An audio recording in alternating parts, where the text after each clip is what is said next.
ते वारस प्रकाश यशवंत आंबेडकरजी यांच्या नावे करून आता नावे ते पूर्वीपासूनच होती, पण आता पूर्ण मोकळी जागा करून त्यांच्या ताब्यात देण्यात आलेली आहे. आता राहिला प्रश्न याचा, महानगरपालिकेने या काळात इतके मोठे बांधकाम कसे होऊ दिले. महामानव डॉक्टर भीमराव आंबेडकरजी बाबासाहेब आंबेडकर जागेवर जरा हा प्रश्न फारच गंभीर आहे. मी माननीय मुख्यमंत्र्यांना याबद्दलची पूर्ण डिटेल काय काय झालं आहे, कसे कसे बांधकामं झाले आणि किती किती वर्षात हे बांधकामं झाले, कोण कोण कमिशनर होते, हा सर्व डिटेल अहवाल माननीय मी मुख्यमंत्र्यांना पाठवेल. त्यांच्यामार्फत त्यांची चौकशी करेल, कारण ते नगर विकास आणि माननीय मुख्यमंत्री महोदयाकडे हा विभाग आहे. आणि जी आपण दुसरं म्हटलं की अजूनही मुंबईमध्ये MMR रिजनमध्ये ज्या 100 झोपड्या रोज विकल्या जात आहे, याबद्दलही माझ्याकडनं स्वतः मी इनिशिएटिव्ह घेऊन या संपूर्ण MMR रिजन मुंबई, आमचे जेवढे कलेक्टरेट आहे, Mumbai suburban collector, Thane collector, या सर्व कलेक्टरेटला महसूल करणं यावर पूर्ण कंट्रोल करण्याच्या सूचना दिल्या जातील. परंतु पोलीस कमिशनर, मनपा, सर्व याच्यामध्ये एक मोठा तिन्ही डिपार्टमेंट आहे, अर्बन डेव्हलपमेंट आहे, रेव्हन्यू आहे आणि पोलीस आहे. या तिन्ही डिपार्टमेंट मार्फत या ठिकाणी याच्यावर कसा कंट्रोल करता येईल याबद्दलही मी माननीय मुख्यमंत्र्यांना आपलं या सभागृहातलं पूर्ण जे नोटिंग आहे आणि सभागृहातली मागणी आणि यावर केलेल्या उपकाराच्या उपाययोजना या सर्व करण्यासाठी आपण त्या ठिकाणी पुढाकार घेऊ. मंत्री महोदयांनी फार व्यवस्थितपणे उत्तर दिलं आहे. एक मिनिट असलम भाई, प्रश्न लिंक मध्ये जागा विकत आहेत, ज्यांच्यावरती 2 पोलिसांचे गुन्हा दाखल झाले, म्हणजे कलेक्टर डिपार्टमेंटने ज्यांच्यावरती 2 पेक्षा जास्त किंवा 2 गुन्हे दाखल केले, सरळ सांगा की त्यांना तुम्ही तडीपार करणार किंवा MPDA करणार का? एक. आणि दुसरं, आता ही जागेवरती बिल्डिंग बांधण्यात आली होती, अनऑथराइज बिल्डिंग बांधली, ज्या बिचारे लोकांनी खरेदी केलेली आहे त्यांचं तर नुकसान झालं, त्यांची तर काही चूक नाही, या महानगरपालिकाच्या अधिकाऱ्यांमुळे ते फसवणूक झालेली आहे. तर या इस्मानी हे बिल्डिंग बांधण्याचं काम केलं आहे, त्याची बाकी सगळी जायदाद जप्त करून या गरीब लोकांचे पैसे परत करणार का? याच्या संदर्भात हे 2 प्रश्न. मी तुम्हाला आधीच सांगितलं, जो माझा स्कोप होता की ती जागा खाली करून वारसदाराला मिळणे, आंबेडकर परिवारांना मिळणे, ते आपण केलं, आपण पुढाकार घेतला. आता तिथे जे लोकांनी खरेदी केले होते, त्या ठिकाणी सदनिका खरेदी केल्या, व्यावसायिक संकुल खरेदी केलं, त्यांची काही चूक नाही आहे. त्यांना यांच्याकडनं यांच्या मालमत्तेतनं वसुली करून दिलं पाहिजे. पण याकरता जी प्रोसेस करावी लागली असलमजी, ती प्रोसेस मी तातडीनं मी माननीय मुख्यमंत्र्याकडनं हा विशेष बाब म्हणून याच्यावर मग पोलिसांची काय कारवाई करायची, महसूलची काय कारवाई करायची, नगरविकासने काय कारवाई करायची, आणि जे तिथे भूमाफिया आहे ज्यांच्याजवळ हे 2-2, 3-3 गुन्हे आढळले आहेत, 3-3, 4-4 गुन्हे झोपडपट्टी विकण्याचे, भूखंड विकण्याचे, सरकारी जागा विकण्याचे, जे त्या ठिकाणी काही जी माहिती आजच त्या ठिकाणी पोलीस कमिशनरकडनं आणि आमच्या कलेक्टरेटकडनंही आम्ही घेऊ आणि यावर मग अजून त्या ठिकाणी मोका लावता येईल का, तडीपार करता येईल का, याबद्दलची त्या ठिकाणी भूमिका शासनामार्फत घेतली जाईल.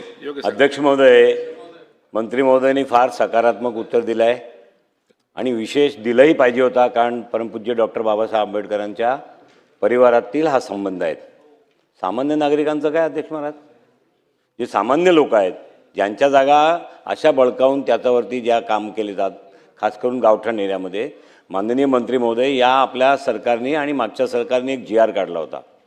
जिथे अनधिकृत बांधकाम होईल तिकडचे महानगरपालिकेचे वरिष्ठ अधिकारी आता ज्याला असिस्टंट कमिशनर म्हणतात, एकेकाळी त्याला वॉर्ड ऑफिसर म्हणायचे, त्या तिकडे डेप्युटी म्युन्सिपल कमिशनर असतात, DMC असतात, पोलीस इन्स्पेक्टर असतात आणि ACP असतात. मी DCP पर्यंत जात नाही, जिल्हापर्यंत.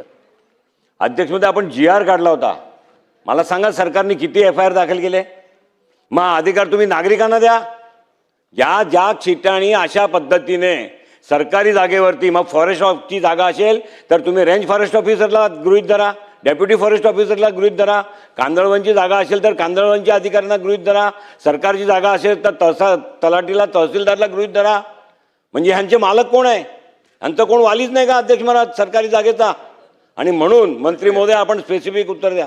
जे असिस्टंट कमिशनर महापालिकेचे असतील, फॉरेस्टची जागा असतील तर RFO असतील, ज्या ठिकाणी कलेक्टरची जागा असेल तर तहसीलदार असतील, आणि महानगरपालिकेची जागा असतील तर महानगरपालिकेचे अधिकारी असतील, म्हाडाची जागा असतील तर म्हाडाचे एस्टेट अथवा सीओ असतील, त्यांच्यावरती गुन्हा दाखल करायचा अधिकार, ज्यांनी कंप्लेंट केली त्या प्रत्येक व्यक्तीला त्यांच्या विरोधात फौजदारी गुन्हा कागदासह पुराव्यासह जर त्यांनी दाखवलं तर त्यांना गुन्हा दाखल करायचा अधिकार सरकार कायद्याच्या माध्यमातून देणार, आणि हा कायदा याच अधिवेशनात किंवा पुढच्या अधिवेशनात आणणार असं आपण स्पेसिफिक उत्तर द्या अशी माझी विनंती आहे. मंत्री महोदय. माननीय योगेश सागरजींचा प्रश्न अत्यंत महत्त्वाचा आहे. ही गोष्ट खरी आहे की ज्यांची जागा आहे त्यांनी त्यांच्या जागेचं प्रोटेक्शन केलंच पाहिजे. महसूलची असेल तर कलेक्टरची जबाबदारी आहे. सर्वांची ज्यांची मालकी आहे त्या विभागाची जबाबदारी त्यांची जागा सुरक्षित ठेवण्याची आहे. पण एक गोष्ट खरी आहे की मोठ्या प्रमाणावर अतिक्रमण काय होतात की आमचे लोक जोपर्यंत इन्व्हॉल्व होत नाही तोपर्यंत असे अतिक्रमण होऊ शकत नाही. आणि त्यामुळं योगेश सागरजी याचा एक स्पेसिफिक आता यानंतर या राज्यामधल्या सरकारी जागेवर अतिक्रमण होणार नाही याच्याकरता जे आता स्वतःहून त्यांनी गुन्हा दाखल केला पाहिजे. जसं आता या प्रकरणामध्ये फॉलोअप केला तेव्हा तितक्या मोठ्या बिल्डिंग तोडल्या, मानमानव डॉक्टर बाबासाहेब आंबेडकरांच्या परिवाराची जागा त्यांना मिळाली, असे अनेक प्रकरणं आहे. हे तर खाजगी जागा होती, पण सरकारी जागेवर जे या ठिकाणी अनधिकृत झालं आहे या ठिकाणचं निश्चित आमच्या जे अधिकारी याला दोषी आहे त्या दोषी अधिकाऱ्यावर या गुन्ह्यामध्ये तेही सुद्धा या ठिकाणी आणले पाहिजे. याकरता आज कायदा नाही आहे, पण याकरता माननीय मुख्यमंत्र्यांची चर्चा करून काय याच्यामध्ये पुढे जाते याचा विचार नक्की करू. मान्य नितीन राऊत.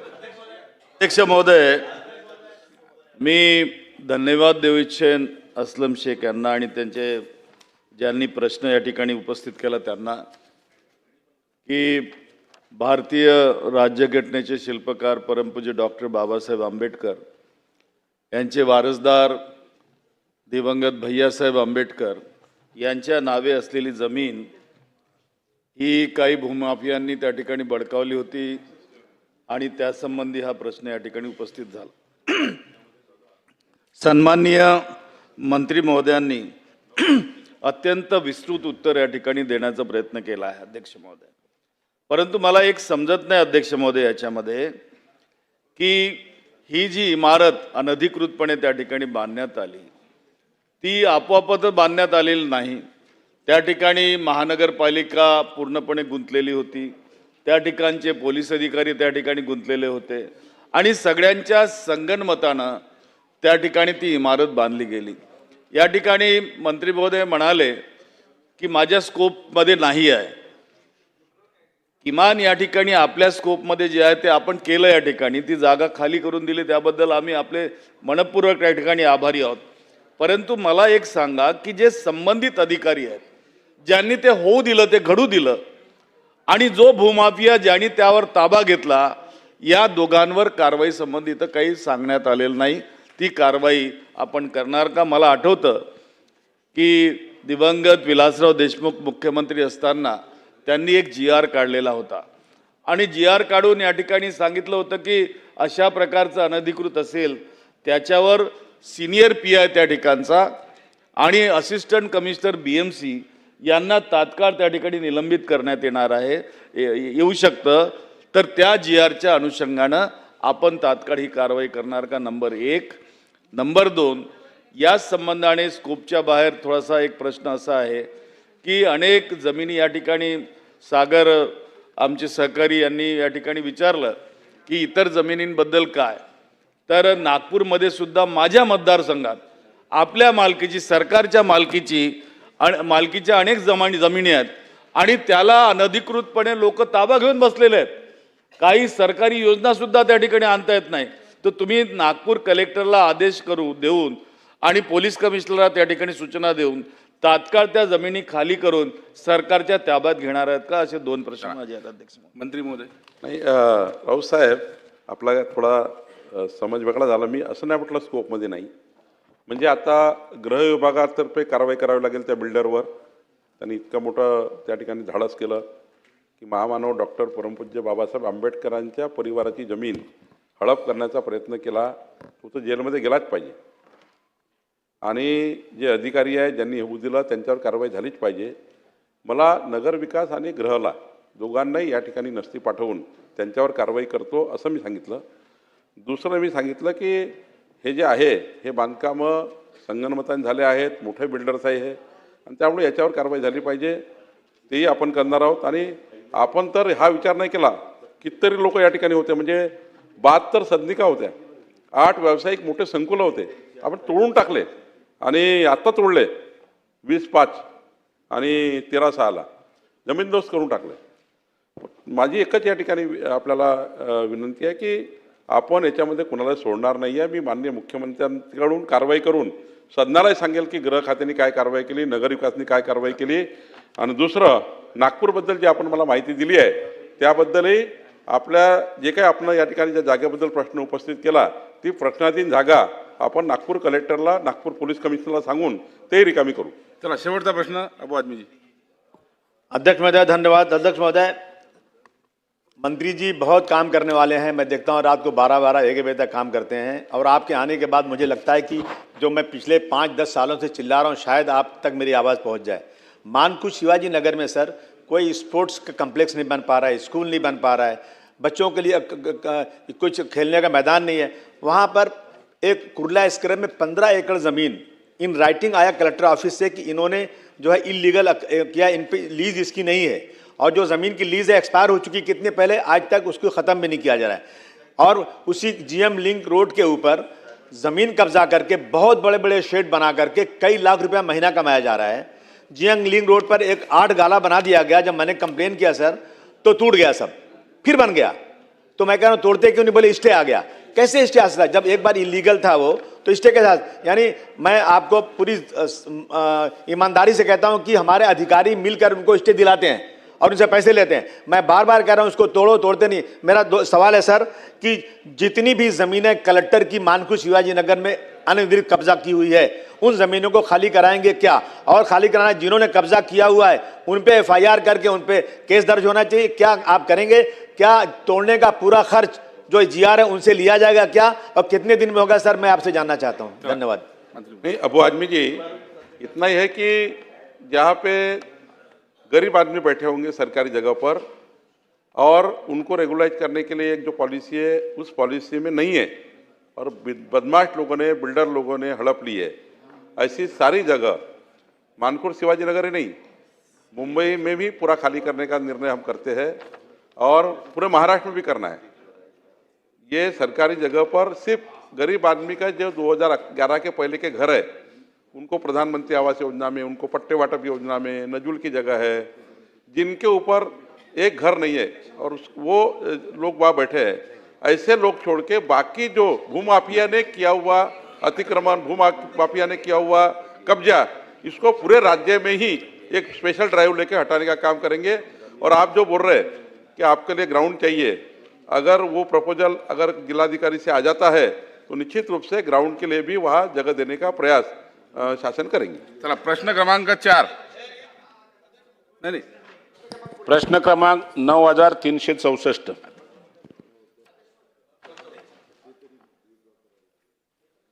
अध्यक्ष महोदय, छापल्याप्रमाणे. अध्यक्ष महोदय, मंत्री महोदयाने दिलेल्या उत्तराशी मी सहमत आहे. अध्यक्ष महोदय, अंबरनाथ तालुक्यातील कुशिवली धरण हे बऱ्याच वर्षापासून प्रलंबित आहे. यामध्ये जवळजवळ 10 दशलक्ष लिटर पाण्याचा साठा होतो. यापैकी पिण्यासाठी जवळजवळ 8 दशलक्ष लिटर आणि सिंचनासाठी 2 दशलक्ष लिटर पाणी उपलब्ध होणार आहे. ठाणे जिल्ह्यातून हे होणारं धरण कल्याण, अंबरनाथ, बदलापूर या शहरांनासुद्धा पाणी पुरवठा चांगल्या पद्धतीने होणार आहे. यामध्ये भूसंपादनामध्ये खूप मोठ्या प्रमाणात अनियमितता झाली. त्या अनियमिततेचं चौकशी चांगल्या पद्धतीने झाली, त्यांच्यावर गुन्हे दाखल झाले, हे जरी मान्य असेल तरी पण आमच्या मूळ शेतकऱ्यांचा भूसंपादनाचा निधी अजूनपर्यंत मिळाला नाही. तो भूसंपादनाचा निधी मूळ शेतकऱ्यांना किती दिवसात मिळेल हा माझा पहिला महत्त्वाचा प्रश्न आहे. की त्या शेतकऱ्यांच्यावर झालेला अन्याय हा लवकरात लवकर दूर करून या धरणाचं काम सुरू होण्याला जो अडथळा निर्माण झाला आहे तो किती दिवसात पूर्ण होईल. आणि कुशिवली धरणातील या कामासाठी जे अडथळे निर्माण झालेत, तर मंत्री महोदयांना माझी विनंती की हे धरण लवकर पुरं होण्यासाठी काम सुरू व्हायला आपण किती दिवसामध्ये त्याला मान्यता द्याल आणि काम सुरू करून आमच्या शेतकऱ्यांना त्याचा मोबदला मिळेल. अध्यक्ष महोदय, या प्रकरणामध्ये थोडा जरा क्लिष्ट झाला आहे. या प्रकरणामध्ये माननीय कथोरेजी 10,10,77,120 इतकी रक्कम आपल्याला आता जलसंपदाकडनं पुन्हा घ्यावी लागणार आहे शेतकऱ्याकरता.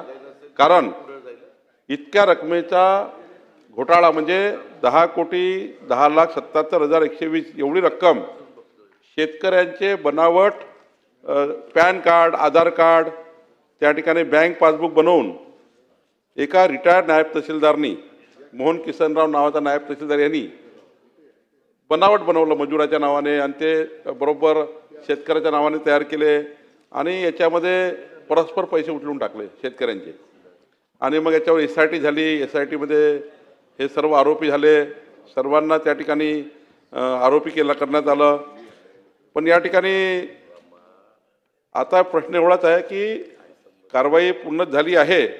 फक्त आमच्या एका EDOनी त्यावेळी तलाठी, मंडळ अधिकारी आणि पोलीस पाटील, तेव्हाचा EDO तत्कालीन जे होते गिरासेच आहे, तर त्यांनी त्यावेळी हे तपासायला पाहिजे होतं की हे जे आपण शेतकऱ्याचा भूसंपादन मोबदला येतो तेव्हा यांनी व्हेरीफाय केला आहे का. मंडळ अधिकाऱ्यांनी, पोलीस पाटलांनी जेव्हा आपण भूसंपादनाचा मोबदला देतो तेव्हा हे व्हेरीफाय केलं पाहिजे की हा शेतकरी आहे का. ते पोलीस पाटलांनी, त्या मंडळ अधिकारी, तलाट्यांनी व्हेरीफाय करूनच नंतर भूसंपादन मोबदला देण्याकरता त्या ठिकाणी समोर न्यायला पाहिजे होतं. पण EDOनी तेव्हा त्या 3 अधिकाऱ्यांकडनं, त्या 3 आमच्या महसुली अधिकाऱ्याकडनं मला वाटतं या ठिकाणी एवढाच एक तेवढा त्या ठिकाणी जो त्रुटी दिसते आहे तेवढ्या त्रुटीमुळं या ठिकाणी या शेतकऱ्याचे इतके पैसे हे या ठिकाणी भ्रष्टाचार झाला आहे. SITची आता कोर्टात केस सुरू झालेली आहे.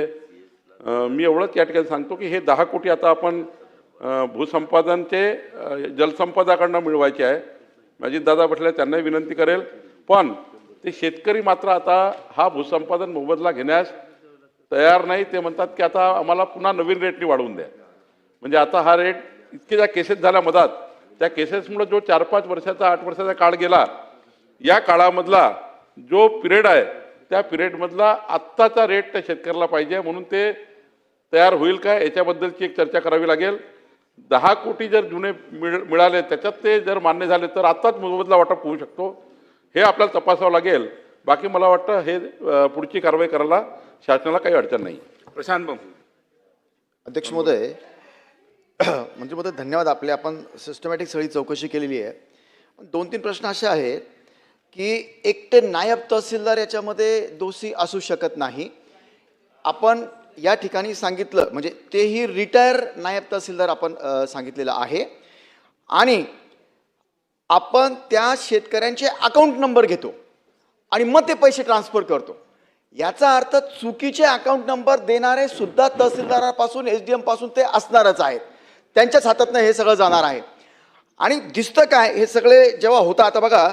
आणि त्या शेतकऱ्यांचं काय चूक आहे की तेव्हा आम्हाला पैसे भेटले असते तर तेव्हा त्यांनी शेती घेतली असते, अजून काय घेतले असते तर त्यांचे पैसे वाढलेच असते. तर त्यांचं करेक्ट आहे. किमान त्यांना आजच्या रेटने तर पैसे आता द्यायलाच पाहिजे. त्यांच्यावर अन्याय झालेला आहे, नंबर 1. नंबर 2, आपण फक्त नायब तहसीलदार महोदयांवर ही कारवाई करून चालणार नाही. याच्यामध्ये तुम्हाला अधिकची चौकशी, आपण याच्यात सांगितलं 51 आरोपीवर आपण FIR दाखल केली होती.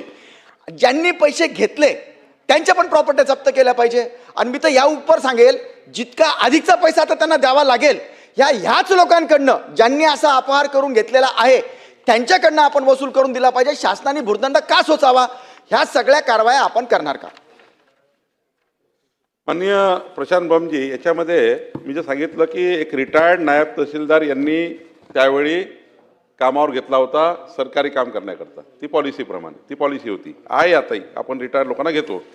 त्यांनी 51 बनावट डॉक्युमेंट तयार केले आणि ते शेतमजुराच्या नावानं कुठले म्हणजे नगरचे, पुण्याचे, इथे आणताना नगर पुण्याचे लोक आणले, त्यांच्या नावानं बनावट तयार केले. ते गरीब माणसं आहे, घडी फोडणारे, शेतीत जाणारे. आणि त्यांनाही किती, त्यांच्याही अकाउंट तपासले, त्यांच्याकडे त्यांच्याही अकाउंटमध्ये हे पैसे नाही आहे. आणि त्यांची काही प्रॉपर्टी नाही आहे, शेतमजूर आहेत. त्यामुळं 51 लोक त्या ठिकाणी जे आहेत ते फार छोटे आहेत, त्याच्या अकाउंटमध्ये काही नाही, त्यांची प्रॉपर्टी काही नाही. आपण वसूल करायचा प्रयत्न केला तरी यांच्याकडनं वसूल होणार नाही. मूळ आरोपी जो आहे तो मोहन किसनराव आहे, जो रिटायर्ड नायब तहसीलदार होता, त्यांच्याकडनं वसूल करण्याचा प्रयत्न सुरू आहे. पण आता या ठिकाणी मूळ प्रश्न आहे, हे तर SIT झाली आहे, 51 आरोपी जेलमध्ये गेले आहेत, त्यांची आता जमानत झाली आहे, 2005 पासून हे सुरू आहे. पण मला असं वाटतं की यामध्ये आता एकच मार्ग आहे की हे तर कोर्टात होईल जे व्हायचं ते. आता माननीय किसन कथोरे साहेबांचा प्रश्न असा आहे की आजच्या रेटनी या लोकांना पैसे देण्याकरता शासनाची भूमिका काय? एवढे दिवस जे शेतकऱ्याचे वाया गेले ते नवीन रेटनी पैसे मिळावे. मागच्या रेटनी 10 कोटी होतात, आत्ताचा काय त्याच्यामध्ये नवीन ॲड करायचं, अशी एक बैठक घेऊन शेवटी याच्यामध्ये आता हा विधिमंडळात आजच्या सभागृहात सुटणार नाही. माननीय किसन कथोरेजी, मी जलसंपदा मंत्री माननीय अजितदादा, आम्ही सर्व बसून यामध्ये या शेतकऱ्याची मागणी जी आता आहे ती मागणी कशी पूर्ण करता येईल आणि ह्या ठिकाणी हे आपलं जे महत्त्वाचं जे या ठिकाणी हे धरण आहे कुशिवली धरण क्षेत्र हे कसं पूर्ण करता येईल याची शासन प्रायोरिटी देईल, याला प्राधान्य देईल. चला पटोले साहेब. मगापासून मंत्री महोदय, ज्या प्रश्नाचा जो मूळ गाभा जो आहे पण ते असं प्रश्न असा द्यावा की लागतो. शेतकऱ्यांना बालदी साहेब, आपण पैसे पहिले दिले नाहीत आणि आता ते नवीन भावाने पैसे मागतात आहेत महाराष्ट्रामध्ये. कारण की एक धोरणात्मक याच्यावर आपण ठरवलेलं धोरण आहे, पण ते धोरण आपलं चुकीचं ठरतं असं आपण पाहतोय. आपण पाहतोय की अनेक प्रकल्प आपण हाती घेतो आणि आपण म्हटलेली आहे की पहिले पुनर्वसन आणि जमिनीचा मोबदला देऊन त्याला पूर्ण करायचं, मग नंतर धरण. पण आता तसं काही होत नाही, आपण असंच पाहतोय. जशी ही घटना आहे तसं महाराष्ट्रामध्ये अनेक ठिकाणी अशा पद्धतीच्या घटना घडलेल्या आहेत. शेतकरी अजूनही पैसे घ्यायला तयार नाही, आपण ट्रेझरीमध्ये पैसे ठेवून टाकलेले आहेत. माझं याच्यामध्ये स्पेसिफिक प्रश्न असा आहे की हा सगळा प्रकल्प, मग लोक तिथं प्रकल्प होऊ देत नाही, लोकांचा विरोध असतो आणि मग प्रकल्प लेट होतो आणि मग त्याच्यामुळे प्रकल्पाची किंमतसुद्धा वाढताना आपण पाहिलं आहे. जसं गोसेखुर्द हे सगळ्यात महत्त्वाचं एक उदाहरण आहे की 350 कोटीचा प्रकल्प आता 20,000 कोटीवर गेला. अशा पद्धतीचं हा जो असे प्रकल्पाच्या किमती वाढत जातात आणि जमिनीचे प्रश्न सुटत नाही. ज्यावेळेस आपण प्रकल्पाचं काम त्या ठिकाणी करतो त्यावेळेसच त्या जी काही किंमत असेल जमिनीची ती त्या पद्धतीने द्यावी. कारण की बाकी सगळे CSR वाढतात, पण जमिनीचं कधीच आपण त्या पद्धतीचं हे करत नाही, आपण ते ग्राह्य पकडून चालतो. मग धोरणात्मक एक बदल असा यावा की शेतकऱ्यांच्या जमिनीला ज्या दिवशी आपण काम सुरू करतो त्या दिवशी रेट आपण त्या ठिकाणी देण्याच्या बाबतचा निर्णय शासन करेल काय? अध्यक्ष महोदय, माननीय नानाभाऊचा प्रश्न अत्यंत महत्त्वाचा आहे की शेतकऱ्याची जमीन ज्या दिवशी ताबा घेतो त्याच दिवशीचा रेट असला पाहिजे.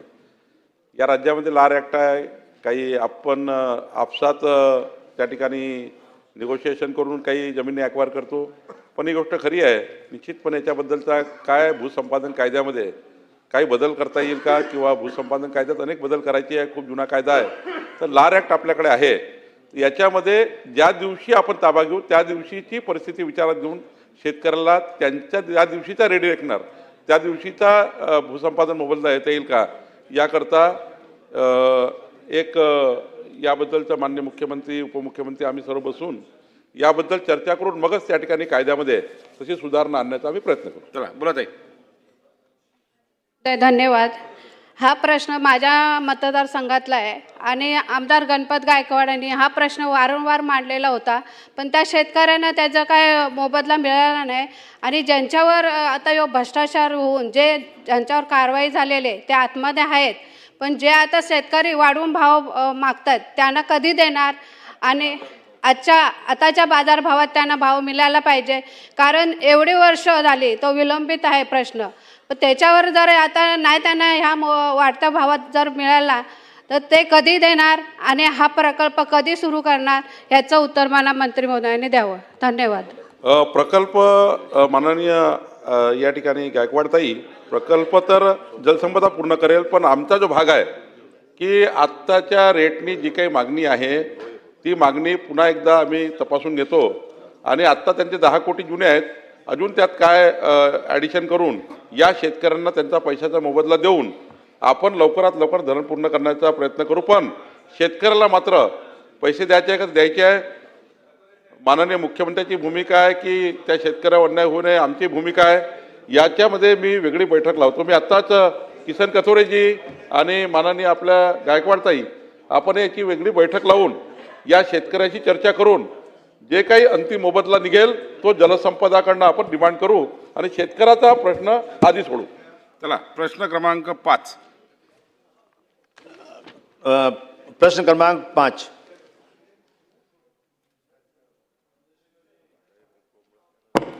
मंत्री महोदय, मंत्री महोदय, प्रश्न क्रमांक 5. सभापती महोदय छापल्याप्रमाणे. अध्यक्ष महोदय, दिनांक 10/12/2024 को सुप्रीम कोर्ट ने हाई कोर्ट के आदेश के अनुसार दिए गई सहमति के नियमों को स्वीकार कर लिया है. इस आधार पर तहसील कार्यालय द्वारा 18/2/25 को मौजे कांबा, तालुका कल्याण, जिला थाने के सर्वे नंबर 35, 52, 64, 77 और 125 की जगह के अधिकार रिकॉर्ड से महाराष्ट्र शासन का नाम हटाकर पहले ही नाम पर दर्ज रखने का आदेश जारी किया है. इस आदेश के अनुसार नाम दर्ज करने की प्रक्रिया अभी तक पूरी क्यों नहीं हुई और ये प्रक्रिया कब तक पूरी होगी? पहला. सर, दूसरा, आदिवासियों से जमीन हड़पने वाले गैर किसान भू माफियाओं पर सरकार ने क्या कार्रवाई की है और क्या कार्रवाई की जा रही है? तीसरा सर, मेरा क्वेश्चन है, भू माफियाओं को फर्जी किसान प्रमाण पत्र जारी करने वाले तहसीलदार और संबंधित अधिकारियों पर क्या कार्रवाई की गई और इस पे कार्रवाई कब तक पूरी होगी? चला मंत्री आवाज महोदय. बोला. माननीय अध्यक्ष महोदय, आदि तर अबू आदमी जी ये जगह कोई आदिवासी नहीं है, आजू बाजू की जगह आदिवासी है. और इसके लिए अगर इसकी हिस्ट्री देखेंगे बहुत लंबी चौड़ी हिस्ट्री है. ये जमीन जो है 1986 से ये मामला चल रहा है.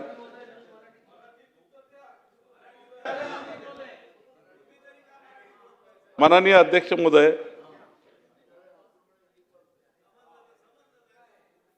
ही जमीन काही बसून बोलू नका. अबू आदमी जी, ही जमीन काही आदिवासी नाही. ही जमीन या ठिकाणी जर सुरुवात झाली तर फार मोठी हिस्ट्री आहे. तशी रेव्हेन्यू केस आहे. मौजा कांबा 186.06 एकर ही जमीन जी आहे, ही जमीन ती मामलतदाराची होती आणि त्या मामलतदारांनी जमीन फडकेंना विकली. फडकेंनी मग ती शहाला विकली. फडकेंनी शहाला विकली. मामलतदारनी फडकेला विकली. फडकेंनी शहाला विकली. आणि मग शहाला विकल्यानंतर मधल्या काळामध्ये आमच्या लोकांनी त्याच्यावर कूड चढवला. कूड चढवल्यावर त्या ठिकाणी कुळानी भांडण केलं. कुळानी भांडण झाल्यानंतर लांब लांब भांडत चालत गेलं. कधी एचडीओनी कुळाच्या बाजूने निर्णय दिला, कधी ॲडिशनल कलेक्टरनी शहाच्या बाजूने निर्णय दिला, मग अप्पर आयुक्तांनी शहाचं रद्द केलं. मग तेव्हाचे 2014चे मंत्री, महसूल मंत्री यांनी शहाच्या बाजूने दिला. मग केस पुनर्निरीक्षणामध्ये आली. पुनर्निरीक्षणामध्ये पुन्हा शासन जमा करण्याचा निर्णय झाला. मंत्री महसूल यांनी 2019मध्ये शहाच्या बाजूने दिली. मग त्याची रेट पिटिशन झाली उच्च न्यायालयामध्ये. उच्च न्यायालयामध्ये 2016चं प्राधिकरण तयार झालं. या ठिकाणी शेवटी ही तहसीलदारनी पुन्हा सरकारचं नाव चढवली. मग पुन्हा हायकोर्टमध्ये गेली. हायकोर्टमध्ये त्या ठिकाणी निकाल लागला की याच्यामध्ये त्या ठिकाणी तडजोड जो नामा केला. मग शहानी हे जे आहे या लोकांनी तडजोडनामा केला. तो तडजोडनामा हायकोर्टमध्ये चालला. मग तो सुप्रीम कोर्टमध्ये गेला. सुप्रीम कोर्टमध्ये मग शहाचा आणि त्या ठिकाणी कुळाचा, जे कुळ आहे त्याच्या ठिकाणी आपल्या या ठिकाणी विष्णू आपले याच्यातले कुळ जे आहेत, या कुळांनी आपसामध्ये सुरोसे, देवराव सुरोसे या कुळांनी आणि शहानी आपसात सुप्रीम कोर्टमध्ये या ठिकाणी सामंजस्य करार झाला आणि आता शेवटी ही जमीन आता शाह आणि सुरोसेच्या नावाने झाली. आणि त्यामुळे ही आदिवासी जमीन नव्हती, ही मामलतदाराची जमीन होती. आणि ती करत करत 1986 पासून 2025 पर्यंत सुप्रीम कोर्टाच्या निकालाने अंतिम आता शाह आणि 3 कुळ असे म्हणून या लोकांच्या नावाने आता ही जमीन झालेली आहे. त्यामुळे या जमिनीत आता कुठलाही अर्थ राहिला नाही. चला पुढे जाऊया. प्रश्न क्रमांक 6.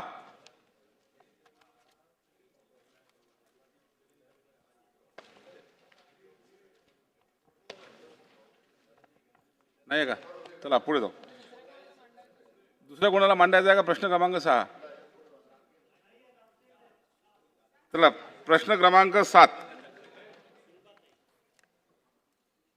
अध्यक्ष महोदय, प्रश्न क्रमांक 7976.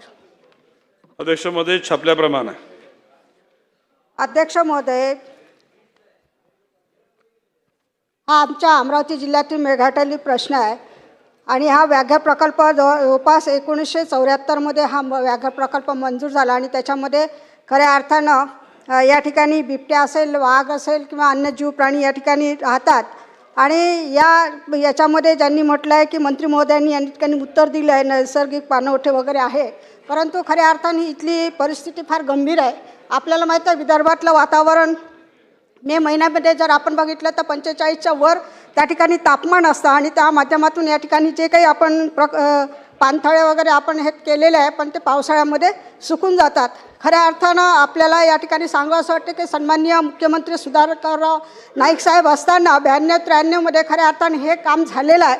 परंतु त्यानंतर जलसंधारण समिती गठीत झाली आणि त्याचे अध्यक्ष सन्माननीय नाईक साहेब अध्यक्ष झाले आणि त्यावेळेस खऱ्या अर्थाने या मेळघाटमधील मंत्री महोदय माझी विनंती आहे की व्याघ्र प्रकल्पाचा या ठिकाणी असणाऱ्या वन्यजीव प्राण्याचा प्रश्न आहे म्हणून आपण याच्याकडे लक्ष द्यावं. आणि 1999मध्ये खऱ्या अर्थाने या ठिकाणी ही कामं झालेली आहे. कारण या ठिकाणी या मेळघाटमध्ये पंचसरिता, खंडू, खापरा, गाडगा, डोलार, सिपना नदी या ठिकाणी आहे. या नदीतलं पाणी पावसाळ्यामध्ये येतं आणि या ठिकाणी ही जी जुनी कामं झाली आहेत त्याच्यामुळे पाणी साठत नाही. हे आपलं मध्य प्रदेशमध्ये तापी नदीला जाऊन मिळतं. म्हणून या ठिकाणी खऱ्या अर्थानं या वन्य प्राण्यांचं जर आपला जीव वाचवायचा असेल, कारण या ठिकाणी डोंगर खऱ्या असे या ठिकाणी असं हे जंगल आहे आणि या ठिकाणी अन्य प्राणी असल्यामुळे पाण्याचा महत्त्वाचा मोठा प्रश्न निर्माण होतो. म्हणून या ठिकाणी आपल्याला माझी विनंती करता यायची आहे की ही जर 25-26 वर्षाच्या आधीची झालेली कामं या आपण 20-25 वर्षामध्ये बघितलं, कारण 1999मध्ये झालेले कामं आहेत.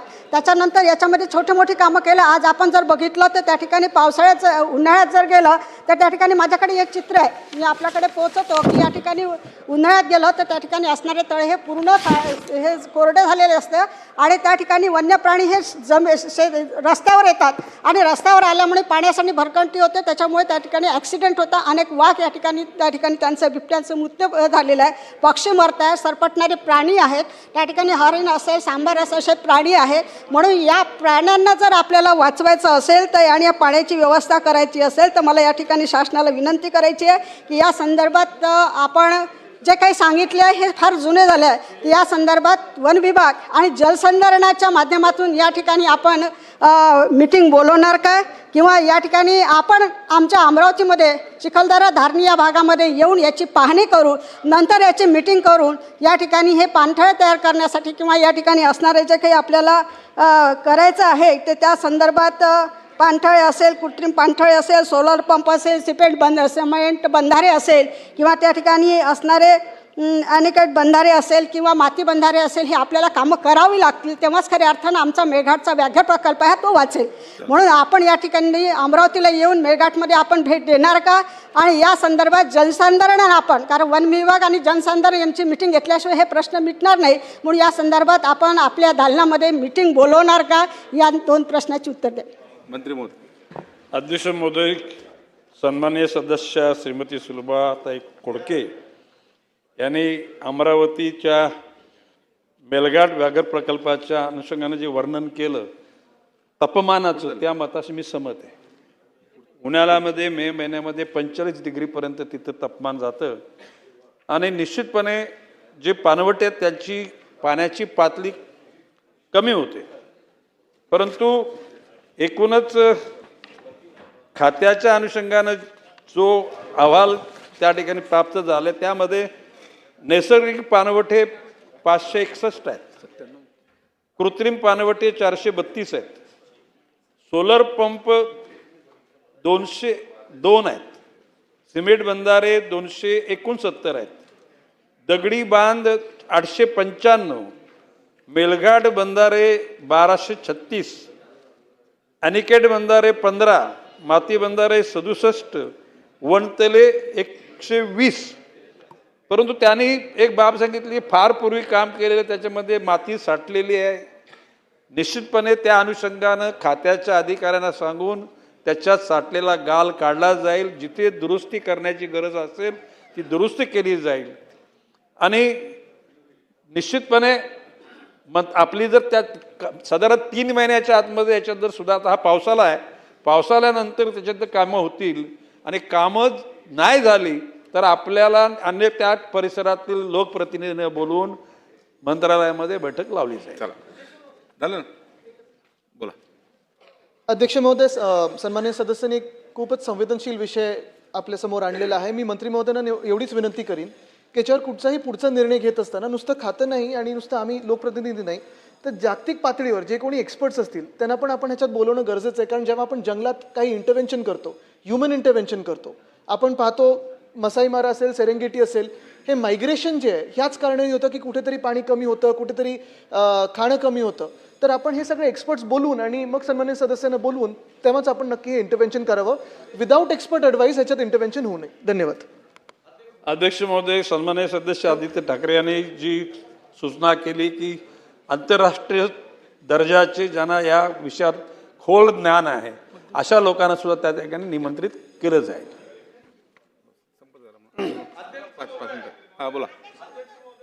माझी माननीय मंत्री महोदयांना विनंती आहे की हा विषय जरी दुसऱ्या जिल्ह्याचा असला तरी मंत्री महोदय, परिस्थिती इतकी भयानक आहे की आज आपल्या फॉरेस्टला लागून असलेल्या जेवढ्याही जमिनी आहेत जळगाव जिल्ह्यामध्ये, त्या जमिनींमध्ये 100% आपल्या फॉरेस्टचे जनावरं, मग त्या निलगाई असतील, डुकरं असतील, हरणे असतील, या सगळे जनावरं अक्षरशः शेतीत जाऊन जो शेतकरी आपल्या पिकाला स्वतःच्या बाळासारखं सांभाळतो त्या पिकांना उद्ध्वस्त करण्याचं काम आपल्या फॉरेस्टच्या जनावरांकडून होतंय.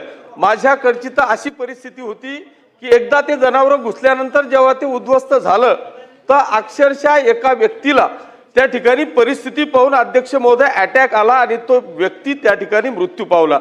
माझी या माध्यमातून विनंती आहे की एक तर हे जनावरं बाहेर का येत आहेत याची काळजी मान्य मंत्री महोदय फॉरेस्ट विभाग घेईल का? कारण त्यांना तिथे पाणी नाही, चारा नाही आणि म्हणूनच हे जनावरं बाहेर येत आहे, याची काळजी फॉरेस्ट विभाग घेईल का? दुसरा विषय असा आहे की जर ते बाहेर येणार असतील तर याच्यासाठी फॉरेस्टला आपण कुंपणाची व्यवस्था करणार का? असे 2 स्पेसिफिक प्रश्न मंत्री महोदय माझे आहेत. मंत्री महोदय. अध्यक्ष महोदय, संपूर्ण महाराष्ट्रामध्येच हा प्रश्न उपस्थित झालेला आहे. कोर एरिया, बफर एरिया आणि बफर एरियाच्या बाहेर येऊन शेतकऱ्यांच्या शेत जमिनीचं नुकसान, जंगलातले प्राणी ज्याच्यामध्ये डुकरं आहेत, रानरेडे आहेत, निलगाई आहेत, आणि त्याकरता माननीय बावनकुळे साहेब आणि आम्ही एकदा अशाच प्रश्नांवर बैठक घेतली असताना आम्ही असं ठरवलेलं आहे की जंगलालगतच्या जमिनी आहेत त्या जमिनी वन खात्याचे FDCM forest development corporation of Maharashtra यांच्या मार्फत घेऊन वर्षाला 50,000 रुपये त्या शेतकऱ्यांना भाडं द्यायचं आणि तशा प्रकारच्या असलेल्या जागांचा वापर जॉईंट फॉरेस्ट म्हणजे दुसऱ्या कुठेतरी खाजगी उद्योजकांना आणून त्या ठिकाणी सुगंधी गवत लावून त्या गवताचं एकूण डिस्टिलेशन करून त्याच्यातून अत्तराचं द्रव्य तयार करावं अशा प्रस्ताव आहे. जर मोठ्या प्रमाणामध्ये जर जागा उपलब्ध झाल्या त्या ठिकाणी सोलरचा पॅनलचा एकूण म्हणजे वीज निर्मिती करण्याकरता वापर करावा आणि अशा प्रकारच्या FDCMच्या MDना तशा सूचना देण्यात आलेल्या आहेत. भविष्यकालामध्ये ही समस्या दूर करण्याच्यासाठी शासन अतिशय गांभीर्याने प्रयत्न करते. दुसरी सूचना सन्माननीय सदस्यांनी सांगितली की कुंपण या वर्षीच्या बजेटमध्ये अजितदादांनी 200 कोटी रुपये कुंपण घालण्यासाठी दिलेले आहेत. त्याच्यामध्ये सोलरचं कुंपण आहे आणि गरज असेल त्या ठिकाणी चेन लिंकचं कुंपण सुद्धा करण्याची तरतूद आहे. परंतु हा शेवटचा उपाय होऊ शकत नाही. त्या ठिकाणी त्या जागांचा वापर, कारण आजकाल एकदा गुरंढोरं गेली आतमध्ये म्हणजे जंगली प्राणी की ते शेतीत काही राहत नाही आणि तो शेतकरी सांगितल्याप्रमाणे तो काही ठिकाणी आत्महत्याच करण्याची परिस्थिती निर्माण होणार आणि म्हणून गांभीर्याने याच्यातून मार्ग काढण्याचा शासनाचा विचार आहे. एक महत्त्वाचा विषय अध्यक्ष मंत्री महोदयांना आहे की आपण 3 महिन्यात पावसाळ्याचे बरोबर आहे. माझी एवढीच विनंती आहे मंत्री महोदयांना, आपण कागदोपत्री पाहण्यापेक्षा आपण जानेवारी फेब्रुवारीमध्ये मेळघाटमध्ये येऊन तिथली प्रत्यक्ष पाहणी केली तर आपण या ठिकाणी येणार का? फेब्रुवारी मार्चमध्ये आपल्या अमरावतीमध्ये मेळघाटमध्ये भेट देण्यासाठी आपण येणार का आणि कोणती तारीख देणार हे आपण सांगावं. अध्यक्ष महोदय, सन्माननीय सुलभाताई खोडके यांनी सांगितल्याप्रमाणे कुठल्या महिन्यात असं, परंतु मेळघाटमध्ये येऊन संपला. तिथली परिस्थिती निश्चितपणे बघितली जाईल. जरी प्रश्न उत्तराचा तास संपला असेल तरी मी माननीय अध्यक्ष महोदय, खरंच मला अभिमान वाटतो की माननीय गणेश नाईक साहेबांनी जी योजना आणली आहे ही या राज्यामध्ये जितके वनामध्ये राहतात खोडकेताई, या सर्व लोकांकरता अत्यंत महत्त्वाची आहे. मी त्यांचं अभिनंदन करतो की फॉरेस्ट एरियाच्या बफर झोनमध्ये आणि फॉरेस्टला लागून असलेले जेवढ्या जमिनी आहेत, आदिवासी शेतकऱ्यांच्या आहेत, वाघांनी जे मृत्यू होतात शेतकऱ्यांचे, शेतात जातो शेतकरी, वाघ त्यांना खाऊन घेतो, मजुरांना खातो, त्यांनी निर्णय असा घेतला आहे की जेवढ्या जमिनी ज्या बफर झोनच्या नानाभाऊ, जेवढ्या जमिनी त्या वनालगतच्या आहे त्या शेतकऱ्यांनी जर अर्ज केला त्यांना 50,000 रुपये वार्षिक भाडं ते घर बसल्या देणार आहे. आणि त्या जमिनीवर ग्रासलँड डेव्हलपमेंट करणार आहे. मोठ्या प्रमाणावर सोलरचीच त्यांनी योजना आणलेली आहे. या योजनेमध्ये 50,000 रुपये एकरी त्यांना मिळालं शेतकऱ्यांना, पण त्यांना बाकी रोजगारसुद्धा करता येईल. त्यामुळं ज्या पडीत जमिनी आहे, शेतकऱ्याच्या पडीत जमिनी वाघामुळे घाबरतात म्हणून, बिबट्यामुळं त्या ठिकाणी शेतजमिनी पडीत पडल्या, वन्य प्राण्यामुळे पडल्या, त्यामुळं माननीय गणेश नाईक साहेब आपण जी योजना आणली ही ऐतिहासिक आहे. मी आपलं सभागृहात अभिनंदन करतो.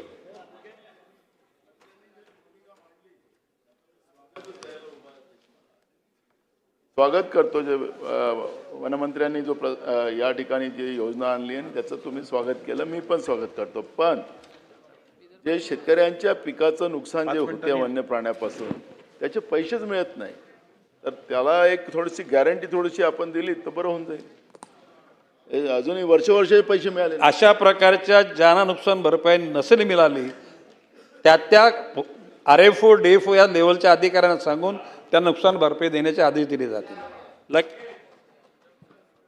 कागदपत्रे सभागृहाच्या पटलावर ठेवणे माननीय उपमुख्यमंत्री तथा वित्तमंत्री.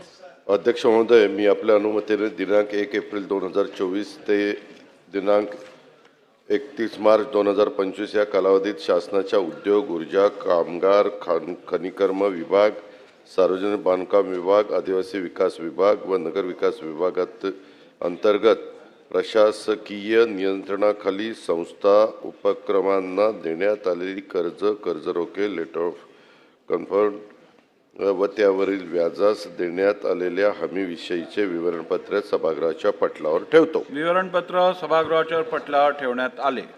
माननीय कृषी मंत्री. माननीय अध्यक्ष महोदय, मी आपल्या अनुमतीने महात्मा फुले कृषी विद्यापीठ राहुरी यांचा सन 2020-21 या वर्षाचा वार्षिक लेखी व वार्षिक लेखापरीक्षण अहवाल सभागृहासमोर ठेवतो. तसेच डॉक्टर पंजाबराव देशमुख कृषी विद्यापीठ अकोला यांचे सन 2017-18 व 18-19 या वर्षाचे लेखी व वार्षिक लेखापरीक्षण अहवाल सभागृहासमोर ठेवतो. तसेच डॉक्टर बाळासाहेब सावंत कोकण कृषी विद्यापीठ दापोली यांचा सन 23-24 या वर्षाचा वार्षिक अहवाल आपल्या अनुमतीने सभागृहासमोर ठेवतो. वार्षिक लेखे व वार्षिक लेखा परीक्षण अहवाल सभागृहासमोर ठेवण्यात आले. सदर अहवाल ब्रिजबंडाच्या संकेतस्थळावर उपलब्ध करून देण्यात येतील. स्थगन प्रस्ताव. 47 नाही घेतलं.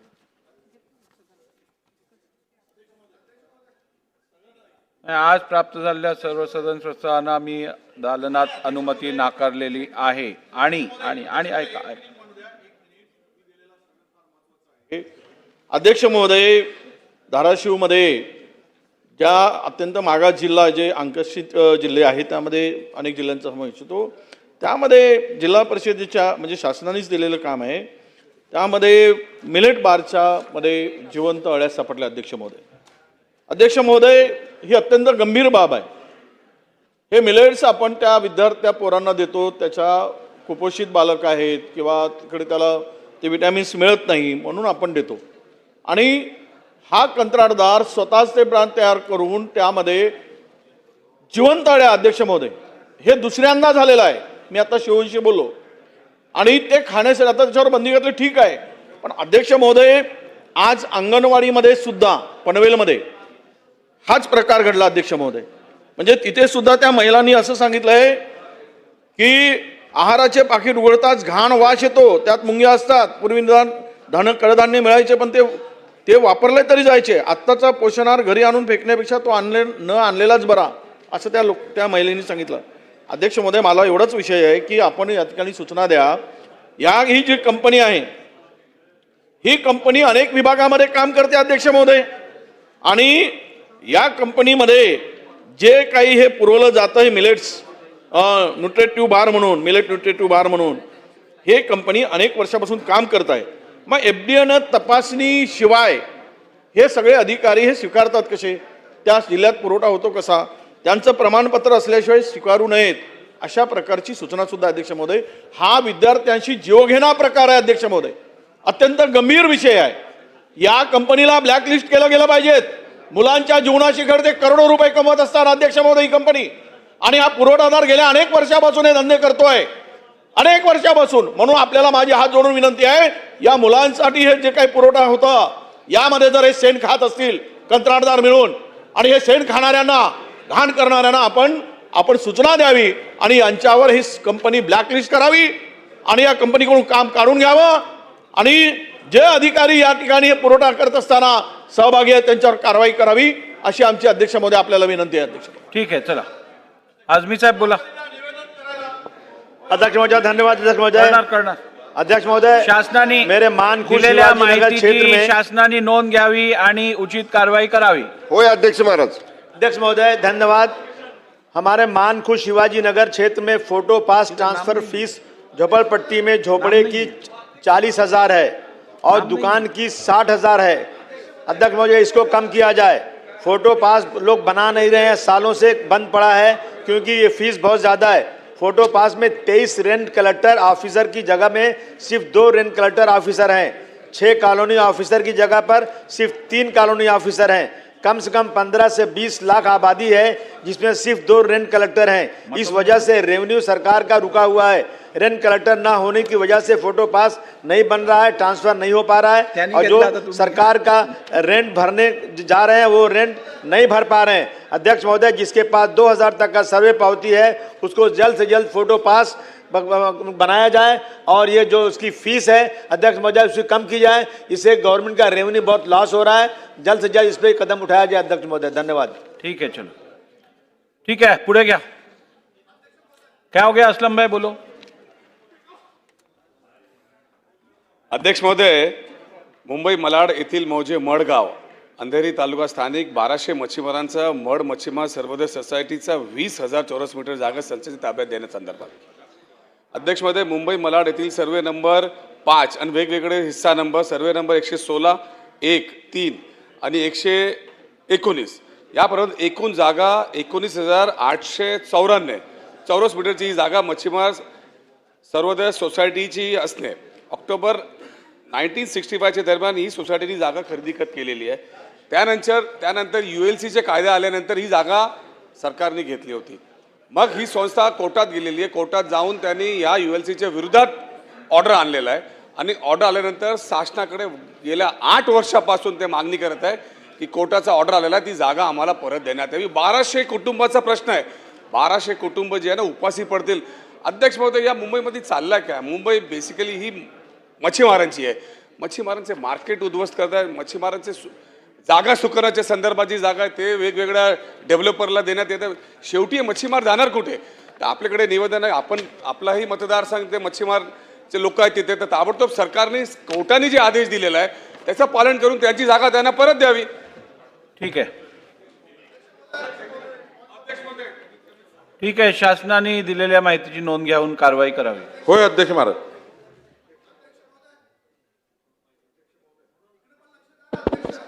अध्यक्ष महोदय, लातूर शहरास नळाद्वारे पिवळ्या आणि अशुद्ध पाणीपुरवठा होत असणे, तसेच त्यात साधारण सुधारणा करण्याच्या सूचना देऊनही निष्काळजीपणा करण्यात आला आहे, ही गंभीर बाब आहे. अध्यक्ष महोदय, या दूषित पाणी पुरवठ्यामुळे शहरात पोटदुखी, उलट्या आणि इतर आजार याला नागरिकांना सामोरं जावं लागलं आहे आणि नागरिकांच्या आरोग्याचा प्रश्न निर्माण झालेला आहे. महापालिकेस पाणी गढूळ आणि पिवळे असल्याची माहिती असतानाही ते नागरिकांना पुरवण्यात आले आहे आणि निष्काळजीपणा करणाऱ्यांवर अद्यापही कारवाई करण्यात आलेली नाही आहे. ही बाब चिंताजनक आहे. तेव्हा अध्यक्ष महोदय, आपल्या माध्यमातून स्थगन प्रस्तावाच्या निमित्ताने हा मुद्दा मी आपल्यापुढे उपस्थित करू इच्छितो. धन्यवाद. ठीक आहे. चलो रामभाऊ. आभारी अध्यक्ष महोदय आपला. अध्यक्ष महोदय, एका गंभीर विषयात आपल्या निर्देशाची आवश्यकता आहे. आपण लाडकी बहीण योजना सुरू केली, अतिशय क्रांतिकारी योजना, लाखो बहिणींना त्याचा फायदा मिळाला आणि एक आमदार या नात्यानं मी माझ्या घाटकोरमध्ये जवळपास प्रत्येक घरामध्ये फॉर्म भरून घेतले. अध्यक्ष महोदय ऐका अध्यक्ष महोदय. नाही, तुम्ही पॉइंट ऑफ इन्फॉर्मेशन देताय का? हो, पॉइंट ऑफ इन्फॉर्मेशन. तर माझ्या मतदारसंघात भरून घेतले. आजही काही महिला माझ्या घरी आल्या. अध्यक्ष महोदय, आजही महिला काही घरी आल्या आणि त्यांचं म्हणणं एवढं आहे की सुरुवातीला 2 महिन्याचे त्यांना पैसे आले, काही महिलांना एका महिन्याचे पैसे आले आणि नंतर ते पैसे यायचे बंद झाले. आपण चेक केलं, त्यांचं आधार कार्ड बँकेला लिंक आहे का आहे, पण काही माहितीच मिळत नाही आहे. असं सगळ्यांच्या बाबतीत नाही आहे, काही महिलांच्या बाबतीत आहे.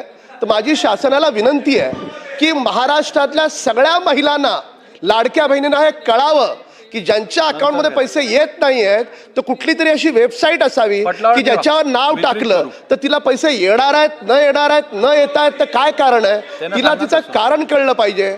कारण ती लाडकी बहीण आजही आशेवर आहे की मला 2 महिन्याचे पैसे मिळाले, पुढचे पैसे मला मिळणार की नाही मिळणार. माहितीबद्दल धन्यवाद. सरकारला निर्देश द्यावेत की सरकारनं अशा स्वरूपाची वेबसाईट सुरू करावी आणि विरोधी पक्षाला बोलण्याचा काय अधिकार नाही.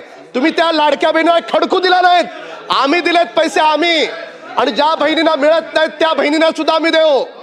आणि सन्माननीय आदित्य ठाकरे साहेब, तुम्हाला तर जराही नाही, तुम्हाला तर जराही नाही. महापालिका लुटून खाल्लीत तुम्ही. पंकजाताई बोला. नियम बोला बोला बोला बोला बोला पंकजाताई बोला बोला. मी ऐकतोय, मला ऐकू येतंय, बोला. त्यांचं महाराष्ट्र विधानसभा. आता विषय वाढवू नकात. ठीक आहे. निवेदन पटलावर ठेवण्यात आले. लक्षवेधी क्रमांक 1. बावनकुळे साहेब 1 मिनिट. पंकजाताई बोला. आज महाराष्ट्र विधानसभा नियम 47 अन्वये काढतो पशुसंवर्धन व्यवसायास कृषी समकक्ष दर्जा देण्यासंदर्भात मंत्रिमंडळाने निर्णय घेतलेला आहे. राज्याच्या. ठीक आहे, होऊ दे. निवेदन होऊ दे, बसा. बोला पंकजाताई बोला. हे निवेदन अत्यंत महत्वाचं आहे, सर्व आमदारांसाठी आवश्यक आहे. देतो, हो दे ना. एवढं निवेदन विषय बोलले तर तुम्ही सगळ्यांनी त्याचं स्वागत केलेलं आहे. बसा. निवेदन झाल्यावर देतो म्हणले ना. निवेदन प्लीज. महाराष्ट्र विधानसभा नियम 47 पशुसंवर्धन व्यवसायात कृषी समकक्ष दर्जा देण्यासंदर्भात मंत्रिमंडळाने निर्णय घेतलेला आहे. हे सभागृहाला अवगत करण्यासाठी मी इथे उभी आहे. राज्याच्या सकल उत्पादनामध्ये कृषी क्षेत्राचा वाटा 12% असून कृषी क्षेत्राच्या एकूण उत्पन्नामध्ये पशुजन्य उत्पन्नाचा वाटा 24% आहे.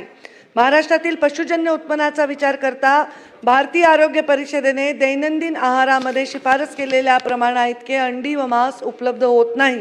तसेच दुग्ध उत्पादनामध्ये राज्यातील पशुधनाची उत्पादन क्षमता इतर राज्यांच्या तुलनेमध्ये कमी आहे.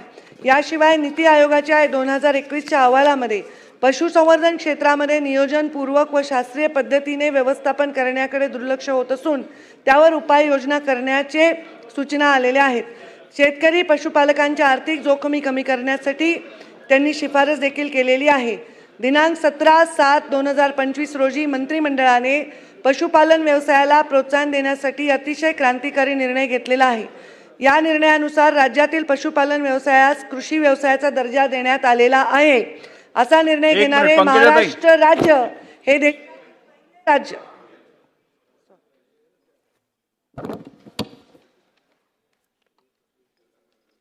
असे करणारे महाराष्ट्र राज्य हे देशातील पहिले राज्य असेल.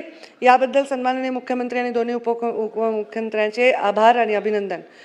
यामध्ये वीजदार आकारणीसाठी कृषी व इतर वर्गवारीनुसार कृषी वर्गवारीप्रमाणे त्यांना लाभ देण्यात येतील. ग्रामपंचायत करमध्ये लाभ देण्यात येतील. पशुपालन व्यवसायात पंजाबराव देशमुख व्याज सवलत योजनेच्या धर्तीवर व्याज दरामध्ये सवलत देण्यात येईल. कृषीप्रमाणे कुक्कुटपालन व पशुसंवर्धन व्यवसायासाठी सोलार पंप व सोलार संचाच्या संदर्भामध्ये उभारणी करण्यामध्ये सवलत देण्यात येईल. या निर्णयाचा लाभ राज्यातील सुमारे 76.41 लक्ष पशुपालकांना होणार आहे. या निर्णयामुळे पशुजन्य उत्पादनातून सुमारे 7,700 कोटी रुपये इतकी वाढ होणे अभिप्रेत आहे. ठीक आहे, चला लक्षवेधी. हा बोला. अध्यक्ष महोदय, माझं नाव कशासाठी घेतलं मला माहीत नाही. सन्माननीय सदस्य जे बोलत होते ती वस्तुस्थिती आहे. अनेक महिलांना वाटतं की त्यांना फसवलं गेलेलं आहे, कमी पैसे मिळतात बँकेच्या खात्यांमध्ये, त्यांची नावं कापली जातात. मी तर त्यांचं अभिनंदन करत होतो की एक वस्तुस्थिती त्यांनी हाऊस समोर आणलेली आहे. तर एवढं चिडण्याची काय गरज होती? आम्ही सगळे तर त्यांचे अभिनंदन करत होतो की महिलांची फसवणूक ही लाडकी बहीण योजनेत कशी होत आहे, ठीक, हे त्यांनी लोकांसमोर आणलं. ठीक आहे, चला लक्षवेधी क्रमांक 1. नाही नाना भाऊ, नाही आता नाही. लक्षवेधी क्रमांक 1. अध्यक्ष महोदय, लक्षवेधी क्रमांक 1. नाही असं नाही. अध्यक्ष महोदय, नको नको. अध्यक्ष महोदय, लक्षवेधी. नाही पण काय आहे मग महाराज, आमच्याकडे जो आता 2 दिवसाच्या पहिले जो पूर आला, अध्यक्ष महाराज, त्या सभागृहात काय चाललंय मला समजत नाही. वाटेल ते आपण प्रत्येक जण आपल्या मनाप्रमाणे उठतो, बोलायला लागतो, याला काय अर्थ नाही. अध्यक्ष सभागृहाचं डेकोरम अजिबात मेंटेन होत नाहीये. नाही बावनकुळे साहेब चालू करा. नाही असं नाही. आता झालं पॉइंट ऑफ इन्फॉर्मेशन, निवेदनानंतर परत पॉइंट ऑफ इन्फॉर्मेशन चालू. अध्यक्ष महोदय, नको नको, आता नको, आता नको. अध्यक्ष चला अध्यक्ष महोदय वितरित केल्याप्रमाणे. लक्षवेधी क्रमांक 1. अध्यक्ष महोदय वितरित केल्याप्रमाणे. अध्यक्ष महोदय, उत्तर तर काय आलेलं नाही, पण मला माननीय मंत्र्यावर विश्वास आहे की धडाकेबाज उत्तर ते देतील.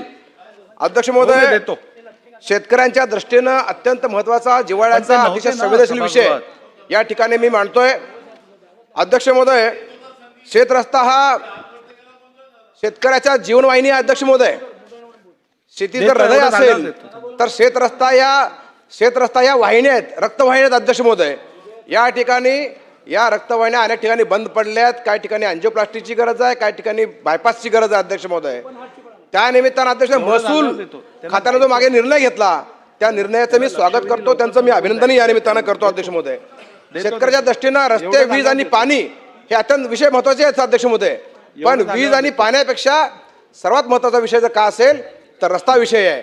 अध्यक्ष महोदय, मला आनंद आहे या निमित्तानं छोट्याशा गावातून निघालेला हा विषय माझ्या मतदारसंघातील कल्याणी माळेगाव या गावातून हा विषय निर्माण झाला. अध्यक्ष महोदय, मला आनंद आहे. हा संपूर्ण महाराष्ट्र या निमित्तानं व्यापलेला आहे या विषय.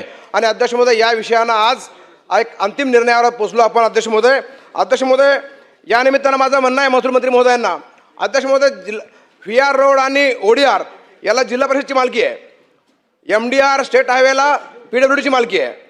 तर MSRDC आपले स्वतःचे रस्ते आहेत. नॅशनल हायवेला नॅशनल हायवे मालक आहे.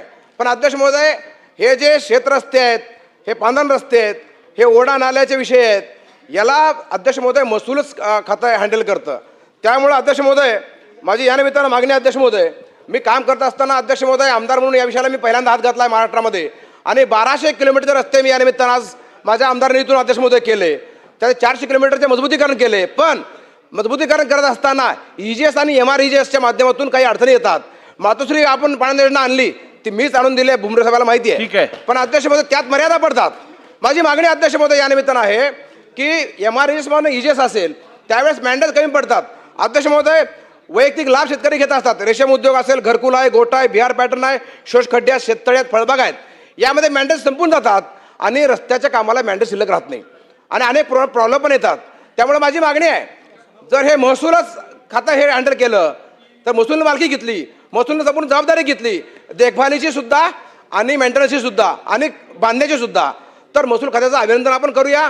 शेतकऱ्याच्या दृष्टीने अत्यंत महत्त्वाचा विषय आहे. माझी खात्री आहे अध्यक्ष महोदय, ह्या ज्या त्रुटी आल्या मातोश्रीमध्ये किंवा बाकीच्या आमचे मान्य देवेंद्रजी मुख्यमंत्री असताना त्यांनी पालकमंत्री पाणी योजना आणली होती, त्यातही काही त्रुटी या निमित्तानं आल्या होत्या अध्यक्ष महोदय.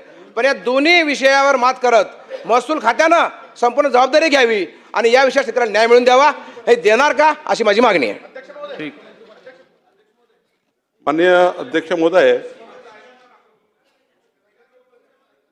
खरं तर आम्ही जेव्हा विधानसभा निवडणुकीला समोर गेलो तेव्हा माननीय मुख्यमंत्री देवेंद्र फडणवीसजींनी जो संकल्पनामा राज्याला दिला होता त्यामध्ये आपण हे ठरलं होतं की शेतकऱ्यांना शेतीचे रस्ते असले पाहिजे.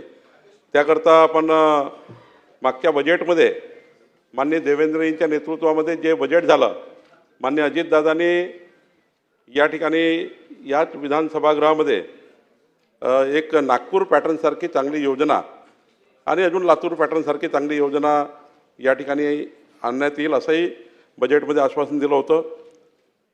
मी अभिमन्यू पवारांचं अभिनंदन करतो की त्यांनी एक मोठं काम लातूरमध्ये उभं केलं आणि औस्यामध्ये उभं केलं. एक लातूर पॅटर्न सेट झाला तेव्हा एकनाथ डवलेजी त्या काळात त्यांनी चांगलं काम केलं होतं. मग आमचे आशिष जयस्वालजी यांनी माननीय देवेंद्रजी पालकमंत्री असताना नागपूरमध्ये मोठ्या प्रमाणाची एक योजना तयार केली. आशिष जयस्वालजींनी एक नागपूर पॅटर्न तयार केला आणि महाराष्ट्रातील याचे अनेक कामं अनेक विभागामध्ये सुरू आहे. मातोश्री ग्रामसमृद्धी पांधन योजना मागच्या काळात आली, त्यानंतर त्यामध्ये रोजगार हमी विभाग हा विभाग काम करतो आहे, काही ग्रामविकास विभागही काम करतो आहे. त्यामुळं या ठिकाणी जे माननीय अभिमन्यू पवारांची मागणी आहे की हे पांधन रस्ते महसूलचे आहेत, मालकी महसूलची आहेत, कंट्रोल तहसीलदारचा आहे, तहसीलदारशिवाय अतिक्रमण निघू शकत नाही, तहसीलदारशिवाय कुठलीही कारवाई होऊ शकत नाही. म्हणून त्यांची मागणी आहे की महसूलनी एखादी अशी योजना करावी जी लातूर पॅटर्न किंवा आपला अमितजी लातूर पॅटर्न किंवा नागपूर पॅटर्नप्रमाणे असावी.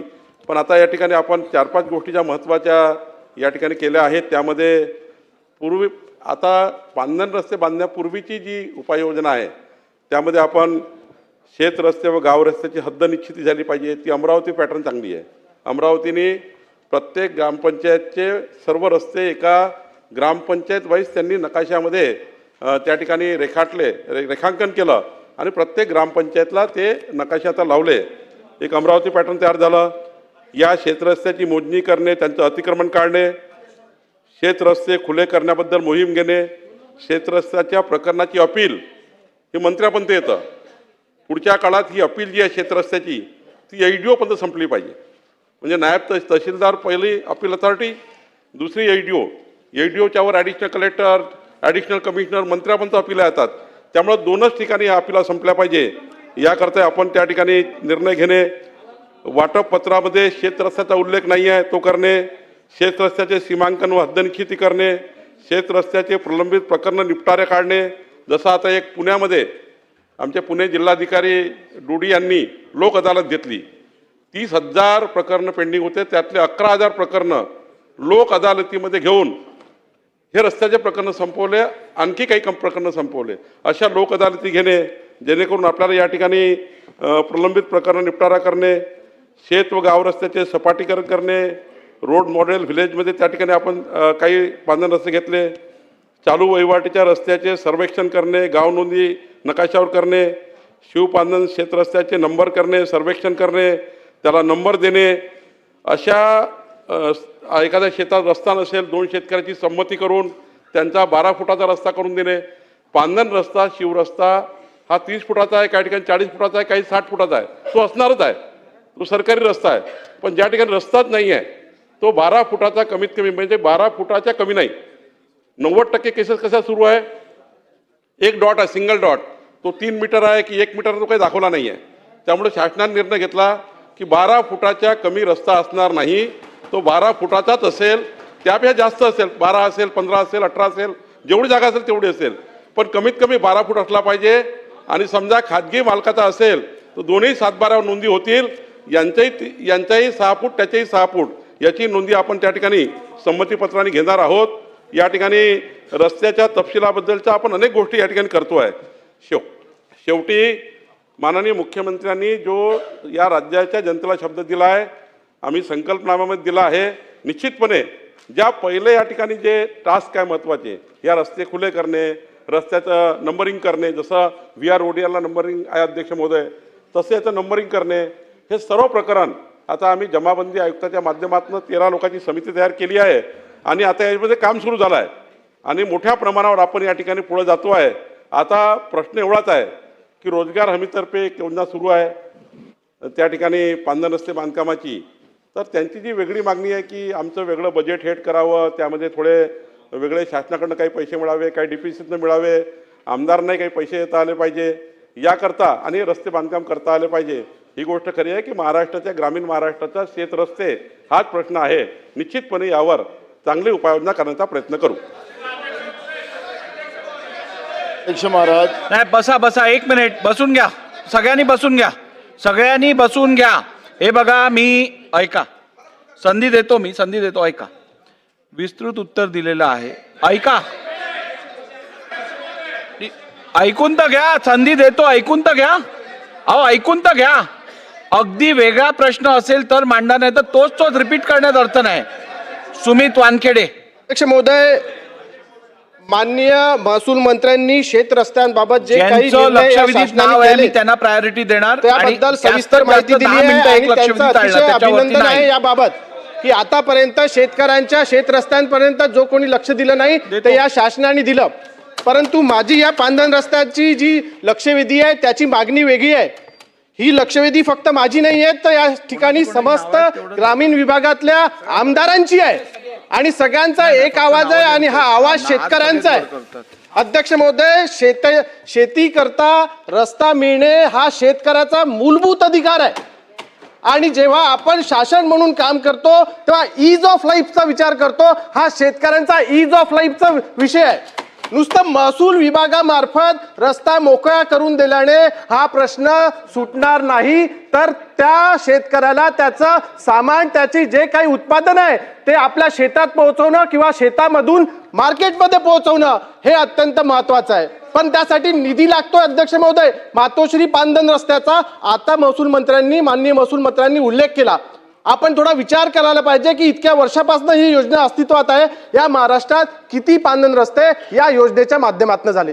माझा स्पेसिफिक सवाल माननीय मंत्री महोदयांना आहे की ह्या शेतकऱ्यांचा पांदन रस्त्यांच्या योजना तयार करणार आहेत का?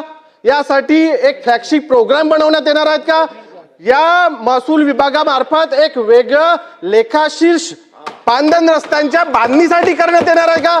आणि शासनातर्फे पुढच्या 5 वर्षामध्ये राज्यातल्या प्रत्येक शेतकऱ्याला पक्का पांदन रस्ता मिळावा यासाठी प्रोग्राम तयार करण्यात येणार आहेत का? आणि दरवर्षी यासाठी मुबलक प्रमाणात निधी उपलब्ध करून देणार आहेत का? तुम्हाला पहिला प्रश्न आठवतोय का? माननीय अध्यक्ष महोदय, हा महाराष्ट्रातल्या जवळपास 150च्या वर आमदारांचा प्रश्न आहे.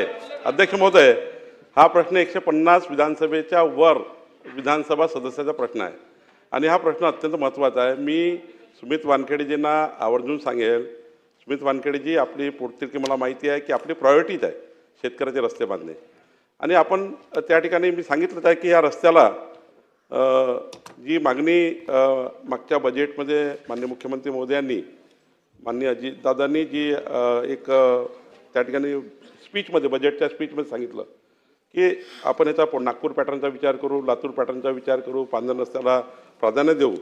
निश्चितपणे मला रोजगार हमी, ग्रामविकास आणि महसूल या तिन्ही विभागाची चर्चा करून याचं वेगळं लेखाशीर्ष करता येईल का, याच्याकरता कुठले निधी आपल्याला त्या ठिकाणी कन्वर्जन करता येईल असाही विचार करून आपल्याला अत्यंत महत्त्वाचा जो जटिल प्रश्न या राज्याचा आहे, म्हणजे आजकाल लोक VR मागत नाही, ODR मागत नाही, FDR मागत नाही, आपण सारे करून टाकले आहे. पण महत्त्वाचा प्रश्न आता पांधन रस्त्याचा आहे. निश्चितपणे एक चांगली आपण याच्याकरता पांधन रस्ते योजना तयार करू आणि ती पांधन रस्त्याची योजना आपल्या विधानसभाच्या प्रत्येक मतदारसंघात करण्याकरता एक त्या ठिकाणी निश्चित कालबद्ध कार्यक्रम देऊ असे या ठिकाणी आश्वस्त करतो. वडेट्टीवार साहेब बोला.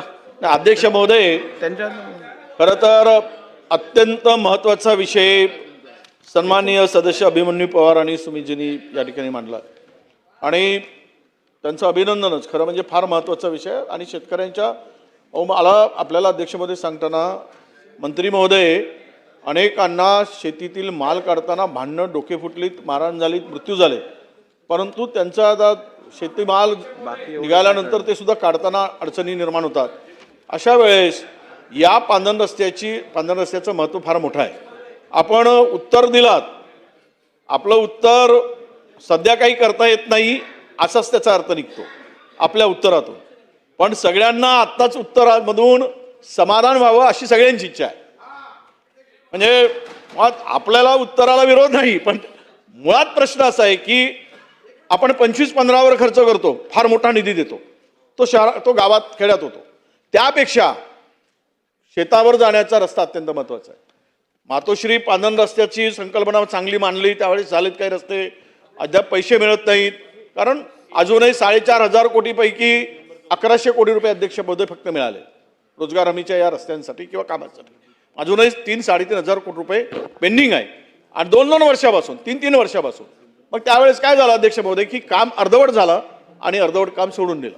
म्हणजे तो थोडं तरी बरा होता, तेही अर्धवट झाला. काही ठिकाणी रस्ते झालेत. मला एवढंच विनंती आहे, खरं म्हणजे हा विषय गांभीर्यानं घेऊन, हा विषय आपल्याशी जोडला आहे. हा खरं आहे की आपण हा विषय घेत असताना रोजगार हमी मंत्री किंवा ग्रामविकास मंत्री या 3-4 मंत्र्यांच्या बरोबर आम्हाला एक 2-4 लोकांना बोलवा आणि हा महत्त्वाचा विषय असल्यामुळे आपण या अधिवेशनात नाही अध्यक्ष महोदय, आपली सूचना करा, विनंती आपल्याला की या विषयाला घेऊन डिसेंबरमध्ये ते काय आता पुढचं अधिवेशन येईल त्यावेळेस यावर विशिष्ट बजेट आणि लेखाशीर्ष नव्यानं तयार करणं ही सभागृहातल्या 150 आमदारांची विनंती आहे. आणि म्हणून माननीय मुख्यमंत्री महोदयांना, मुख्यमंत्री महोदय, आपल्याला विनंती आहे की आपण शेवट आपल्या भागामध्ये भात शेती आहे ना, इतका त्रास आहे. उलट कापसाची शेती, सोयाबीन थोडा तरी कमी आहे, पण आपलं चिखलच एवढा असतो नाही, तेवढाच आहे. तुमचाही आहे, मी नाही म्हणत नाही, आमचा आणि तुमचा सारखाच त्रास आहे, दोघांचाही सारखा आहे. राजेशजी, अभिमन्यूजी सारखाच आहे. हां, आणि मला माझी माननीय मुख्यमंत्र्यांना विनंती आहे, याला वेगळा लेखाशीर्ष द्या. इतर कामापेक्षा या महाराष्ट्रातील शेतकऱ्यांना शेतापर्यंत जाण्यासाठी जो रस्त्याची आवश्यकता आहे तो पूर्ण करण्यासाठी एक हेड तयार करून त्यावर विशिष्ट निधी टप्प्याटप्प्याने द्या. पण तुम्हाला हात जोडून विनंती आहे, याला चांगला प्रश्न मांडलाय आणि तुम्हाला शेतकरी चिखलातून फसत जातो, बैलगाडी फसते, बैल फसतो, आपल्याला विनंती आहे की यावर वेगळा लेखाशीर्ष करून निधीची उपलब्धता करून द्यावी आणि ते या ठिकाणी घोषित करावं अशी माझी माननीय मुख्यमंत्री महोदयांना विनंती आहे.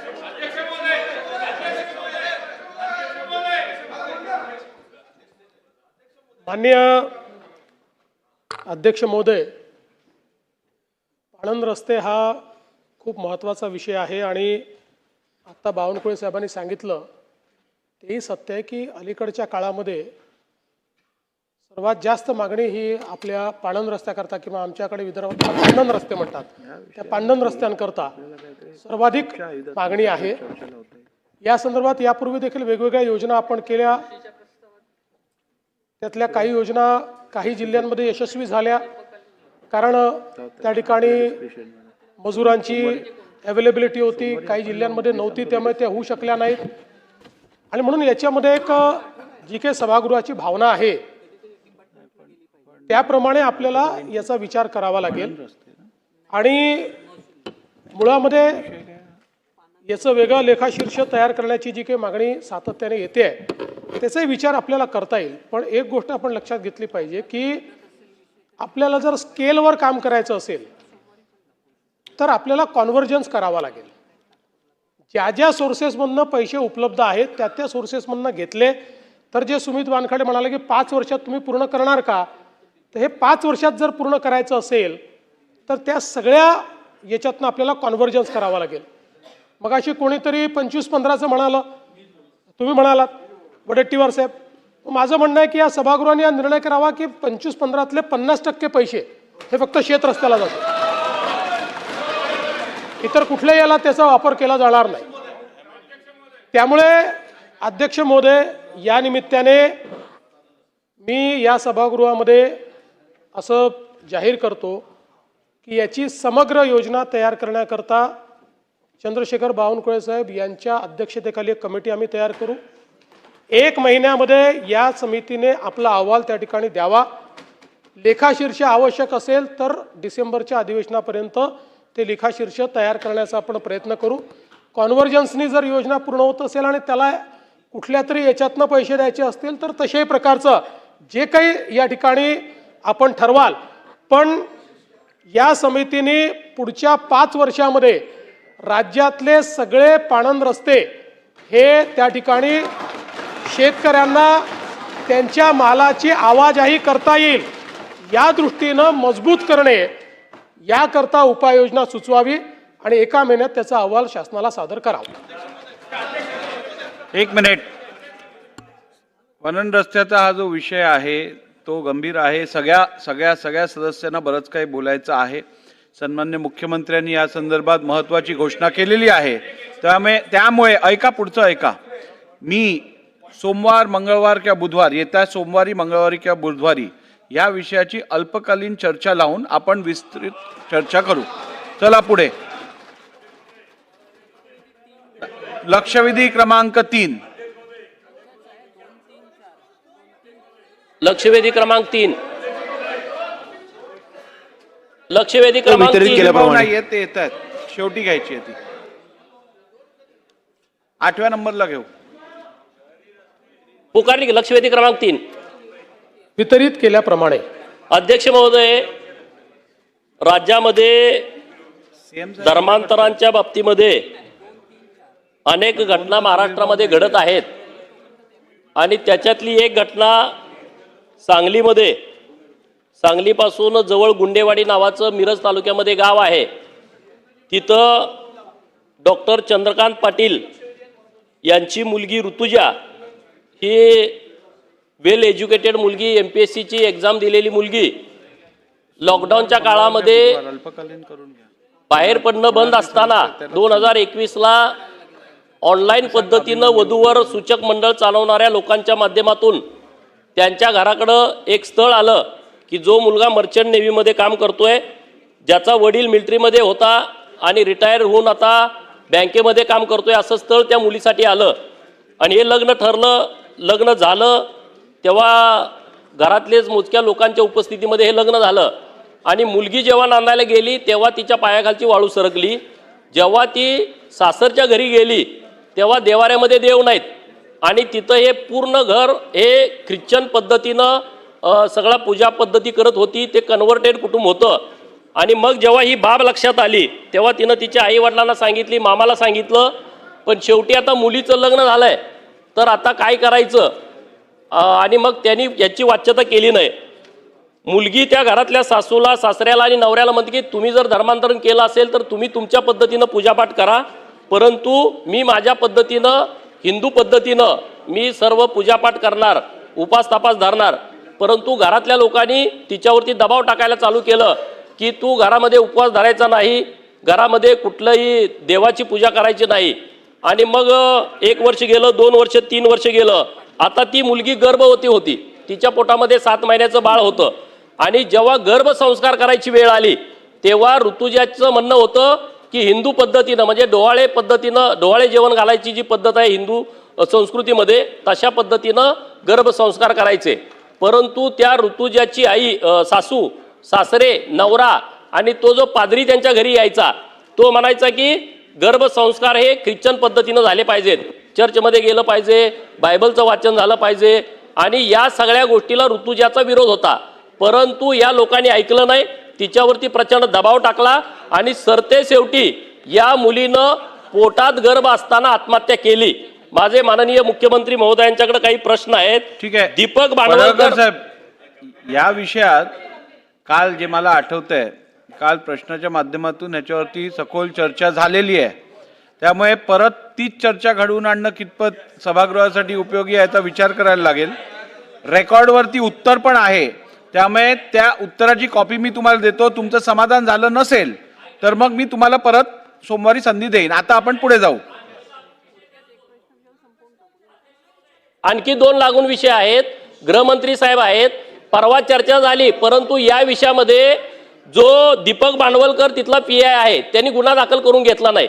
तिथं त्यांनी त्यांना 3-4 तास त्यांना थांबवून ठेवलं आणि जो पादरी आहे तो न्यायालयामध्ये गेला. न्यायालयाने त्याचा अटकपूर्व जामीन फेटाळलाय, परंतु त्याला आत्तापर्यंत अटक झालेली नाही. माननीय मुख्यमंत्री महोदयांच्याकडे माझा प्रश्न आहे, दीपक भांडवलकर ज्यांनी 3 तास गुन्हा दाखल करून घेतला नाही त्याच्यावरती आपण काही कारवाई करणार आहात का?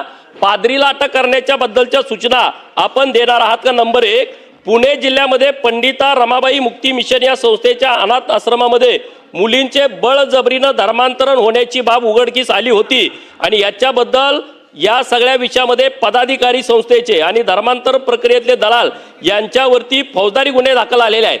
परंतु याचा तपास संथगतीनं आहे. SIT स्थापन करण्याची घोषणा ही झाली होती, परंतु ती स्थापन झाली नाही.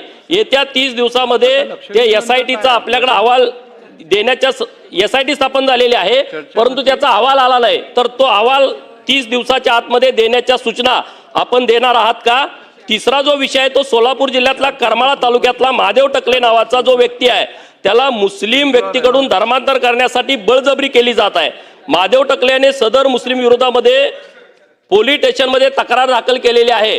या समाजकंटकांनी महादेव टकले याच्या मुलीची बळजबरीने धर्मांतर करण्यासाठी अपहरण केले. दिवसाढवळ्या हिंदू मुलींचं अपहरण होणं असं जे प्रकार झालेले आहेत याच्याबद्दल माननीय मुख्यमंत्री महोदय आदेश देणार आहात का? आणि तिसरा जो विषय आहे की जो सुप्रीम कोर्टाचा 2024चा निर्णय आहे, सिल्वार आणि प्रकरणातला जो निर्णय आहे मुख्यमंत्री महोदय, यामध्ये असं म्हटलंय जर तुम्ही SC ST FIJNT OBC या जात प्रमाणपत्राचा वापर करून जर तुम्ही नोकरी घेतली असेल आणि जर नोकरी घेतल्यानंतर तुम्ही धर्मांतरण केलं असेल तर ही बाब जर निदर्शनास आली, तसे पुरावे जर समोर आले तर त्यांना बडतर्फ करण्याचे आदेश सुप्रीम कोर्टाचे आहेत. अध्यक्ष महोदय, मी काही नोकरी करणारी ज्यांनी जातीचा दाखला वापरला आणि आता ते सरकारमध्ये नोकरी करतायत आणि त्यांची पूजा पद्धती बदललेली आहे, त्यांची लग्नाची पद्धत बदलली, त्यांच्या मुलं झाली तर बारशाची पद्धत बदलली, त्यांच्यामध्ये एखादा मृत्यू झाला तर दफन करण्याची पद्धत आहे, ह्याचे मी काही पुरावे घेऊन आलेलो आहे. तर हे सगळे अधिकारी आहेत, ह्यांच्यावरती आपण बडतर्फीची कारवाई करण्याचे आदेश देणार आहात का? आणि महाराष्ट्रामधल्या सगळ्या खात्यांच्या प्रमुखांना जे SC ST FIJNT OBCच्या जातीचं प्रमाणपत्र जोडून नोकरीला लागलेले आहेत आणि 2024च्या सुप्रीम कोर्टाच्या आदेशानं जर त्यांच्या विरोधात पुरावे सापडले की त्यांनी धर्मांतरण केलंय, धर्माचा प्रचार करतायत, अशा लोकांच्या वरती त्यांची यादी काढून बडतर्फ करण्याची आपण सूचना देणार आहात का? आणि धर्मांतरण विरोधी कायदा करण्याच्या दृष्टिकोनातून आपण जी समिती गठीत केली आहे, लव जिहादच्या बाबतीमध्ये कायदा करण्याची जी समिती गठीत केलेली आहे, तो कायदा लवकरात लवकर यावा याच्याबद्दल सरकारची भूमिका काय आहे ही स्पष्ट करावी. माननीय अध्यक्ष महोदय, सन्माननीय गोपीचंद पडळकरजींनी सांगलीची जी घटना सांगितलेली आहे त्यामध्ये त्यांनी ज्या धर्मगुरूंचा उल्लेख केलेला आहे त्यांना अटकपूर्व जामीन मिळालेला म्हणून त्यांना अटक करता येत नाही, पण याच्या विरुद्ध जर आवश्यकता असेल तर अपील देखील केली जाईल. आणि आपण जे सांगितलं की जाणीवपूर्वक ते जो काही FIR आहे तो दाखल करून घ्यायला टाळाटाळ केली त्याची चौकशी केली जाईल आणि जर अशा प्रकारची टाळाटाळ केली असेल तर त्यांच्यावर कारवाई केली जाईल. दुसरा मुद्दा आपण जे दुसरं पुण्याचं प्रकरण आहे त्यामध्ये SITच्या रिपोर्टच्या संदर्भात आपण सांगितलेलं आहे 1 महिन्याच्या आत हा रिपोर्ट घेण्यात येईल आणि त्या रिपोर्टप्रमाणे त्या ठिकाणी कारवाई केली जाईल. तिसरा विषय जो आपण या ठिकाणी मांडला सर्वोच्च न्यायालयाचा जो काही आदेश आहे, आपल्याकडे जी काही प्रकरणं ती आपण द्या. सर्वोच्च न्यायालयाच्या आदेशाचं जिथे जिथे उल्लंघन होत असेल त्या त्या प्रकरणामध्ये सर्वोच्च न्यायालयाने आदेश असा दिलेला आहे की कास्टवर जे रिझर्वेशन आहे ते जर घेतलं असेल तर तुम्ही मग त्याच धर्मात असले पाहिजे. कारण तुम्ही ज्यावेळेस धर्मांतरण करता किंवा दुसरा धर्म ज्यावेळेस अडॉप्ट करता त्यावेळी तुम्हाला कास्ट बेस्ड, कारण हे सोशल रिझर्वेशन आहे, आणि आपण ज्यावेळेस एखादा उदाहरणादाखल समजा मुस्लिम समाजात गेलो किंवा आपण ख्रिश्चन समाजात गेलो तर या समाजांमध्ये कास्ट नाही आहे असं मानलं जातं की याच्यात कास्ट नाही आहे, म्हणून कास्ट बेस्ड रिझर्वेशन घेता येत नाही असा तो निर्णय आहे. म्हणूनच मी त्याच्यात सांगतोय की त्यांनी जे काही आपल्याला आदेश, त्यांनी जी काही मागणी केलेली आहे, सुप्रीम कोर्टाच्या आदेशाचं ज्या प्रकरणात उल्लंघन होत असेल त्या प्रकरणात कारवाई होईल. जिथे उल्लंघन होत नसेल त्या ठिकाणी कारवाई करण्याचा काही प्रश्न नाही आहे. तिसरा मुद्दा जो त्यांनी या ठिकाणी मांडलेला आहे, ज्यामध्ये धर्मांतरण बळजबरीने किंवा आमिष दाखवून धर्मांतरण करणं हा या ठिकाणी आपण गुन्हा मानलेला आहे, आणि या संदर्भातला कायदा हा कडक झाला पाहिजे, तो योग्य प्रकारे झाला पाहिजे. या दृष्टीनं आपण आपल्या ज्या काही पोलीस महासंचालक आहे DG यांच्या अध्यक्षतेखाली एक कमिटी तयार केलेली आहे. त्या कमिटीने नुकताच आपला रिपोर्ट हा शासनाला दिलेला आहे. शासन त्या रिपोर्टची पडताळणी करेल आणि त्यानंतर आवश्यक असेल ती कारवाई शासन करेल. अधिकाऱ्यांनी देवस्थानच्या अधिकृत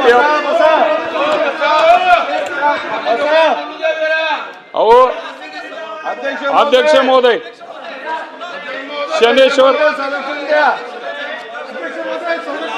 अध्यक्ष महोदय, अरे बसा बोलू द्या, नवीन सदस्यांना बोलू द्या. जवळजवळ 25 मिनिटं काल बोललो आपण याच्यावरती. हो साहेब. अध्यक्ष महोदय, असं करू नका, बसा. हो काल झाली चर्चा, परत तेच बोलणार का? बसा. अध्यक्ष महोदय, मी माझ्या मतदारसंघातील एक पवित्र देवस्थान शनेश्वर देवस्थान, शनी शिंगणापूर, नेवासा तालुका, एवढं झालं की या नानाभाऊंना देतो. देवस्थानमध्ये बसा.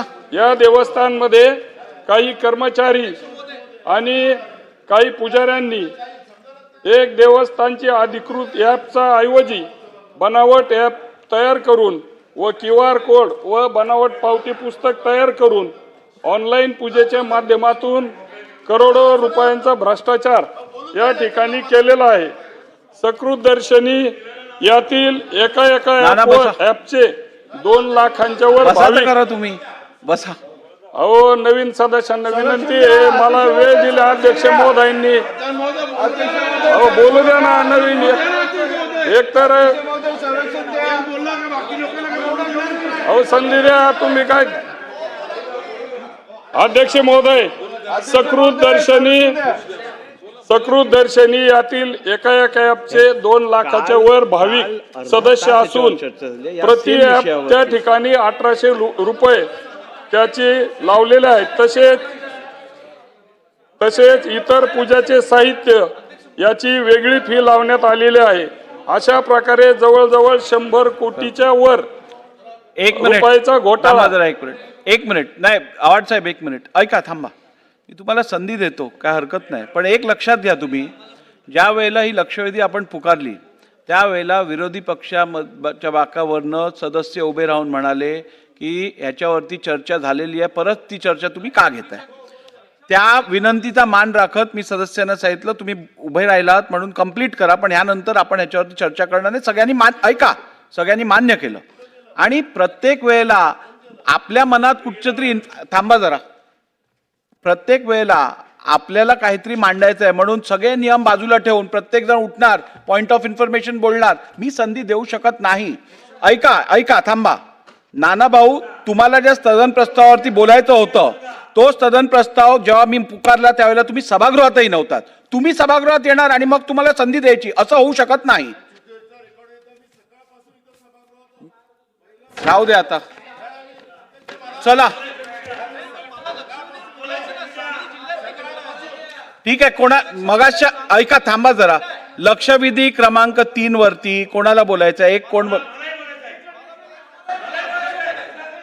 महोदय, नियमाची अशी पायमल्ली, एक जण कोणी बोलेल, प्रत्येक जण बोलेल, मग याला नियमाला काही अर्थ आहेत की नाही? इथे तेच चाललंय. कोण बोलणार आहे? चला, जितेंद्र आव्हाडजी बोला. अध्यक्ष महोदय,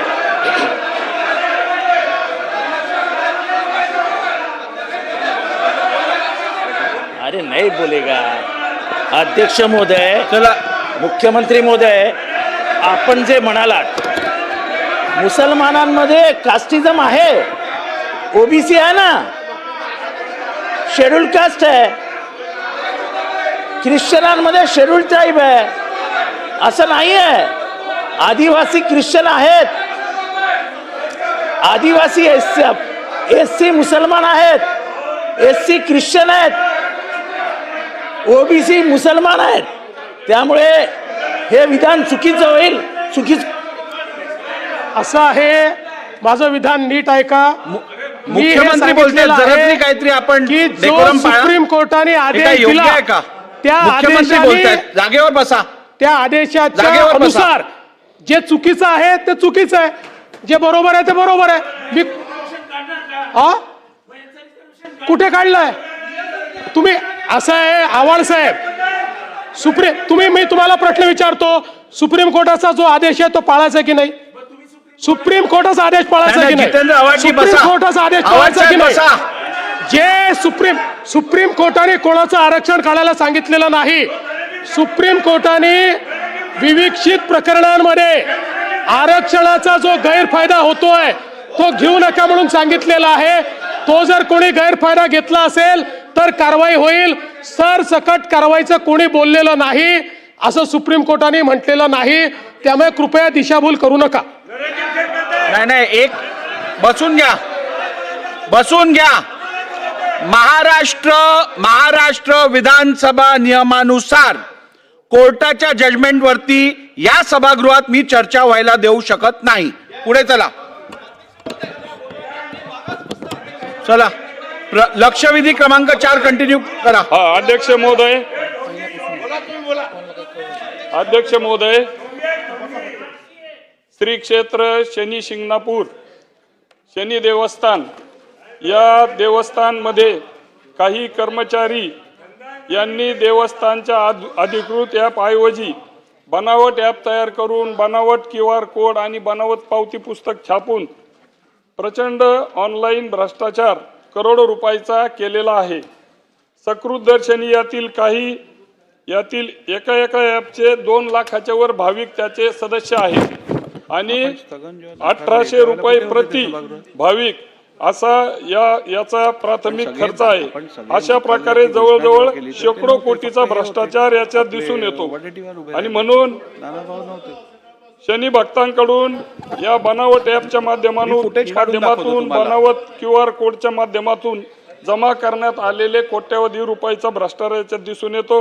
हा निधी देवस्थानच्या तिजोरीऐवजी हा खाजगी लोकांच्या बँक खात्यात वर्ग झालेला आहे आणि म्हणून काही कर्मचारी पुजाऱ्यांच्या खात्यावर हा सर्व पैसा जमा झालेला असताना या ॲपच्या माध्यमातून करोडोचा घोटाळा या ठिकाणी दिसून येतो. यामुळे देवस्थानचं उत्पन्नात मोठी घट झालेली आहे. शनी भक्तांची व देवस्थानची करोडोची फसवणूक यामध्ये झालेली आहे. सकृतदर्शनी मोठा भ्रष्टाचार झालेला दिसतो. तसेच ऑनलाईन पूजेच्या नावाखाली शनी भक्तांची मोठी लूट या कर्मचाऱ्यांनी आणि पुजाऱ्यांनी केलेली आहे. सदरची रक्कम ही शेकडो कोटीच्या वर आहे आणि म्हणून ही गंभीर बाब असून अशा ॲपसाठी आपल्याला धर्मदाय आयुक्त कार्यालयाकडून परवानगी घेणं क्रमप्राप्त आहे. तसंच विश्वस्त मंडळाचं त्या ठिकाणी ठराव घेणं आवश्यक आहे, परंतु अशा प्रकारचा कुठलाही ठराव घेण्यात आलेला नाही. याविषयी शनी भक्तांनी देवस्थान प्रशासन व पोलीस अध्यक्ष वाचून दाखवू नका, तुम्ही प्रश्न विचारा. अहिल्यानगर यांच्याकडे वेळोवेळी तक्रारी केलेल्या आहे.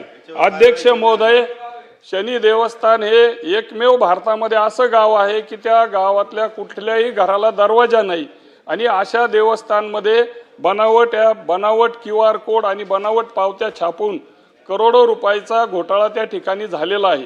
अध्यक्ष महोदय, हे जागतिक दर्जाचं असलेलं देवस्थान वेळोवेळी अनेक तक्रारी वेगवेगळ्या संघटनांनी उपोषणं आंदोलनं यामध्ये केलेली आहेत.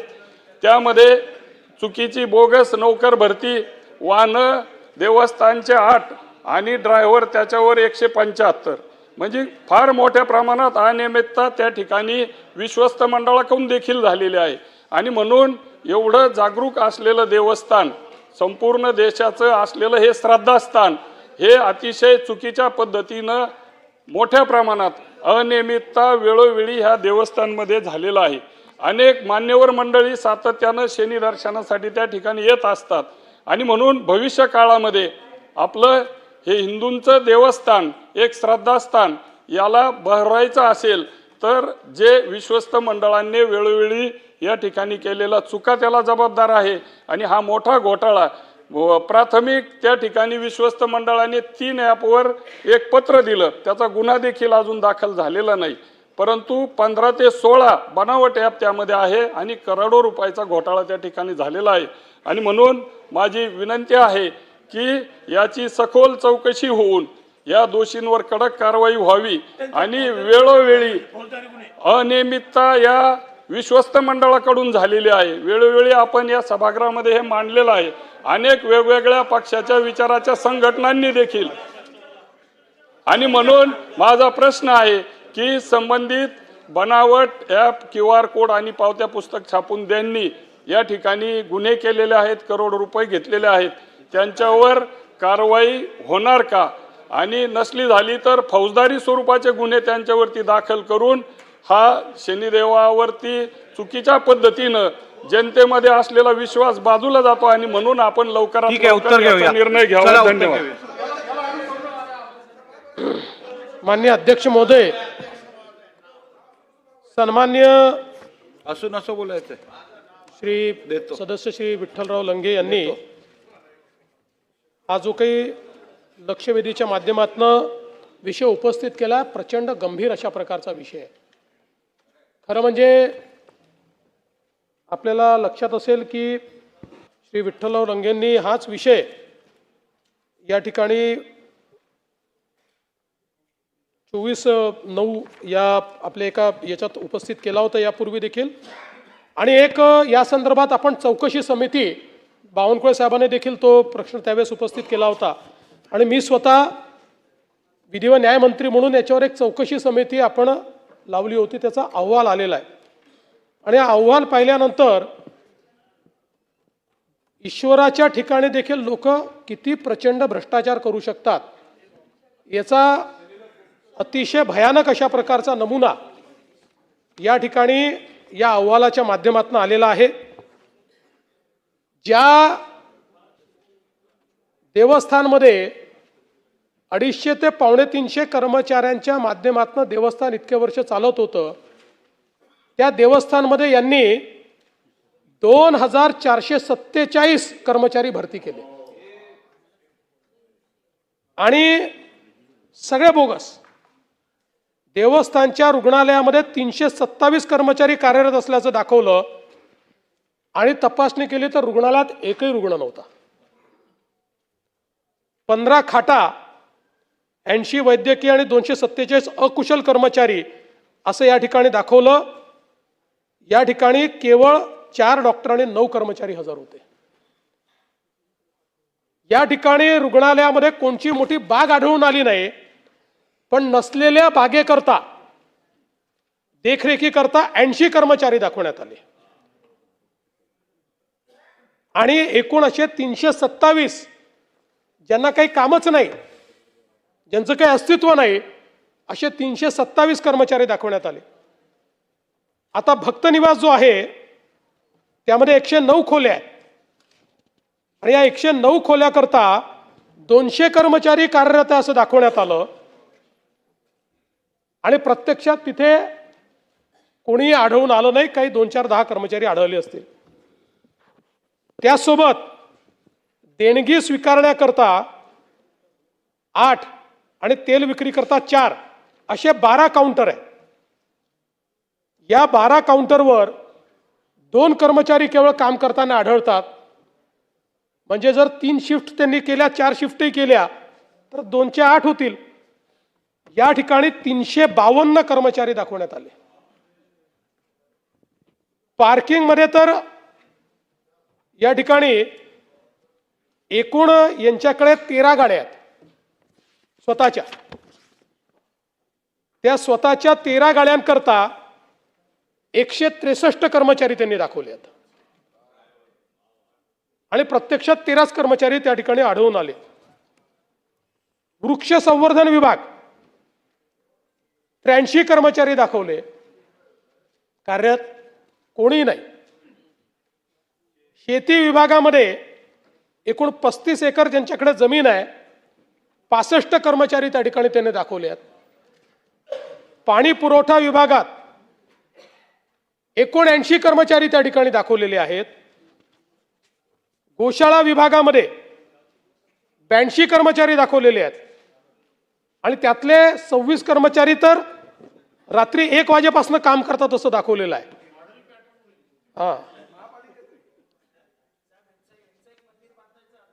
यांचंच एक मंदिर बांधावं लागेल वेगळं.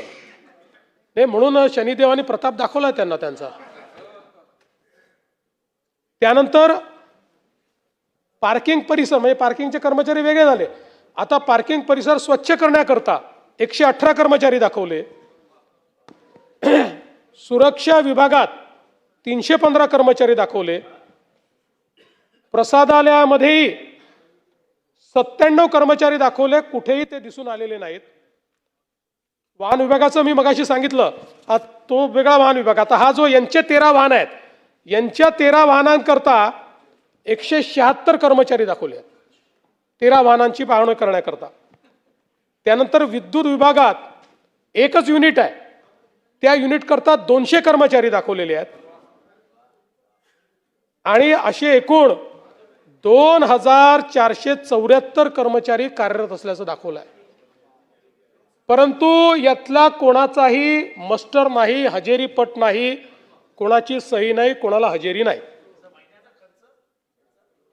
भरपूर खर्च आहे, सांगतो तोही. जवळपास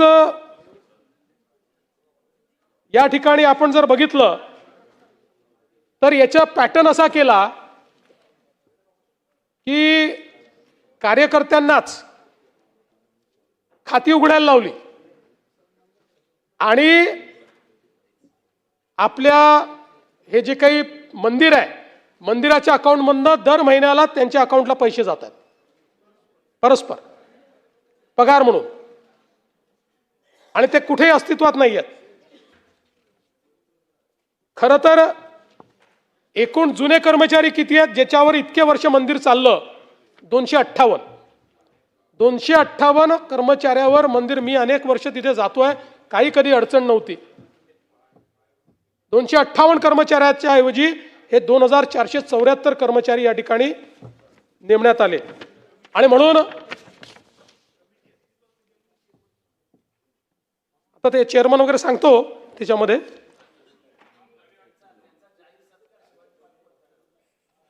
जाहीर सत्कार करू, पण या संदर्भात आता हा अहवाल राज्याच्या लॉ अँड ज्युडिशरी विभागाकडे आलेला आहे. या संदर्भात त्या कमिटीच्या संदर्भातली अंतिम सुनावणी ही चॅरिटी कमिशनर या ठिकाणी घेत आहेत. त्यामुळे त्यांच्या नियमानुसार ते योग्य कारवाई त्याच्यावर करतील. पण लॉ अँड ज्युडिशरीला मी या ठिकाणी असे आदेश दिले आहेत की यांच्यावर FIR दाखल करा आणि पोलिसांना सांगितलेलं आहे की बाहेरची टीम पाठवून या ठिकाणी याची पूर्ण चौकशी करा. कारण या संदर्भात मला हेही नमूद करायचं आहे की यापूर्वी म्हणजे जेव्हा हे आपण आश्वासन देऊन विशेष ऑडिट त्यांचं लावलं त्यापूर्वी चॅरिटीच्या एका अधिकाऱ्यांनी चौकशी करून क्लीन चिट दिली होती आणि त्याच्यावर मग ही चौकशी मी लावली, तेव्हा हे सगळ्या गोष्टी निघाल्या. त्यामुळे या संदर्भात फौजदारी गुन्हा देखील दाखल होईल. तसंच सन्माननीय सदस्यांनी जो दुसरा घोटाळा सांगितलेला आहे की एक ओरिजिनल ॲप आणि 2-3 नकली ॲप तयार करायचे आणि मग पूजेचे पैसे वगैरे त्या नकली ॲपवर स्वीकारायचे, हेही या ठिकाणी निदर्शनास आलेलं आहे. हा गुन्हा दाखल केलेला आहे. हा गुन्हा महाराष्ट्र सायबर एडीजी यांच्या देखरेखीखाली या गुन्ह्याचे संदर्भातली सगळी चौकशी होईल आणि या संदर्भात कारवाई होईल. आणि यासोबत खरं म्हणजे महाराष्ट्राच्या विधानसभेने विधिमंडळाने कायदा पारित करून या ठिकाणी आता जसं शिर्डीचं मंदिर किंवा पंढरपूरचं मंदिर आहे तशीच या ठिकाणी समिती असावी असा निर्णय पूर्वीच केलेला आहे. हाही निर्णय लवकरात लवकर आम्ही कार्यान्वित करणार आहोत. पण आधी जरा या लोकांना हे जे काही भ्रष्टाचार केलेला आहे या भ्रष्टाचारांना, जे देवाच्या नावाने भ्रष्टाचार करतात त्या भ्रष्टाचारांना त्या ठिकाणी त्यांची जागा दाखवणं हे गरजेचं आहे आणि म्हणून ती कारवाई आधी केली जाईल. धस साहेब बोला. अध्यक्ष महोदय, फरांदे त्यांनी जे विचारलेलं आहे, ज्यांनी मागच्या काळामध्ये चुकीचा अहवाल दिला त्यांची केवळ बदली झालेली आहे, त्यांची खातेनिहाय चौकशी पण केली जाईल. अध्यक्ष महोदय, शनी साई प्रतिष्ठानचे संस्थापक विशाल सुरपुरिया यांनी मुख्यमंत्री महोदयांना या बाबतीमध्ये कंप्लेंट केलेली. अध्यक्ष महोदय, लंगे साहेबांनी सांगितलं त्याच्यापैकी ओरिजिनल ॲप एक, परंतु जे डमी ॲप केलेले आहेत मुख्यमंत्री महोदय, श्री मंदिर, उत्सव ॲप, वामा, घर मंदिर, शेमारू अशा पद्धतीचे काही ॲप आहेत आणि प्रत्येक ॲपचा जे भक्तगणांची संख्या आहे ती 3 लाखाच्या आसपास आहे आणि प्रत्येकाकडून पूजा अर्चेसाठी हे 1800 रुपये त्यांनी टाकून घ्यायचे आणि टाकून घेतल्याच्या नंतर फक्त तुमच्या नावाने पूजा केली असं दाखवून त्यांना ते व्हॉट्सअपवरती फक्त पाठवायचं, एवढं काम हे लोक करत होते. अध्यक्ष महोदय, लंगे साहेब म्हणतायत इथं 39 कोटीचा घोटाळा म्हणतायत, ते बोलताना 100 कोटीचा घोटाळा.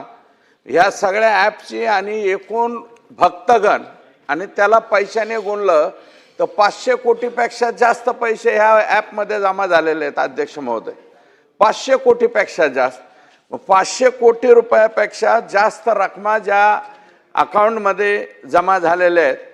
गुन्हा तर माननीय, आणि मग याच्यामध्ये काय होईल की IT ॲक्टमध्ये जाईल. मुख्यमंत्री महोदयांनी सांगितलं की फौजदारी सुद्धा गुन्हे किंवा याच्यामध्ये 420 सारखे सुद्धा कलम या ठिकाणी सरकार लावणार आहे का, एक माझा प्रश्न आहे. दुसरा प्रश्न, हे विश्वस्त मंडळ, कारण ह्या विश्वस्त मंडळ आणि इथले जे CEO दरंदले आणि याचे काही कर्मचारी हे दर महिन्याला 10 ते 20 कोटी रुपयाच्या प्रॉपर्टी विकत घेतात. अध्यक्ष महोदय, प्रत्येक आठवड्याला 10 कोटीची खरेदी, 20 कोटीची खरेदी, अमक्या विश्वस्ताची इकडं खरेदी, अशा पद्धतीच्या एवढ्या मोठ्या बातम्या ह्या शनिदेव संस्थांच्या संदर्भात आलेल्या आहेत. त्याच्यामुळे हे विश्वस्त मंडळ सरकार बरखास्त करणार का? आणि 2018 मध्ये शिंगणापूरचा स्वतंत्र कायदा या विधानमंडळामध्ये माननीय मुख्यमंत्री महोदय साहेबच असताना हा मंजूर केलेला आहे. त्याची अंमलबजावणी किती दिवसामध्ये या ठिकाणी सुरू करणार, अशा प्रकारची एक विनंती आहे.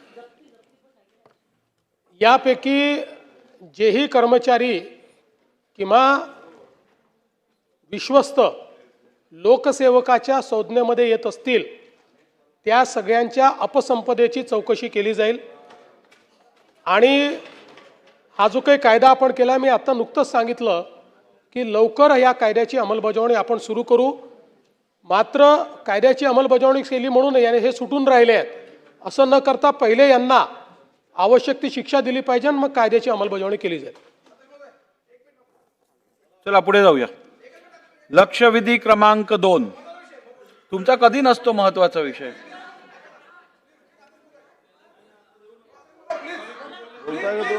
लक्षवेधी क्रमांक 2. लक्षवेधी क्रमांक 2. मान्य अध्यक्ष महोदय, वितरित केल्याप्रमाणे. अध्यक्ष महाराज, मी माननीय मुख्यमंत्री महोदय व शासनाचं अभिनंदन करेन की आपण हायकोर्ट किंवा तत्सम न्यायमूर्तींनी दिलेल्या आदेशाच्या संदर्भात एक SOP म्हणजे प्रमाणित कार्यप्रणालीचं अध्यक्ष महाराज आपण अंमलबजावणी करण्यासाठी SOP ही कार्यप्रणाली निर्गमित केली. पण अध्यक्ष महाराज जेव्हा उत्तरामध्ये हे लक्षात आलं की माननीय मुख्यमंत्री महोदय हायकोर्टाने 2940 केसेसच्या संदर्भातल्या माहितीला प्रमाणित केलं आणि आतापर्यंत 71 गुन्ह्यावर एप्रिल व मे या महिन्यामध्ये अध्यक्ष महाराज कारवाई झाली. याचा अर्थ असा आहे की सन्माननीय सदस्य देवयानीताई फरांदे यांनी या अगोदर या लक्षवेधीला सभागृहात मांडत असताना ही भूमिका व्यक्त केली की अनधिकृत अतुल भातखळकर साहेबांनी या संदर्भामध्ये विधानसभेत कायद्याचं उल्लंघन कोणी करता कामा नये, अंमलबजावणी तंतोतंत झाली पाहिजे. शेवटी देशापेक्षा कोणी मोठा नाही, संविधानापेक्षा कोणताही व्यक्ती, कोणताही समूह, कोणताही वर्ग मोठा नाही. तुष्टीकरण अनुनय हे राजकारणातल्या शब्दाला आता तडीपार करण्याची आवश्यकता आहे की आपल्याला सत्यावर आणि संविधानावर आधारितच न्याय व्यवस्था किंवा अंमलबजावणी व्यवस्था ही झाली पाहिजे. आणि म्हणून माननीय मुख्यमंत्री महोदयांना मी काही अंमलबजावणीच्या संदर्भातल्या सूचना लेखी स्वरूपात तर देतोच आहे, पण महेश विजय बेडेकर विरुद्ध स्टेट ऑफ महाराष्ट्र या जनहित याचिकेअंतर्गत महाराष्ट्र सरकारला पॅरेग्राफ नंबर 94 अन्वये आदेश देण्यात आले होते की कोणत्याही धार्मिक स्थळाला, ते कोणत्याही धर्माचं असू द्या, तिथं असणाऱ्या आसपासचे शेजारी, वयस्कर, आजारी, विद्यार्थी यांना त्रास होऊ नये म्हणून हायकोर्टाने स्पष्ट शब्दात सांगितलं की 365 दिवस कोणालाही विनाअनुमतीने व जिथं अतिक्रमण आहे त्या ठिकाणी तर मुळीच नाही अशी परवानगी देता येणार नाही. मुंबई पोलिसांच्या वेबसाईटवर सुद्धा लाऊडस्पीकर परमिशन फॉर्म अपलोड आहे. या परमिशन फॉर्ममध्ये सुद्धा तुम्ही काय म्हणाला आहात की 7 दिवसाची फक्त परवानगी दिली जाते आणि ही परवानगी देताना अट टाकतो आपण की सकाळी 10 ते रात्री 10 ते 6 काय नॉईज म्हणजे ध्वनी प्रदूषण असावं तर तुम्ही लिहिता इंडस्ट्रियल एरियामध्ये डे टाईममध्ये 75 डेसिबल, नाईट टाईममध्ये 70, कमर्शियल एरियामध्ये 65 आणि 55, रेसिडेन्शियल एरियामध्ये 55 आणि 45 आणि सायलेन्स झोनमध्ये 50 ते 40 म्हणजे जिथं हॉस्पिटल्स आहे, दवाखाने आहे. अतिशय स्पष्टपणे या संदर्भात हायकोर्टाने आणि देशातल्या इतर कोर्टाने म्हणजे एक तर अध्यक्ष महाराज उत्तर प्रदेशचं सुद्धा अलाहाबाद खंडपीठाने 15 मे 2020ला अफजल अन्सारी विरुद्ध स्टेट ऑफ UP या जजमेंटमध्ये अतिशय स्पष्टपणे उल्लेख केला आहे की आपल्याला समाजाला असं धर्माधर्मामध्ये जातीमध्ये विभाजन करता येत नाही. भारतीय समाज याला कोणत्याही पद्धतीचा त्रास होऊ नये याची काळजी घेण्याची जबाबदारी प्रत्येक समाजावर आहे, प्रत्येक जाती समूहावर आहे, प्रत्येक धर्मावर आहे. आपल्याला काही दिवसापुरतं मर्यादित या संदर्भात परवानगी ही घेणं हे समजू शकतं, पण अध्यक्ष महाराज 365 दिवस या संदर्भामध्ये देता येणार नाही. आणि म्हणून माझी स्पेसिफिक जे माझे प्रश्न आहे, पहिला प्रश्न की या देशात संविधानाचे अमृत महोत्सवी वर्ष साजरं केलं, सरन्यायाधीशांचा अतिशय जानदार शानदार गौरवशाली सत्कार महाराष्ट्राच्या या विधिमंडळात केला, तर कमीत कमी त्या केलेल्या सत्काराला साजेशी अंमलबजावणी या SOPची आपण करणार आहोत का?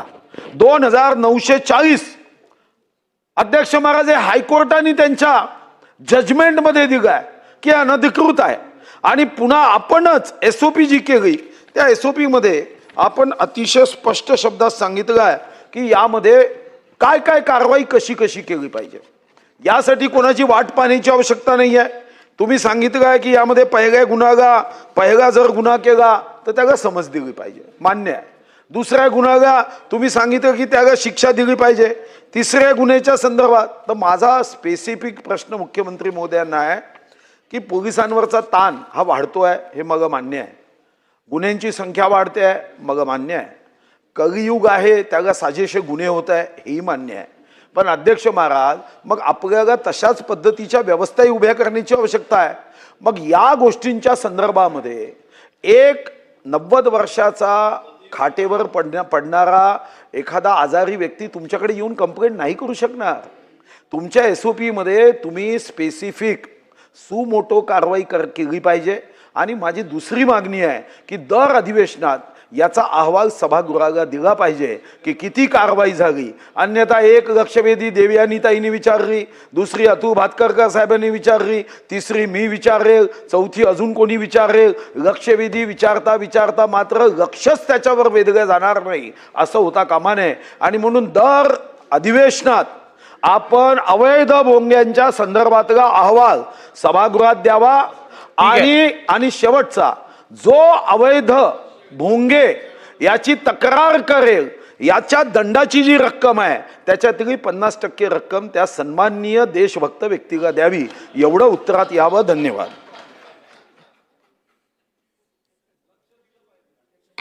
अध्यक्ष महोदय, मी कलियुगातच उत्तर देतो. माननीय सुधीर भाऊंनी अतिशय महत्त्वाच्या विषयाकडे लक्ष वेधलेलं आहे आणि सुधीर भाऊंना अपेक्षित अशा प्रकारचीच कारवाई सरकारने केलेली आहे. सुधीर भाऊ, आत्तापर्यंत 3367 धार्मिक स्थळांवरचे भोंगे आपण हटवलेले आहेत.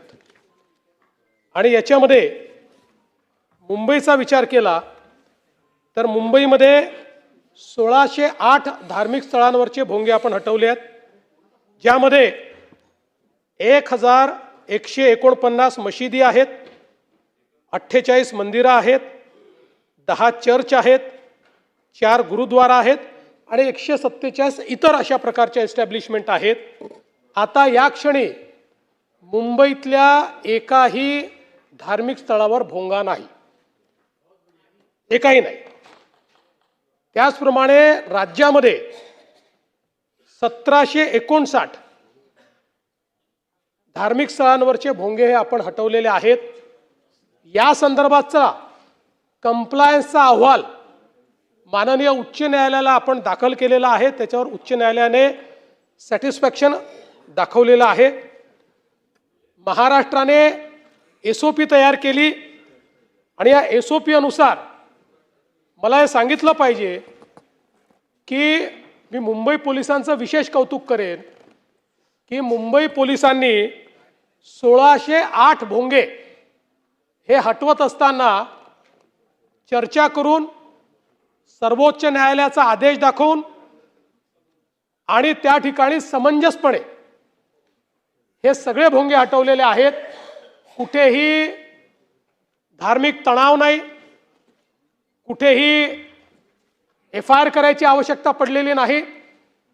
आणि आज मुंबईला भोंगेमुक्त करण्याचं काम हे आपल्या मुंबई पोलिसांनी केलेलं आहे.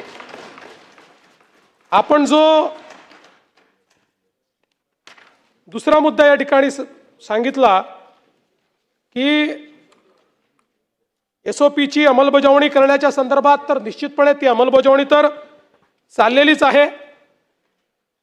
तर दर अधिवेशनात अहवाल द्यायची आवश्यकताच पडणार नाही, कारण आता भोंगेच काढले आहेत. आणि पुन्हा लावायचा प्रयत्न केला तर आता SOP मध्ये एक बदल निश्चितपणे करायचं माझ्या विचारात आहे की आता ज्या पोलीस स्टेशनच्या हद्दीत तो भोंगा लागेल त्या पोलीस स्टेशनचा जो त्या भागाचा इन्चार्ज असेल त्याच्यावर याची जबाबदारी असेल, त्याला जबाबदार धरलं जाईल. विना परवानगी भोंग्या करतात त्याला जबाबदार धरलं जाईल. त्यामुळे अहवालाची आवश्यकता पडणार नाही. आणि आपण जे सांगितलं की तक्रार करता समजा जर त्या ठिकाणी काय दंड आला, जर काही दंड आला तर त्यातला 50% दंड हा तक्रारकर्त्याला द्यायचा. Suggestion for action. अध्यक्ष महाराज, फक्त माननीय मुख्यमंत्री महोदयांना एक फक्त माहिती देतो आणि ती जर केलं तर अजून उत्तम होईल की उत्तर प्रदेशमध्ये ध्वनी प्रदूषण नियमांची अंमलबजावणी करण्यासाठी एक भरारी पथक केलं आहे. 1 किंवा 2 असे भरारी पथक काही क्षेत्रामध्ये काही करता येईल का हेही तपासावं आणि हे सजेशन फॉर ऍक्शन नाही, ऍक्शन ओनली ऍक्शनसाठी करता येईल का? अध्यक्ष महोदय, ऍक्शन ओनली ऍक्शन हे केलं जाईल. अध्यक्ष महोदय, काल चर्चेत मी ऐकलं मुख्यमंत्री महोदय बोललेत की मुनगंटीवार साहेबांना काहीतरी मोठं पद मिळणार, तर कोणाशी नक्की सहमत व्हायचं आज हे कळत नाही, थोडी गडबड झालेली आहे. तरी देखील मुख्यमंत्री महोदयांना माझी एक विनंती राहील आणि सूचना देखील राहील. प्रश्न आहे खरं तर, करतोच, अभिनंदन करतो. परवानगी आहे तुमची? नाही, मी नक्कीच करतोय. मुख्यमंत्र्यांचं मी अभिनंदन करतो की सगळ्यांशी चर्चा करून भोंगे सगळे काढलेले आहेत. मी मनापासून अभिनंदन करतो, त्याच्यात काही कुठेही दुमत नाहीच आहे. पण मुख्यमंत्री महोदय, आता गणपतीचा सण येणार आहे, नवरात्रीचा सण येणार आहे, दहीहंडी देखील आहे, आणि पहिल्या दिवशी 10व्या दिवशी वगैरे जे काही मिरवणुकी होतात किंवा जे आता तात्पुरतं धार्मिक स्थळ निर्माण होतात मंडपांमध्ये, अनेकदा आम्ही पाहतो की स्थानिक पोलीस स्टेशनमधून त्या तिकडच्या मंडळाला सतवलं जातं, परवानगी असताना सतवलं जातं. तर मुख्यमंत्री महोदय, जर डेसिबल पाळलं, सगळे परवानगी असतील, तर आपण आश्वासित कराल का की ह्या जर काही मंडळांना सतवलं तर त्यांच्यावर काहीतरी आपण एक रेग्युलेशन कराल की ह्याच्यावर असं पुढे सतवलं जाणार नाही आणि जे सतवतील त्यांच्यावर कारवाई होईल?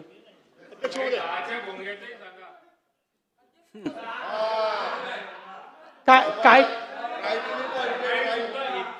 काम मुख्यमंत्री महोदय, तुमच्याकडनं इतकं चांगलं काम होतं, पण त्या सकाळच्या 10च्या भोंग्याचीही माझी तक्रार आहे, त्याचाही विचार करा. नाही, त्याच्याकरता त्यातला एकच प्रॉब्लेम आहे की आता ध्वनी प्रदूषणाच्या विरुद्ध आपल्याकडे कायदा आहे, पण विचाराच्या प्रदूषणाच्या विरुद्ध अजून कायदा व्हायचा आहे. तो कायदा झाला की त्याचा आपण विचार करू. पण सन्माननीय आदित्यजींनी जो या ठिकाणी विषय मांडलेला आहे, निश्चितपणे आपल्याला कायद्यानेही जेव्हा सण असतात त्यावेळेस टेम्पररी परमिशन्स देऊन अशा प्रकारच्या सणांमध्ये भोंगे लावण्याची परवानगी देता येते. ती स्पेसिफिक डेसिबलमध्ये असावी अशा प्रकारचा आपला प्रयत्न असतो. निश्चितपणे त्या संदर्भात कोणालाही त्रास होणार नाही, पोलीस विनाकारण कोणाला त्रास देणार नाहीत, अशा प्रकारच्या सूचना देण्यात येतात. भास्करराव जाधव साहेब बोला. सन्माननीय अध्यक्ष महोदय, हा राज्यामधला अत्यंत सेन्सिटिव्ह असा विषय खूप कौशल्याने हाताळला गेला, त्याबद्दल सर्वांनाच आनंद आहे, कारण आपल्याला कुठेही तणाव, धार्मिक तणाव, समाजामधले तणाव कोणालाच नको आहेत. अध्यक्ष महोदय, माझ्या माहितीप्रमाणे सुप्रीम कोर्टाने जे आदेश दिलेले आहेत ते रात्री 10 वाजेपर्यंतच तुम्ही अशा पद्धतीचे स्पीकर म्हणा, भोंगे म्हणा, हे लावू शकता. परंतु आमच्याकडे अडचण अशी आहे अध्यक्ष महोदय, आपण समजून घ्या की शिमगा महिना आला की कोकणामध्ये महिने रात्रभर आमच्याकडे हे वाजत असतात, स्पीकर वाजत असतात, जे आहे ते कबूल केलं पाहिजे. भजन कीर्तन आपण रात्रभर करत असतो, सप्ते आपण रात्रभर करत असतो, नवरात्र रात्रभर करत असतो. शेवटी याच्यामध्ये म्हटलंय की विविध धर्म म्हणजे सगळ्यांनाच सुप्रीम कोर्टानं समान निर्णय दिलाय, आणि म्हणून अशा प्रकारच्या ह्या निर्णयाचा फटका हा कदाचित अशा सणांना सुद्धा बसू शकतो, आणि म्हणून त्याबाबत आपण कायद्यामध्ये काही करू शकाल असं मला काही वाटत नाही. परंतु तिथल्या अधिकाऱ्यांच्यावर आपण कारवाई करायचा निर्णय घोषित केला आहे.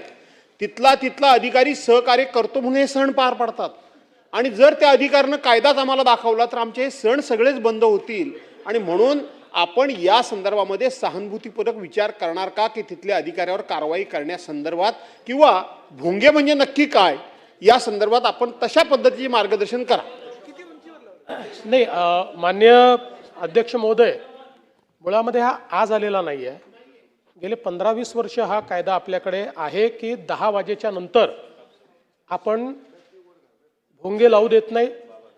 पारंपरिक वाद्य करता येतात, भजन कीर्तन करता येतं, ढोलक वाजवता येते, टाळ मृदंग वाजवता येतो, पण भोंगा लावून नाही वाजवता येत, माईक लावून नाही वाजवता येत. हा त्याच्यातला नियम आहे. आणि आपल्याला आपल्या नियमांमध्ये कोर्टाने काही विविक्षित दिवस दिलेले आहेत. जसं आपल्याला माहिती आहे की आपण गणपतीत 4 दिवस अलाव करतो, नवरात्रीत काही दिवस अलाव करतो, डॉक्टर बाबासाहेब आंबेडकरांच्या जयंतीला अलाव करतो, 25 डिसेंबरला क्रिसमसला अलाव करतो. असे काही दिवस आहेत की ज्या दिवशी 12 वाजेपर्यंत भोंगे वापरण्याची परवानगी आहे, 12 नंतर ही परवानगी नाही. पण जर हे बंदिस्त अशा ठिकाणी जर होत असेल तर त्या ठिकाणी अधिकची परवानगी देता येते, ती परवानगी आपण देतो. ओपनमध्ये याच्या पाठीमागचा हेतू एवढाच आहे की आजूबाजूच्या लोकांना त्रास होऊ नये. जर बंदिस्त, जसा हा कायदा आल्यानंतर आपण बघितलं असेल की गुजरातमध्ये नवरात्री उत्सव करण्याकरता त्यांनी आता साऊंड प्रूफ पेंडॉल तयार केले. साऊंड प्रूफ पेंडॉल, हां, आणि साऊंडप्रूफ पेंडॉलमध्ये ते करतात. त्याच्यामुळे या कायद्यातनं त्यांना सूट मिळते. आपल्या इकडे आता हळूहळू लोकांनी, आपल्याला माहिती आहे की आता मोठ्या मोठ्या हॉल्समध्ये नवरात्री उत्सव सुरू झाले आहेत किंवा काही उत्सव चालू झालेले आहेत. पण शेवटी देशाकरता कायदा झालेला आहे. त्याच्यामुळे मला कितीही त्या संदर्भात सिंपती असली तरी देखील मी गृहमंत्री म्हणून कायद्याचंच पालन करू शकतो. कायद्याच्या पलीकडे तर जाऊ शकत नाही. आणि म्हणून आपण जी भावना व्यक्त केली आहे त्या भावनेशी मी समरस आहे. पण कायद्याने मला तसं वागता येत नाही, हा माझा प्रॉब्लेम आहे.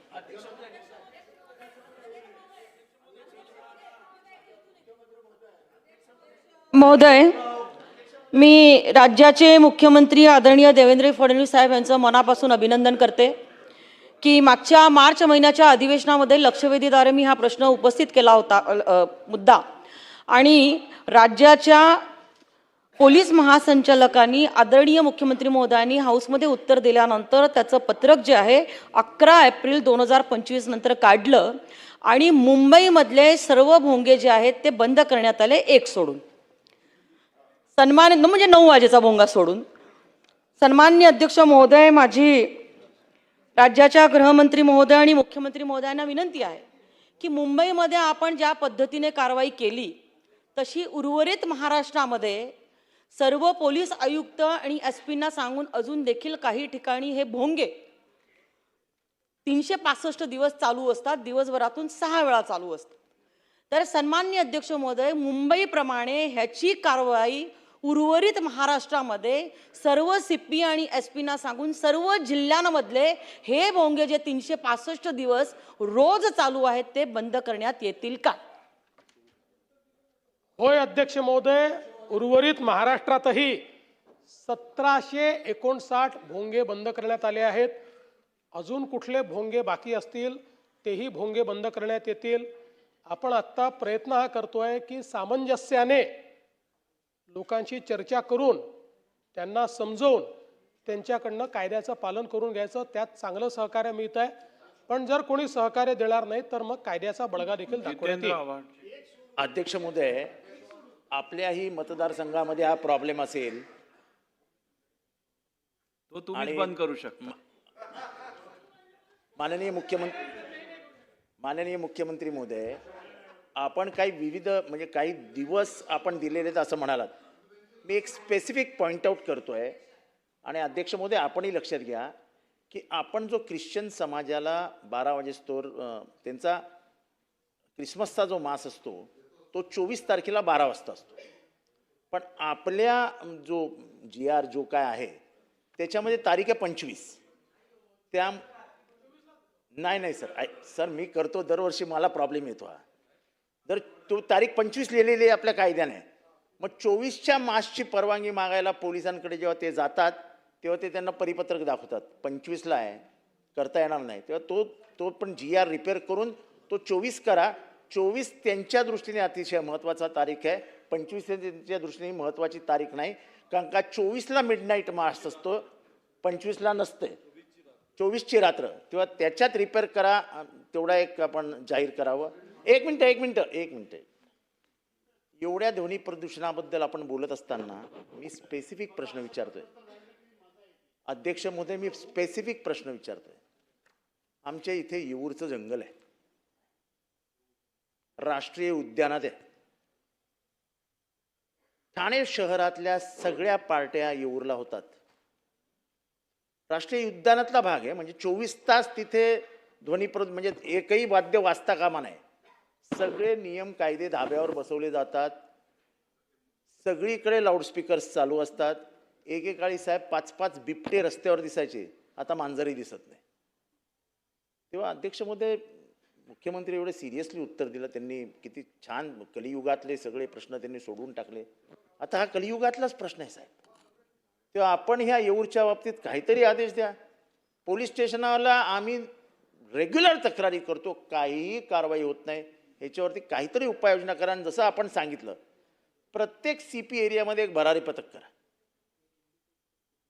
का उत्तर काय येतं, आमच्याकडे स्टाफ नाही आहे, काय करू. अहो तुम्हाला दिसतंय तिथे लाऊडस्पीकर DJ लावून नाचतायत, 10 वाजून गेलेले आहेत आणि नॅशनल पार्कचा हिस्सा आहे आपण हे गांभीर्याने दाखवून येऊन काहीतरी उपाययोजना करावी आणि ख्रिश्चन धर्माविषयी आजचा आदेश आपण देणार का? ठीक. माननीय अध्यक्ष महोदय, ख्रिश्चन धर्मियांच्या सणाच्या संदर्भात जो मुद्दा जितेंद्र आव्हाड साहेबांनी मांडलेला आहे त्या संदर्भात आत्ता या क्षणी मला निर्णय घेणं शक्य नाही, कारण त्याची वस्तुस्थिती माझ्याकडे नाही. पण जर ख्रिश्चन समाजाचे सगळे धर्मगुरू मिळून या संदर्भात ही मागणी करतील की आम्हाला या दिवशी नाही या दिवशी करायचं आहे, तर ती मागणी आपण मान्य करू. कारण आपल्याला इथे आम्ही घोषणा वेगळी करायची आणि त्यांनी म्हणायचं आमचं नेहमीचं चाललं आणि तुम्ही का बदलता. त्यामुळे त्यांच्याशी चर्चा करूनच, बदलायची आवश्यकता असेल तर त्यांच्याशी चर्चा करूनच हा निर्णय त्या ठिकाणी घेण्यात येईल. येऊरच्या जंगलाचा जो विषय मांडलेला, कुठल्याही नॅशनल पार्कमध्ये त्या ठिकाणी साऊंड पोल्युशन करता येत नाही, वाद्य वाजवता येत नाहीत. त्यामुळे अशा प्रकारची कारवाई होत असेल तर पोलिसांना सक्त निर्देश दिले जातील आणि वन विभागालाही दिले जातील, कारण त्या ठिकाणी वन विभागही असतो. त्यामुळे वनमंत्री देखील या ठिकाणी आहेत. वनमंत्री देखील वन विभागाला सक्त आदेश देतील आणि त्याच्यावर आपण कारवाई करू. आणि मी जे फिरतं पथक म्हटलं आहे किंवा भरारी पथक मगाशी सुधीर भाऊंच्या याच्यावर म्हटलेलं आहे ते सगळ्या आयुक्तालयांमध्ये आम्ही तयार करू. ठीक. लक्षवेधी. अध्यक्ष महोदय, आदरणीय मुख्यमंत्री महोदयांनी अत्यंत चांगलं उत्तर ह्या विषयावर दिलेलं आहे. परंतु मला एक विषय या ठिकाणी मांडायचा आहे की जे काही आपल्या वर्षभरात वेगवेगळ्या धर्मातील जातींचे धार्मिक स्थळांवर सण साजरे केले जातात, त्या सणांमध्ये भोंगेंच्या व्यतिरिक्त जे स्पीकर वापरले जातात, या स्पीकरना जरी आपण वेळेची मर्यादा सुप्रीम कोर्टच्या निर्देशानुसार कायद्यानुसार दिली असली तरी मुख्यमंत्री महोदय, दुर्दैवाने हे स्पीकरचा काळ हा पहाटे 3 पर्यंतही अनेक ठिकाणी चालत असतो. आणि दुर्दैवाने ज्याला डेसिबल्स, आपण भोंगेच्या व्यतिरिक्त जे डेसिबलची आपण चर्चा केली ना, ते कुठलाही नियम या डिसेंबरच्या इथे पाळला जात नाही. तुम्हाला मी फोटो आणि पुरावे शक्य दाखवू शकतो. असे ट्रकच्या साईजचे मोठमोठ्या भिंती उड्या, म्हणजे अक्षरशः 50-50 फुटाचे स्पीकर या ठिकाणी लावले जातात. आमच्या सांगली जिल्ह्यामध्ये 3 अशा घटना घडलेल्या आहेत की केवळ या स्पीकरच्या आवाजामुळे लोकांना म्हणजे हृदयाचा धक्का बसून त्यांचा मृत्यू झालाय. आता दुर्दैवाने याच्या मेडिकल रेकॉर्ड्स कुठं नाही हे सिद्धही करू शकत नाहीत, पण ह्या घटना त्या कुटुंबांनी सांगितल्यात, केवळ या स्पीकरच्या आवाजामुळे आमच्या कुटुंबातली ही माणसं मृत्युमुखी पडलेत. माझं नम्रपणे विनंती आहे, भोंगे बाबतीत आपण ठीक आहे नियमावली पाळली, नियम कायदा अंमलबजावणी केली, पण या स्पीकर आणि डेसिबलच्या बाबतीत जे काही केलं जातं, अनेक राष्ट्रपुरुषांचे जयंती आपण आनंदाने उत्साहाने साजरे करतो, आम्ही त्यात आनंदाने सहभागी होतो या सर्व लोकांबरोबर, पण या डेसिबल आणि स्पीकर बाबतीत जे काय आज म्हणजे कुठेही त्या नियमावली पाळल्या जात नाही आणि त्याचा त्रास ज्येष्ठ नागरिकांना आणि लहान मुलांना सुद्धा होतोय. कानाचे त्रास व्हायला लागलेत, कानाचे विकार वाढायला लागलेत, त्याच्यावर लेझर लावले जातात, त्या लेझरमुळे लोकांचे डोळे या ठिकाणी खराब व्हायला लागलेत. हा जरी विषय थोडासा ह्याच्या संबंधित पण वेगळा असला तर ह्याच्याली गांभीर्याने आपण दखल घ्यावी आणि पुढील या डेसिबल बाबतीत काय कारवाई करणार आहात मला असं म्हणावं. हे स्पीकर बाबतीत अशी माझी नम्र विनंती. ह्याला मर्यादा घातली पाहिजे आणि वेंडर जे विकतात ना हे स्पीकर भाड्याने देतात त्यांना काहीतरी अंकुश कसा घातला पाहिजे बघायला पाहिजे. मुळामध्ये याच्या संदर्भात कायदा आहे, नियम आहेत आणि आपण डेसिबल मीटर देखील दिलेले आहेत, पण तरी आपण सांगता ती वस्तुस्थिती आहे. अनेक ठिकाणी संगनमत होतं सगळ्यांचं आणि त्या ठिकाणी ते पाळलं जात नाही. याच्यामध्ये काही गोष्टी कायद्याने करायच्या आहेत आणि काही गोष्टी जनजागृतीने करायच्या आहेत. आपण सांगलीत नेता म्हणून मी सांगलीचंच आपल्याला सांगतो की मागच्या काळामध्ये मला आठवतं 2017-18 साली किंवा त्याच्या आधी 16 साली असेल, सांगलीमध्ये तिथल्या पोलीस अधीक्षक आणि सगळे कलेक्टर सगळ्यांनी मिळून सगळ्या गणेश मंडळाची एक बैठक घेतली आणि सगळ्यांनी मान्य केलं डॉल्बी मुक्त गणेशोत्सव. आणि 2 वर्ष सांगलीमधले सगळे गणेशोत्सव हे डॉल्बी मुक्त झाले होते. त्यामुळे मला असं वाटतं की काही गोष्टी या जनजागृतीने केल्या पाहिजे. शेवटी कायद्याचा बळगा तर आपल्याला उचलायचा आहेच जिथे कायदा होत नाही. त्यामुळे आपण निदर्शनास आणून दिलं. पुन्हा एकदा पोलिसांना सांगण्यात येईल की अशा प्रकारे हाय डेसिबल आणि 10 वाजेनंतर ते चालवणं या गोष्टींवर कुठेतरी त्यांनी चाप ठेवला पाहिजे. पण मला असं वाटतं की शेवटी ज्या काही अशा प्रकारच्या भावनात्मक गोष्टी असतात यात कायद्यापेक्षाही सामंजस्याने जर आपण काही निर्णय करू शकलो तर ते अधिक चांगले असतात. चला लक्षवेधी क्रमांक 5.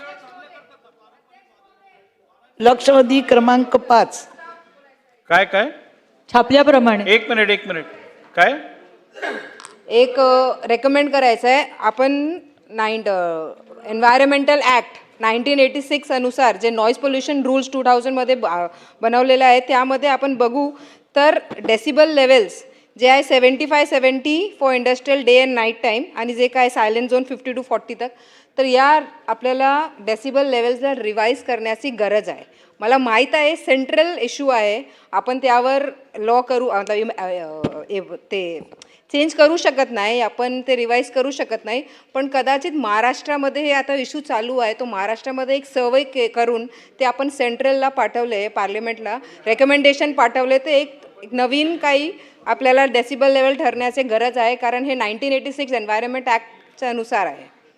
कारण आता सभागृहाचं जर आपलं डेसिबल लेवल आपण इथे बसून मेजर केलं तर 60 वरतीच आहे. सन्मान्य ताईंनी जो विषय या ठिकाणी मांडलेला आहे तो खरा आहे. याचं कारण आपण जर डेसिबल लेवलचा विचार केला तर जी ॲम्बियंट नॉईज लेवल आहे तीच आपल्याकडे खूप जास्त आहे. त्यामुळे अनेक वेळा तर जी ॲम्बियंट व्हॉईस लेवल आहे ही जी आपली डेसिबल लेवल आहे त्याच्या पार जाते आणि म्हणून याच्यामध्ये काही ना काही बदल करण्याची आवश्यकता आहे.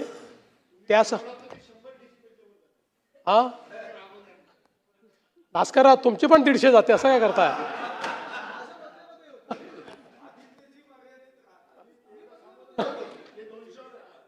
सुधीर भाऊची तर सर आवाजावर एखादा कायदा केला तर पहिले सुधीर भाऊवरच कारवाई होईल. कुठल्याही भोंग्यापेक्षा जास्त आवाज आहे सुधीर भाऊ. जो माईकची सुधीर भाऊला गरज नाही माईकची. पण नाही ते त्यांचं विचाराचं प्रदूषण नाही करत. ते सुधीर भाऊ कधीच विचाराचं प्रदूषण करत नाही, विचार मांडतात. माननीय अध्यक्ष महोदय, हा अतिशय महत्त्वाचा मुद्दा आहे आणि म्हणून निश्चितपणे या संदर्भात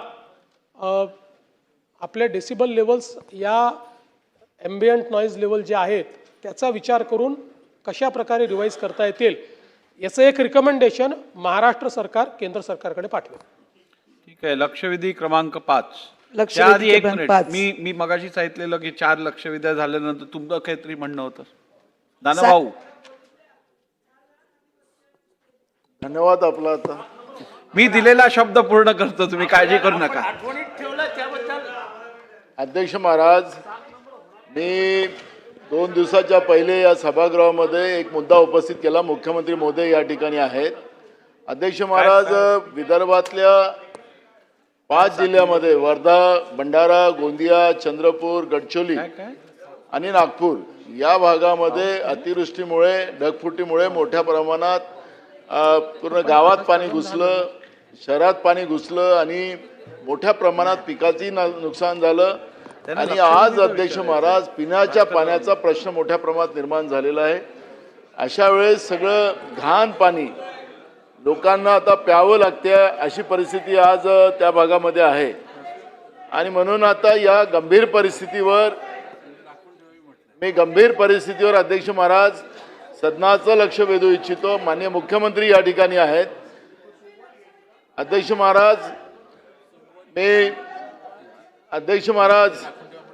मुख्यमंत्री महोदय, आपल्या भागामध्ये परवाच्या पुरामुळे जे पाणी सगळ्या गावात शहरात घुसलं त्याच्यामुळे शेतीचे मोठ्या प्रमाणात नुकसान झालं आणि त्याच्यामध्ये आज पिण्याच्या पाण्याचा गंभीर प्रश्न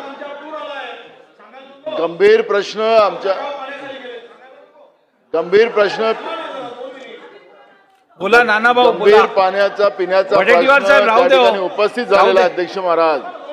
आणि रोगाचा प्रादुर्भाव वाढलेला आहे अध्यक्ष महाराज. आणि अशा या परिस्थितीमध्ये परवा मुख्यमंत्री महोदय म्हणाले की आढावा घेऊन मी त्या पद्धतीचं निवेदनही विधानसभेत करणार आहे. पण अध्यक्ष महाराज, आता भयावह परिस्थिती या 5-6 जिल्ह्यामध्ये त्या भागामध्ये निर्माण झालेली आहे. आणि मी त्या दिवशी सांगितलं की जे उन्हाळीचं धान पीक होतं त्याला ऑनलाईन आपण मंजुरी दिली नाही, ते सगळं केंद्रावर होतं आणि तेही सगळं खराब झालं. त्यामुळे शेतकऱ्यांचं अतोनात नुकसान आणि दुबार पेरणी अशी परिस्थिती आज त्या भागामध्ये निर्माण झालेली आहे. आणि म्हणून आपल्या माध्यमातून मी सरकारचं लक्ष या सगळ्या सगळ्या या प्रसंगावर मी वेधू इच्छितो आणि माननीय मुख्यमंत्र्यांनी यावर चला, निवेदन वडेट्टीवार साहेब करावं. बोला. अध्यक्ष महोदय, मागील 4-5 दिवसामध्ये जी अतिवृष्टी झाली, प्रचंड हाहाकार त्या भागामध्ये अध्यक्ष महोदय माननीय नानाभाऊंनी या संदर्भात मांडली. आत्तापर्यंत आम्ही सगळी जी प्राथमिक माहिती घेतली त्यामध्ये 13,000 हेक्टर प्रथमदर्शनी नुकसान झालं शेतीचं, भात पिकाचं नुकसान झालं. आमच्याकडे 2 प्रकारची शेती होते, एक तर रोपं टाकतो, रोपं लावतो, आणि दुसरं एक आम्ही त्याला आवत्या म्हणतो. अशा 2 प्रकारची आवत्या जिथे लावला आहे, आजकाल आमच्याकडे शेतीमध्ये आवत्याचं प्रमाण मोठ्या प्रमाणात आहे. म्हणून माननीय मुख्यमंत्री महोदयांना शेतीच्या नुकसानीचे त्वरित पंचनामे केले पाहिजेत. आत्ता माहिती आली की जवळपास आमच्याकडे 556 घरं ही पडलेली आहे आणि त्यामुळं मोठ्या प्रमाणामध्ये घरांचंही नुकसान झालेलं आहे.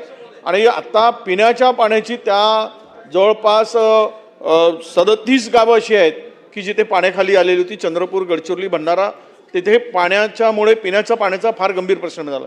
सगळी पाणी पूर्ण गढूळ पाणी पिण्याला मिळत आहे आणि अशामुळे रोगराई वाढण्याचं सुद्धा प्रचंड मोठ्या प्रमाणात त्या ठिकाणी परिस्थिती निर्माण झाली आहे.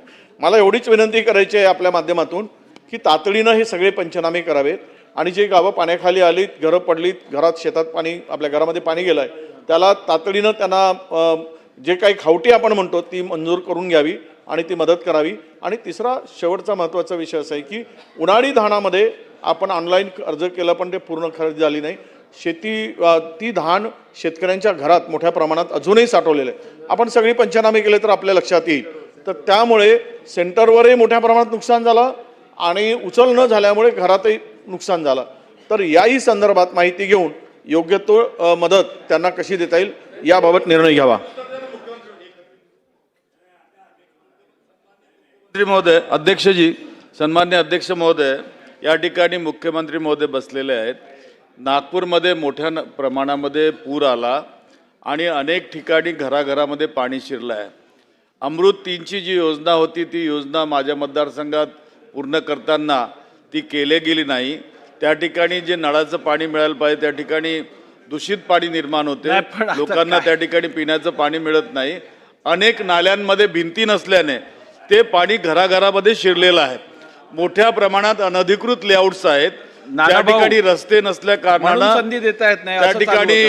त्या ठिकाणी पावसाचं पाणी पुरासारखं वाहून गेलं असल्याने अनेक ठिकाणी त्या ठिकाणी मुरुम लागणार आहे, त्या मुरुमाची व्यवस्था सुद्धा त्या ठिकाणी होत नाही. अध्यक्ष महोदय, खरं पाहिलं तर त्या ठिकाणी एक प्रश्न उभा होतो.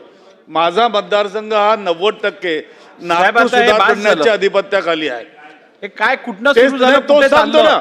288 मतदारसंघाचं चालू होणार आहे का अधिपत्याखाली इकडे आता? आहे आणि महानगरपालिका तिथं काम करू शकत नाही. अशा वेळेला नागपूर सुधार प्रन्यासने पूरग्रस्त निधी मागितलेला होता 2023च्या त्यावेळेला, तो सुद्धा दिला गेला नाही. आणि आता सुद्धा नाल्यांना भिंती नसल्यामुळं त्या ठिकाणी प्रश्न निर्माण झाला. मुख्यमंत्री आपल्या माध्यमातून मुख्यमंत्री महोदयांना निवेदन आहे की त्यांनी सहकार्य करावं.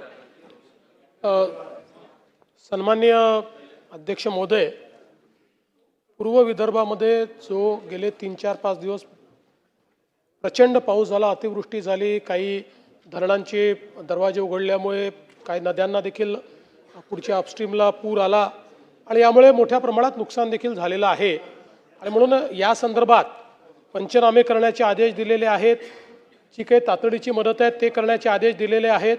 तथापि या संदर्भात झालेलं जे काही नुकसानाचे प्राथमिक अहवाल आहे आणि त्या संदर्भात काय आपण मदत करतो या संदर्भातलं निवेदन हे उद्या प्रश्नोत्तराच्या तासानंतर केलं जाईल. ठीक आहे. लक्षवेधी क्रमांक 5. लक्षवेधी क्रमांक 5. आता साहेब प्लीज प्लीज प्लीज प्लीज आम्हाला आता बिलकुल नाही बैठिए.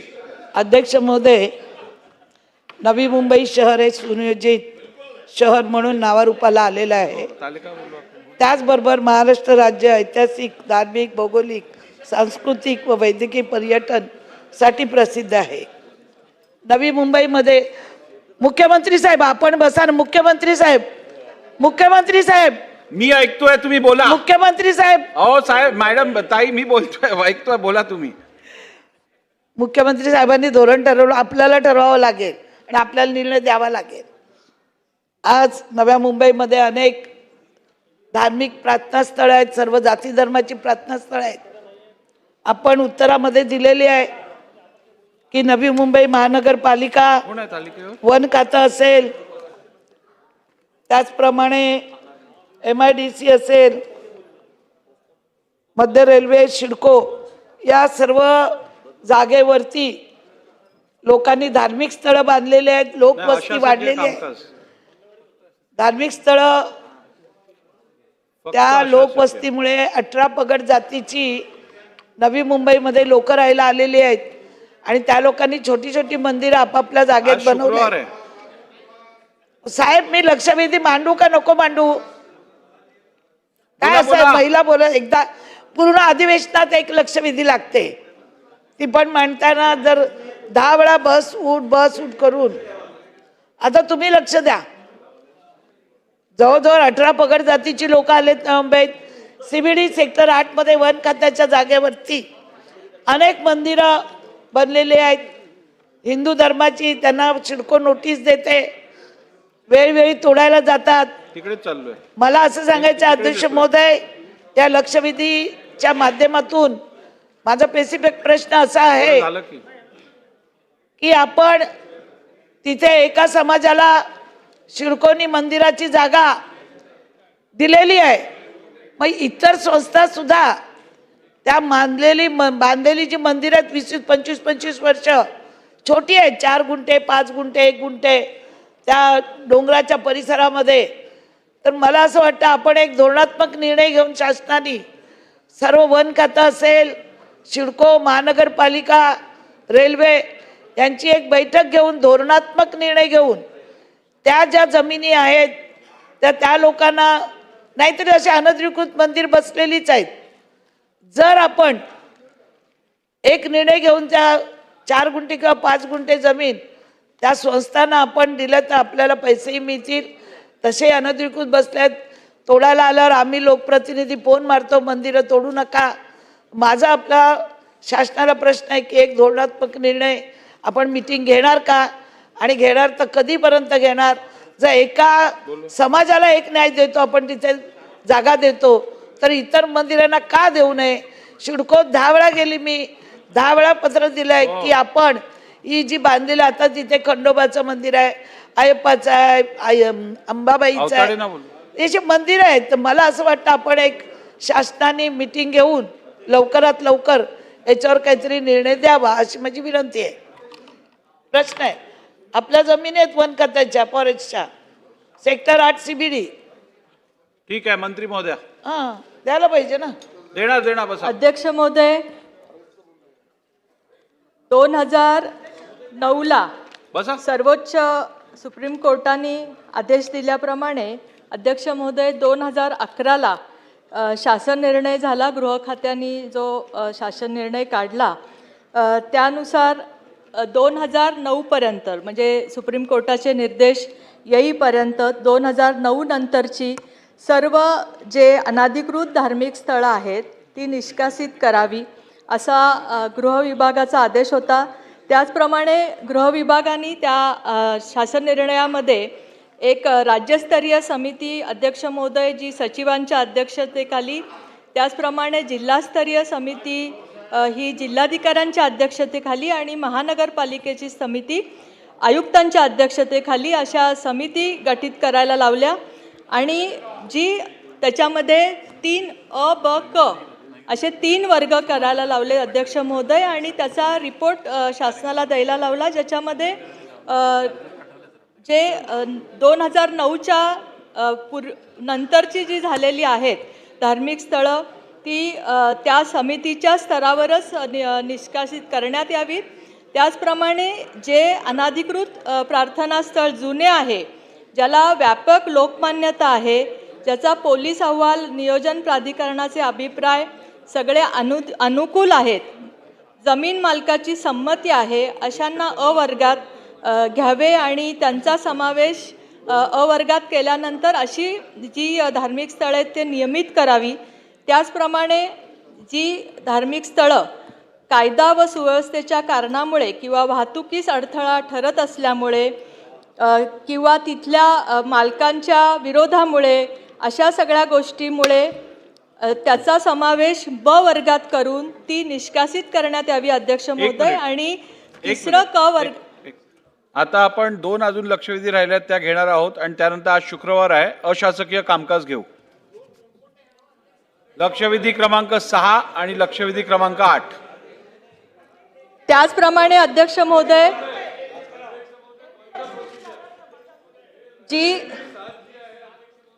जी अनाधिकृत बांधकामांचं स्थलांतर सोमवारी घेणार आहोत. सोमवारी घेणार आहोत. एखाद्या संस्थेनी किंवा ती जी 7 नंबरची लक्षवेधी आहे तिचं उत्तर न्यायालय ठीक आहे, ते कुणी उत्तर द्यायचं असं थोडंसं कन्फ्युजन झालंय माझ्या माहितीप्रमाणे.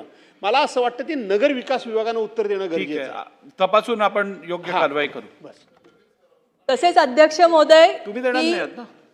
जी धार्मिक स्थळं, अनाधिकृत धार्मिक स्थळं ज्याच्यामध्ये जमीन मालकाची परवानगी असेल किंवा त्या संस्थेने काही प्रस्ताव दिला असेल तर ती स्थळं आपण दुसरीकडे स्थलांतरित करू शकू अशी 3 वर्गवारी अध्यक्ष महोदय याच्यामध्ये आपण शासन निर्णयानुसार केलेली आहे. आणि हे सगळ्या नोटीस दिल्यानंतर अध्यक्ष महोदय 1 महिन्याच्या आत जी संबंधित कमिटी आहे त्यांनी त्याच्या हरकती आणि सूचना मागवायच्या अध्यक्ष महोदय आणि त्याच्यावर कारवाई करायची असे निर्देश या शासन निर्णयाद्वारे दिलेले. अध्यक्ष महोदय 2016ला सुद्धा एक लोकहित जनहित याचिका दाखल झाली होती हायकोर्टामध्ये अध्यक्ष महोदय.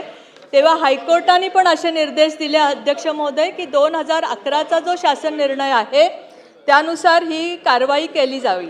आत्ता सदस्यांनी जे विचारलं अध्यक्ष महोदय तर सिडकोमध्ये आपण जेव्हा सिडकोचा प्लॅन केला अध्यक्ष महोदय त्यावेळेस सिडकोमध्ये पण काही धार्मिक स्थळांसाठी आपण जागा आरक्षित केलेल्या आहेत अध्यक्ष महोदय.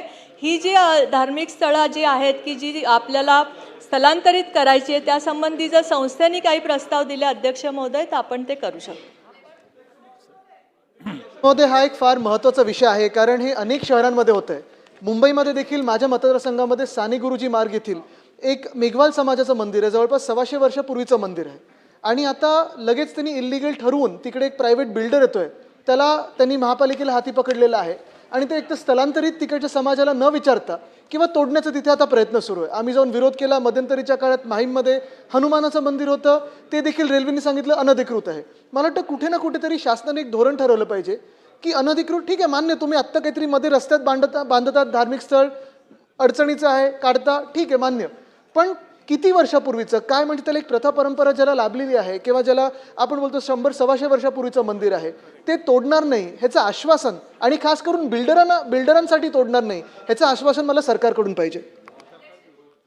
अध्यक्ष महोदय जसं मी सांगितलं तसं एक 2009ची तर आपण निष्कासित करायला सुप्रीम कोर्टाचेच आदेश आहेत आणि अध्यक्ष महोदय जसं अ, ब आणि क या 3 वर्गामध्ये त्यांनी पूर्ण अहवाल हा तयार करायचा तिथल्या समितीने आणि त्याप्रमाणे त्याच्यावर कारवाई करायची असे कोर्टाचे पण निर्देश आहेत. आणि त्याचप्रमाणे आपण राज्य शासनाच्या गृह विभागाने जो शासन निर्णय केलेला आहे त्यानुसार आपण कारवाई करणार.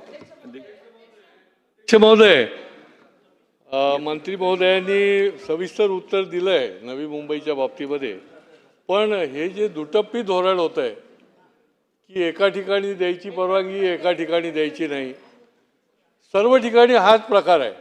ठाणे महापालिकेमध्ये देखील एखादं छोटं मंदिराचं शेड जरी बांधायला घेतली तर लगेच तुम्ही पाडायला जाणार आणि मुंबऱ्यासारख्या ठिकाणी 122च्या वर मशिदी आणि 39च्या वर मदरसे बांधलेले आहेत, त्या ठिकाणी तुम्ही बघायला देखील जाणार नाही, त्याला तुम्ही नोटीस देखील देणार नाही. आणि त्याच्यामुळे माझी मंत्री महोदयांना विनंती आहे की या बाबतीमध्ये तुम्ही जो SOP तयार केलेला असला तरी देखील प्रत्यक्षामध्ये त्याची कार्यवाही जी आहे ती अन्य ठिकाणी होत नाही, तर ती ठाणे महापालिका क्षेत्राला तुम्ही महापालिकेला निर्देश देणार का आणि जे 2009 नंतरचे आहेत त्याच्यावर निष्कासित करण्याची कारवाई करणार का?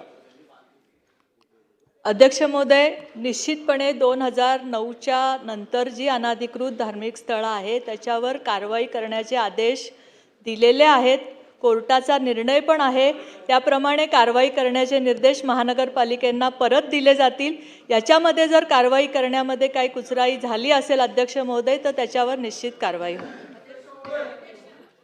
म्हणणं असं आहे की CBD सेक्टर 8 हा डोंगर परिसर आहे. त्याच्यात अनेक धार्मिक स्थळं 20 ते 25 वर्षापासून आहे. ती जागा आहे फॉरेस्टची जागा. सिडको जाते तोडायला, त्याच्यानंतर जाते तोडायला पालिका, कुठली नोटीस न देता. पण तिथे एक अयप्पा मंदिरसाठी, अध्यक्ष महोदय प्लीज, अध्यक्ष महोदय, ह्या लक्षवेधीला काय माहिती नाही, पण उभं राहिल्यापासून हा बोलतो, तो बोलतो, तो बोलतो, उत्तरही धड येत नाही. हे बरोबर वाटत नाही. आम्ही बोला बोला. अध्यक्ष महोदय, एका मंदिराला त्या जागेवरती परवानगी दिलेली आहे. ज्या ज्यावेळी सिडकोचे अध्यक्ष येतात त्यावेळी त्यांच्या समाजाला धार्मिक स्थळांसाठी जागा मिळते. पण आज तिथे हिंदूंची जी धार्मिक स्थळं 25 वर्षापासून उभी आहेत, मोठ्या संस्था आहेत, रस्ते नाही, कोणाला अडचण नाही, आणि संपूर्ण हजारो लोक त्या मंदिरामध्ये भाविक येत असतात. अशा मंदिरांना तोडायच्या 25 वर्षांतर नोटीस देतात. त्यांचं म्हणणं एवढंच आहे का ही जागा तुम्ही आम्हाला रेग्युलाइज करून द्या, ही टांगती तलवार ठेवू नका आमच्यावरती. वन खातं असू दे किंवा सिडको असू दे किंवा महानगरपालिका असू दे, मंदिर कुठल्याही समाजाचं असू दे, पण ते रेग्युलाइज झालं. ते रस्त्यावर नाहीत, ही मंदिरं डोंगरावर आहेत, पूर्वी जशी बांधायची तशी. माझं आपल्याला विनंती आहे ताई की आपण एक बैठक लावा आहे सर्व खात्यांची. जे होत असतील ती करा, नसतील होत ती नका करू. तुमचं उत्तर आलेलं आहे, त्यात वाचलेलं आहे उत्तर, केवढे पाडले, एवढे अमुक आहेत, एवढे रेल्वेच्या ह्याच्यात एक आहे. त्याच्यात सर्वात जास्त माझा मतदारसंघ जो आहे बेलापूर हा मिनी इंडिया आहे. सर्व जाती धर्माची मंदिर आहेत. चिडकोनी जागा दिल्या त्यावेळी लोकवस्ती कमी होती, आता दिवसेंदिवस लोकवस्ती वाढली आहे, त्याप्रमाणे मंदिरं उभी राहिलेली आहेत. तर आपण एका मंदिराला एक नाही, दुसऱ्याला असं करू नका. या ज्या जुन्या वास्तू आहेत, जुनं मंदिर आहेत, यांच्यासाठी निर्णय घ्या अशी माझी आपल्याला विनंती आहे. लवकरात लवकर मीटिंग लावा. धन्यवाद. अध्यक्ष महोदय, जसं मी आत्ता सांगितलं अध्यक्ष महोदय की 2009 पूर्वीची जी मंदिरं आहेत तर ती नियमित करण्याची पण सूचना आपल्या शासन निर्णयामध्ये आहे. लोकमान्यता तिथे असेल, सर्व विभागाचे अभिप्राय त्याच्यामध्ये मंदिर तिथेच नियमित करण्याचे असतील तर आपण निश्चितपणे ते तिथे नियमित करू अध्यक्ष महोदय. त्याचप्रमाणे ज्यावेळेस निष्कासित करण्याची जेव्हा कार्यवाही होते अध्यक्ष महोदय, त्यावेळेस आपण राज्य शासनाकडे पण यायची आपण मुभा त्याच्यामध्ये ठेवलेली. अध्यक्ष बोला बोला. अध्यक्ष महोदय, सदर लक्षवेधीला माझा उपप्रश्न आहे की अध्यक्ष महोदय, आमच्या बोरिवलीला वजिरा नाका गणेश मंदिर आहे. हे गणेश मंदिरचं ट्रस्टची जागा ही ट्रस्ट रजिस्ट्रेशन 1974ला झालंय. पण मुंबई महानगरपालिकेमध्ये उत्तर दिलं अध्यक्ष महोदय, मुंबई महानगरपालिकेकडनं सदरच्या जागेचा जेव्हा महसूल नोंदी करण्याचा अडथळा आल्यामुळे त्यांच्याकडे ट्रस्टने प्रस्ताव पाठवला तर मुंबई महानगरपालिका 1974ला रजिस्टर्ड ट्रस्ट असून सुद्धा आत्ताच्या रेडी रेकनर प्रमाणे त्यांच्याकडनं पैसे मागते. सन्मान्य मंत्री महोदयांना माझी विनंती आहे की 1974ला बांधलेल्या मंदिराचा ट्रस्ट आहे, त्या ट्रस्टची जागा ट्रस्टचे लोक 1974ला जो भाव होता त्याच्या 5% वाढवून जरी आपण दिलं तरी ट्रस्ट भरायला तयार आहे. पण आताच्या रेडी रेकनर हा काही कमर्शियल धंदा नाही आहे. तरी मंत्री महोदयांना माझा स्पेसिफिक प्रश्न आहे की अशा मंदिराला, जे आमचं वजिऱ्याचं गणपती मंदिर आहे, ह्या मंदिराला तुम्ही 1974च्या रेडी रेकनर प्रमाणे ते रेग्युलाइज करून देणार का? अध्यक्ष महोदय, तपासून कारवाई केली जाईल. लक्षवेधी 8 रेग्युलर. अध्यक्ष महोदय, अध्यक्ष महोदय, अध्यक्ष महोदय, 8व्या नंबरची माझी आहे लक्षवेधी. हा बोला. मग आव नाही तर मी बोला बोला. लक्षवेधी क्रमांक 8 छापल्याप्रमाणे रेग्युलर मध्ये. अध्यक्ष महोदय, रेग्युलर ही मध्ये जी लक्षवेधी आहे ही लक्षवेधी गोगावले साहेबांची. साहेब, मंत्री महोदय, मंत्री महोदय, हा एक मिनिट मंत्री महोदय, सांगितलं. अरे तुम्हीच मगाशी उभा मी उभा राहत होतो. सांगितलं. अध्यक्ष महोदय, सदरू ही लक्षवेधीची काय लागलेली आहे. अध्यक्ष महोदय, फक्त आधी छापल्याप्रमाणे. अध्यक्ष महोदय, ही लक्षवेधी गृह विभागाकडे हस्तांतरित व्हायला पाहिजे होते. चुकीने ही लक्षवेधी रोजगार हमी योजनेला ही झालेली आहे. अशा प्रकारे रोजगार हमीचा माझा प्रश्नच नव्हता. हा प्रश्न होता गृह विभागाचा. थांबा ना अध्यक्ष महोदय, बोला. मला स्पष्टीकरण देऊ द्या. सदरू घटना ही माझ्या मतदारसंघातील पांढरकवडा, घाटंजी आणि माझ्या 3-4 तालुक्यामधली आहे. या घटनेमध्ये जवळपास मनरेगेच्या अंतर्गत काही लोकांच्या नवीन युवकांचे अकाउंट काढण्यात आले, नवीन अकाउंट, आणि त्या नवीन खात्यांमध्ये जवळपास 100 कोटीच्या वरती त्या अकाउंटमध्ये पैसे जमा झाले अध्यक्ष महोदय. आणि नवीन युवकांच्या नावाने नवीन सिम घेतलं आणि बँक ऑफ महाराष्ट्रामध्ये खाते काढण्यात आले आणि एका व्यक्तीच्या नावाने जवळपास 1 कोटीपेक्षा जास्त पैसे त्या अकाउंटला जमा करण्यात आलं. एका व्यक्तीच्या नावाने तर जवळपास किरण राठोड नावाचा व्यक्ती आहे, त्याच्या नावाने तर 1,16,00,000 रुपये जमा झाले आणि काही तासामध्ये ते पैसे दुसऱ्या अकाउंटला ट्रान्सफर झाले अध्यक्ष महोदय. आणि अशा प्रकारची एक घटना नाही झाली अध्यक्ष महोदय. अशा प्रकारची घटना जवळपास 10 ते 12 गावामध्ये झाली जवळपास. आणि 10 ते 12 गावामध्ये मयूर चव्हाण नावाचा हा जो 54 राहणारा व्यक्ती आहे, मयूर चव्हाण, आणि त्याचा साथीदार मनोहर राठोड, आणि सोबत भद्रावतीचा एक व्यक्ती आहे राहुल शेडमाके, आणि या तिघांचा म्होरक्या आहे अल्ताफ आगबानी हा चंद्रपूरचा. या सर्व लोकांनी मिळून काळा पैसा म्हणजे हा सट्टा बाजाराचा पैसा हा काही प्रमाणात काळा ते पांढरा, तेच सांगत. तेच अध्यक्ष महोदय, 1 मिनिट मला याच्यासाठी सांगत नाही आहे, मला माहीत आहे विजयभाऊ, मला माहीत आहे, परंतु याच्यासाठी सांगत आहे की हे नोंद सुद्धा होतील ना म्हणून सांगत आहे, बाकी काहीच नाही. आणि वरती मी चौकशी सुद्धा करून आलो. मला वरती सांगितलं गेले की सदरू लक्षवेधी ही गृह विभागाकडे ट्रान्सफर करण्यात आली आणि मी आता CM साहेबांना विचारलं. CM साहेबांनी सांगितलं की सोमवार किंवा मंगळवारी लावण्यात येईल. तर माझी विनंती अध्यक्ष महोदय, ही लक्षवेधी सोमवार किंवा मंगळवारी लावण्यात यावी. ठीक. Special sitting. अध्यक्ष महोदय, सन्माननीय सदस्यांच्या नावाची लक्षवेधी आली. हा अत्यंत गंभीर असा मामला आहे. 100 कोटीपेक्षा अधिक पैशाचा हा व्यवहार आहे आणि खूप तरुणांना फसवलं गेलं. त्यांच्या नावाने अकाउंट उघडून याकडे गृह विभागाने त्याचं उत्तर द्यावं अशा आपण सूचना माननीय मंत्री महोदय द्यावी. अध्यक्ष महोदय, पुढच्या घेता येईल. स्पेशल सिटिंग मधल्या लक्षवेधी 8 नाही, इकडे पण 8च आहे. लक्षवेधी क्रमांक 8 महोदयच्या आपल्याप्रमाणे. अध्यक्ष महोदय, गेवराई विधानसभा मतदारसंघातील 2 जाणारे जे राष्ट्रीय महामार्ग आहेत, त्या राष्ट्रीय महामार्गामध्ये धुळे सोलापूर आणि कल्याण विशाखापट्टणम या दोन्ही राष्ट्रीय महामार्गावर रस्ते अपघातात मृत्युमुखी पडणाऱ्यांची संख्या ही दिवसेंदिवस वाढत आहे. लक्षवेधी दिनांक 26 मे रोजी अध्यक्ष महोदय, रात्री गडी येथील उड्डाण पुलावर मोठा प्राणांकित अपघात होऊन 6 तरुणांचा मृत्यू झाला अध्यक्ष महोदय.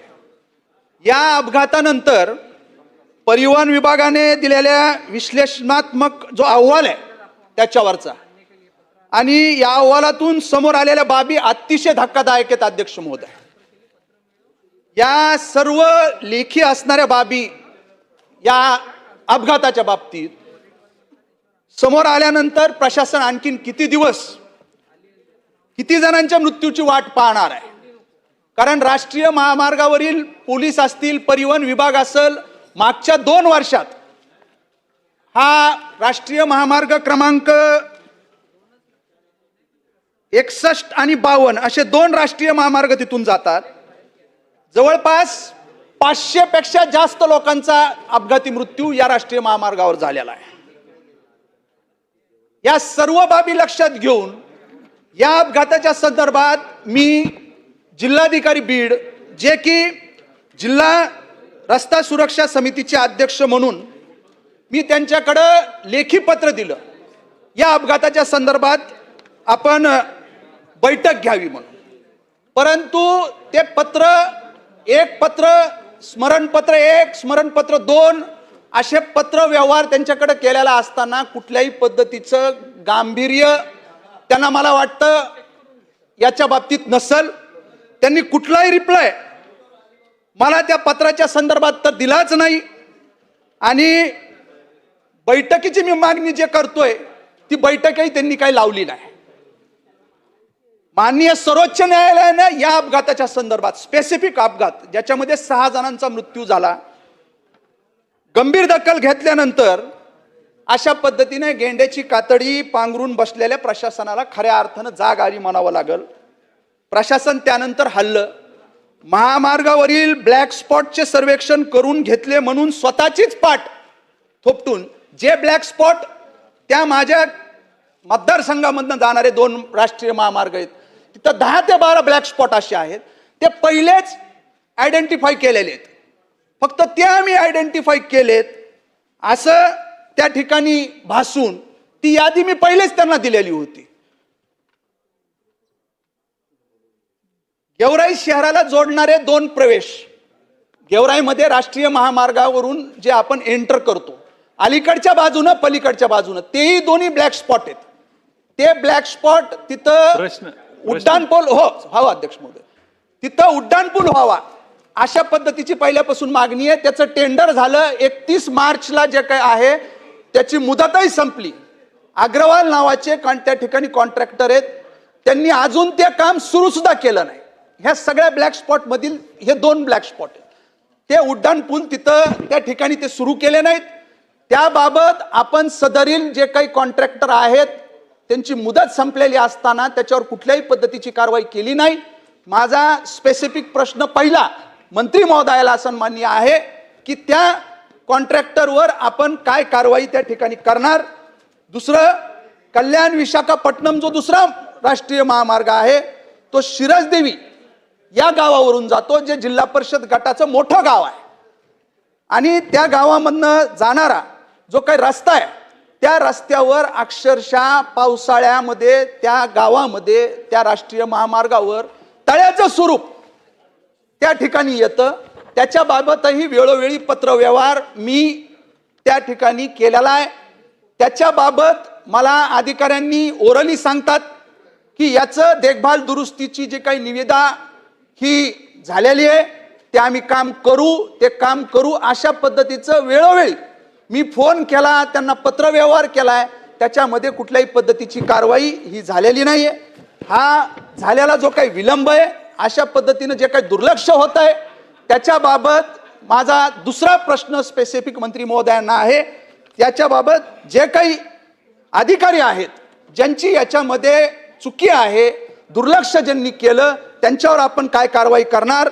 माननीय सर्वोच्च न्यायालयाने या महामार्गावरील अपघाताचे गांभीर्य लक्षात घेऊन शासनाला विचारणा केल्यानंतर जे काही कागदी घोडे नाचून समित्या गठीत करण्याचे प्रकार सुरू आहेत ते सर्व थांबून माझी माननीय मंत्री महोदयांना आपल्या माध्यमातून विनंती आहे की बीड जिल्ह्याचे पालकमंत्री आणि राज्याचे उपमुख्यमंत्री सन्माननीय अजितदादा पवार साहेब यांच्या उपस्थितीत या दोन्ही महामार्गांच्या वरिष्ठ अधिकाऱ्यांची बैठक घ्यावी. प्रसंगी विषयाचे गांभीर्य लक्षात घेऊन केंद्रीय रस्ते विकास मंत्री नामदार नितीन गडकरी साहेब यांच्याकडेही राज्य शासनाच्या वतीनं याबाबतचा प्रस्ताव दिला पाहिजे. कारण यामधील एक महामार्ग त्यांच्या अखत्यारीतला आहे आणि दुसरा महामार्ग जो काही आहे तो राज्य शासनाच्या अखत्यारीमधला आहे.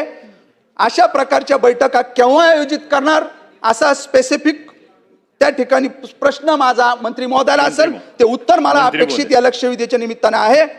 दिनांक 26 मे रोजी झालेल्या प्राणांकित अपघातामध्ये ज्या 6 तरुणांचा मृत्यू झालाय, अध्यक्ष महोदय, हे 6 तरुण म्हणजे सगळे 35च्या आतले हे तरुण आहेत.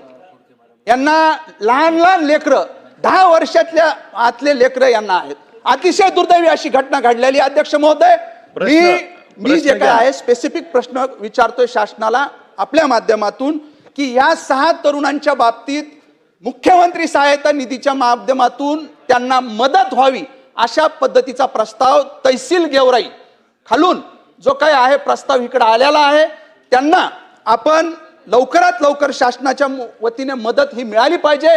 ती मदत कधी मिळणार असा माझा प्रश्न आपल्या माध्यमातून सन्माननीय मंत्री महोदयाला आहे. अध्यक्ष महोदय,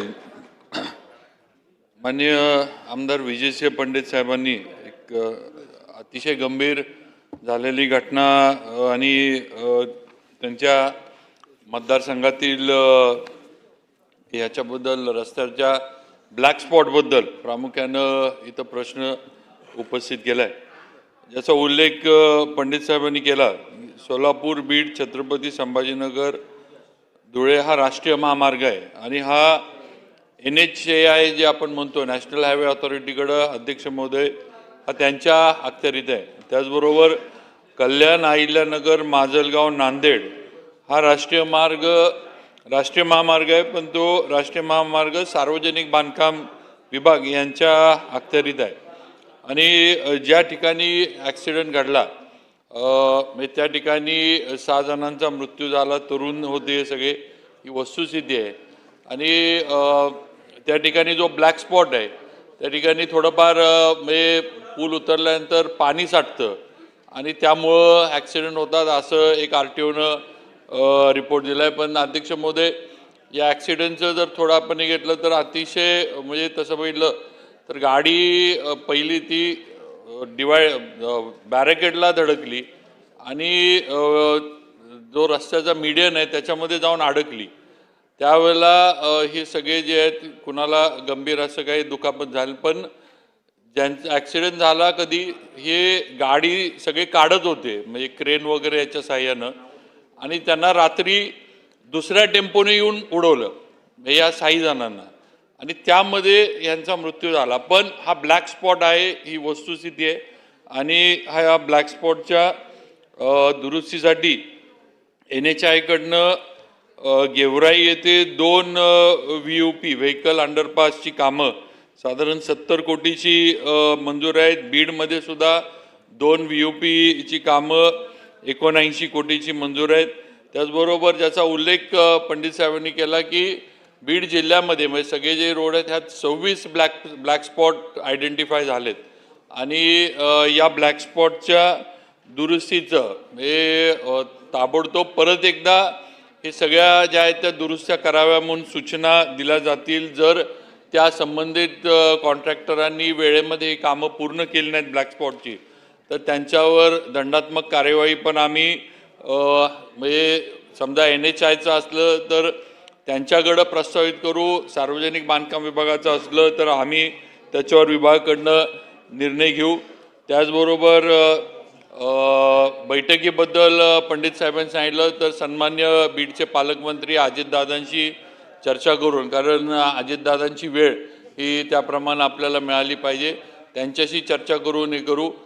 बैठक लावण्याची मी पण विनंती दादांना करीन किंवा ह्याबाबत कलेक्टर आणि सर्व जी रस्ते सुरक्षा समिती जी आहे यांची बैठक दादांच्या अध्यक्षतेखाली घेण्यात यावी. आणि त्याचबरोबर मदतीचं पण जे पंडित साहेबांनी केलं तर त्याचा पण पाठपुरावा, कारण मुख्यमंत्री निधीतनं मदत पाहिजे, त्याचा पण पाठपुरावा आमच्या विभागाकडनं पण आम्ही करू. पण लवकरात लवकर हे नुसते हे या रस्त्यावरचेच नाहीत तर बीड जिल्ह्यातले जे 26 ब्लॅक स्पॉट आयडेंटिफाय झालेत त्याची दुरुस्ती आणि त्याची सुधारणा ही हाती घेण्यात येईल. आणि AC असतील, एक्झिक्युटिव्ह असतील यांना सक्त सूचना देऊन ही कामं वेळच्या वेळी दर्जेदार कामं पूर्ण झाली पाहिजेत हे त्यांना सूचना दिल्या जातील. दस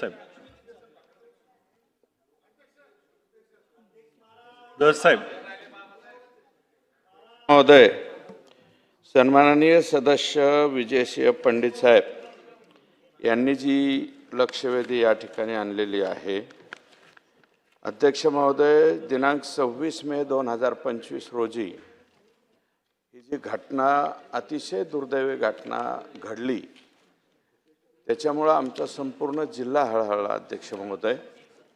आणि 6 मुलं ही दुसऱ्याला मदत करायला गेली होती. एक जणाला मदत करायला गेली त्याची गाडी काढण्यासाठी आणि जो पाठीमागून सरळ कंटेनर आला तो पूर्ण 6च्या 6 लोकांना आणि अतिशय तरुण मुलं आहेत. ही सगळी 22 ते 30 वयोगटातली तरुण मुलं आहेत. तर माझी विनंती एकच आहे की ब्लॅक स्पॉट आत्ता त्यांनी 30 सांगितले. काय झालं अध्यक्ष महोदय, बीड जिल्ह्यामध्ये नॅशनल हायवे उदंड झाले अशी परिस्थिती झालेली. 11 नॅशनल हायवे आहेत बीड जिल्ह्यामध्ये आणि त्यातले काही, हे तर दुर्दैवी घटना आहेच, याच्यामध्ये अध्यक्ष महोदय त्यांनी लेखी कबूल केलंय विभागाने NHAI की टेक्निकली हा पूल जो आहे तो चुकीचा आहे, म्हणजे त्याच्यामध्ये टेक्निकल डिफेक्ट आहे. जर NHAI स्वतः कबूल करते टेक्निकली डिफेक्ट आहे.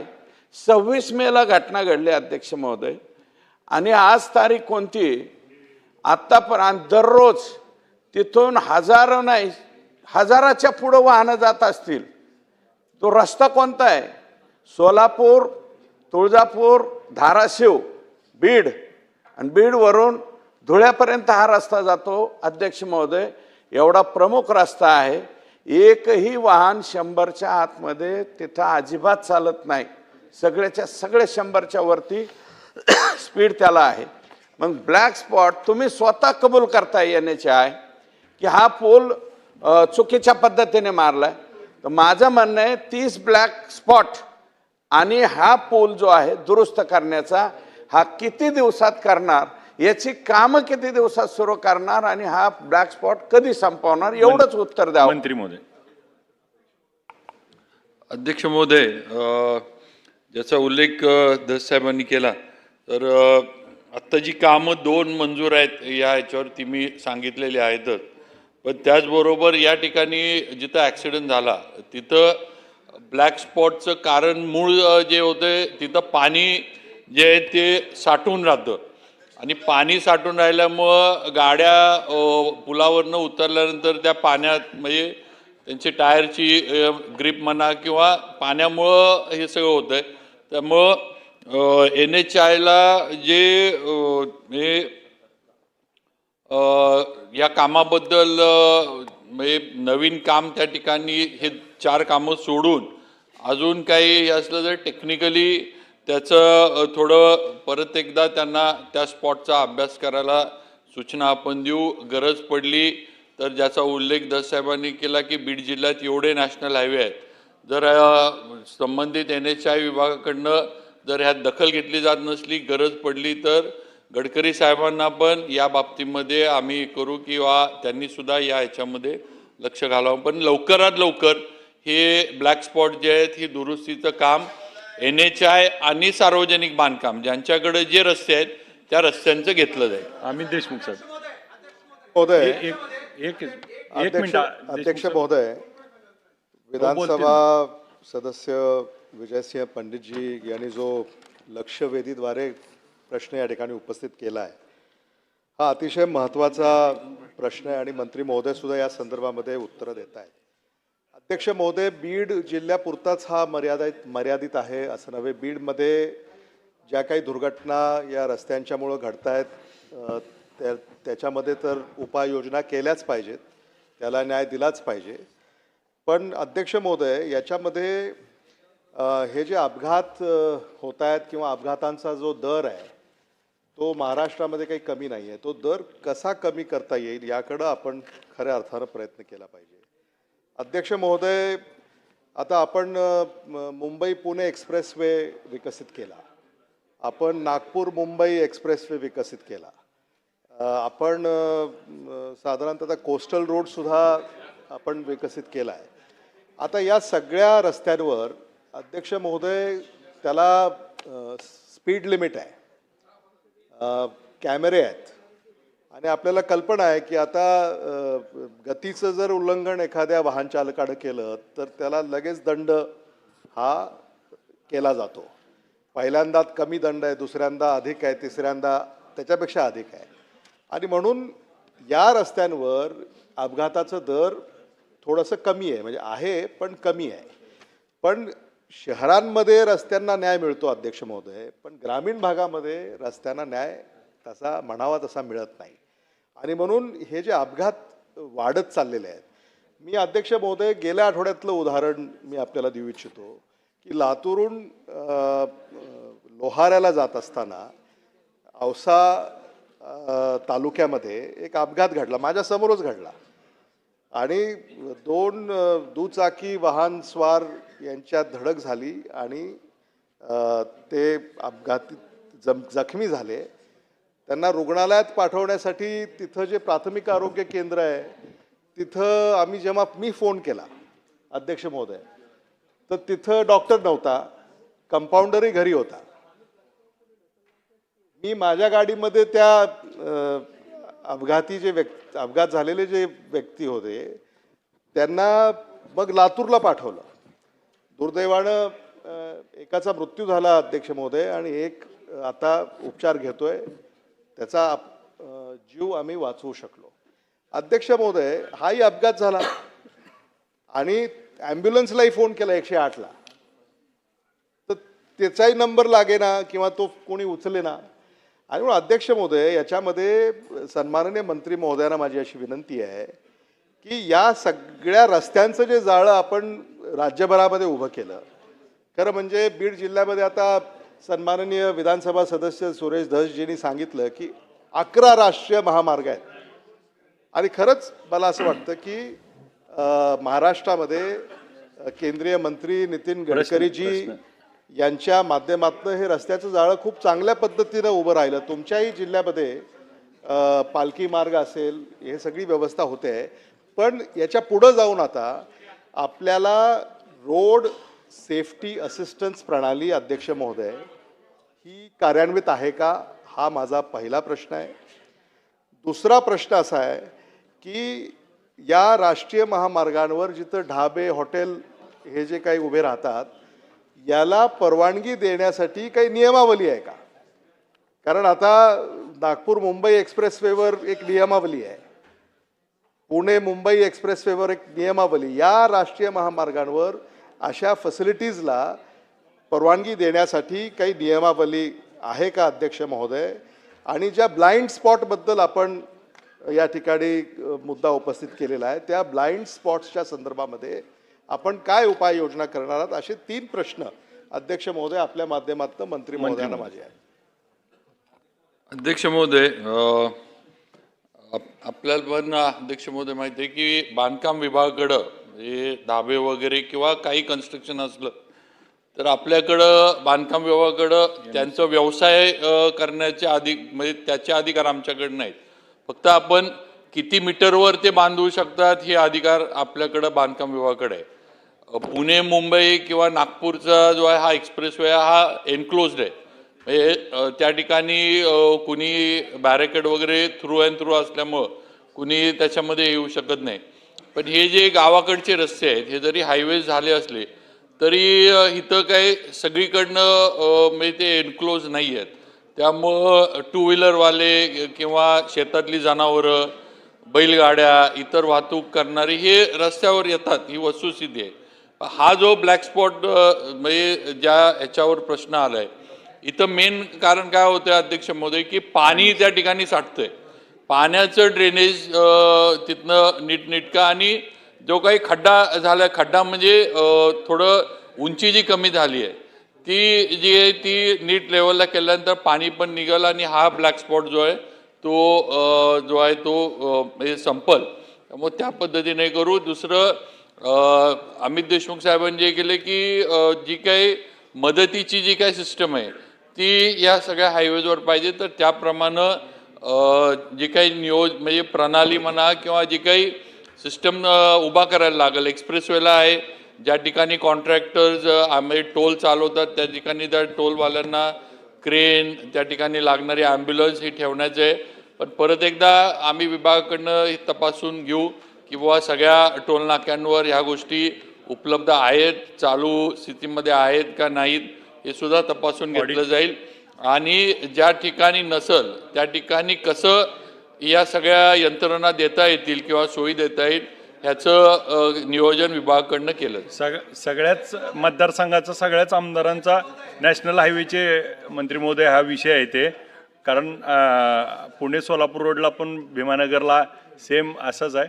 तर त्यामुळं ब्लॅक स्पॉट जे आयडेंटिफाय झाले आहेत त्याला स्पेसिफिक आपण किती दिवसात रिझॉल्व्ह करणार असा त्यांचा देशमुख साहेबांचा प्रश्न होता. त्याला आपल्याला टाइम बॉन्डिंग काहीतरी आपण डिक्लेअर करावं अशी अपेक्षा आहे त्यांची. मध्ये प्रत्येक आता ब्लॅक स्पॉटची कामं काय घ्यायची ही प्रत्येक विभागातली किंवा प्रत्येक रोडचं वेगळं आहे. आणि आपल्याला पण माहिती आहे की आता DPDC मध्ये सुद्धा या ब्लॅक स्पॉटच्या दुरुस्तीला 1% निधी हा DPDC मध्ये सुद्धा आता शासनानं राखीव ठेवलेला आहे. फक्त म्हणजे आता प्रत्येक हायवेवरचं आपण जर आज विचारायचं म्हटलं की किती दिवसात, तर त्याचं उत्तर मी आता लगेच आपल्याला पण एक म्हणजे या याच्यामध्ये 5 ते 6 महिन्यामध्ये या याच्यावर उपाय करून हे ब्लॅक स्पॉट जे मेजर ज्या ठिकाणी मेजर समजा आता ज्या ठिकाणी आता या ठिकाणी 2 VUP बांधायचे याला बांधायला थोडा वेळ जाणार आहे. याचे टेंडर वगैरे या गोष्टी झाल्यानंतर हे VUP उभे राहतील. त्यामुळे त्या पद्धतीनं बाकीचे जे छोटे छोटे असतील किंवा जे कमी आहेत ते लवकरात लवकर ब्लॅक स्पॉट दुरुस्त केले जातील. पंडित साहेब, माननीय मंत्री महोदयांनी आता जे काही प्रश्न घ्या फक्त. हो जे काही निवेदन काम केलं, करतात. जे काही उत्तर दिलं त्याच्यामध्ये मला थोडंसं करेक्ट करायचंय. हे ब्लॅक स्पॉट जे काही आहे जे बीड जिल्ह्यामध्ये हे 25-26 असे आयडेंटिफाय झालेत. हे ब्लॅक स्पॉट हे काय आत्ता आयडेंटिफाय झाले नाही हा अपघात झाल्यानंतर. हे फार पूर्वीपासून हे ब्लॅक स्पॉट आयडेंटिफाय केलेले आहेत. मला हे करेक्ट करायचं आहे की जे काही व्हेकल अंडरपासचं जे काही माननीय मंत्री महोदयांनी आता सांगितलं, गेवराईमध्ये एंटर करताना दोन्ही बाजूना राष्ट्रीय महामार्गावरनं ह्याचे ऐका ना, व्हेकल अंडरपास अध्यक्ष महोदय याच्या निविदा झालेल्या आहेत.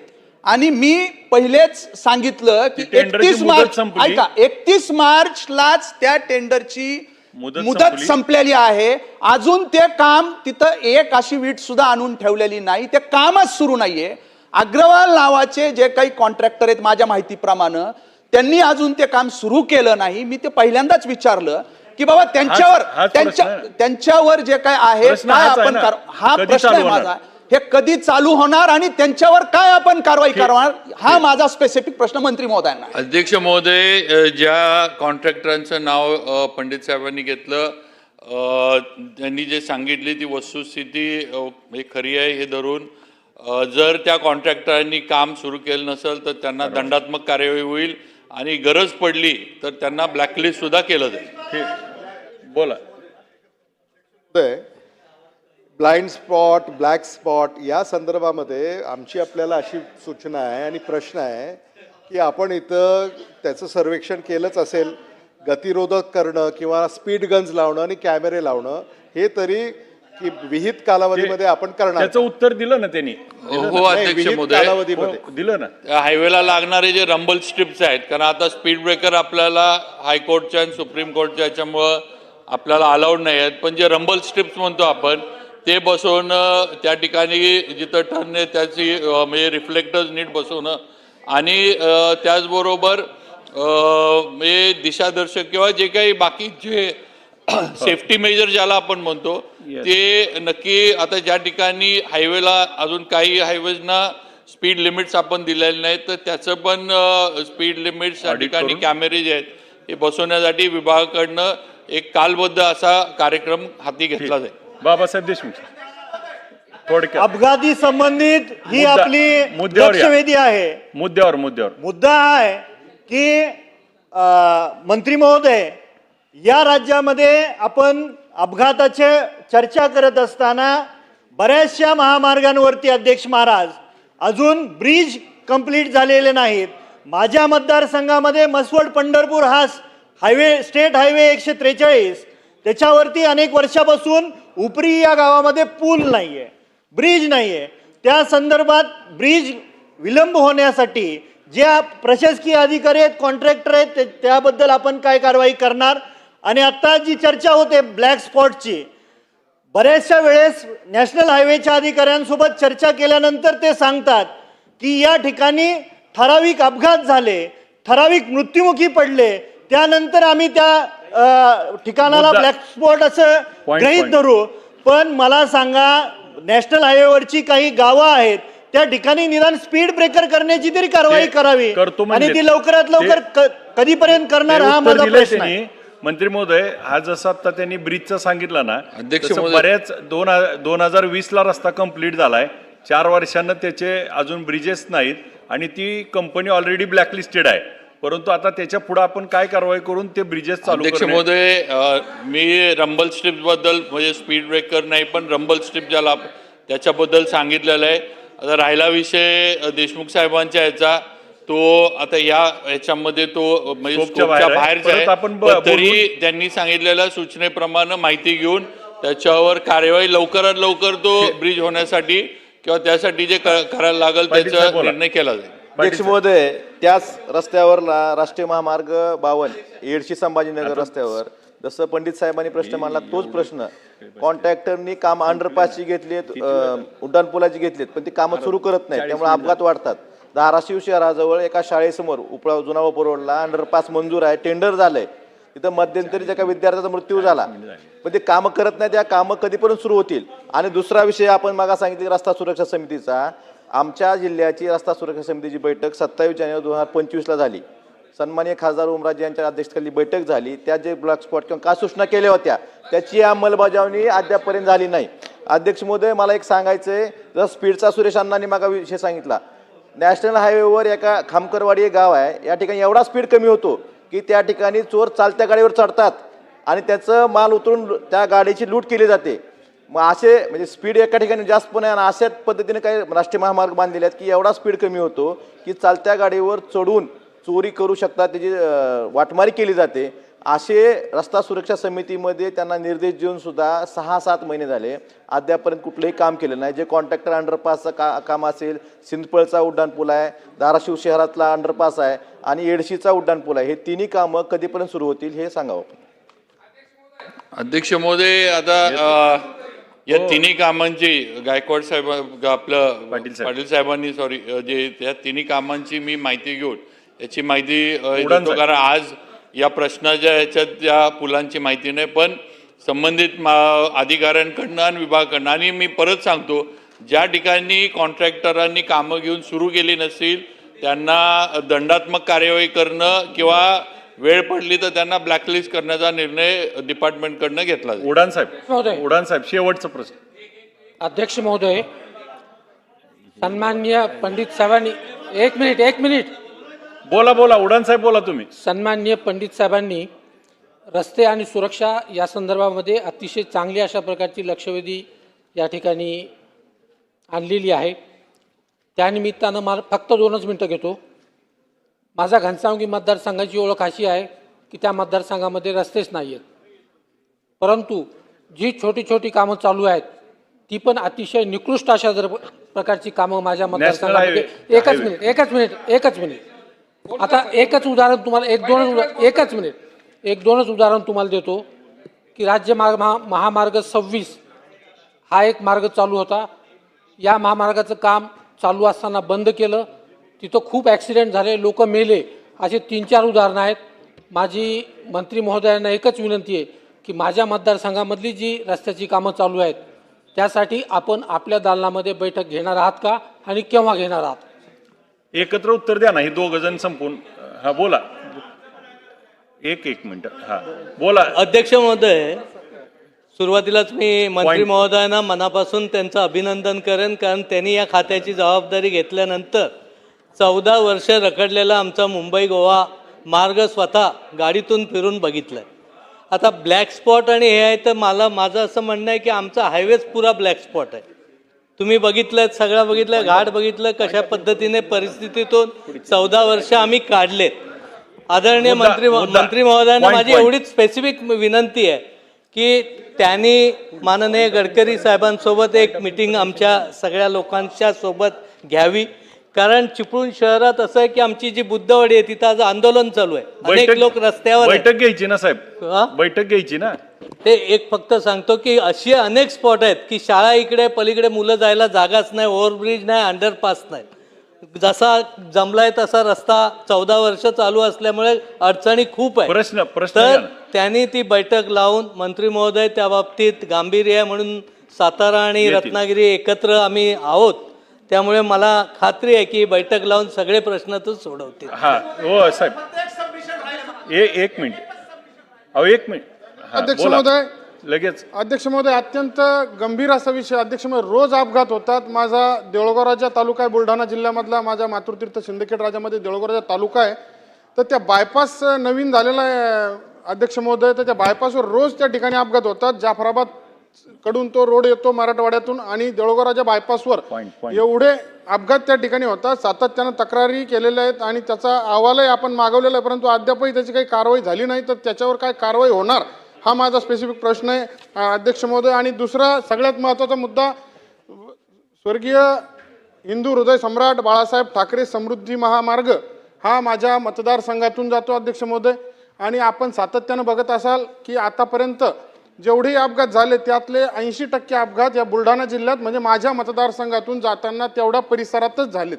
तर त्याची कारणं आपण शोधली पाहिजे अध्यक्ष महोदय. खऱ्या अर्थानं एवढे मोठे अपघात होतात.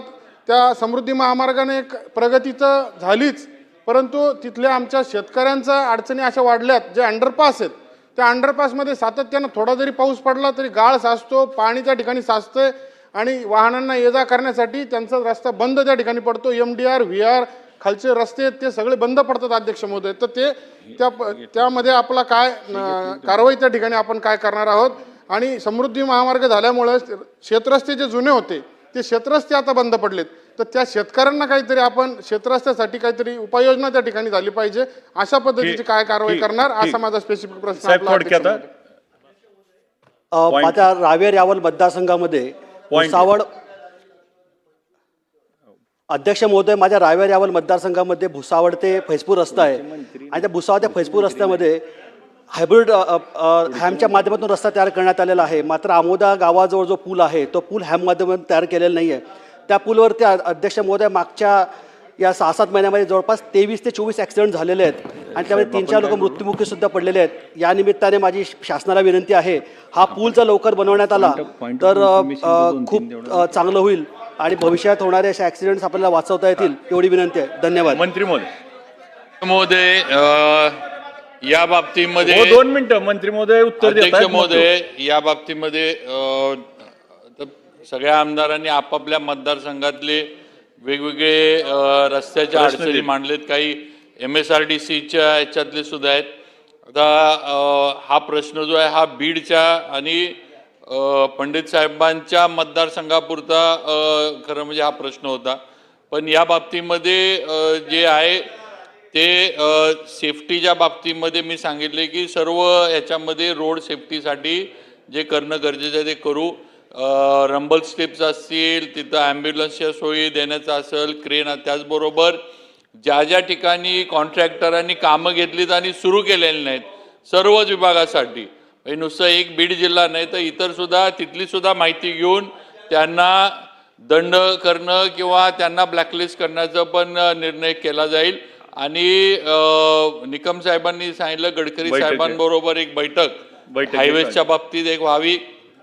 तर त्याप्रमाणे आजच्या या आपल्या सगळ्याचा हे करून एक पत्र गडकरी साहेबांना पण एक केलं जाईल किंवा त्यांनी एक सगळ्याच हायवेची जे नॅशनल हायवेची कामं आपल्या राज्यात चालू आहेत त्याची एक बैठक सर्व आमदारांना बोलवून सर्व लोकप्रतिनिधींबरोबर घ्यायची. गुट्टे साहेब एक आता एवढं विस्तृत उत्तर दिलंय ना त्यांनी. एवढंच म्हणणं आहे अध्यक्ष महोदय आपल्या माध्यमातून माननीय मंत्री महोदयांना की याच्यामध्ये जिल्हा रस्ता सुरक्षा समितीचे अध्यक्ष माननीय जिल्हाधिकारी हे असतात ज्या त्या जिल्ह्याचे. याच्यामध्ये छोटे छोटे विषय पॉइंट हा आहे माझा की हा जो काही रोड आहे हा धुळे सोलापूर राष्ट्रीय महामार्ग आहे, नॅशनल हायवे अथॉरिटीकडे आहे, हा नाहीकडं. याच्यामध्ये जे काही आहे टोल रोड आहे हा आणि टोल रोड आहे टोल रोड आहे. हा अपघात झाला तिथून एक 4 किलोमीटरवर टोल आहे. या टोल रोडवर डिवायडरला त्या ठिकाणी पॉइंट सांगा ना फक्त. कलर केलेलं नसणं, लाईट त्या बाबतीत बैठक घेतो म्हणले, बैठक घेऊन तुम्ही बैठकीत त्या सगळ्या विषय मांडावे. याच्यामध्ये मला आपल्या माध्यमातून बैठकीत एवढीच विषय विनंती मांडावे आहे की जिल्हा रस्ता साहेब. सुरक्षा समितीचे अध्यक्ष म्हणून जिल्हाधिकाऱ्यांना हे सुद्धा आता याच्यामध्ये कुठंतरी एक पालकमंत्री जबाबदारी- दादांच्या बरोबर बैठक घ्यायची ठरली, त्यात हे सगळे विषय घ्या. बोला गुट्टे साहेब, point of information. थोडक्यात घ्या. म्हणजे पोळा झाल्याच्या नंतर पाऊस ऐका थोडक्यात. अध्यक्ष महोदय, माझं पॉइंट ऑफ इन्फॉर्मेशन अध्यक्ष महोदय, माझं पॉइंट ऑफ इन्फॉर्मेशन आहे. पोळा सण झाल्याच्या नंतर पाऊस भोळा झाला असं म्हणतो आपण, पण आजची परिस्थिती मराठवाड्यामध्ये अशी आहे आणि एकंदरीत परभणी जिल्ह्यामध्ये पॉइंट घ्या ना साहेब. सांगतोय परभणी जिल्ह्यामध्ये पॉइंट ऑफ इन्फॉर्मेशन सांगणार आहे ना तुम्ही. हा मग पॉइंट वर घ्या. पाऊस आमच्याकडे झालेला नाही, काही पिकं पेरण्या झालेल्या आहेत, तर ते थोडे धान ते वाळून चाललेत, पाऊस पडत नाहीये आणि दुबारा पेरणीचं संकट हे माझ्या शेतकऱ्यावर आलेलं आहे. तर आपल्या म्हणजे वतीनं मी सरकारला माझी विनंती आहे की ताबडतोब याचे जिथं जिथं पाऊस तिथं पंचनामे करावेत आणि संबंधित सरकारला विभागाला मोबदला द्यावा ही कळवण्यात विनंती आहे येईल. अध्यक्ष सुहास महोदय. बाबर साहेब. अध्यक्ष महोदय धन्यवाद. अध्यक्ष महोदय अध्यक्ष महोदय पॉईंट ऑफ इन्फॉर्मेशनच्या माध्यमातून एक अत्यंत गंभीर बाब मी तुमच्या नजरेसमोर आणणार आहे. सांगली जिल्ह्यातील आटपाडी तालुक्यातील करगणी येथील अल्पवयीन मुलीला लैंगिक शोषणाचे व्हिडिओ व्हायरल करण्याची धमकी दिली आणि त्या मुलीनं त्या दुर्दैवानं आत्महत्या केली. त्या मुलीला न्याय मिळवून देण्यासाठी मी तुमच्या माध्यमातून या ठिकाणी विनंती करणार आहे. पोलिसांनी काही आरोपी अटक केलेत. राजू गेंड, रामदास गायकवाड, रोहित खरात, अनिल काळे हे अटक केलेले आरोपी आहेत. माझी तुमच्या माध्यमातून त्या पोलिसांना मला तुम्ही विनंती करावी की खूप चांगल्या पद्धतीने याचा तपास व्हावा, कारण आणखीन काही व्हिडिओ त्यांचे त्या ठिकाणी असण्याची शक्यता आहे. सगळ्या गावामध्ये भीतीचं आणि संशयाचं वातावरण आहे. पूर्ण गाव बंद केले. कायदा सुव्यवस्थेचे प्रश्न निर्माण होऊ शकतो. त्यामुळे तुम्ही मला विनंती आहे की चांगल्या पद्धतीने SP साहेबांच्या मार्गदर्शनाखाली याचा तपास व्हावा आणि संबंधित लोकांना त्या ठिकाणी कायद्याने कडक कारवाई व्हावी, त्या मुलीच्या कुटुंबांना न्याय मिळावा आणि त्या डिपार्टमेंटला कोणाचे प्रेशर होतं का, त्या PINचे CDR रिपोर्ट काढावे जेणेकरून याच्यामध्ये कोणाचा हस्तक्षेप आहे का याची माहिती आम्हाला मिळावी. लक्षवेधी संपली आहे. पॉइंट ऑफ इन्फॉर्मेशन चालू. लक्षवेधी संपली आहे. आता खताळ साहेब बोला. पॉइंट ऑफ इन्फॉर्मेशनच्या माध्यमातून मी आपल्याला एक कळू इच्छितो. माझ्या मतदारसंघात संगमनेर येथे शहरामध्ये काल जोरवे नाका परिसरामध्ये भूमिगत गटार योजनेच्या ठेकेदाराने केलेल्या चुकीमुळं 2 जणांना महिला साफ करताना 2 जण त्यामध्ये मयत झाले असून अतुल पवार व रियाज पिंजारी हे 2 जण ठेकेदाराच्या भूमिगत गटारीचा जो ठेकेदार आहे त्याच्या चुकीमुळं आणि ज्या पॉइंट ऑफ इन्फॉर्मेशन शहर उपनगराच्या बंदिस्त गटारी साफ करणारा जो ठेकेदार आहे ह्या 2 ठेकेदारांच्या चुकीमुळं काल 2 जणांना बळी त्यांचा गेलेला असून माझी या माध्यमातून आपल्याला विनंती राहील का महिला साफ करताना हाताने करू नये असा 2015 मध्ये प्रतिबंध अधिनियम असताना सुद्धा त्याकडे दुर्लक्ष करून ठेकेदाराच्या चुकीमुळं ही जी घटना घडली तर त्याचे मयत 2 जण झालेत. त्यांच्या कुटुंबाला आर्थिक सहाय्य मिळण्याबाबत याच्यातील एक जो पवार आहे पवारला नियमानुसार मिळतंय, परंतु पवार त्याच्यामध्ये अडकल्यानंतर गुदमारल्यानंतर त्याच्या मदतीसाठी रियाज पिंजारी हा गेला होता.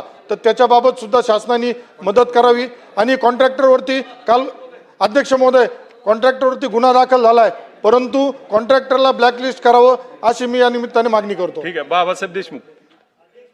मागच्या 3-4 दिवसापासून आझाद मैदानावरती NHM नर्सेस कंत्राटी कामगारांचं आंदोलन चालू आहे. तर आपल्या माध्यमातून मी शासनाला विनंती करतो की त्यांच्या त्या मागण्याची दखल घ्यावी आणि तात्काळ त्या मागण्या मान्य कराव्यात.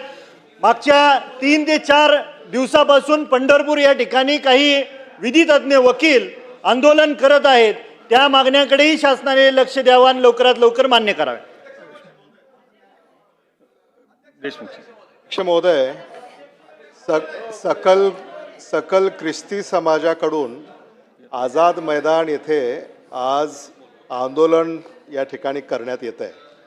अध्यक्ष महोदय, त्यांच्या म्हणण्यानुसार ख्रिस्ती समाजामध्ये भीतीचं वातावरण निर्माण झालेलं आहे. महाराष्ट्रामध्ये काही दिवसापूर्वी असं एक वक्तव्य करण्यात आलं की संपूर्ण म्हणजे ख्रिस्ती समाजाचे जे धर्मगुरू आहेत त्यांचा सैराट करा आणि जिवे मारणाऱ्यास 11 लाखाचे बक्षीस अध्यक्ष महोदय जाहीर केले.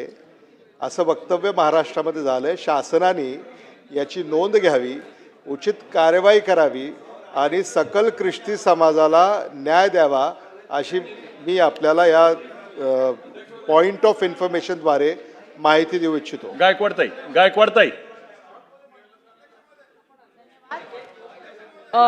आपल्या कोस्टल रोडवर गेलं तर पहिल्यांदा आपल्याला तिथे दिसतं काही ठिकाणी 80चं स्पीड आहे आणि त्याच्या पुढे गेल्यानंतर 50चं स्पीड होतो. पण हे तिथे ते बोर्ड लावले नाही, होर्डिंग नाही आहे. आपल्या नवीन गाड्या असतात त्याच्यामध्ये इन्फॉर्मेशन कळते, सांगितलं जातं की स्पीड कमी होतोय, पण जुन्या गाड्यांना तसं कळत नाही आणि त्यांचे पैसे कट होतात. त्यामुळे तिथे बोर्ड व्यवस्थित लावण्यात यावे. अजून एक पॉइंट ऑफ इन्फॉर्मेशन हां, आणि वीरशैव ककय्या समाजाचं गेल्या वर्षी आपल्या एकनाथ शिंदे साहेबांनी सांगितलं होतं की आम्ही त्यांना आर्थिक महामंडळ करून देऊ, पण 1 वर्ष झालं. जवळजवळ 12 जूनला गेल्या वर्षी त्यांनी बोललं होतं पावसाळी अधिवेशनामध्ये, पण 1 वर्ष झालं अजूनही केलं नाही. तर ते आर्थिक महामंडळ तयार हवं.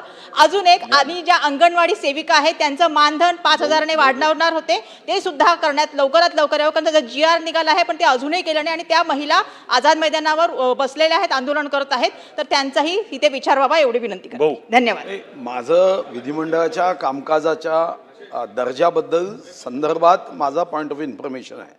अध्यक्ष महाराज, 30 तारखेला आपलं अधिवेशन सुरू झालं. आता दुसरा आठवडा आज संपतो आहे. अगोदर आम्ही जेव्हा एखादा मुद्दा मांडायचो त्याचं प्रोसिडिंग हे 1 दिवसात 2 दिवसात मिळायचं. अध्यक्ष महाराज, आता 2 प्रोसिडिंग सोडल्यात तर आमच्याकडे प्रोसिडिंग आलं नाही, ज्याच्यासाठी आम्हाला पाठपुरावा करावा लागतो.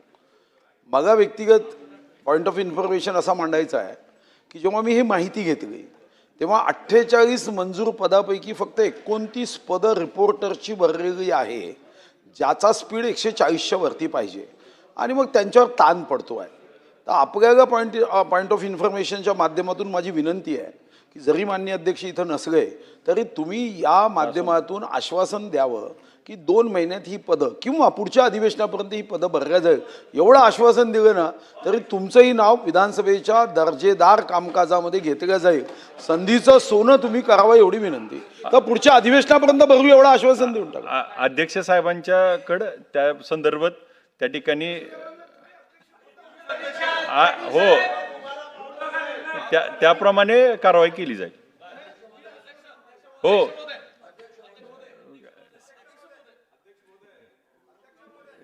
अध्यक्ष महोदय, तिथे बसल्यानंतर तुम्हाला सगळे पावर असतात. तुम्ही निर्देश देऊ शकता, तुम्ही पाहिजे तसं देऊ शकता. अध्यक्ष महोदय, मुंबईमध्ये गेल्या 1 महिन्यापासून ट्रॅफिकचा कंट्रोल एकदमच बेकार झालेला आहे. म्हणजे मालाडवरून जर फक्त आम्हाला एअरपोर्टपर्यंत यायचं आहे तर 1.5 तास सुमारास लागतात, 1.5 तास. त्याच पद्धतीने जर तुम्ही मालवणी बघितलं किंवा लिंकिंग रोड बघितलं, हे सगळे ठिकाणी जे आहे ना, आणि त्याचं मूळ कारण जे आहे ते लेन कटिंग आहे. अध्यक्ष महोदय, जर या मुंबई शहरामध्ये सक्तीने, जसं ड्रंक अँड ड्राईव्ह आपण करत होतो तसं सक्तीने जर हे जे लेन कटिंगचा तुम्ही कायद्यावरती सक्ती जर आणली, पोलिसांनी त्याच्यावरती योग्य ती कारवाई केली, तर मला वाटत नाही. कारण लहान मुलांना शाळेमध्ये जाण्यामध्ये, कॉलेजमध्ये जाण्यामध्ये ते टायमावरती पोचतच नाही. तर याच्यावरती तुम्ही डायरेक्ट जे आहे, इथे पालकमंत्री साहेब बसलेत, आशिषजी, मुलं शाळेत पोचू शकत नाही, कॉलेजमध्ये जाऊ शकत नाही. 1.5 तास फक्त एअरपोर्ट, मालाड ते एअरपोर्टपर्यंत यायला 1.5 तास लागत आहे. कमीत कमी सक्तीने तुम्ही पोलीस आयुक्तांना सांगा की ट्रॅफिकचे लोक आहेत, आणि जसं ड्रंक अँड ड्राईव्हचा आपण केलेला तसंच लेन कटिंगचा कायदा तुम्ही सक्तीने लागू करण्यात यावा. बोला अध्यक्ष महोदय, एक मंत्री महोदय. अध्यक्ष महोदय, सन्माननीय सदस्य असलमबाईंनी एक महत्त्वाचा मुद्दा पॉईंट ऑफ इन्फॉर्मेशनच्या माध्यमातून समोर मांडला. आणि हे खरं आहे की सरकार, महानगरपालिका, ट्रॅफिक पोलीस या शहरात विविध पूल, कोस्टल रोड, रिंग रोड या कनेक्टिव्हिटीतून लोकांच्या दळणवळणाला सोय व्हावी असा प्रयत्न जरूर करते आहे. सार्वजनिक दळणवळणाच्या व्यवस्थेसाठी सुद्धा मेट्रोचे रूट्स असतील, त्याची ईस्ट टू वेस्ट कनेक्टिव्हिटी असेल, हाही प्रयत्न आपण करतो आहे.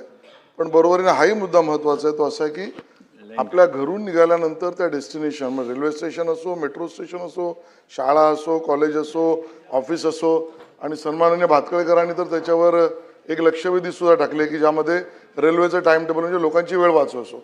माझं असं मत आहे की यांचा मुद्दा आपल्याला गांभीर्याने घेऊन ट्रॅफिक पोलीस आपले गृह खात्याचे अधिकारी, कमिशनर ऑफ पोलीस यांना मुंबई शहराचा अजून ट्रॅफिक मॅनेजमेंट प्लॅन आणि ज्यामध्ये तुम्ही विशेषतः लेन कटिंग, कारण जवळच्या एखाद्या काल मी परेलवरनं येत होतो तिथे सुद्धा अशा लेन कटिंगमधनं 3 गाड्या गेल्यावर 20 मिनिटाची पूर्ण रांग लागली होती. तर या सगळ्या विषयावर एंट्री, नो एंट्री, लेन कटिंग्स, चलन, त्याच्यावरची व्यवस्था, पोलीस कमी पडतील तर वॉर्डन, स्वयंसेवी संस्था, असा सर्वंकष प्लॅन बनवण्यासाठीच्या बाबतीतली बैठक अस्लमभाईंना घेऊन तातडीने घेण्यात येईल. धन्यवाद. सगळा अध्यक्ष महोदय, माझ्या राजुरा मतदारसंघासह संपूर्ण महाराष्ट्रामध्ये प्राथमिक स्वास्थ्य केंद्रामार्फत व ग्रामीण रुग्णालयामार्फत ग्रामीण भागातील जनतेला आरोग्याच्या सुविधा आपण पुरवतो, त्यांच्यावर उपचार करतो. पण त्या ठिकाणी जे बाह्य यंत्रणेमार्फतीनं doctors, nurses, lab attendant, pharmacist आणि ड्रायव्हर, ॲम्ब्युलन्स ड्रायव्हर यांची त्या ठिकाणी भरती झाली आहे. पण गेल्या 4 ते 5 महिन्यापासून त्यांना वेतन न मिळाल्यामुळे ते लोक आता पुढे काम करण्याला त्यांना अडचण जात आहे. माझी आपल्यामार्फत शासनाला विनंती आहे की प्राथमिक स्वास्थ्य केंद्र व ग्रामीण रुग्णालयामध्ये बाह्य यंत्रणेमार्फतीनं ज्या कामगारांची त्या ठिकाणी भरती झाली आहे त्यांचा पगार शासनाने तात्काळ करावा. धन्यवाद. अध्यक्ष महोदय, गणेशोत्सव डोक्यावरती आहे आणि मुंबईमध्ये गणेशोत्सव हा फार मोठा उत्सव साजरा केला जातो. कालच आपण महाराष्ट्राचा उत्सव म्हणून गणेशोत्सव मानला जाईल असं ठरवण्यात आलं. इथे आशिष शेलार साहेब माझे मित्र उपस्थित आहेत, आदरणीय आमचे मंत्री महोदय. शेलार साहेब, आपल्या माध्यमातून मी लक्ष वेधू इच्छितो की तेच सांगतो अध्यक्ष महोदय, गणेशोत्सवामध्ये अनेक मंडळातल्या कार्यकर्त्यांवरती आणि त्यांच्या संचालक मंडळावरती ध्वनी प्रदूषणाच्या तक्रारी दाखल करून त्याच्यावरती गुन्हे नोंदवले गेले आहेत. आणि चर्चा नाही, 1 मिनिट, माझा वेगळा विषय आहे. गुन्हे नोंदवले गेलेले आहेत आणि अध्यक्ष महोदय, याच सभागृहामध्ये तत्कालीन मुख्यमंत्र्यांनी जाहीर केलं होतं की गुन्हे परत घेतले जातील, परंतु ते अजूनही घेतले गेलेले नाहीत. शेलार साहेब या विषयासंदर्भात अतिशय गणेश मूर्तिकारांच्या बाबत, गणेशोत्सव मंडळाच्या बाबत नेहमीच सहकार्य करत असतात. आपल्या माध्यमातून मी शेलार साहेबांना विनंती करतो की आपण पुढाकार घेऊन हे सगळे गणेशोत्सव मंडळावरती दाखल झालेले गुन्हे लवकरात लवकर काढून घ्यावेत असे मी आपल्या माध्यमातून विनंती करतो. माननीय अध्यक्ष महोदय, सन्मानित सदस्य अजय चौधरी यांनी एक अतिशय महत्त्वाचा मुद्दा उपस्थित केला आणि खरं आहे की कधी कधी कोणी जाणून बुजून करत नाही, किंबहुना जाणून बुजून गणपती मंडळं, गणेशोत्सव मंडळं तर करतच नाहीत. पण त्या सगळ्या घटनाक्रमामध्ये कोणी ना कोणी तक्रार करतं, कोणी ना कोणी अन्य पद्धतीने काही मंडळांवर अशा पद्धतीचे गुन्हे दाखल केले असतील किंवा केलेच आहेत. तर या समितीच्या सामाजिक आणि राजकीय गुन्ह्याच्या बाबतीत त्या केसेस विड्रॉ करण्याच्या समितीचाच मी सदस्य आणि अध्यक्षही आहे. त्यामुळे मी सन्माननीय अजय चौधरींना सांगेन, सर्वच सदस्यांना सांगेन, अशा पद्धतीच्या गणेशोत्सव मंडळांना सामाजिक आणि राजकीय हेतूने मी गुन्हेगारी प्रकरणातले सांगत नाही आहे. या पद्धतीने जे गुन्हे ध्वनी प्रदूषण किंवा अन्य विषयातले असतील तर शासन ते नक्कीच मागे घेण्यासंदर्भात आमच्या समितीसमोर तो विषय आपण आणला तर निर्णय घेईल आणि गणेश भक्तांच्या बरोबर सामान्य नागरिकांना आणि गणेश मंडळांना त्यातला दिलासा दिल्याशिवाय राहणार नाही. पाचपुते साहेब. अध्यक्ष महोदय, एक बाब मला पॉइंट ऑफ इन्फॉर्मेशनच्या माध्यमातून आपल्या अध्यक्ष महोदय 2 मिनिट. अहो, पॉइंट ऑफ इन्फॉर्मेशन आहे ना, तुम्ही बोला ना.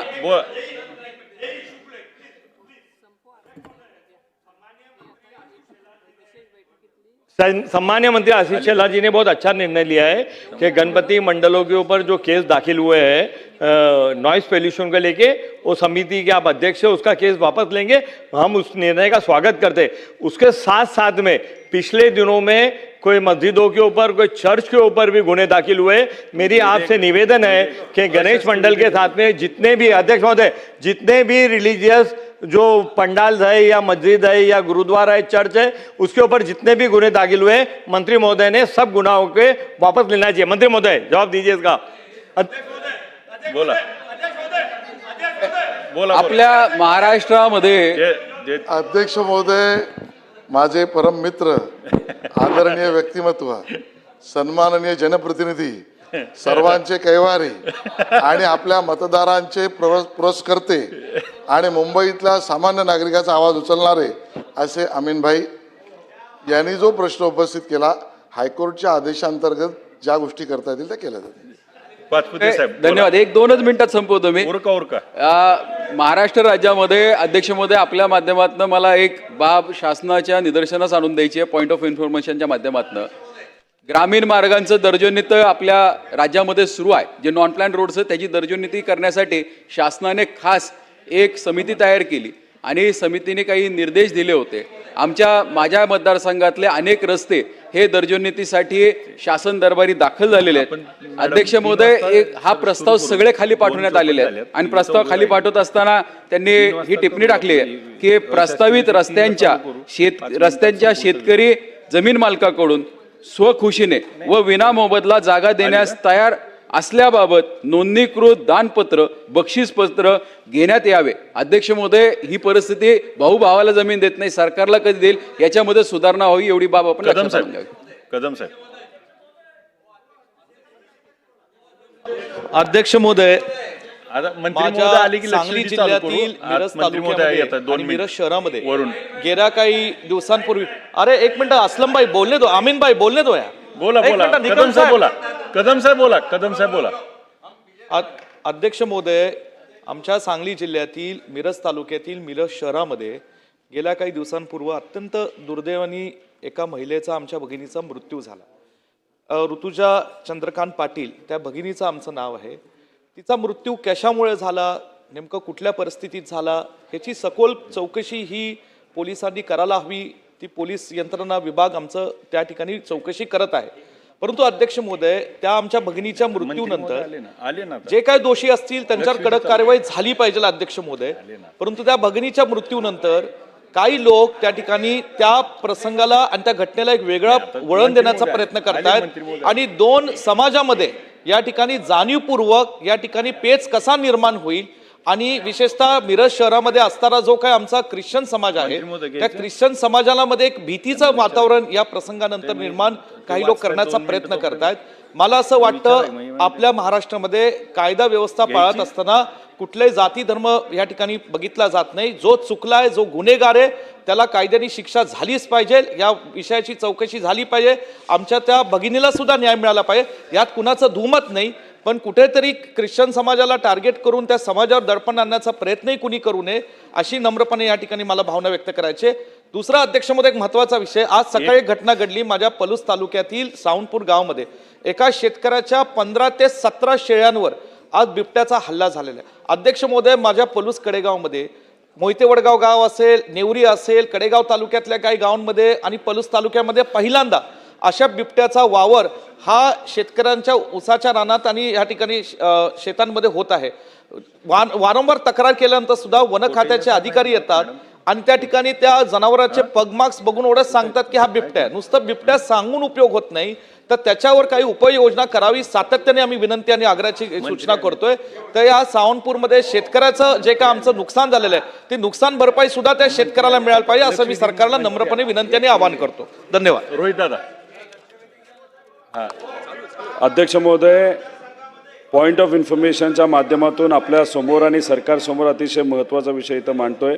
राज्यात 25,000हून अधिक नर्सेस शासकीय दवाखान्यामध्ये अध्यक्ष महोदय काम करतात. करोनाच्या काळामध्ये त्यांनी चांगलं काम केलंय हे आपल्या सगळ्यांना माहिती. त्यांच्या 2 मागण्या आहेत अध्यक्ष महोदय. खुलर समिती, वेतन आयोग, वेतन त्रुटी निवारण समितीली त्यांनी जो काही त्या ठिकाणी रिपोर्ट केलेला आहे त्या पद्धतीने वाढ व्हावी अशी त्यांची मागणी आहे. प्रलंबित सेवा प्रवेश नियम मंजूर करून पदोन्नतीचा विषय मार्गी लावावा, ह्या 2 महत्त्वपूर्ण मागण्या त्यांच्या त्या ठिकाणी अध्यक्ष महोदय तिथं आता आंदोलन करत आहेत आझाद मैदानावर, ते लक्षात घेऊन त्या मार्गी लावाव्या अशी विनंती. तसंच जिल्हा परिषद चतुर्थीय श्रेणी कर्मचारी हे सुद्धा आंदोलनाला बसले, त्यांच्या मागण्या समजून घेऊन त्या मार्गी लावाव्या.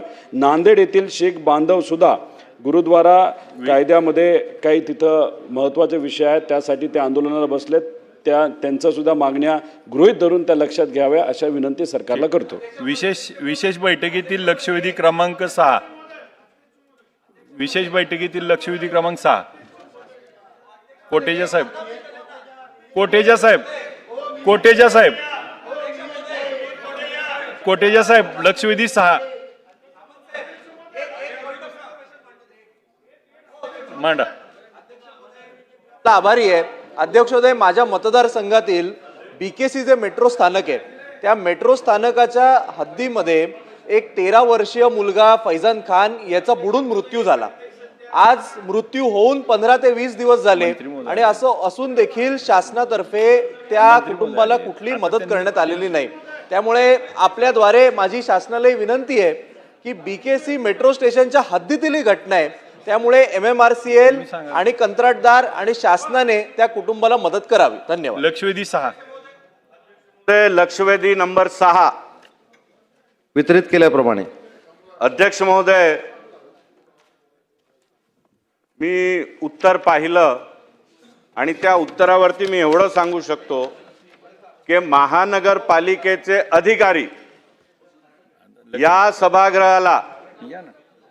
सभागृहामध्ये विचारलेले प्रश्नांना या सभागृहामध्ये सन्माननीय मंत्री महोदयांनी दिलेले आदेशांना वेठीस धरतात, खूप कॅज्युअली घेतात आणि त्याचं उत्कृष्ट उदाहरण हा विस्तृत उत्तर आहे.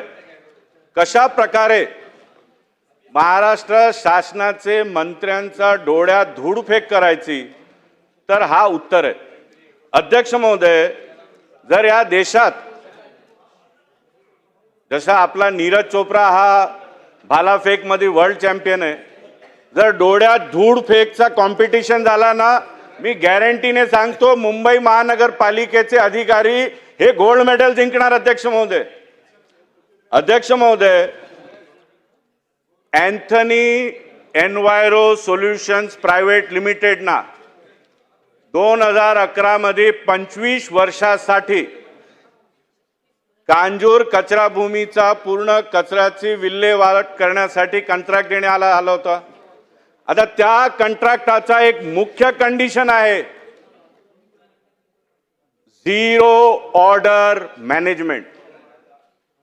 अध्यक्ष महोदय, उत्तर पूर्व मुंबईमध्ये घाटकोपर, विक्रोळी, कांजूरमार्ग, भांडूप, मुलुंड, ठाण्यातली कोपरी, ठाण्यातला वागडे एस्टेट. अध्यक्ष महोदय, किमान 15 लाख नागरिकांना दररोज रात्री संध्याकाळी 7 वाजले की सकाळी 7 वाजतापर्यंत जो वारा भेटतो, जो ऑक्सिजन भेटतो श्वास घ्यायला, तो ऑक्सिजन दुर्गंधी असतो, सातत्याने वास सुटते. झिरो ऑर्डर मॅनेजमेंट त्यांना करायची आहे. याचाच उत्तर लिहिलंय की 6 कॅनन मिस्टिंग मशीन टाकली आहे. माझा पहिला आरोप आहे आणि मी जबाबदारीपूर्वक सांगतो, हे लक्षवेधी घातल्यानंतर ॲडिशनल 1 मशीन त्यांनी 48 तासात ऍड केलंय. त्याच्या आधी 5 होते आणि 3 महिन्याआधी फक्त 3 कॅनन मिस्टिंग मशीन होते. अध्यक्ष महोदय, अध्यक्ष महोदय, हे कंत्राट कशा प्रकारे शासकांना वर्षानुवर्ष कोटी रुपये पोचण्यासाठी डिझाईन करण्यात आला होता. अध्यक्ष महोदय, झिरो ऑर्डर मॅनेजमेंट करताना जर हा Anthony enviro solutions private limited चुकला तर प्रति दिवस फाईन आहे 50,000 रुपये. आता अध्यक्ष महोदय, गणित बघा, झिरो ऑर्डर मॅनेजमेंट राबवण्यासाठी त्याला दिवसाचा खर्च आहे 5 लाख रुपये. अध्यक्ष महोदय, 5 लाख रुपये खर्च कोण करणार जर 50,000 रुपये फाईन मध्ये त्याची जाण सुटत असणार तर. अध्यक्ष महोदय, आणि हे कट कारस्थान सर्व महानगरपालिकेच्या अधिकाऱ्यांनी केलेलं. अध्यक्ष महोदय, ऑडिट होत नाही कारण महानगरपालिकेचे अधिकारी तिकडे राहत नाही. उत्तर पूर्व मुंबईमध्ये राहणारे पण मुंबईकर आहेत, कोट्यावधी रुपये टॅक्स भरतात महानगरपालिकेला, 3-3, 4-4 कोटीचे फ्लॅट घेतात. अध्यक्ष महोदय, आणि भेटते काय त्यांना? दुर्गंधी, वास. भारतरत्न डॉक्टर बाबासाहेब आंबेडकरांनी जे आपल्याला संविधान दिलंय त्याचा एक प्रमुख भाग आहे राईट टू लिव्ह. माझा थेट आरोप आहे, आमचे सर्व उपनगरचे मुंबईकरांचा राईट टू लिव्हचा व्हायोलेशन आहे महानगरपालिका करते. अध्यक्ष महोदय, यांना काही फरक पडत नाही. अध्यक्ष महोदय, मंत्री महोदय बसलेत, या विभागाच्या अधिकाऱ्यांना कन्नमर नगर मध्ये राहण्यासाठी 15 दिवस पाठवा. फ्लॅटची व्यवस्था मी करतो. 15 मिनिट राहू नाही शकणार अध्यक्ष महोदय. 50,000 रुपये फाईन, तेही महिन्याला 8-10 दिवस लावतात.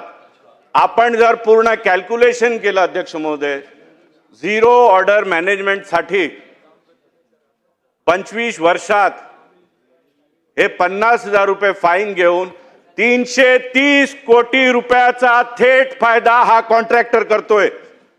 आणि कोणाच्या जीवावर? हे उपनगरमध्ये राहणारे मुंबईकरांच्या जीवावर अध्यक्ष महोदय. आज उपमुख्यमंत्री साहेब ठाण्याने येतात, रात्री घरी जाताना त्यांनाही वासाचा हे आस्वाद घ्यावा लागतो अध्यक्ष महोदय. मी तर राहतो तिकडे. आज त्या पूर्ण विभागामध्ये राहणारे लोक, इकडे मंत्रालयाचा, विधान भवनचा पण स्टाफ खूप आहे, मुलुंडमध्ये राहणारा, भांडूपमध्ये राहणारा, कोणालाही विचारा. जर 15-16 लाख मुंबईकरांना हा दुर्गंधाचा वासाचा त्रास आहे आणि महानगरपालिकाचे अधिकारी हे उत्तर देत आहेत, आणि मी थेट म्हणतो या सभागृहाला, मंत्री महोदयाला महानगरपालिकाचे अधिकारी सिरियसली नाही घेतात. अध्यक्ष महोदय, गेल्या अधिवेशनमध्ये सन्माननीय मंत्री महोदय सामंत साहेबांनी माझाच एक लक्षवेधीवरती निर्देश दिले होते महानगरपालिकेला. आजपर्यंत काहीच झालेलं नाही अध्यक्ष महोदय. अध्यक्ष महोदय, माझं दुसरं म्हणणं आहे, हे कंत्राट कधी देण्यात आला होता? 2011 ते 36. 2011 मध्ये कंत्राट देण्यात आला होता. सत्तेत कोण होते? तेच व्यक्ती 19 ते 22 महाराष्ट्राचे पर्यावरण मंत्री होते. आता विसंवाद बघा.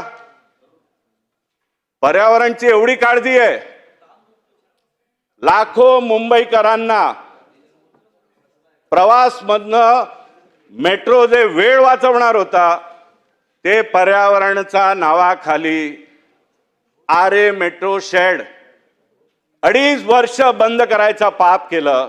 माझा प्रश्न आहे, एवढे प्रवचन तुम्ही पर्यावरणवरती देतात, 2.5 वर्षात त्यावेळचे पर्यावरण मंत्री एक शब्द पण या झिरो ऑर्डर मॅनेजमेंट साठी बोलले का? कंत्राट त्यांनीच दिलं होतं. मुंबईकरांच्या जीवावर पैसे कसे कमवायचे आणि महिना झाला की आपले पैसे अँथनीकडनं आलं पाहिजे, बस. हे मुंबईकर मरत असतील तर मरू द्या. हे मुंबईकर घाणेरडी वास 365 दिवस दररोज रात्री पूर्ण दिवस काम करून घाम काढून घरी आले आणि या महानगरपालिकेचा कचरा भूमीचा वास आम्हाला सहन करावा लागतो अध्यक्ष महोदय. आणि पूर्ण मुंबईचा 6,000 टन कचरा प्रति दिवस हे आमचा कांजूरमार्ग मध्ये येतो अध्यक्ष महोदय. आणि हे उत्तर देत आहेत मंत्री महोदय, यांना तर सस्पेंड केलं पाहिजे, कारण धूळ फेक करतायत हे लोक हे उत्तर देऊन. अध्यक्ष महोदय, माझा थेट प्रश्न आहे, 16 लाख मुंबईकरांना दररोज रात्री हा वास सहन करावा लागतो. एक मी साधा गणित मांडला की 50,000 रुपये प्रति दिवस फाईन, तेही महिन्याला 8-10 दिवस लावतात. कॉस्ट काय अध्यक्ष महोदय? 5 लाख रुपये. अध्यक्ष महोदय, मुंबईचा खूप महत्वाचा प्रश्न आहे. पर्यावरण मंत्री जे 19 ते 22 पर्यावरण मंत्री होते ना, त्यांनाही संलग्न प्रश्न आहे अध्यक्ष महोदय. एक शब्द बोलले नव्हते आणि कंत्राट देणारी तेच आहेत. माझा स्पष्ट प्रश्न आहे, 323 कोटी रुपये हे कंत्राटदार वाचवतोय, याची वसुली आपण करणार काय?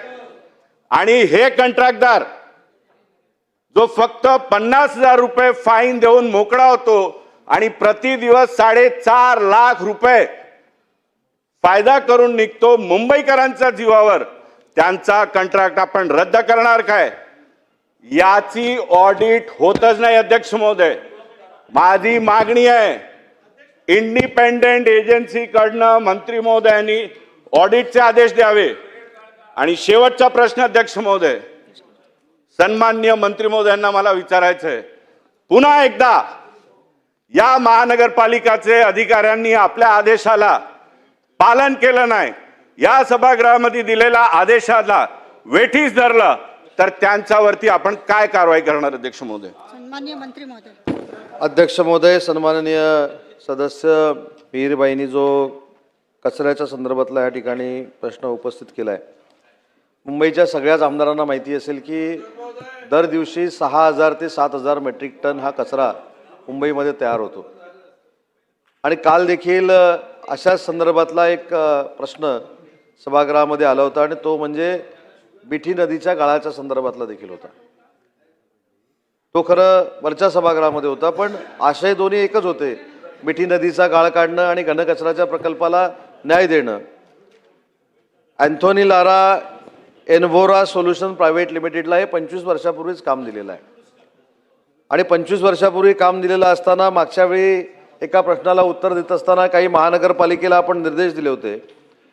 पण सन्मान्य सदस्यांना मी सांगू इच्छितो की महानगरपालिकेनं काय कारवाई केली आणि आपल्या सन्माननीय सभागृहाचा जो काय आदेश होता तो का पाळला नाही, या संदर्भामध्ये कारणे दाखवा नोटीस महानगरपालिकेच्या अधिकाऱ्यांना दिली जाईल आणि त्याच्यामध्ये संयुक्तिक उत्तर जर आलं नाही तर त्यांच्यावर देखील कारवाई केली जाईल.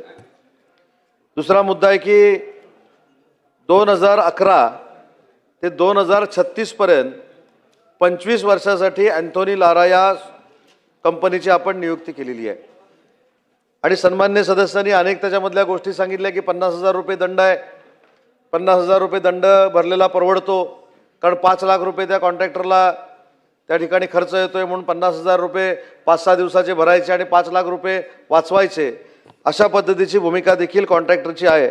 आणि त्याला देखील महानगरपालिकेचे अधिकारी पाठीशी घालतात असा आरोप इथं सन्माननीय सदस्यांनी केला आहे. मी शासनाच्या वतीनं त्यांना आश्वस्त करू इच्छितो, कारण हा मुंबईकरांच्या जीवन मरणाचा प्रश्न आहे. आपण ज्यावेळी हा दुर्गंधीचा वास घेतो त्यावेळी प्रकृतीवर परिणाम होत असतो आणि त्या प्रकृतीवर जर परिणाम झाला तर मुंबई महानगरपालिकेच्या नागरिकांना देखील आजाराला सामोरं जावं लागेल. या संपूर्ण प्रकरणाची चौकशी करण्यासाठी उच्चस्तरीय समिती नेमली जाईल. थर्ड पार्टी ऑडिट देखील करण्याच्या संदर्भामध्ये शासन म्हणून कारवाई करेल आणि जी उच्चस्तरीय समिती असेल त्याच्यामध्ये प्रत्येक विभागाचे क्लास 1 ऑफिसर असतील. सन्माननीय सदस्य सुनील राऊत सर. अरे माझा प्रश्न आहे, अरे सुनो भाई, मेरा क्वेश्चन आहे. सन्माननीय सदस्यांचं पण नाव आहे सुनील राऊत. आपल्याला देतो संधी, यांना बोलू द्या.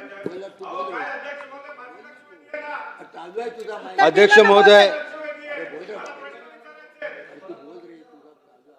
उत्तर दिलं ना मंत्री महोदय. अध्यक्ष महोदय, एक मिनिट त्यांना विचार. माननीय मंत्री महोदयांना प्रश्न आहे,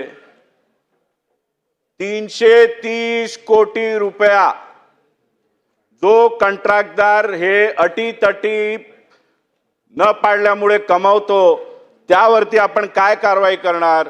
दुसरं, हा कंत्राटदार जो गाड्या वापरतो पूर्ण मुंबईमध्ये कचरा उचलण्यासाठी, निकृष्ट दर्जाची गाड्या आहे, त्याचा ऑडिट आजपर्यंत महानगरपालिकेने केलंय का? आणि उत्तर आल्यानंतर मी निश्चितच आज माझ्याकडे GPS टॅगिंग केलेले व्हिडिओज आणि फोटो नाही आहे, दुर्दैव आहे, पण मी मंत्री महोदयांना देणार. मला आधी हे ऐकायचं आहे की महानगरपालिकावाले यावरती उत्तर काय देतात आणि मग मी या सभागृहात मंत्री महोदयांना प्रूफ पण देणार की हे कसं खोटं बोलतायत. आणि तिसरं, आपण महानगरपालिकाचे या विभागाचे अधिकारी जे तिकडे कधी जातच नाही, 15 दिवस कन्नमार नगरमध्ये त्यांना राहण्याला पाठवणार का? तर त्यांना लक्षात येणार की 16 लाख मुंबईकरांची अवस्था काय. अध्यक्ष महोदय, मी सुरुवातीला सांगितलं की सन्मान्य सदस्यांनी या सगळ्या व्यवहाराची चौकशी करण्यासाठी थर्ड पार्टी ऑडिट करावा म्हणून सांगितलं. ते देखील करण्याच्या ते देखील करण्याचे निर्देश दिले जातील असं मी सांगितलं. आणि सविस्तर या प्रकरणाची चौकशी करण्यासाठी उच्चस्तरीय समिती देखील नेमली जाईल अशा पद्धतीची भूमिका शासनाची असणार आहे, मी अगोदरच जाहीर केलेला आहे. सन्माननीय सदस्य सुनील राऊत. अध्यक्ष महोदय, हा जो डम्पिंग भाग आहे तो माझ्या मतदारसंघामध्ये आहे आणि गेले मी सतत 8 ते 9 वेळा मी ह्या सभागृहामध्ये हे प्रश्न विचारले, परंतु शासन त्या बाबतीत गंभीर आहे असं मला वाटत नाही. माझं शासनाला असं म्हणणं आहे ते कोणी आणलं नाही ते कोणी आणलं ते शासन बघेल, कोणी आणलं ते शासन बघेल आणि आम्हाला त्याच्यामध्ये इंटरेस्ट नाही की कोण किती कोटी कमवत आहे, कोण किती कोटी कमवतं आणि कोणली गाड्या खराब आहेत. आमचा विषय एवढाच आहे की गेले अनेक वर्ष ह्या मुंबईतली घाण या आमच्या मतदारसंघामध्ये कांजूरबागमध्ये डंप केली जाते, परंतु हे डम्पिंग ज्यावेळी होतं त्यावेळी जे काय नियमानुसार व्हायला पाहिजे ते होत नाही आणि त्यामुळे प्रचंड दुर्गंधी त्या भागामध्ये आहे. माझा मंत्री महोदयांना स्पेसिफिक प्रश्न असा आहे की आज माननीय उच्च न्यायालयाने महानगरपालिकेला 3 महिन्यात पर्यायी जागा शोधण्यासाठी मुदत दिली आहे, तर ती तुम्ही जागा शोधणार का?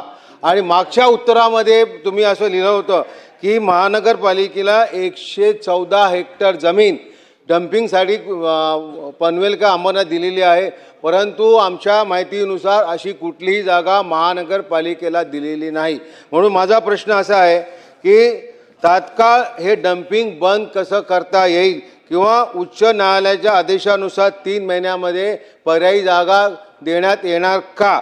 आणि दुर्गंधी होऊ नये म्हणून टेम्पररी पर्यायी याच्यावरती काय व्यवस्था करणार, हा माझा स्पेसिफिक प्रश्न आहे.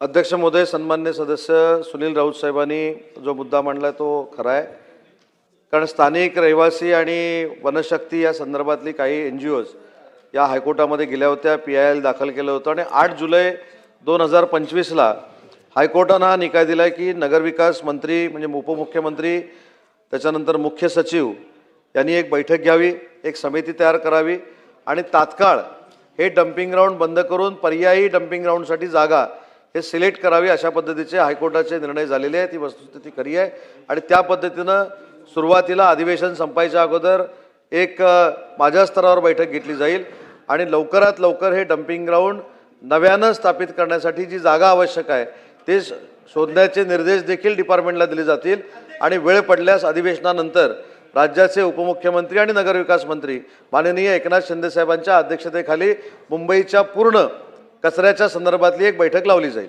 सन्माननीय सदस्य रईस शेख. बहुत बहुत धन्यवाद, आपने बोलने दिया. सर, ये पहली बार एंथनी का विषय नहीं है. मूल उनका प्रश्न क्या है, आज अगर वहाँ से गुजरेंगे आप, मीर भाई या मैं, हम रोज़ वहीं से जाते, आप वहीं पे 5 मिनट गाड़ी नहीं लगा सकते. बेसिक क्वेश्चन उनका ये है कि साइंटिफिक तरीके से वहाँ पर प्रोसेसिंग हो रही है कि नहीं. ये रिप्लाई में आज देखिए, लोकल आमदार ये भी है वो भी है, मैं सब बता रहे, वहाँ साइंटिफिक प्रोसेस से नहीं हो रहा है. आप एंथनी के खिलाफ एक्शन करके दिखा दीजिए सर, मैं बता रहा हूँ आपको, नहीं होगा. मेरा प्रश्न क्या है कि आपने 2011 में ये टेंडर दिया, उसके बाद देवनार में आपने किस तरह से प्रोसेसिंग की, आपने वेस्ट टू एनर्जी प्लांट लाया. क्या 2011 की ये टेक्नोलॉजी आज भी वैलिड है? क्या ये ऑर्डरलेस हो ही नहीं सकती है टेक्नोलॉजी? क्या वहाँ पर कर रहे हैं? वहाँ पे 2 ना खाली बेल्ट लगे हुए हैं सेग्रीगेशन के, कोई इक्विपमेंट नहीं है. आप एक सीनियर MLA हैं, स्थानिक MLA, मैं खड़े होकर बोल रहा हूँ, आज इस सभागृह में आप पहले बोलिए कि वहाँ पर आप इस प्रोसेसिंग के ऊपर कमेटी से कुछ नहीं हुआ, डेटा महानगर पालिका ही देने वाली है. आप इसको टर्मिनेट कीजिए, रिव्यू कीजिए इस टेक्नोलॉजी को. टेक्नोलॉजी 11 से 24 तक टेक्नोलॉजी बदल चुकी है. ये सिर्फ दामाद है कॉरपोरेशन का, उसको पैसे देने के लिए किया जा रहा है, सिर्फ उसी के लिए. दूसरा प्रश्न है, हाईकोर्ट के जो आपने अभी आज ऑर्डर का पार्ट पढ़ा, आपको पूरे मुंबई में साइंटिफिक प्रोसेसिंग करने के लिए कहा गया है, साइंटिफिक क्लोजर करने के लिए कहा गया है. कब यहाँ पे साइंटिफिक क्लोजर करेंगे? मैं आपको बताऊं, मैं आज बहुत ऐसी बात पे मेहिर भाई को भी नहीं पता है, यही कॉन्ट्रैक्ट का कुछ अधिकारी जाने के पहले फर्दर 25 साल के लिए रिन्यूअल के लिए प्रपोजल पुटअप कर रहे हैं. आप एक्शन की बात कर रहे हैं. 11 से लेके आज तक महानगर पालिका बताए रईस भाई, कितनी प्रश्न बार पूछो। मैंने स्पेसिफिक 2 क्वेश्चन बहुत प्रश्न पूछो। मैंने 2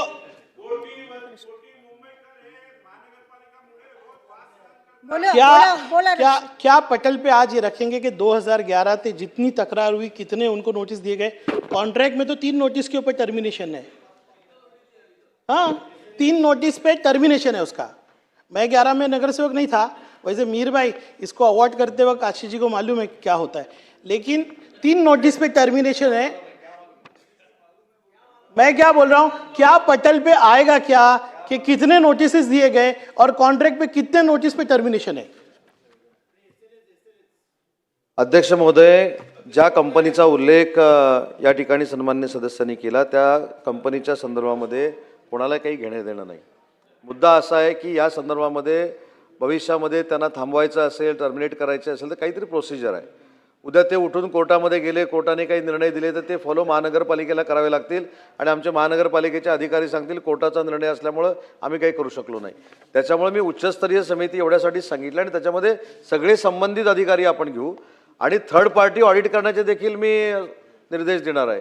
हे दोन चौकशा त्याच्यामध्ये होतील की 2011 पासून ते टेंडर कोणी दिलं, त्याच्यामध्ये कोण आहे, कोण कचऱ्यात पैसे खातंय, ह्याच्याशी काही कोणाशी घेणं देणं नाही. हा मुंबईकरांच्या अतिशय निगडीत असा प्रश्न आहे आणि त्याच्यामध्ये मी विशेषतः सुनील राऊत साहेबांना मनापासून धन्यवाद देईन की तुम्ही देखील या भूमिकेशी सहमत झाला की जे कॉन्ट्रॅक्टर आहेत किंवा ज्या कंपन्या आहेत यांनी मुंबईकरांच्या जीवाशी खेळू नये हीच आपली सगळ्यांची भूमिका आहे. आणि म्हणून दोन्ही कमिट्यांचा जो अहवाल आहे तो देखील आपण त्यांना टाइम बाउंड सांगू की पुढच्या 60 दिवसामध्ये आला पाहिजे. मी सायंटिफिक तज्ज्ञ नाही आहे. मुद्दा असा आहे की उच्चस्तरीय अधिकाऱ्यांची कमिटी नेमू, ती पारदर्शक असेल. सन्माननीय सदस्य महोदय, मुंबईकरांच्या जीवाशी खेळणाऱ्या लोकांवर महायुतीचं सरकार नक्की कारवाई करेल. तुम्ही अजिबात चिंता त्याची करू नका. फक्त ह्याच्यामध्ये प्रोसिजरनं काम होणं गरजेचं आहे. प्रोसिजरच्या बाहेर जाऊन आपण जर काम, सन्माननीय सदस्य साहेब ऐकून घ्या, प्रोसिजरच्या बाहेर जाऊन काम करण्याचा आपण जर प्रयत्न केला त्याच्यातनं आपल्याला हाती काही लागणार नाही. त्याच्यामुळं सन्माननीय सदस्य मीरबाई असतील, सुनील राऊत साहेब असतील, तुम्ही असाल, असलमबाई आता बोलणार असतील, साहेब तुम्ही बोलणार असाल, यांचं म्हणणं जे आहे ते खरं मानूनच आपण समिती नेमतोय ना. ह्याच्यामध्ये दुसरं नाही. या संदर्भामध्ये सगळी चौकशी आपण करू. कुठच्याही कॉन्ट्रॅक्टरला, कुठच्याही कंपनीला पाठीशी घालण्याचा प्रश्न येत नाही. आणि जर कोणाच्या डोक्यातनं अशी सुपीक कल्पना आली असेल की परत त्याला रिन्युअल द्यायचं आणि तसं प्रपोजल तयार जर होत असेल तर थांबवण्याच्या सूचना आजच दिल्या जातील. सन्माननीय मुर्जी पटेल. अध्यक्ष महोदय, मीर भाई कोटेजानी जो लक्षवेधी मांडली, अति महत्वाची लक्षवेधी मुंबई शहरासाठी. अध्यक्ष महोदय, हा विक्रोली, भांडूप, मुलुंडचा प्रश्न तर हा पूर्ण मुंबईचा प्रश्न आहे. अध्यक्ष महोदय, पूर्ण मुंबई शहरामध्ये कचऱ्याच्या जे गाड्या आहेत ते कॉन्ट्रॅक्टर 50% गाड्या आहेत त्याच्याकडे. अध्यक्ष महोदय, आपण गाड्याची मंत्री महोदयांना मी विनंती करतो की माहिती घ्यावी. 50% गाड्या आहेत, 4-4 दिवस रस्त्याचे कचरे उचलत नाही. अध्यक्ष महोदय, कचरा पेटी फुल होऊन बाहेर ढग व्हिडिओ, आम्ही रोज व्हिडिओ पाठवतो. सर्वात मोठा भ्रष्टाचार मुंबई महानगरपालिकेचा हा घनकचरा विभागाचा आहे. अध्यक्ष महोदय, याच्यावर चौकशी लागली पाहिजे पूर्ण मुंबईत. मंत्री महोदयांना माझी विनंती आहे, पूर्ण मुंबईत हा परिस्थिती आहे. अध्यक्ष महोदय, मंत्री महोदयांना माझी विनंती आहे, चौकशी लावा आणि उत्तर द्या आम्हाला. मंत्री महोदय, आपण मेहरबानी करून उत्तर द्यावा. पूर्ण मुंबईचा विषय. अध्यक्ष महोदय, चौकशीच लावलेली आहे उच्चस्तरीय. सन्माननीय सदस्य मुर्जीबाई, आम्ही चौकशी तुमच्या भाषेत चौकशीच लावलेली आहे. त्याच्यामुळे चिंता करण्याची काही आवश्यकता नाही. उच्चस्तरीय समिती नेमून ती चौकशी केली जाईल. सन्माननीय सदस्य असलमबाई. खरं म्हणजे आपण चौकशी लावलीच आहे, तर चौकशीचा स्कोप तुम्हाला वाढवावा लागेल. कारण जे मुलजीभाई म्हणत होते, जेव्हा याच्या आधी जेव्हा डिस्ट्रिक्ट वाईज कचरा उचलण्याचा कंत्राट अख्ख्या मुंबईमध्ये देण्यात आला होता, त्यानंतर आमच्यासारखे रईसभाऊसारखे चांगले जे नगरसेवक आमदार त्यांनी सजेशन दिला की तुम्ही डिस्ट्रिक्ट वाईज करू नका, 2-2 वॉर्डाचे हे काढा. आशिष भाई तुम्ही पण होते त्यामध्ये, आता तुम्ही मंत्री झालेत म्हणून तुमचं नाव घेतलं नाही. जेवढे अभ्यासू आमदार इथे आहेत मुंबईचे किंवा नगरसेवक होते त्यांनी सजेशन दिलं की तुम्ही डिस्ट्रिक्ट वाईज नाही वॉर्ड वाईज पहिला त्याची माहिती काढा, किती कचरा जमा होतो आणि किती आपल्याला उचलायचा, त्या हिशोबाने हा टेंडर 5 वर्षाचा काढण्यात आला होता. अध्यक्ष महोदय, टेंडरमध्ये पहिली कंडिशन काय होती की त्याच्याकडे नवीन गाड्या असल्या पाहिजे, पहिली कंडिशन. सेकंड मेन कंडिशन काय होती की जे कन्स्ट्रक्शन त्यांच्याकडे जे कंपल्सरी होता ते VTS लावायचा होता, त्याच्यानंतर VTMS होतं, म्हणजे कचरा कुठे उचलला जातोय, कुठपर्यंत नेतोय, किती नेतोय, हे सगळं ट्रॅकिंग सिस्टम त्याची कंपल्शन होती. अध्यक्ष महोदय, पहिल्या 3 महिन्यामध्येच हे सिस्टमच चालू झालं नाही, हे सिस्टमच चालू झालं नाही किंवा महानगरपालिकाने याच्यावरती लक्षच दिलेलं नाही, तर तुम्हाला व्यवस्थित किती उचललं की किती नेलंय हे तुम्हाला माहितीच पडणार नाही. तर हे सगळी जे बाब आहे ते चौकशीच्या संदर्भामध्ये येणार आहे. म्हणून तुम्ही चौकशी करत असताना हे पण तुम्ही टाका की मुंबई आता मला एक सांगा, एकही गाडी तुम्हाला कुठेतरी कव्हर दिसली का अख्ख्या मुंबईमध्ये? जेव्हा तुम्ही प्रवास करत आहेत एकही गाडी कुठल्याही आमदारांनी कचऱ्याच्या गाडीवरती कव्हर बघितलाय का? त्याच्यावरती इन्फेक्शन मारायचं ते बघितलं का? त्याच्यावरती स्प्रे मारायचं असं कधी ऐकलं का? जिकडनं कचरा उचलला जातोय तिथे कधी तुम्ही बघितलं का स्प्रे टाकलेला का? वास येता कामा नव्हे. हे सगळ्यांचे पैसे महानगरपालिका 3 पटने देत आहेत. तर हे जे आता मी प्रश्न मांडलेले आहेत, जे या कॉन्ट्रॅक्टमध्ये जे 5 वर्षासाठी देण्यात आले होते ते संपूर्ण जे मी आज बोललोय त्या तुम्ही जे चौकशीला ना त्यामध्ये हे सगळं तुम्ही इन्व्हॉल्व करणार आहेत का? सदस्य अस्लमभाईने जे मुद्दे या ठिकाणी मांडलेले आहेत, अजून त्याच्यामध्ये काही जर मुद्दे अस्लमभाई अजूनही काही जर मुद्दे शिल्लक राहिले असतील तर तरी तुम्ही पत्ररूपाने जरी दिले तरी चौकशीमध्ये मुंबई शहरातल्या आमदारांनी जे मुद्दे त्या ठिकाणी उपस्थित करतील, ज्या शंका मुंबई शहरातल्या आमदारांना असतील त्यांनी जर पत्र दिलं तर ते सगळे मुद्दे चौकशीमध्ये सामील केले जातील. सन्माननीय सदस्य अतुल भातखळकर साहेब. महोदय, या सगळ्या प्रकरणाचं सविस्तर उत्तर माननीय मंत्री महोदय देत आहेत.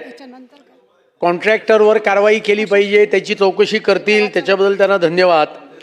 पण यातला या प्रकरणातला लेटेस्ट आणि मूळ मुद्दा काय आहे तर ज्या जागेवर डम्पिंग ग्राउंड आहे ती संरक्षित वन म्हणून त्यातून बाहेर काढण्याचं जे काम त्यावेळेच्या काँग्रेस सरकारने इथल्या आणि केंद्रातल्या जी प्रोसिजर केली होती ती procedure due procedure of law follow न करता केली.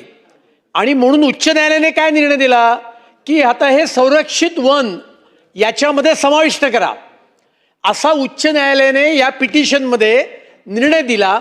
आणि संरक्षित वनामध्ये डम्पिंग ग्राउंड हे असूच शकत नाही.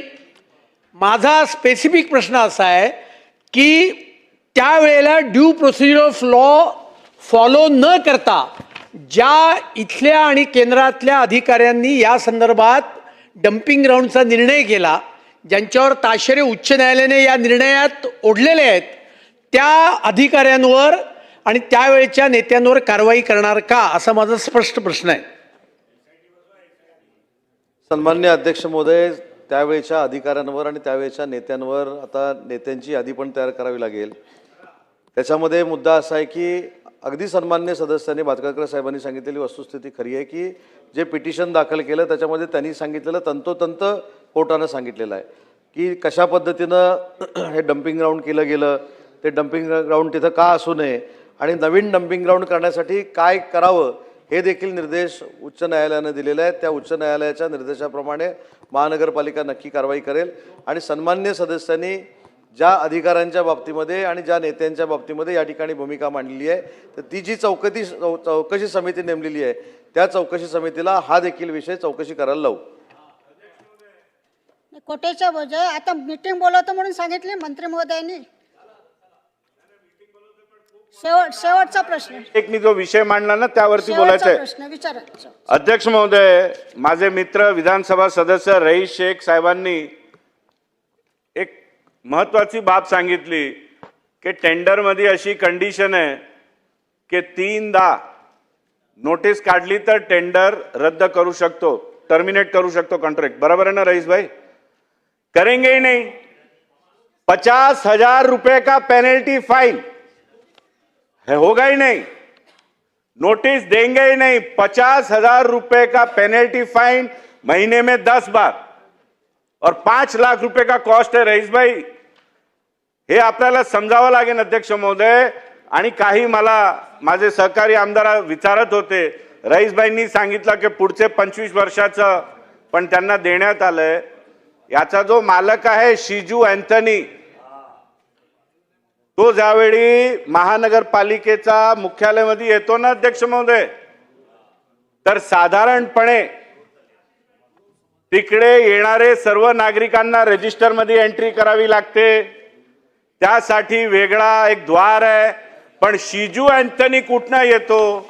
शिजू अँथनी जिकडनं आयुक्त महोदय येतात ना त्या द्वाराने येतो. तेवढाच नव्हे, सामंत साहेब, तुम्ही जर महानगरपालिका मुख्यालयाला गेले तर तुम्हाला महानगरपालिका तेवढा अलर्ट मोड मध्ये नाही भेटणार जेवढा हा शिजू अँथनी महानगरपालिकेत गेला तर तुम्हाला टोटल स्टाफ, लिफ्टमॅन असा लिफ्ट पकडून उभा राहतो. एवढा तर वट आहे या शिजू अँथनीचा. आणि म्हणून जे रईस शेख साहेब बोलले, मला खात्री आहे एक नोटीस देण्यात येणार नाही त्याला. आणि मंत्री महोदय जे बोलले की असंच टर्मिनेट केला तर तो कोर्टात जाणार. अध्यक्ष महोदय, थर्ड पार्टी ऑडिटर KPMG, जे माझी माहिती आहे, KPMG ने सिरियस ऑब्झर्वेशन्स दिलेले आहेत, पण त्यालाही त्यांनी उचलून कचऱ्याच्या डब्यात टाकलंय. एवढा पॉवरफुल आहे शिजू अँथनी महानगरपालिकेमध्ये अध्यक्ष महोदय. आणि म्हणून माझी मागणी आहे की टाइम बाउंड 1 महिन्याच्या आतमध्ये तुम्ही जे कमिटी चौकशीची साठी रचणार त्याच्यात मुंबईचे आमदारांनाही बोलवा, आमचेही सजेशन आणि ऑब्झर्वेशन्स घ्या. आणि 30 दिवसानंतर जर लक्षात आला की हा Anthony enviro solutions private limited हे मुंबईकरांच्या जीवाशी खेळतोय तर त्याला आपण ताबडतोब निष्कासित करणार का? अध्यक्ष महोदय, मगाशीच मी सांगितलं की या संदर्भामध्ये जी कमिटी नेमलेली आहे त्या कमिटीमध्ये KPMGने जर काय अगोदरच काही अहवाल तयार केला असेल तो अहवाल देखील त्या चौकशीमध्ये समाविष्ट केला जाईल. परंतु 60 दिवसाचं मगाशीच मी जाहीर केलं की 60 दिवसामध्ये त्या सगळ्याची चौकशी करून अहवाल आणला जाईल. त्याच्यामध्ये जे काय असेल ते कारवाई केली जाईल. पण आता माझी उत्सुकता शेलार साहेब एवढी वाढलेली आहे की मला ह्या अँथनी गॉन्सर्व्हिसला बघायचंच आहे, कोण आहे तो. त्याच्यामुळं त्याला पाठीशी घालण्याचा काही संबंधच येत नाही. तो कोणी असू दे, तो नगरपालिकेमध्ये महानगरपालिकेमध्ये आल्यानंतर त्याला किती VVIP ट्रीटमेंट मिळत असू दे, चौकशीमध्ये जर रईस शेख साहेब साबित झालं तर त्याच्यावर कारवाई होणार हे अटळ आहे. चला पुढील कामकाज.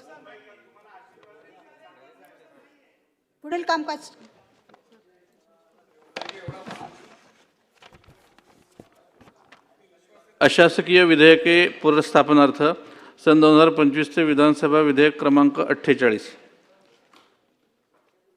महोदय, सन 2025 विधानसभा विधेयक क्रमांक 48 महाराष्ट्र स्पर्धा परीक्षा अनुचित मार्गास प्रतिबंध विधेयक 2025 मांडण्यास मला सभागृहाची अनुमती मिळावी.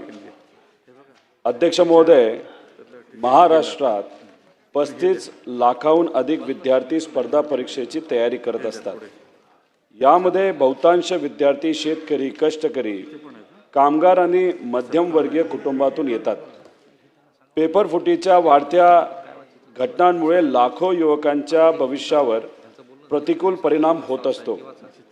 स्पर्धा परीक्षा पारदर्शक पद्धतीने पार पडल्या जाव्यात यासाठी शासनाने महाराष्ट्र स्पर्धा परीक्षा अनुचित मार्गास प्रतिबंध अधिनियम 2024 केला आहे. अध्यक्ष महोदय, यासाठी अनेक आमदारांनी प्रयत्न केले होते. अधिवेशनामध्ये सुद्धा आम्ही अनेक वेळा हा मुद्दा मांडला होता. राष्ट्रपती महोदयांनी सुद्धा देश पातळीवर पेपर फुटीचा कायदा असावा यासाठी आदेश काढण्यात आले आणि मग त्यानंतर महाराष्ट्रामध्ये हा अधिनियम अध्यक्ष महोदय आला. या कायद्यात कमाल शिक्षेची तरतूद केली असली तरी किमान शिक्षेची तरतूद केलेली नाही. यामध्ये गैरप्रकार करणाऱ्यांना पहिल्यांदा गुन्हा केल्यास शिक्षेची तरतूद असली तरी तोच गुन्हा दुसऱ्यांदा केला तर वाढीव शिक्षेची तरतूद करण्यात आलेली नाही. त्यामुळे वाढीव शिक्षेची तरतूद करणे गरजेचे आहे. राज्यासह देशभरात बहुतांश ठिकाणी पेपरफुटीच्या घटनांमध्ये गैरप्रकारात संघटित गुन्हेगार सहभागी असल्याचे समोर आलेले आहे. विद्यमान अधिनियमात संघटित गुन्हेगारांसाठी शिक्षा पुरेशी नसल्याने संघटित गुन्हेगारांसाठी कठोर शिक्षेची तरतूद करणे आवश्यक आहे. राज्यातील 35 लाख स्पर्धा परीक्षार्थी युवांसाठी महत्त्वाचा असलेला या कायद्यामध्ये कोणत्याही प्रकारच्या त्रुटी किंवा पळवाटा राहू नये यासाठी महाराष्ट्र स्पर्धा परीक्षा अनुचित मार्गास प्रतिबंध अधिनियम 2024 यामध्ये आणखी सुधारणा करणे गरजेचे आहे. हा या विधेयकाचा हेतू आहे. प्रस्ताव असा आहे की सन 2025चे विधानसभा विधेयक क्रमांक 48 महाराष्ट्र स्पर्धा परीक्षा अनुसूचित मागास प्रतिबंध सुधारणा विधेयक 2025 मांडण्यास अनुमती देण्यात यावी. प्रश्न असा आहे की सन 2025चे विषय क्रमांक 48 महाराष्ट्र स्पर्धा परीक्षा अनुचित मागास प्रतिबंध सुधारणा विधेयक 2025 मांडण्यास सभागृहाची अनुमती आहे का? अनुकूल असतील त्यांनी होय म्हणावे, प्रतिकूल असतील त्यांनी नाही म्हणावे. होयचे बहुमत आहे, होयचे बहुमत आहे असा प्रस्ताव संमत झाला.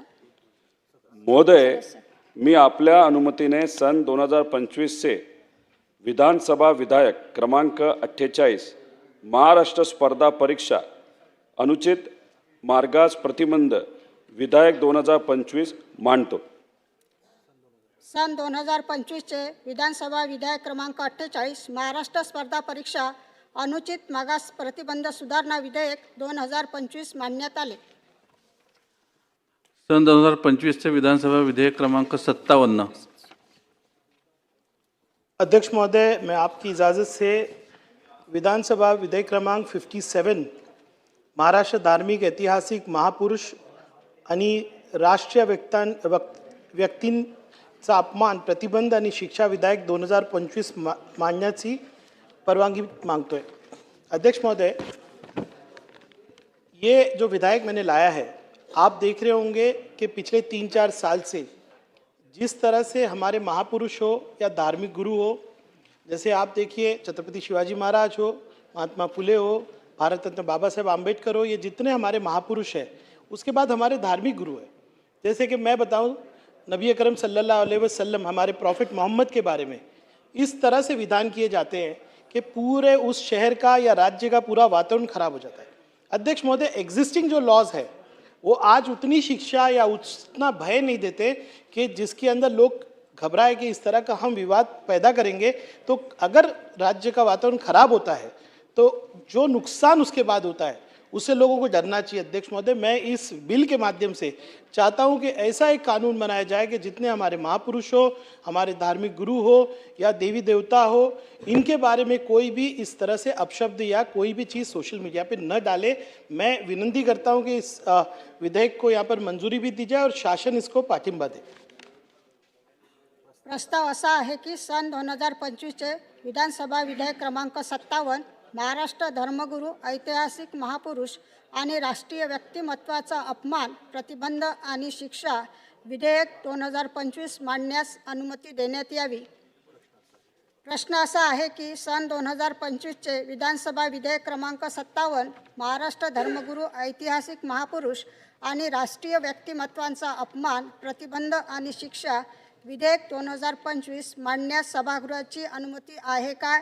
अनुकूल असतील त्यांनी होय म्हणावे, प्रतिकूल असतील त्यांनी नाही म्हणावे. होयचे बहुमत आहे, होयचे बहुमत आहे. प्रस्ताव संमत झाला. एक मताने ताई. बोला ना महोदय, मी आपल्या अनुमतीने सन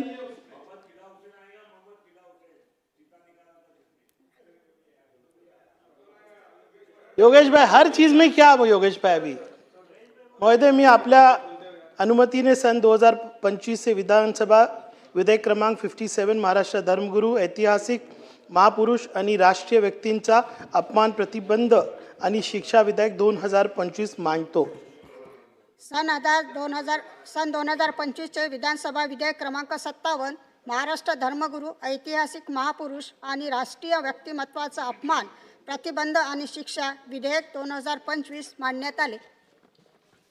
सन 2025चे विधानसभा विधेयक क्रमांक 59. महोदया, सन 2025चे विधानसभा विधेयक क्रमांक 59 मुंबई महानगरपालिका महाराष्ट्र शिक्षण व रोजगार हमी उपकर आणि महाराष्ट्र नागरी क्षेत्र झाडांचे संरक्षण व जतन विधेयक 2025 मांडण्यास मला सभागृहाची अनुमती मिळावी. महोदया, मुंबई महानगरपालिका अधिनियमाच्या कलम 140 मध्ये मालमत्ता कर बसवण्याची तरतूद असून त्यात पाणीपट्टी, पाणी लाभ कर, मलनिस्सारण कर, मलनिस्सारण लाभ कर, सर्वसाधारण कर, शिक्षण उपकर, सडक कर व सुधार आकार यांचा समावेश होतो.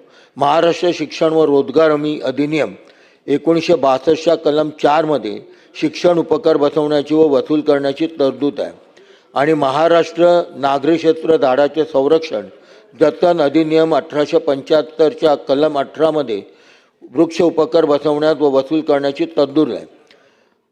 बृहन्मुंबई महानगरपालिका क्षेत्रात राज्य शासनाच्या आणि महानगरपालिकेच्या विविध योजनांखाली अनेक लहान निवासी गाळे किंवा निवासी इमारती विकसित करण्यात येत असल्याने झोपडपट्टी क्षेत्रात राहणारे अनेक रहिवासी 46.45 चौरस मीटर म्हणजेच अंदाजे 500 चौरस फूट किंवा त्यापेक्षा कमी तटीय क्षेत्र असलेल्या लहान निवासी गाळ्यांमध्ये किंवा निवासी इमारतींमध्ये भोगवटा असणाऱ्या पक्क्या घरांमध्ये स्थलांतरित झालेले आहेत.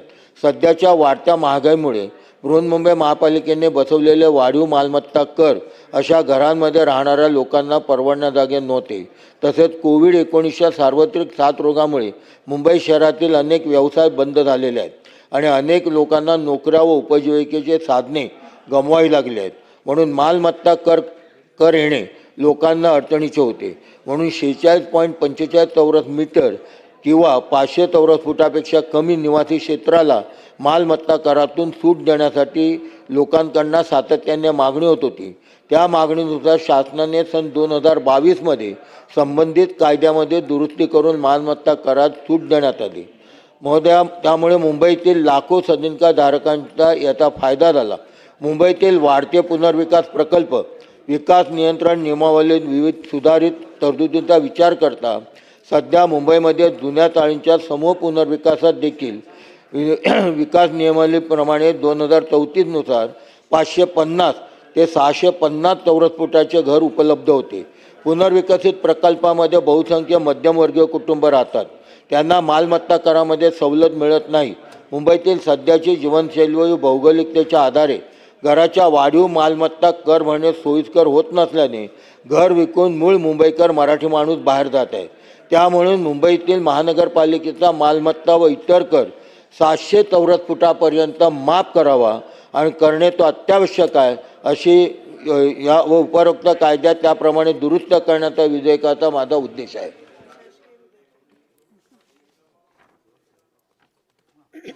प्रस्ताव असा आहे की सन 2025चे विधानसभा विधेयक क्रमांक 59 मुंबई महानगरपालिका महाराष्ट्र शिक्षण व रोजगार हमी उपकर आणि महाराष्ट्र नागरी क्षेत्र झाडांचे संरक्षण व जतन सुधारणा विधेयक 2025 मांडण्यास अनुमती देण्यात यावी. प्रश्न असा आहे की सन 2025चे विधानसभा विधेयक क्रमांक 59 मुंबई महानगरपालिका महाराष्ट्र शिक्षण व रोजगार हमी उपकर आणि महाराष्ट्र नागरी क्षेत्र झाडांचे संरक्षण व जतन सुधारणा विधेयक 2025 मांडण्यास सभागृहाची अनुमती आहे का? अनुकूल असतील त्यांनी होय म्हणावे, प्रतिकूल असतील त्यांनी नाही म्हणावे. होयचे बहुमत आहे. प्रस्ताव संमत झाला. महोदया, मी आपल्या अनुमतीने सन 2025 विधानसभा विधेयक क्रमांक 59 मुंबई महानगरपालिका महाराष्ट्र शिक्षण व रोजगार हमी उपकर आणि महाराष्ट्र नागरी क्षेत्र झाडांचे संरक्षण व जतन सुधारणा विधेयक 2025 मांडतो. सन 2025चे विधानसभा विधेयक क्रमांक 59 मुंबई महानगरपालिका महाराष्ट्र शिक्षण व रोजगार हमी उपकर आणि महाराष्ट्र नागरी क्षेत्रे झाडांचे संरक्षण व जतन सुधारणा विधेयक 2025 मांडण्यात आले.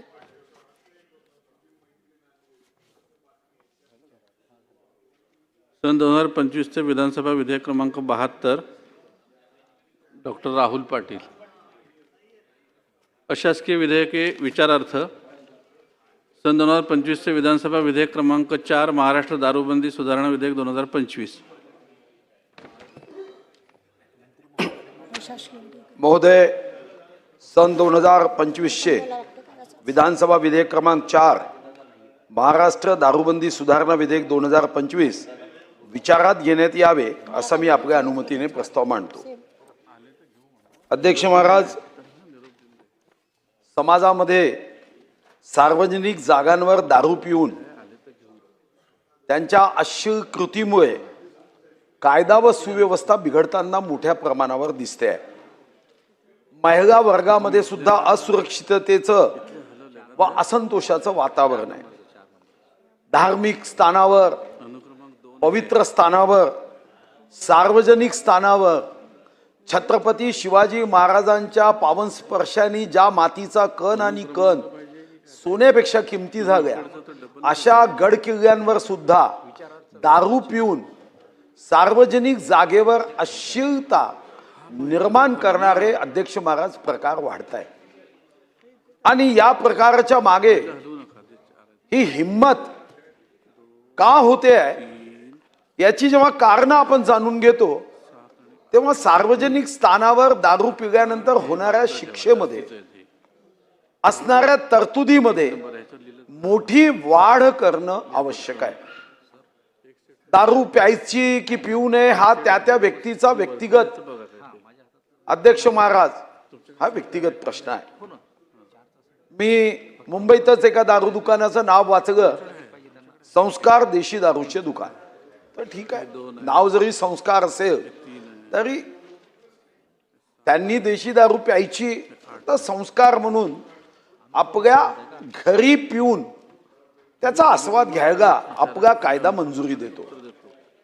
मी आता परवा प्रेमसंसकडे जात होतो, तिथं असणाऱ्या एका वाईन शॉपचं नाव आहे मोक्ष विदेशी वाईन शॉप.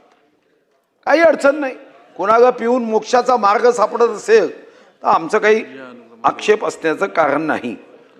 पण अध्यक्ष महाराज, महाराष्ट्राची अर्थव्यवस्था फक्त दारूवर उभी आहे हा मात्र समज सार्वजनिक स्थानावर दारू पिऊन धिंगाणा घालणाऱ्यांनी करू नये.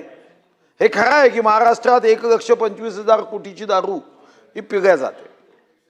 म्हणजे साधारणतः विकासासाठी जेवढा पैसा नसेल त्यापेक्षा जास्त हे अध्यक्ष महाराज दारू पिल्या जाते. आणि 32,575 कोटी यावर्षीचा आपण साधारणतः उत्पादन शुल्कामधून महसूल हा आपल्या अर्थसंकल्पामध्ये गृहीत धरला आहे. पण अध्यक्ष महाराज, हे जरी खरं असलं की महाराष्ट्राच्या उत्पन्नाच्या साधनापैकी दारू हे महत्वाचं साधन आहे हे आपण समजून घेत असलो तरी एक जबाबदारी आपल्यावर आहे. अध्यक्ष महाराज, या सर्व बातम्या काय, मुलींच्या वसतिगृहात दारुडे शिरले, प्रशासन सुस्त. आपण एक महिला आहात, आमच्या लाडक्या बहिणीपैकी एक आहात. अध्यक्ष महाराज, दारू पिऊन धिंगाणा घालणाऱ्या युवतीसह 6 जणांवर सार्वजनिक जागेवरचा गुन्हा. वाहतूक म्हणजे गाडी अल्पवयीन दारूच्या नशेत भरधाव 4 चाकीने धडक देऊन दोघांचा जीव घेतला गेला, अशा हजारो प्रकरण आहे. रुग्णालयात पेशंटला दारू पाजून त्या ठिकाणच्या कर्मचाऱ्यांनी धिंगाणा घातला. अध्यक्ष महाराज, आपण अनेक प्रसंग अनुभवतोय अध्यक्ष महाराज की सार्वजनिक जागेवर दारू पिऊन अशा पद्धतीने या दारूच्या नशेत, अरे तुमचं काय व्हायचं ते मोक्ष वाईन शॉप मध्ये तुम्ही करून घ्या, पण तुमच्या दारू पिल्याने दुसऱ्याला मोक्ष का देता तुम्ही? अध्यक्ष महाराज, इथं सन्माननीय मंत्री महोदय आहेत आशिष शेलार साहेब, त्यांना माहिती आहे की मी युनेस्को 12 गडकिल्ले पाठवले. हे पाठवताना हाही कायदा केला पाहिजे, सार्वजनिक जागेवर दारू पिणाऱ्यांना कडक शिक्षा. म्हणजे देहदंड तर देता येत नाही, मी समजू शकतो, पण अशी शिक्षा दिली पाहिजे की 1 मिनिटाच्या आत त्याची नशा उतरावी आणि पुढच्याही जन्मात दारू पिताना 10दा विचार करावा. अरे तुम्ही छत्रपती शिवाजी महाराजांचा काय, मंदिर तर पवित्र आहे, पण आमच्यासाठी रायगडही तेवढंच पवित्र आहे. त्या रायगडच्या हवेमध्ये जी शक्ती आहे, ऊर्जा आहे, हे इंग्रजांना समजलं, ते आम्हाला समजलं नाही का? त्या रायगडाच्या छत्रपती शिवाजी महाराजांच्या शौर्याच्या, पराक्रमाचा, हिंदवी स्वराज्याच्या स्थापनेचं प्रतीक इंग्रजांच्या लक्षात आलं की रायगडावर एखादा जर शिवभक्त गेला तर तो क्रांतीची मशाल पेटवून येईल. आणि म्हणून त्यांनी काय केलं अध्यक्ष महाराज, इंग्रजांनी 65 वर्ष 1818 मध्ये रायगड जेव्हा जिंकला, 1883 पर्यंत रायगडावर बंदी घातली, कारण त्यांना जाणीव होती की रायगडाच्या कणाकणाची, मातीच्या कणाकणाची किंमत जगाच्या कोणत्याही धातूपेक्षा महाग आहे, कारण इथं छत्रपती शिवाजी महाराजांचा परिस स्पर्श लागला. आता रायगडावर जर कोणी दारू पिली तर तुमचा कायदा कसा आहे? इतका कमजोर आहे की असं वाटतं की कायद्यानीच नशा केली आहे, तोच गडखडत आहे.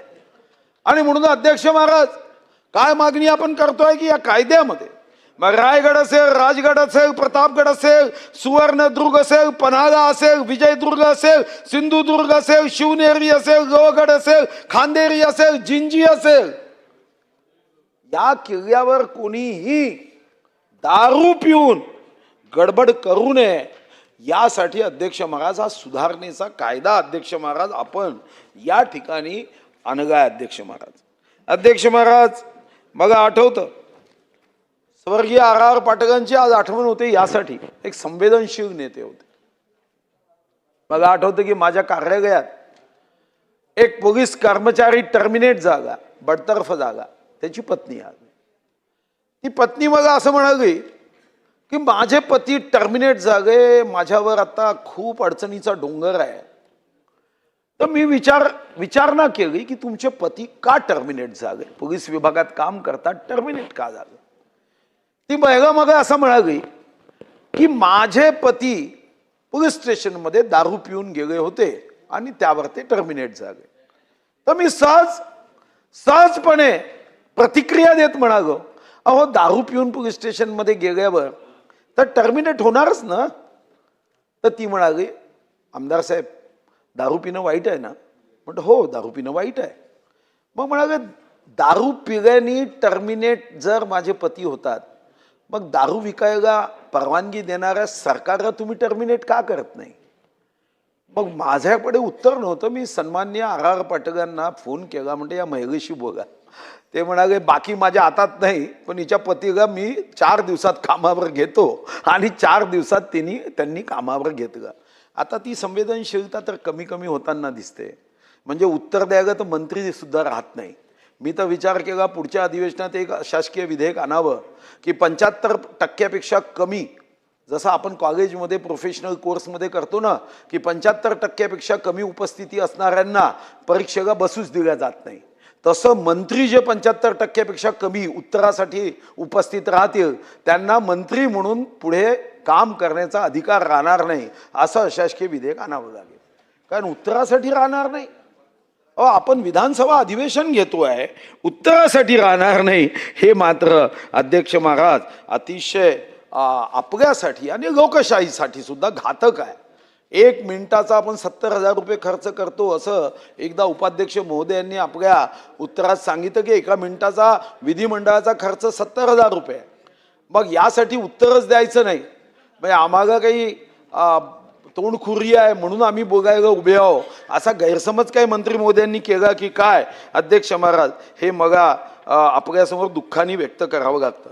अमेरिकेसारखा देश, आपण भारतीय संस्कृतीला महान म्हणतो अध्यक्ष महाराज, आपण म्हणतो की भारतीय संस्कृती, भारत हा महामानवांचा देश आहे, एक वैचारिक व्यासपीठ आहे. पण अध्यक्ष महाराज, अमेरिकेमध्ये सुद्धा सार्वजनिक जागेवर दारू पिता येत नाही. तिथं ओपन कंटेनर कायदा आहे की ज्या संदर्भामध्ये अमेरिकेत सार्वजनिक जागेवर जर दारू पिऊन मस्ती केली तर त्या मस्ती करणाऱ्याची दारू उतरवली जाते. पण अध्यक्ष महाराज, आपल्याकडे दुर्दैवानी खरं तर दारू पिणाऱ्याचा प्रवास दानवापर्यंत होतो, दूध पिणाऱ्यांचा देवापर्यंत होतो, पण दुर्दैवानी दारू विकणारा कुठेही जात नाही, त्याच्या दुकानात लोक जातात आणि दूध विकणारा मात्र दरदर फिरावे लागतात. आणि आम्ही सुद्धा पुरवणी मागण्यांमध्ये कितीही पैशाची अडचण असली तरी वाईनसाठी त्याच्या प्रोत्साहनाला 32 कोटी हे आम्ही तिथं दिले, कारण आमच्या पुरवणी मागण्यांमध्ये आम्ही ठरवलंच आहे की वाईन जिंदगी फाईन, आणि म्हणून आपण त्या दृष्टीने वाईनला सुद्धा पुरवणी मागण्यांमध्ये पैसे दिले आहे. माझी या बिलाच्या माध्यमातून 85(1) सेक्शन महाराष्ट्र प्रोहिबिशन ॲक्टमध्ये अध्यक्ष महाराज कडक कायदे करण्याची मागणी आहे की या संदर्भामध्ये कमीत कमी गडकिल्ले असेल, सार्वजनिक जागा असेल, लोकशाहीचं मंदिर असणारं विधानभवन असेल, विधानभवनाचं परिसर असेल, शाळा असेल, कॉलेज असतील, या ठिकाणी जर कोणी दारू पिऊन आढळला तर अध्यक्ष महाराज त्याला कडक अशी शिक्षा ही दिली पाहिजे. आणि यासोबतच मी आपल्याला एक अध्यक्ष महाराज, खरं तर आपण अध्यक्षपदावर बसलात, लाडक्या बहिणींचा महाराष्ट्र आहे, या ठिकाणी 11 मार्च 2025ला एक लक्षवेधी सन्माननीय सदस्य महेश दादा गाणगे, आमचे सदस्य बसले होते आता, त्यांनी मांडली होती. या लक्षवेधीमध्ये अध्यक्ष महाराज खरं तर आम्हाला उत्तर दिलं 11 मार्च 2025 13:40 की एखाद्या दुकानाच्या संदर्भात त्या महिलांचा आक्षेप असेल तर त्या ठिकाणी झालेल्या मतदानापैकी 75% मतदान झालेल्या मतदानापैकी जर आडव्या बाटलीच्या बाजूनी असेल तर आम्ही ते दुकान बंद करू. हे आश्वासन 11 मार्च 2025 आहे. आता आपण जुलैमध्ये आहोत, आजही 11 तारीख आहे, तर हे 4 महिने झाले. म्हणजे आता कासवानी सुद्धा मंत्रालयात जाऊन फाईलकडे पाहून म्हणायचं की रिश्ते में ये फाईल मेरी बाप लगती है. 4 महिने झाले. विधानसभेतलं आश्वासन आहे, या महापुरुषांच्या साक्षीने दिलेलं आश्वासन आहे का आपल्याला काही राहिलीच नाही का? अध्यक्ष महाराज, मी हे आश्वासन तुम्हाला पाठवतो, ठीक आहे?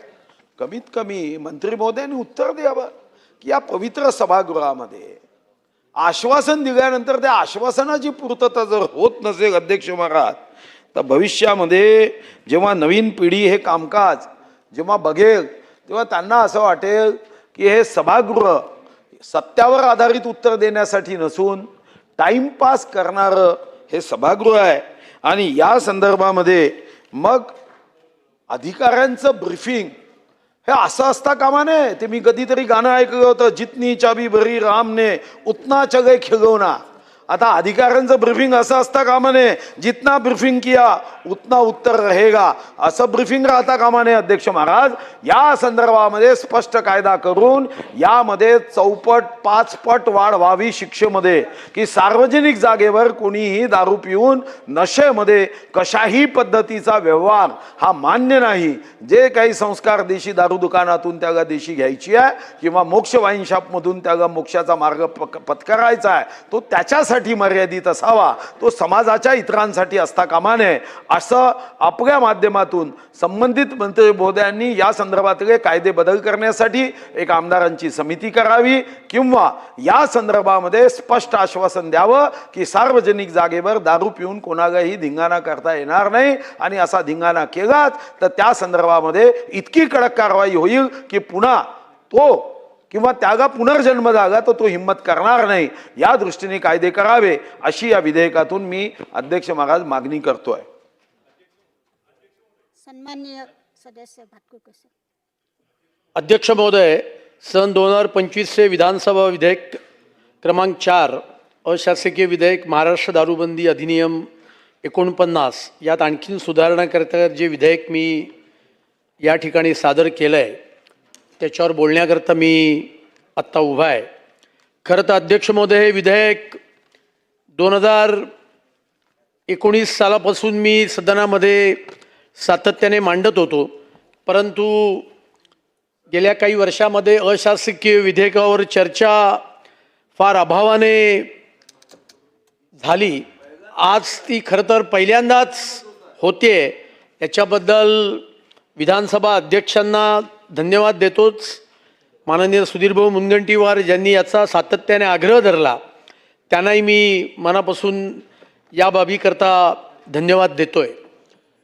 सुधीरभाऊंनी अत्यंत विस्तृतपणे हा विषय मांडला आहे. हे खरंच आहे की राज्यामधली पवित्र ठिकाणं असतात, त्या पवित्र ठिकाणात सुद्धा आपण गेल्यानंतर आपल्याला आढळतं की अनेक लोक त्या ठिकाणी त्यांचा दारू पिण्याचा कार्यक्रम चालू असतो. मग रायगडासारखा छत्रपती शिवाजी महाराजांनी निर्माण केलेली स्वराज्याची राजधानी असेल किंवा मंदिराचा परिसर असेल, कारण मी आमदार म्हणून काम करायला सुरुवात केल्यानंतर मुंबईसारख्या शहरामध्ये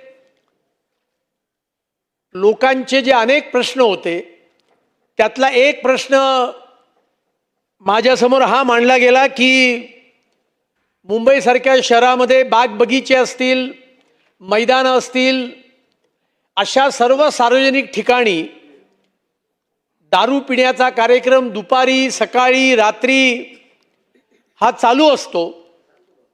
पोलिसांकडे तक्रार केली, तक्रार केल्यानंतर पोलीस म्हणतात आम्ही कारवाई करतो.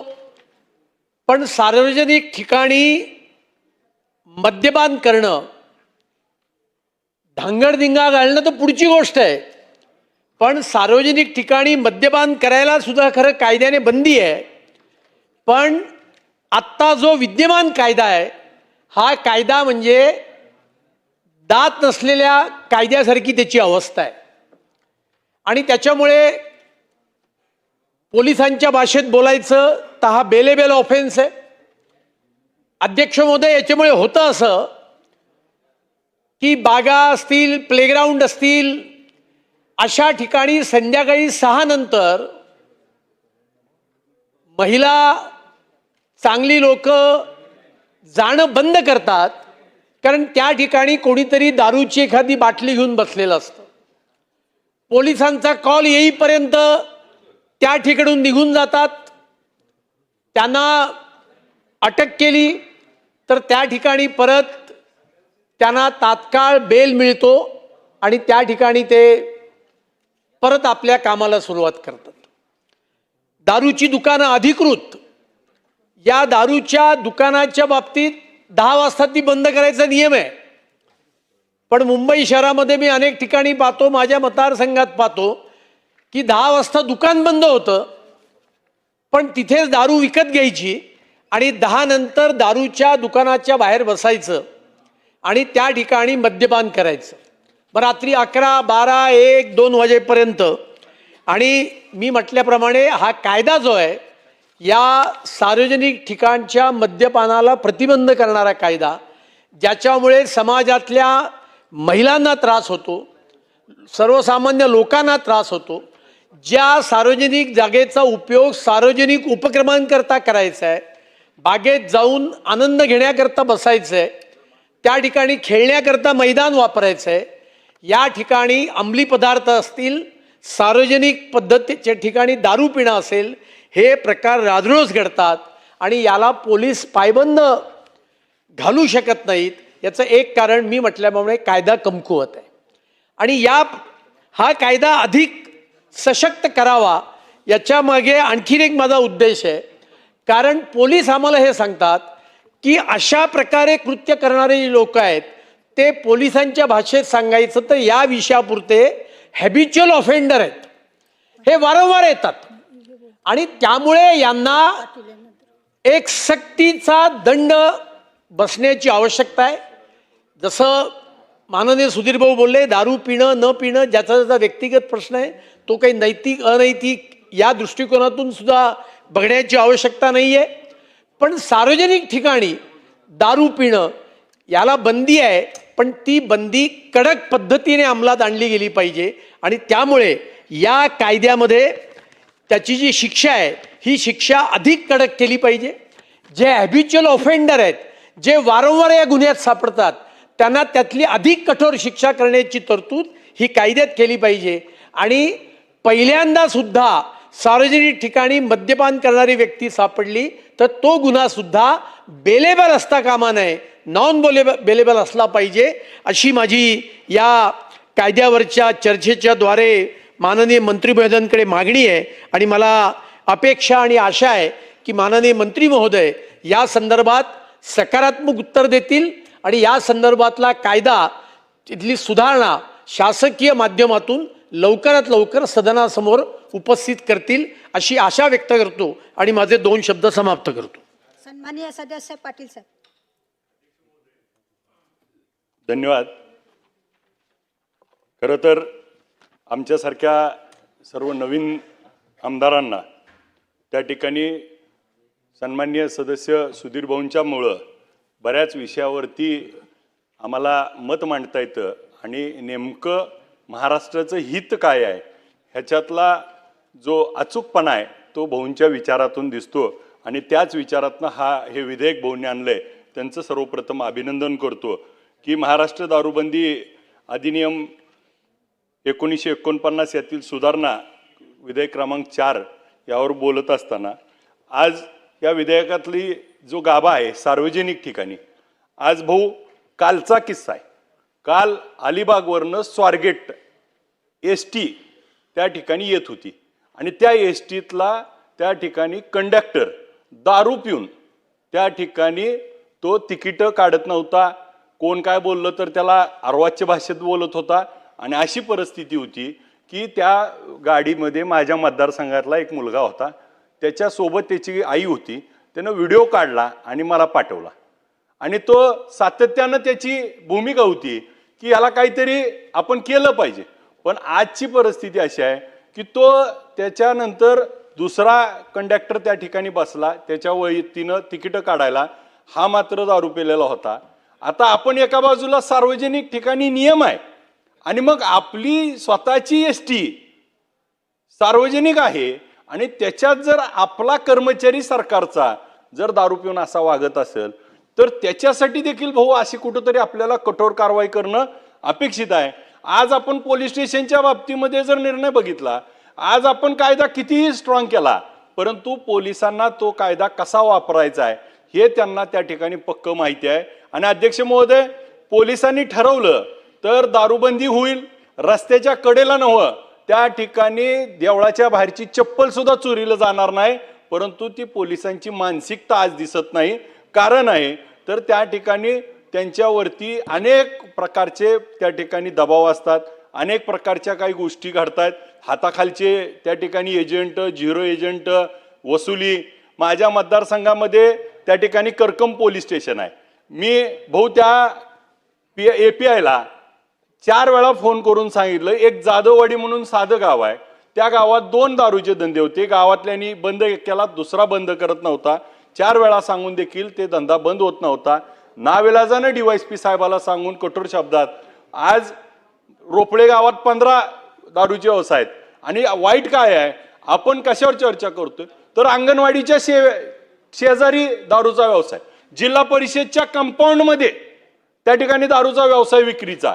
आणि मग माझं स्वतःचं गाव आज देगाव आहे, तिथल्या मला काही महिला भेटल्या, त्या महिलांची इच्छा काय आहे तर माझा मुलगा दारू पितो आणि त्या ठिकाणी जेवायला नाही दिलं तर आम्हालाच मारतो, दारू पिऊन पैसे नाही दिले तर आम्हाला मारतो. आणि मग ही जी परिस्थिती भयावह आहे, एका बाजूला आपण त्या ठिकाणी रायगडावरती महाराजांचा राज्याभिषेक करायला जातो आणि आपण जर बघितलं तर त्यावेळेस खाली येत असताना आपली सुद्धा मान शर्मेनं झुकली जाती, का तर दारूच्या बाटल्यांचा खच पडलेला असतो.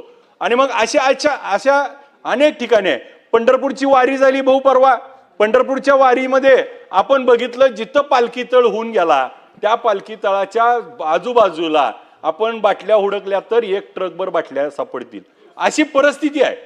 आणि मग नेमकं सार्वजनिक ठिकाण म्हणजे कोणतं तर ही सार्वजनिक ठिकाणं ज्या ठिकाणी आपल्याला त्या ठिकाणी बंदी असताना अशा ठिकाणी मात्र राजरोजपणे.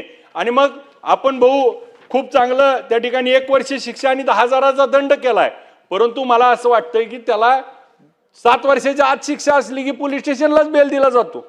आणि मग ह्याच्यामध्ये सगळ्यात महत्वाची गोष्ट काय आहे तर त्या पोलिसांच्या हातात राहतं की कुणाला कसं सोडायचं आणि किती रुपये घेऊन सोडायचे, आणि मग त्याच्यासाठी ह्याला आपल्याला नॉन बेलेबल करणं गरजेचं आहे. आणि त्याच्यातली एक सगळ्यात महत्त्वाची गोष्ट अशी आहे की पोलीस स्टेशनमध्ये भाऊ तुम्ही जाऊन कधीतरी बघा, पोलीस स्टेशनच्या कोपऱ्यात सुद्धा बाटल्या आपल्याला सापडतात.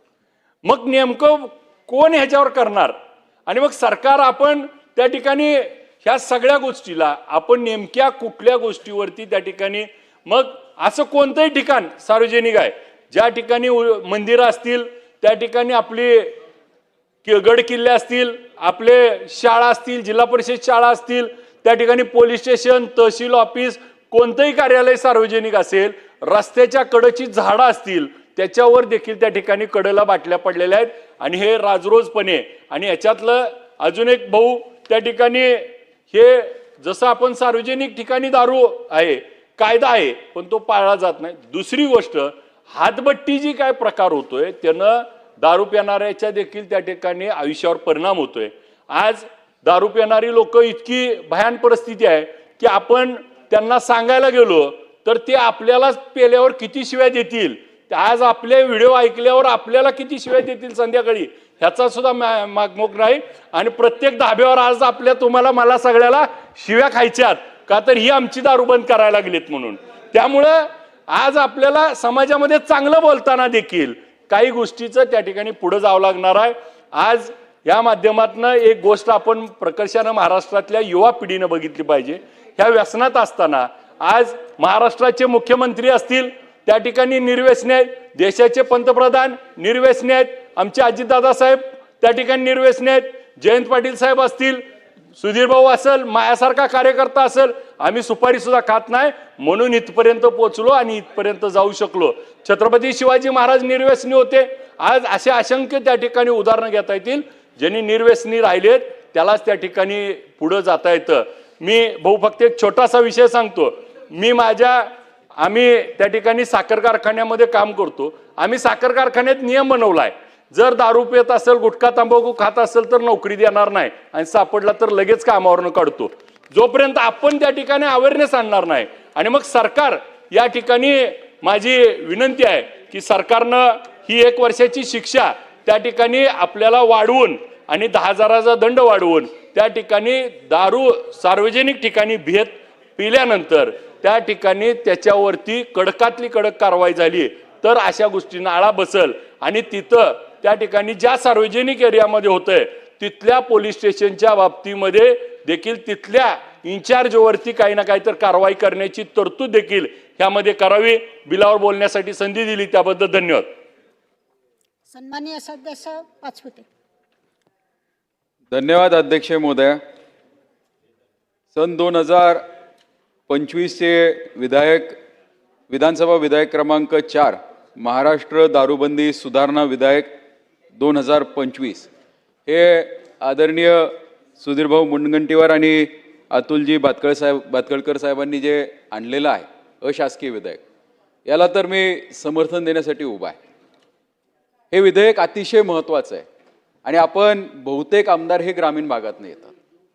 आपल्या ग्रामीण भागामध्ये म्हणजे दारूबंदीचा जसा शहरामध्ये त्रास होतो, पब्लिक ठिकाणी जे प्लेग्राऊंड्स आहेत त्या ठिकाणी दारूचं सर्रास सेवन केलं जातं, त्याच्यामुळे समाजावर होणारा परिणाम याच्यापेक्षाही महत्त्वाचा आमच्या भागामध्ये देशी दारू म्हणजे ज्याला हातभट्टी म्हणतो आपण, हे ठिकठिकाणी ती बनवली जाते आणि त्याचे जे इन्ग्रेडियंट्स पाहिले इतके घातक असतात. म्हणजे नवसागर असेल, युरिया असेल किंवा सडलेल्या गोष्टी त्यामध्ये टाकून त्या ठिकाणी फर्मेंटेशन केलं जातं आणि त्याची दारू बनवली जाते. अध्यक्ष महोदया, दुर्दैव असं आहे, म्हणजे अनेकदा आम्हाला वाटतं की पोलीस काम करत नाहीत, पण मी अनुभवलेलं आहे की पोलीस खूप सक्षमपणे काम करायचं जरी ठरवलं पोलिसांनी, अनेकदा एका गावची काही मंडळी माझ्याकडे आली होती, म्हणजे आमच्याकडे हातभट्टी सर्रास विकली जाते, काहीतरी कारवाई झाली पाहिजे. आम्ही पोलिसांना विनंती केली, पोलिसांनी स्क्वॉड घेऊन गेले, हातभट्टी विकणाऱ्यांना ताब्यात घेतलं, पोलीस स्टेशनला पोचले आणि पोलीस स्टेशनला पोचल्यानंतर त्यांचा जागीच टेबल बेल त्या ठिकाणी झाला आणि पुढच्या अर्ध्या ते पाऊण तासामध्ये जी डबडी पोलिसांनी ताब्यात घेतली होती त्याच्या जागी नवीन डबड्यांनी जागा घेतली आणि परत हातभट्टीचा धंदा आहे असा सुरू झाला. दुर्दैव असं आहे की कायदा जो मुंबई दारूबंदी कायदा आहे ज्याच्या 65 कलमाच्या अंतर्गत कारवाया केल्या जातात, हा सक्षम नाही आहे, हा तेवढा ताकदवर नाही आहे. कारण एकीकडे आपण कायदे करतो आणि कायदे केल्यानंतर कोर्टामध्ये कोणीतरी काहीतरी पळवाटा शोधतं आणि मग आपण दोषी ह्या पोलीस प्रशासनाला धरतो. म्हणजे म्हणजे आम्ही तर एक पाहतो, शेतकरी आहोत, कांद्याच्या चाळीमध्ये एखादा कांदा सडका असतो पण संपूर्ण चाळ खराब झाल्याशिवाय राहत नाही. पण त्या सडक्या कांद्यामुळे चाळीला दोष देण्यात अर्थ नाही. एखादा पोलीस चुकीचा असेल याचा अर्थ यंत्रणा चुकीची नाही आहे. पोलीस यंत्रणा चांगल्या पद्धतीने काम करते पण त्यांचे कायद्याने हात बांधले गेलेले आहेत. जसे या दोन्ही आमच्या ज्येष्ठ सदस्यांनी मागणी केलेली आहे की हा कायदा नॉन बेलेबल झाला पाहिजे आणि कडक कारवाई झाली पाहिजे. मी मागेही बोलताना सांगितलं आणि हे माझं वैयक्तिक मत आहे की देश, समाज, प्रशासन हे कायद्यापेक्षा कायद्याच्या भीतीवर चांगल्या पद्धतीने चालतं. कायद्याची भीती तयार होणं गरजेचं आहे आणि कायद्याची भीती व्हायची असेल तर कायदा तितकाच कडक असणं गरजेचं आहे. कारण आज 7 वर्षाच्या आतमधली कोणतीही शिक्षा असेल की लगेच त्या ठिकाणी बेल होऊन जातो की त्यांना अटकही करता येत नाही. आणि याचा गैरफायदा अनेक आरोपी म्हणा किंवा एक क्रिमिनल माइंड असणारी जी लोक आहेत, हे एक्स्टॉर्शनच्या दृष्टिकोनातून समाजाला एक्स्टॉर्शन चालू झालेलं आहे, यांच्यावरती कारवाई करायची असेल, यांना जर आळा आणायचा असेल तर अशा प्रकारचं सुधारणा विधेयक हे अतिशय महत्त्वाचं आहे. माझं मंत्री महोदयांना विनंती आहे की आपण याचा एक तर विचार करावा किंवा शासन स्तरावरती नवीन कायद्यामध्ये काय सुधारणा करता येतील या दृष्टिकोनातून प्रयत्न करावेत. मला बोलण्याची संधी दिली त्याबद्दल आपले आभार मानतो. धन्यवाद. सन्माननीय सदस्य प्रताप भाऊ अडसर. धन्यवाद अध्यक्ष महोदया. सन 2025चे विधानसभा विधेयक क्रमांक 4 महाराष्ट्र दारूबंदी सुधारणा विधेयक 2025 या संदर्भात विचारार्थ माननीय सन्मान्य ज्येष्ठ सदस्य सुधीर भाऊ आणि ज्येष्ठ सदस्य सन्माननीय अतुलजी भातखळकर यांनी हे विचारार्थ आणलेलं आहे. त्या विषयात अध्यक्ष महोदया एक महत्त्वाचा विषय असा, जसा पाटील साहेबांनी सांगितलं की हा विषय मांडल्यानंतर आमच्या इकडे काय अवस्था होईल ग्रामीण भागात ती आम्हाला माहीत आहे. परंतु अनेकदा ग्रामीण भागामध्ये ग्रामपंचायतमध्ये आम्ही जातो, कुठे जातो, तेव्हा तिथल्या महिला आमच्या माता भगिनी ज्या आहे, मागच्या वेळी मी सांगितलं बोलताना की छोटे छोटे मुलं आज 10, 12, 13 वर्षाची मुलं आज या दारूच्या अधीन चालल्या आहेत. त्या आया त्रस्त झाल्या आहे आणि त्याच्यामुळे आमच्या मागं लागतात. आम्ही विनंती करतो आणि तिथं मग जसं विक्रमजींनी सांगितलं की पोलीस कारवाई करतात, कारवाई केल्यानंतर पुन्हा लगेच त्यांना सोडल्या जाते, पुन्हा तो व्यवसाय सुरू होतो. जसं त्यांनी सांगितलं की मग एक नासका कांदा असतो, तो सगळ्यांना हळूहळू एवढं चांगलं ब्रेन वॉशिंग असते त्यांचं. मग एक जो नालायक असतो ज्याची इच्छा असते की आपण यातून काहीतरी कमावलं पाहिजे अवैध मार्गानं, मग ते बाकीच्यांना समजावं लागतं आपण पकडूनही काय फायदा आहे, पकडल्यानंतर ते सुटूनच जातात. त्यापेक्षा यांच्यापासून काही भेटलं ते घेऊ, समज देऊन सोडून देऊ, या माध्यमातून मग हे सगळे प्रकार सुरू होतात. त्यामुळं सगळ्या सदस्यांनी, सन्मान्य ज्येष्ठ सदस्यांनी सगळ्यांनी जे सांगितलं त्या कायद्यामध्ये अत्यंत कठोर शिक्षा होणं अत्यंत आवश्यक आहे. आणि सगळ्यात महत्त्वाचं ते दारू विकणं वगैरे हे सगळं आपोआप बंद होईल जर सार्वजनिक ठिकाणी त्याचं सेवन बंद झालं. सार्वजनिक ठिकाणी दारू सेवन करून जर ते तमाशे करत असतील, त्यांना पकडून त्यांची तक्रार झाली तर त्यांना पकडून जर कारवाया होणं सुरू झालं तर निश्चितपणे हे आपोआपच हे धंदे बंद होतील असं मला वाटते. कारण घरी जाऊन कोणी पिलं, काही पिलं, त्याच्यावर कोणाचं ऑब्जेक्शनही नाही, कोणाची काही तक्रारही नाही आहे, कारण तो प्रत्येकाचा वैयक्तिक विषय आहे. परंतु जेव्हा सार्वजनिक आरोग्य खराब व्हायला लागते आणि त्याचा अपाय हा सार्वजनिक आरोग्याला, समाजाला होणं सुरू होतो, तेव्हा खऱ्या अर्थानं आपल्याला या कायद्यामध्ये कठोरता आणण्याची गरज आहे असं मला वाटते. त्यामुळं सार्वजनिक ठिकाणी सेवन करणे आणि सार्वजनिक ठिकाणी दारू सेवन करून तमाशे करणे आणि समाजाला त्रास देणे या पद्धतीचं वर्तन जिथं होत असेल त्या व्यक्तीला अत्यंत कठोर शिक्षा या कायद्यान्वये व्हावी. आणि जी सुधारणा माननीय ज्येष्ठ सदस्य सुधीर भाऊ आहेत, अतुलजी आहेत आणि बाकी सदस्यांनी सुचवल्या त्या शासनाने मान्य कराव्या आणि त्यामध्ये सुधारणा करावी अशी विनंती करतो. आपण बोलण्याची संधी दिली त्याबद्दल आभार. धन्यवाद. सन्माननीय सदस्य अमीन भाई. धन्यवाद अध्यक्ष महोदय. सन 2025चे विधानसभा विधेयक क्रमांक 4 महाराष्ट्र दारूबंदी सुधारणा विधेयक 2025 जी सन्मान्य सदस्य सुधीर मुनगंटीवार आणि अतुल भाटकर यांनी जे मांडलेले आहेत त्याच्यावर मी बोलण्यासाठी आपला अनुमतीने उभा आहे. अध्यक्ष महोदय, जो दारूबंदी कायदा है उसके अंदर नियम को बदलने के लिए और कानून को सख्त करने की बड़ी सख्त ज़रूरत है. पिछले दिनों में देखा गया है कि खास करके जो तरुण पीढ़ी है वो नशे की तरफ बढ़ रही है और नशा आम हो रहा है, और ख़ास करके जो दारू की बिक्री है उसका खुलेआम बिक्री बढ़ते जा रही है. अध्यक्ष महोदय, इस बिल पे बोलते हुए मैं बताना चाहता हूँ कि जितनी दुकानें हैं अध्यक्ष महोदय, दारू की दुकान का काम है कि दारू की बोतल, पैक दारू की बोतल बेचकर वो आदमी अपने घर ले जाके दारू पीने के लिए होती है। अध्यक्ष महोदय, आज मुंबई के अंदर बहुत सारी दुकानों के बाहर में वो बाहर दारू ले करके वहीं ग्लास में बर्फ़ डाल के पीने का काम चालू होता है। अध्यक्ष महोदय, और ये धड़ल्ले से हो रहा है। मैं आपको एक जगह नहीं 100 जगह का उदाहरण सरकार को दे सकता हूँ जहाँ दारू दुकान से खरीद करके बाहर दुकान की दारू पी जाती है। और ये यहाँ तक कि हमारे यहाँ बालाराम स्कूल है, उस स्कूल के परिसर के अंदर का सुबह जाओगे तो सब बॉटलें मिलती है, सामने दारू की दुकान है, लोग वहाँ रात को बैठ के दारू पीते। अध्यक्ष महोदय, मुंबई सेंट्रल और इस तरफ हमारी बहनों को निकलने के लिए तकलीफ होती है कि लोग दारू के नशे के अंदर, क्योंकि जो दारू पीने वाला आदमी होता है दारू पीने के बाद में अपने होश में नहीं रहता, अपने आवाज़ में नहीं रहता है, वो वैसी दरिंदा बन जाता है और हमारी बहनों को रास्ते पे चलने के लिए तकलीफ होती है। इस कानून में तरतूद के लिए सरकार ने, सुधीर भाऊ, बहुत जोर से आपका पूरा मैं समर्थन करता हूं कि आपने जो बिल लाया है और सरकार ने इस पर बहुत गंभीरता से विचार करना चाहिए। ये सिर्फ दारू पी करके समाज में नुकसान पहुंचाने के अलावा हमारी जो माँ बहनें जो रास्ते में चलती है वो सुरक्षित नहीं है। हमारे बच्चे देखते हैं कि एक आदमी रास्ते में बैठ के दारू पीता है, उसके दिमाग पे कितना प्रभाव गिरता है उस चीज़ का। ये सब चीज़ को कंट्रोल में लाने के लिए सरकार ने इसके ऊपर बहुत ध्यान से सोच करके नियम को बहुत ही कड़क करना चाहिए। अध्यक्ष महोदय, पुलिस आती है, पकड़ के ले आती है, 1200 रुपया चार्ज करती है, 2000 रुपया चार्ज करती है, वो आदमी अपने घर जाता है। अध्यक्ष महोदय, इस कानून के अंदर, इस कायदे के अंदर जो शिक्षा है उसको कठोर करने की ज़रूरत है। शिक्षा को लागू करने में जो लोग उसका साथ नहीं देते, खास करके जो डिपार्टमेंट उसका साथ नहीं देती, उसके ऊपर भी कार्रवाई होनी चाहिए। ये सिर्फ दारू पी के दंगा करने वाले, दारू रस्ते में पीने वाले, दारू पी के नियम का उल्लंघन करने वाले नहीं, जो उनको सुधीर भाव रोकने में सक्षम नहीं है। जिस इलाके के अंदर ये सब कार्रवाई होती है वहाँ के ऑफिसरों पे भी कार्रवाई होना बहुत ज़रूरी है। अध्यक्ष महोदय, इसलिए इस बिल को सरकार ने बहुत ही गंभीरता से लेना चाहिए और गंभीरता से लेने के बाद में जो सुधार सुधीर भाव ने बताया, अतुल भाई ने बताया, बाकी लोगों ने बताया, मैंने बताया, वो कानून के अंदर चेंज करके इस कायदे को कड़क करके कड़ी से कड़ी सजा देनी चाहिए। ऐसा आपके माध्यम से मेरा सरकार से निवेदन है। धन्यवाद। सन्माननीय सदस्य ताई।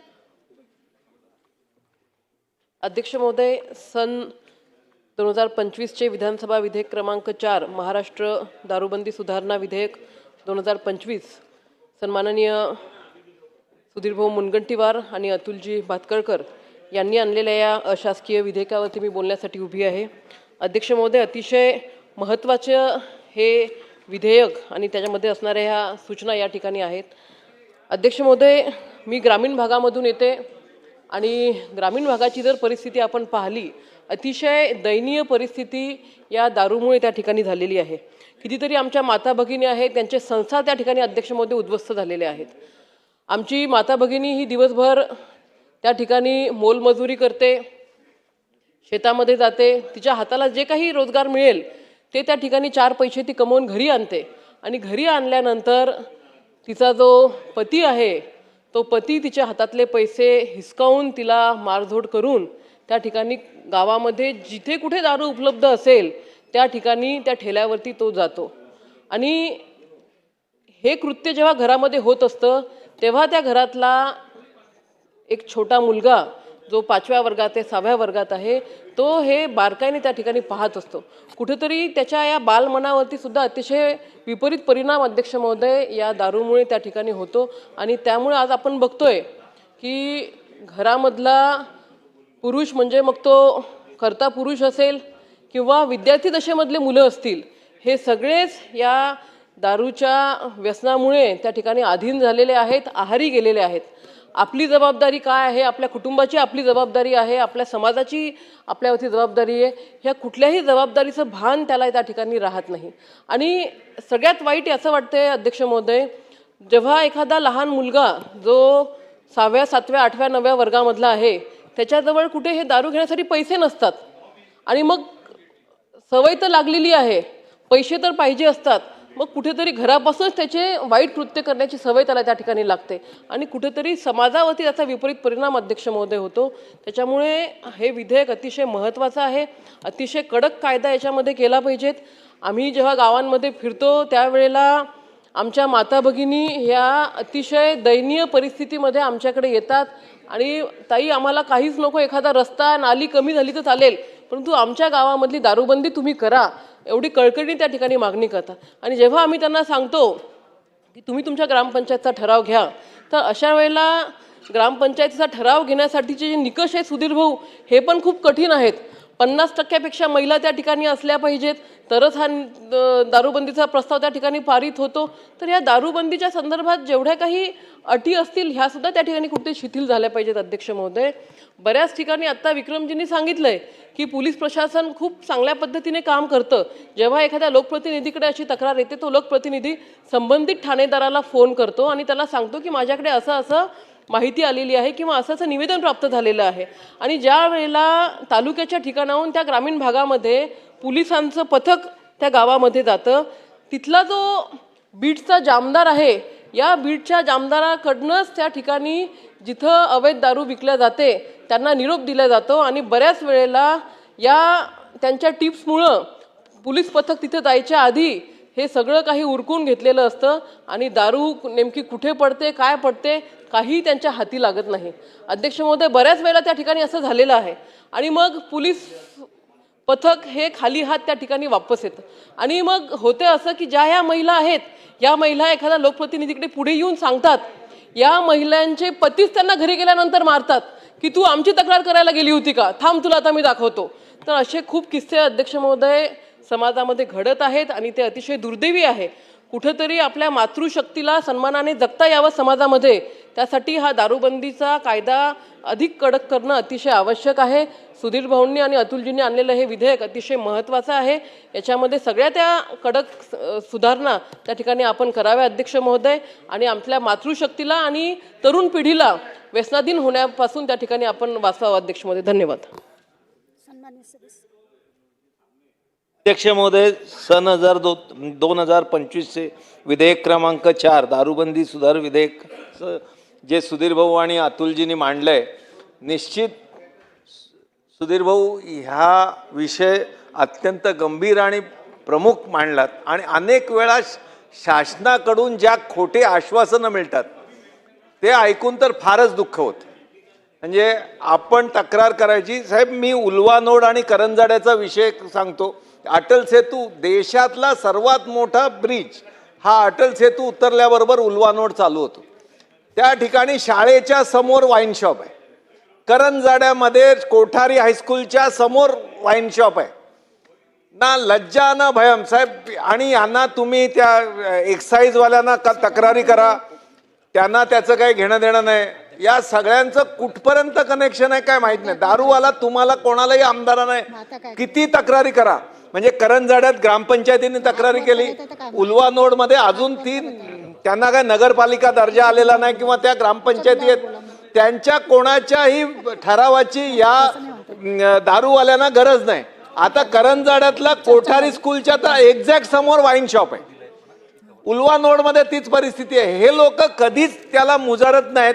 मला एक्साईज डिपार्टमेंट या दारूबंदीबद्दल सिरियस आहे का, आणि अशा परवानग्या देणाऱ्या अधिकाऱ्यांवर हे शासन अशा अधिकाऱ्यांना का पाठीशी घालतंय, हा माझा त्याच्यातला प्रमुख मुद्दा आहे. ज्यांनी कोणी परवानगी दिली असेल तिचं काय, आणि ती आज तुम्ही तक्रार, ते आज वाईन शॉप तुम्ही बंद करणार का? कोठारी हायस्कूल, कोठारी स्कूल करंजाड्यातलं, उल्वानोडमधील ह्या सर्वांमध्ये होणाऱ्या अपघातांमध्ये फक्त आणि फक्त एक्साईज डिपार्टमेंट जबाबदार आहे, हे मी तुम्हाला या ठिकाणी सांगतो. आणि सरकारला विनंती करतो की अशा अवैध दारू विक्री केंद्र जे जे देत आहेत त्या ठिकाणी कारवाई करा. सन्मान्य सदस्यांना माझी विनंती आहे की बरीच चर्चा झाली आहे. 6-7 बिलं घ्यायची आहेत. 4:30 वाजले, बऱ्याच जणांना गावाला जायचे. प्लीज परत 6-7 बिलं व्हायचे, 4:30 वाजले. पुढच्या सगळे सन्माननीय सदस्य बोलले आहेत ना.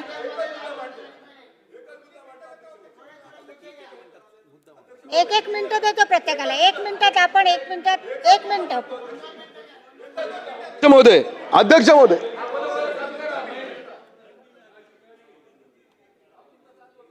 दोन 2025चे विधेयक क्रमांक 4 माननीय सुधीर भाऊ आणि अतुल भातखळकर साहेब यांनी जे विधेयक आणलं आहे त्याला पाठिंबा देण्यासाठी मी या ठिकाणी उभा आहे अध्यक्ष महोदय. खरं म्हणजे अनेक विषय अनेक सदस्यांनी या ठिकाणी मांडलेले आहेत अध्यक्ष महोदय, परंतु मी दोनच विषय या ठिकाणी मांडणार आहे. जसं ग्रामीण भागामध्ये एक वेगळे प्रश्न याच्यामध्ये निर्माण झालेले आहेत सार्वजनिक ठिकाणी दारू पिण्यामुळे, तसेच शहरी भागामध्ये देखील ज्या ज्या ठिकाणी गार्डन्स आहेत, ज्या ज्या ठिकाणी मैदान आहेत, ज्या ज्या ठिकाणी आमदार खासदारांनी कट्टे बांधलेले आहेत, ज्या ज्या ठिकाणी चौक निर्माण केलेले आहेत, ही सगळी ठिकाणं जी आहेत ती संध्याकाळच्या नंतर जर आपण बघितलं तर या अशा प्रकारच्या सर्व गर्दुल्ले आणि यांनी भरलेली आहेत आणि प्रशासन देखील कुठल्याही प्रकारची कारवाई करू शकत नाही. त्या ठिकाणी धडगूस घालण्याचा प्रकार ज्याला म्हणता येईल असा प्रकार जो आहे तो त्या ठिकाणी आपल्याला सार्वजनिक ठिकाणी बघायला मिळतो अध्यक्ष महोदय. बरं, शिक्षेची तरतूद फार मोठी नसल्यामुळे त्या ठिकाणी पोलीस देखील कानाडोळा करतात, काही वेळेला उचलून आणतात आणि त्यामुळे या सगळ्या भागाची जी आहे सार्वजनिक ठिकाणी आमची कुटुंब जी आहे त्या ठिकाणी गार्डनमध्ये जायला घाबरतात, त्या ठिकाणी मैदानामध्ये जायला घाबरतात संध्याकाळच्या वेळेला आणि त्यामुळे याची अत्यंत गरज आहे असं मला वाटतं अध्यक्ष महोदय. त्याच्याबरोबरच ही दारूबंदी जी आहे, दारूची दुकानं जी आहेत त्याच्या वेळा ठरलेल्या असूनसुद्धा त्याच्या पलीकडे त्याची विक्री चालू असते. त्याच्यानंतर एक्साईज डिपार्टमेंट जे आहे त्या एक्साईजच्या माध्यमातून चुकीची आणि ज्याची लायसन नाही आहेत, लायसन नसलेली दारूची दुकानं याची देखील एक श्वेतपत्रिका काढण्याची अध्यक्ष महोदय गरज आहे. कारण की कोणालाही विदाऊट लायसन त्या ठिकाणी दारू विकली जाते आणि त्या ठिकाणी एक्साईज डिपार्टमेंट काहीही करू शकत नाही, कारण की कोणाचा त्यांच्या डोक्यावर हात असतो असा प्रश्न निर्माण होतो अध्यक्ष महोदय. आणि त्यामुळे माझी या निमित्ताने मागणी आहे याला अशासकीय विधेयकाला पाठिंबा देत असताना की याच्या संबंधितला कायदा जरी आज आपल्याकडे कठोर नसला तरी देखील संबंधित पोलीस स्टेशनला कठोर अशा प्रकारचे निर्देश द्यायला पाहिजेत आणि त्या माध्यमातून प्रत्यक्षामध्ये जर कठोर कारवाया व्हायला लागल्या तर याच्यामध्ये काही ना काही सुधारणा होईल. या विधेयकामध्ये दारूबंदी सुधारणा विधेयक जे आहे हे अत्यंत चांगलं विधेयक आहे आणि त्याला मी या निमित्ताने पाठिंबा देतो अध्यक्ष महोदय. सन्माननीय सदस्य. अध्यक्ष महोदय, सन 2025चे विधानसभा विधेयक क्रमांक 4 महाराष्ट्र दारूबंदी सुधारणा विधेयक 2025 जे माननीय सुधीरभाऊ मुनगंटीवार व माननीय भातखळकर साहेबांनी आणलं यावर बोलायसाठी उभा आहोत. अध्यक्ष महोदय, आपल्याला माहीत आहे की दारू आज मोठ्या प्रमाणामध्ये विकल्या जाताना पिल्या जातात. शहरामध्ये त्या ठिकाणी दुकानाला परवानगी असते आणि आमचा मतदारसंघ हा ग्रामीण मतदारसंघ आहे. आमच्या भागामध्ये अवैध दारूचं प्रमाण हे मात्र मोठ्या प्रमाणामध्ये वाढलं आहे आणि आपल्याला माहिती आहे अध्यक्ष महोदय की जेव्हा घरातला माणूस दारू पितो तर त्याचे सर्वात जास्त गंभीर परिणाम त्या महिलेला भोगावं लागते. आम्ही जेव्हा मतदारसंघामध्ये फिरतो महिला आम्हाला फोन करतात की आमच्या गावात दारू विकल्या जाते. आम्ही पोलिसांना सांगतो, पोलीस कारवाई करते, पण लगेच मात्र त्या दारू विकणाऱ्याला जमानत मिळते. होत का अध्यक्ष महोदय, या अवैध दारू विक्रीमधून त्या लोकांपाशी प्रचंड पैसा येतो आणि या पैशातून मात्र मोठ्या प्रमाणामध्ये गुन्हेगारी वाढत आहे. अवैध दारूच्या पैशातून गुन्हेगारी वाढते. ड्रंक अँड ड्राईव्ह आपण पाहतो, दारू पिऊन अपघात वाढते. या अपघातामध्ये बऱ्याचशा निरपराध लोकांचा जीव जातो आणि आपल्याला मी सांगू इच्छितो, माझ्या मतदारसंघामध्ये मी प्रवास करताना नॅशनल हायवेच्या बाजूला दारू विक्री सुरू होती, पण पोलिसांना माहीत होतं पण कारवाई करत नव्हती. मग आम्ही स्वतः ती दारू पकडून दिली. असे सुद्धा अनेक प्रकार झाले. आमच्या चंद्रपूर जिल्ह्यामध्ये मधल्या काळात दारूबंदी होती. दारूबंदी उठल्यानंतर मात्र एवढ्या मोठ्या प्रमाणामध्ये लायसन्स वाटल्या गेले की नियम धाब्यावर बसवून त्या ठिकाणी नियमाची पायमल्ली करत त्या ठिकाणी दुकानं वाटल्या गेले. माझी अध्यक्ष महोदय एकच विनंती आहे, माझी अध्यक्ष महोदय एवढी विनंती आपल्याला की गावात ग्रामीण भागात जी अवैध दारू विकल्या जाते यावर सध्या मात्र जे आपले कायदे आहे ते त्या ठिकाणी कमी पडतात आणि माझी या बिलाच्या माध्यमातून विनंती आहे की अवैध दारू संदर्भात कडक कायदे केले पाहिजे. एखाद्या व्यक्तीचं दारू विकताना जर पकडल्या गेलं तर त्याच्यात अशी कारवाई झाली पाहिजे की त्यांनी भविष्यामध्ये दारू विकण्याचा विचार सुद्धा त्याच्या मनामध्ये येऊ नये, असे कठोर कायदे करावे अशी मी आपल्याला विनंती करतो. प्रस्ताव आता मी प्रस्ताव मांडते. प्रस्ताव असा आहे की सन 2025चे विधानसभा विधेयक क्रमांक 4 महाराष्ट्र दारूबंदी सुधारणा विधेयक 2025 विचारात घेण्यात यावे. प्रश्न असा आहे की चर्चा झाली आहे, भरपूर चर्चा झाली आहे, अजून 6-7 बिलं घ्यायची आहे. प्लीज सहकार्य करा. सहकार्य करा प्लीज. 6-7 बिलं व्हायचे आहेत. अध्यक्ष महोदया उत्तर देऊ चर्चेत. अध्यक्ष महोदया प्रश्न असा आहे की सन 2025 मंत्री अध्यक्ष महोदया उत्तर देते ना. 2025 चे विधानसभा विधेयक क्रमांक 4 महाराष्ट्र दारूबंदी सुधारणा विधेयक 2025 याचे परिशिष्ट या विषयावर सन्माननीय सदस्य सुधीरभाऊ मुनगंटीवार आणि अतुल भातखळकरजी यांनी बरं 2 मिनिटं बोलू. सदस्य मंत्री महोदय उत्तर देत आहेत. 2 मिनिटं बोलू. चला 2 मिनिटं बोलू. 2 मिनिटं आता एकालाच होतं 2 मिनिटं. मुद्दे तर मांडू दिले पाहिजेत अध्यक्ष महोदय. 2 मिनिटं बोला. 2 मिनिटं. धन्यवाद अध्यक्ष महोदय. या सभागृहाचे सदस्य सन्माननीय ज्येष्ठ सदस्य सुधीर मुनगंटीवार साहेब, ज्येष्ठ सदस्य अतुल भातखळकरजी यांनी दारूबंदीच्या संदर्भामध्ये अशासकीय विधेयकाच्या माध्यमातून ज्या सुधारणा सुचवलेल्या आहेत, या सुधारणांना पाठिंबा देण्यासाठी अध्यक्ष महोदय मी या ठिकाणी आहे. खरं तर या संदर्भामध्ये सभागृहामधले अन्य सदस्य सुद्धा बोललेले आहेत आणि अगदी पोटतिडकीनं त्यांनी आपले विषय मांडलेले आहेत आणि त्यामुळे दारूबंदीच्या संदर्भामध्ये महाराष्ट्रातल्या नागरिकांच्या भावना या सातत्यानं कळलेल्या आहेत. अध्यक्ष महोदय, लक्षवेधीच्या माध्यमातून माझ्या मतदारसंघामधल्या खारघरच्या बाबतीमध्ये सुद्धा मी याच पद्धतीनं भावना व्यक्त करण्याचा प्रयत्न केला. अर्थात लक्षवेधी असल्यामुळे त्या ठिकाणी विषय मांडायला मर्यादा होत्या. अध्यक्ष महोदय, खारघर सारखं शहर, पण त्या शहरामध्ये गेल्या 25 वर्षामध्ये सातत्यानं तिथल्या नागरिकांनी दारूबंदी राहिली पाहिजे याच्यासाठी वेगवेगळ्या मार्गानं प्रयत्न केले, आंदोलनं केली.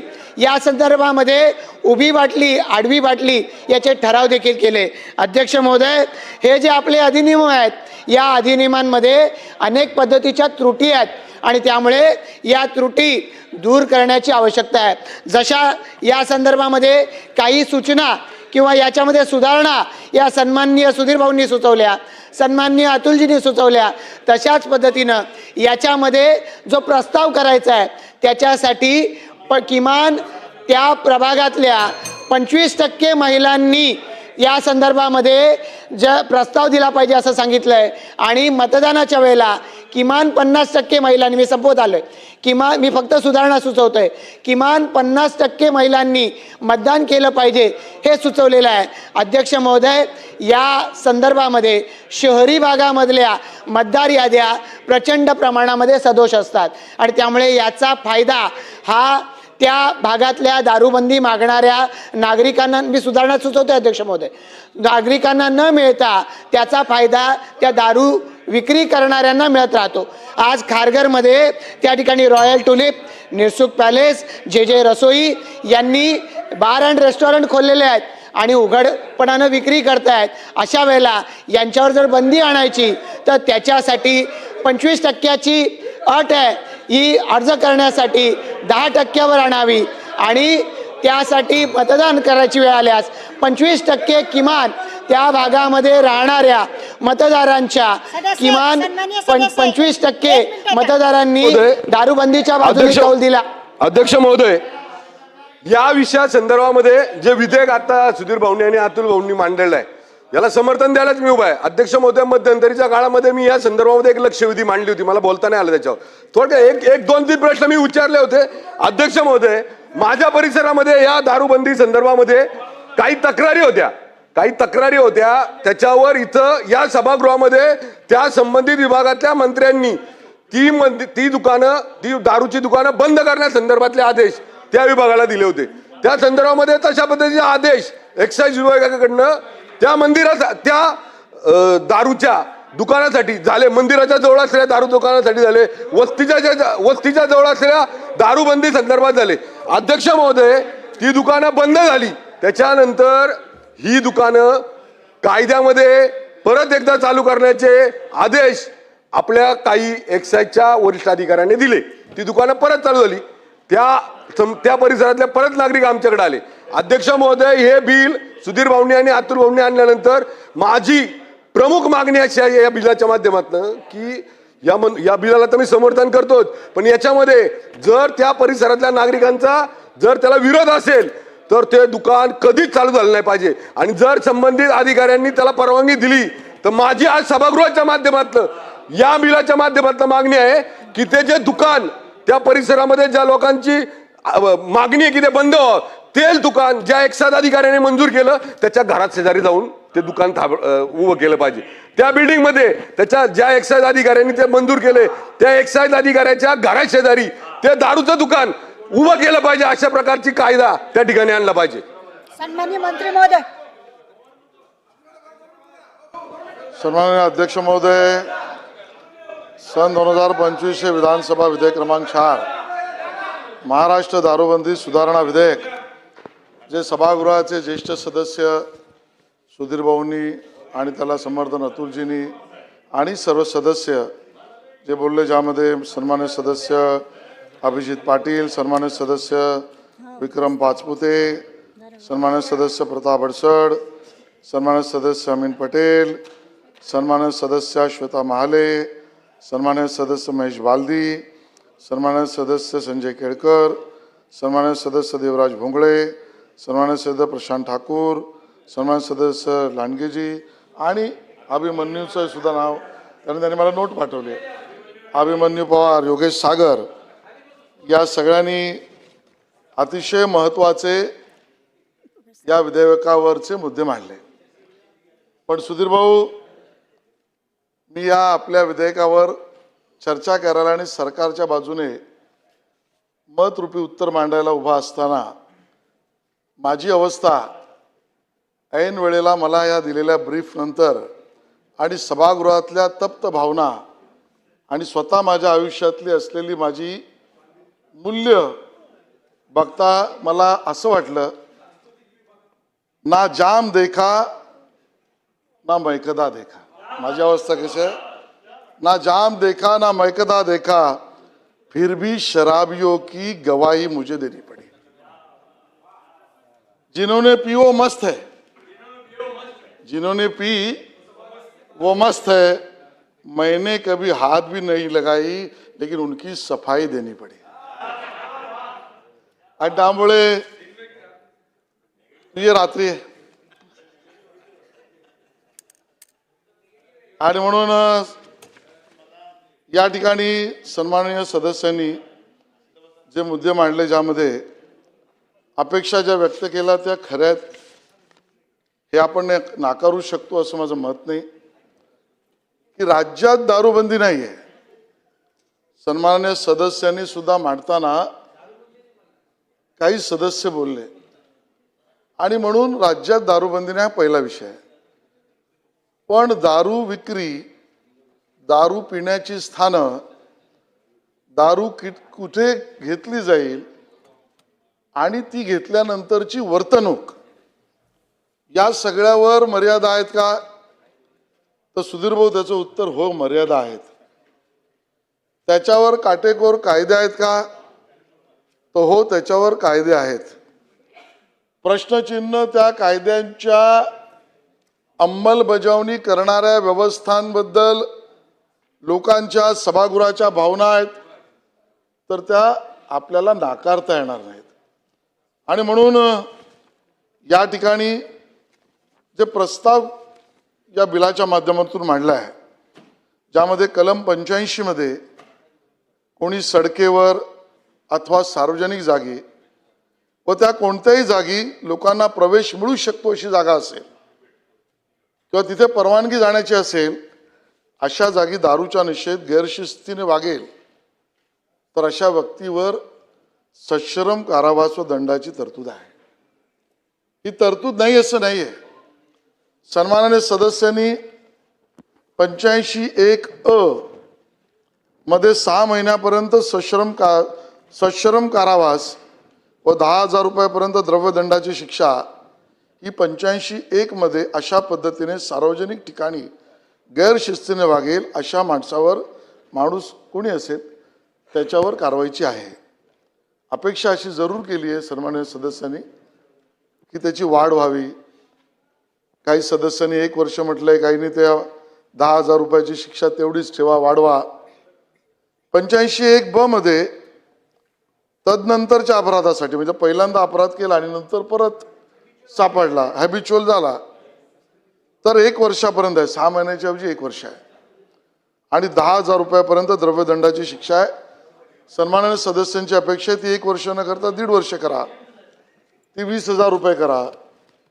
आणि म्हणून हा जर हॅबिच्युअल असेल तर त्याच्यावर कडक कारवाई झाली पाहिजे. समाज हिताला, सार्वजनिक आरोग्याला तो इजा पोचवत असेल तर त्याच्यावर कारवाई झाली पाहिजे आणि ती कडक असली पाहिजे, त्याची अंमलबजावणी झाली पाहिजे, ही अपेक्षा आहे. पण अध्यक्ष महोदया, या भावनेशी सहमत असलो तरी आपल्याला हे समजून घ्यायला लागेल की यामध्ये महाराष्ट्र दारूबंदी अधिनियम 1949 एवढ्या अंतर्गतच कारवाई होऊ शकते का? तर होय, त्याच्या अंतर्गत होऊ शकते, केली पाहिजे. पण त्याबरोबर भारतीय नागरिक सुरक्षा संहिता 2023 हा जो आपला कायदा आहे, जो पूर्वी आपल्याकडे IPC त्याला म्हणायचो, त्याच्या अंतर्गत पण प्रावधान आहेत आणि त्या अंतर्गत पण ही कारवाई होते. आणि म्हणून बरेचदा पोलिसांना किंवा विविध व्यवस्थांना सर्वसाधारणतः नागरिक या विरुद्धची तक्रार करायला जातात, ते एक्साईजच्या ऑफिसला जात नाहीत, ते जातही असतील पण बरेच अंशी स्थानिक पोलिसांकडे जातात. आणि तिथे सुद्धा आपल्याला पोलिसांनी करायची कारवाई ही भारतीय नागरिक सुरक्षा संहिता 2023, भारतीय साक्ष्य अभियान 2023 आणि जो कायदा आपण म्हणता महाराष्ट्र दारूबंदी अधिनियम याच्या अंतर्गत करावी लागते. आणि म्हणून त्याविषयी म्हणायचं झालं तर अध्यक्ष महोदया, हा विषय राज्याच्या दारूबंदी अधिनियम कायद्यांतर्गत असला तरी सर्वसाधारण प्रश्न अंमलबजावणीच्या, काटेकोर अंमलबजावणीच्या बाबतीतले आहेत. आणि त्यामध्ये केवळ एकच कायदा अभिप्रेत नसून त्यात अन्य 2 कायदे सुद्धा ज्याच्या अंतर्गत कारवाई होते, होऊ झाली पाहिजे. समाजमन, समाजाचं आरोग्य हे नीट राहिलं पाहिजे याची अपेक्षा असते. आणि म्हणून कंकरंट लिस्टवरच्याही काही कायद्यांबद्दल या विषयावर सन्माननीय अतुलजी चर्चा करावी लागेल. आणि म्हणून या विषयातली चर्चा सर्वंकष व्हायची असेल तर आपल्याला हेही लक्षात घ्यायला लागेल की आपल्या ठिकाणी, आज मला नेमकं वर्ष माहीत नाही, पण आपल्याकडे दिल्या जाणाऱ्या परमिट रूम, बार्स याची लायसन्स, मॅन्युफॅक्चरर्स यांच्या परवानग्या, त्यांना दिलेल्या लायसन्सच्या वर्षातली आपल्या महाराष्ट्रातली लोकसंख्या, त्यानंतर कित्येक वर्षात, मी चुकत नसेल तर सुधीर भाऊ, जे प्रेझेंटेशन मी कॅबिनेटला पाहिलं ते मला आठवतं, त्या आधारावर मी एवढं म्हणू शकतो की जवळजवळ 20-25 वर्षामध्ये ऑथोराइज लायसन्सधारक दुकानं किंवा परमिट रूम किंवा मॅन्युफॅक्चरर्स यांच्या बाबतीमध्ये जवळजवळ 40-50 वर्षात आपण बदलच केलेला आहे. मी त्यांच्या समर्थनार्थ भूमिका मांडत नाहीये. आपला प्रश्नही सार्वजनिक ठिकाणी गैरवर्तणूक करेल, गैरशिस्तीने करेल दारू पिऊन, याच्याबद्दल आहे. मग राज्यात दारूबंदी नसेल तर अधिकृत लायसन्सच्या ठिकाणी त्यांना दारू पिण्याची व्यवस्था, निर्माण होणारी व्यवस्था निर्माण करावी लागेल. हाही प्रश्न चर्चेला येऊ शकतो, येतो, समाज मनात येईल.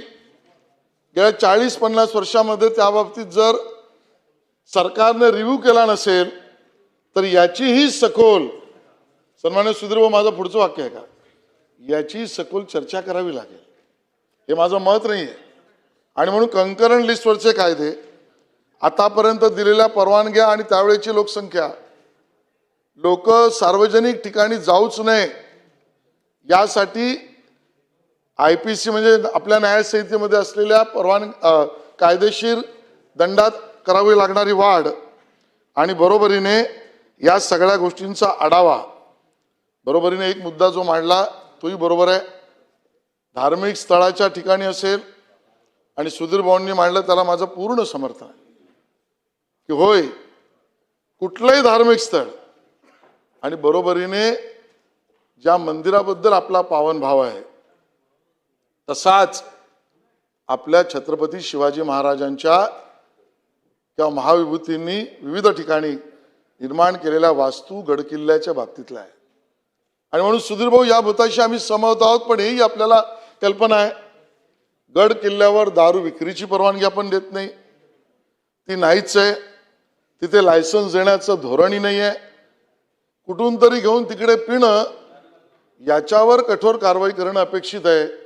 आणि म्हणून मग तो गडकिल्ला वन किंवा पर्यावरण पुरातत्व या खात्यांतर्गत येत असेल तर त्याच्या बाबतीतही आपल्याला सर्वंकष अभिप्रेत असलेली भूमिका घ्यायची असेल तर त्याही कायद्यांबद्दल चर्चा करावी लागेल.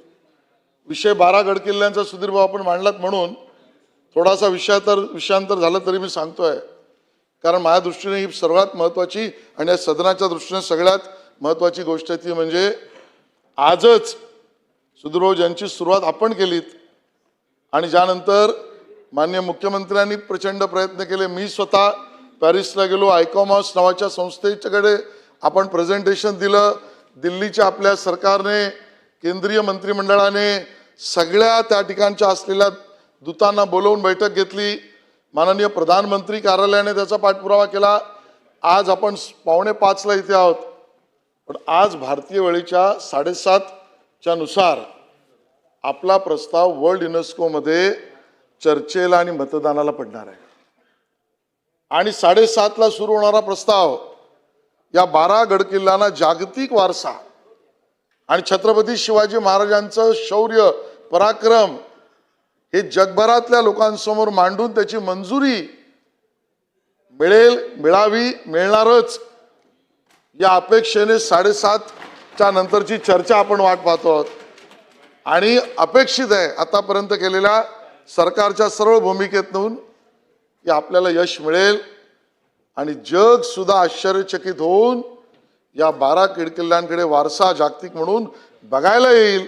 ही लढाई आपण जिंकू, पण आपल्याला ही सुद्धा लढाई जिंकायची आहे की त्या ठिकाणी अशा पद्धतीची गैरवर्तणूक करणारे हॅबिच्युअल ऑफेंडर्स किंवा ड्रंकर्स यापासून आपल्याला सुटका द्यायची आहे.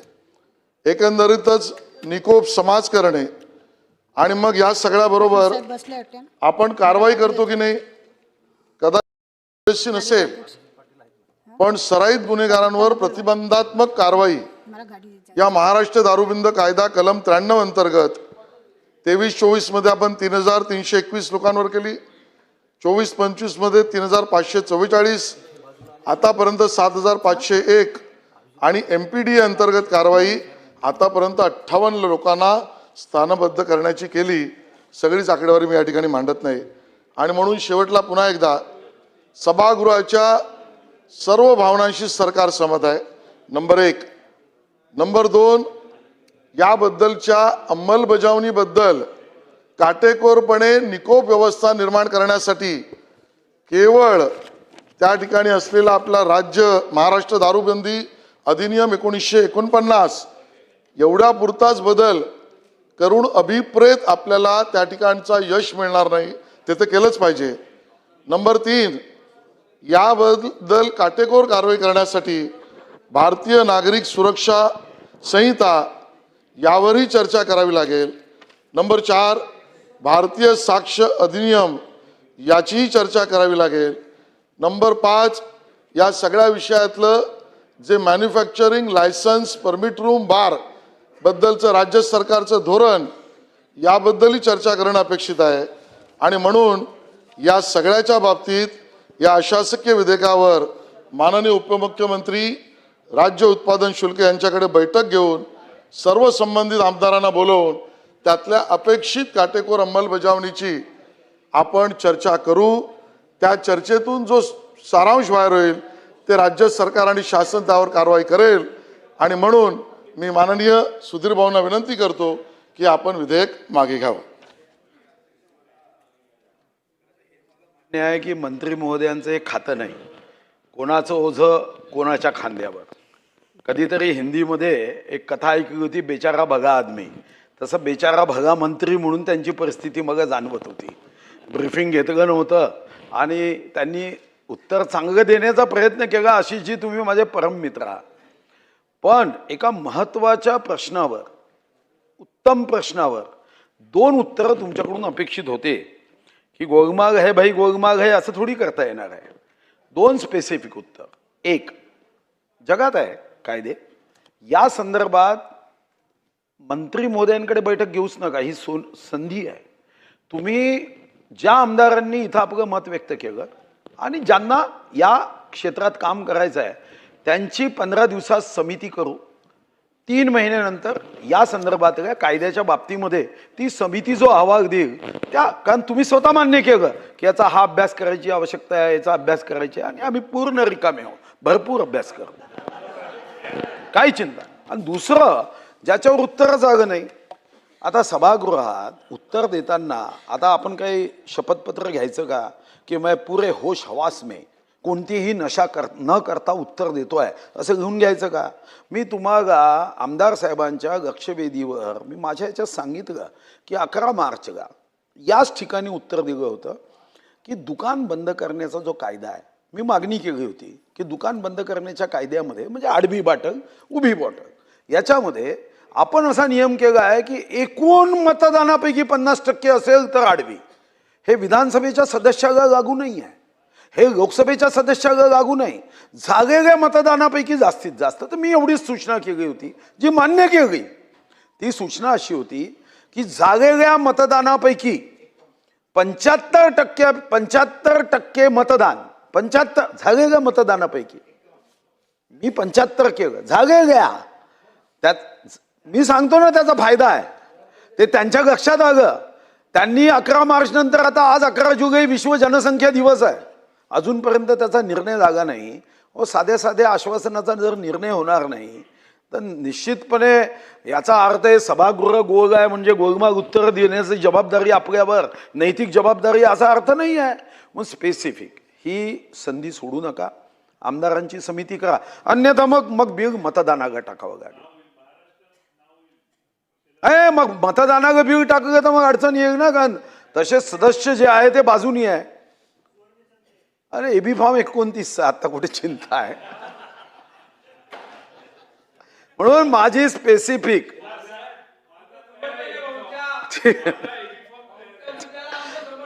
आपण एक आमदारांची समिती करावी, 3 महिन्यात अहवाल, 6 महिन्यात अहवाल घ्यावा आणि 11 तारखेला आमदार साहेबांच्या लक्षवेधीवर जे उत्तर स्पेसिफिक दिलं, स्पेसिफिक होतं की आडवी वाटल करण्यासाठी झालेल्या मतदानापैकी 75%. साहेब तो GR काढा. मी तुम्हाला खरं सांगतो, लाडक्या बहिणीनं आपलं सरकार आणलं ना, याच लाडक्या बहिणी तुमच्या मतदारसंघात तुम्ही जसे अश्वत्थामा चिरंजीव होता तसा चिरंजीव आमदार नाही झाले तर माझं नाव होतं बस संधीचं का.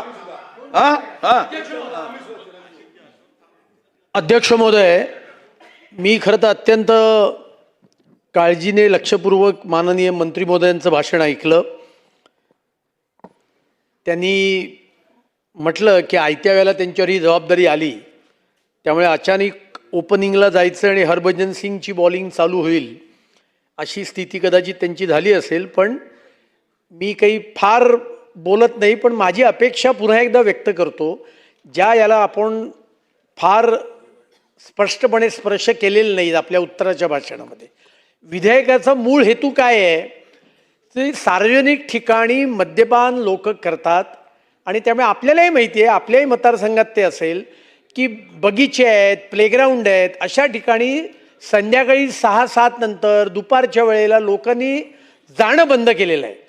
त्यामुळे अशा लोकांवर कठोर शिक्षा झाली पाहिजे. त्याच्याकरता कायद्यात जी अधिकची कठोर तरतूद करण्याकरता सरकार सकारात्मक आहे किंवा नाही एवढा एका प्रश्नाचं स्पष्ट उत्तर आपण द्यावं, ही माझी आपल्याला सर्वांच्या वतीने मनापासून विनंती आहे. सन्मान्य अध्यक्ष महोदय, सन्मान्य सुधीर भाऊ आणि अतुल भातखळकरजी बोलले, ते ज्या शाळेत शिकले त्याच शाळेत मी पण शिकलो आहे. त्यामुळे ऐन वेळेला उभं केलं तरी दटून उभं राहणं आणि म्हणून आणि वारंवार सुधीर भाऊ असं बोलल्यावर मला एवढं जरूर म्हणावं लागेल. ते मला म्हणाले तुम्ही अश्वत्थामासारखे चिरंजीवी व्हाल. मला अश्वत्थामा सांगताय पण जखम हळहळते कुठे याचंही आत्मपरीक्षण करावं लागेल. आणि म्हणून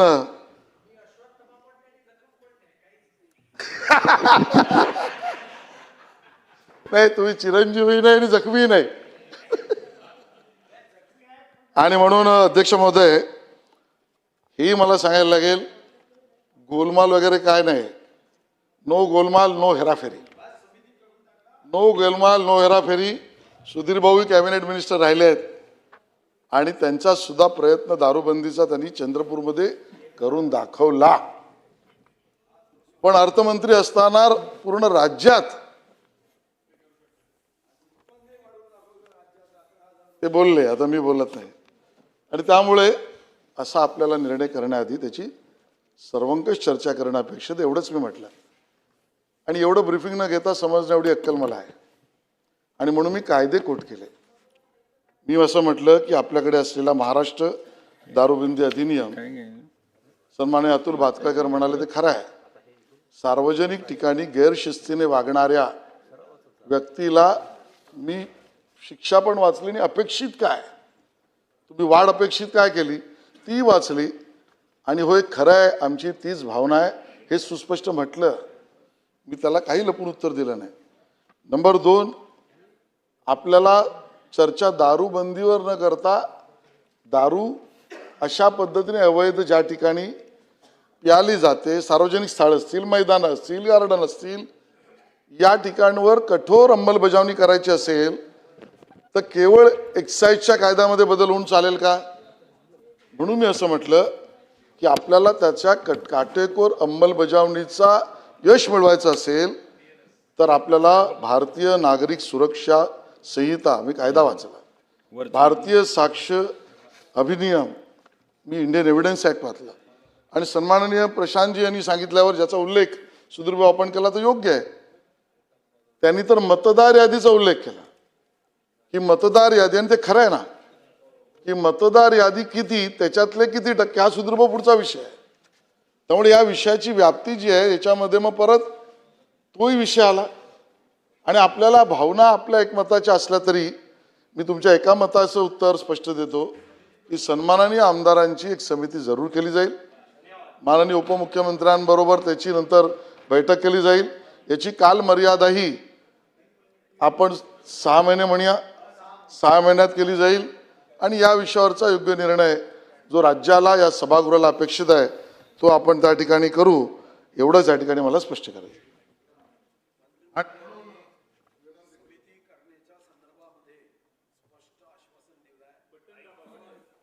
चालू झालं. स्पष्ट आश्वासन दिलं आहे. मी त्यांचा आभारी आहे, त्यांना धन्यवाद देतो. आणि मी हे विधेयक मागे घेण्याची सभागृहाला अनुमती मागतो.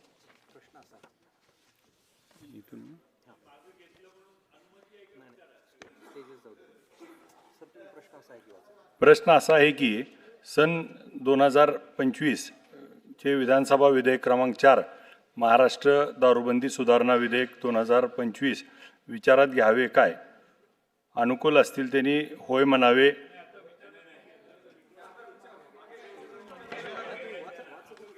प्रतिकूल असेल त्यांनी नाही म्हणावे. विचारात घेण्यात येत आहे. पुढचं ना प्रश्न असा आहे की धन्यवाद व्यक्त करतो. माननीय सदस्य, हे विधेयक मागे घेण्यास अनुमती आहे काय?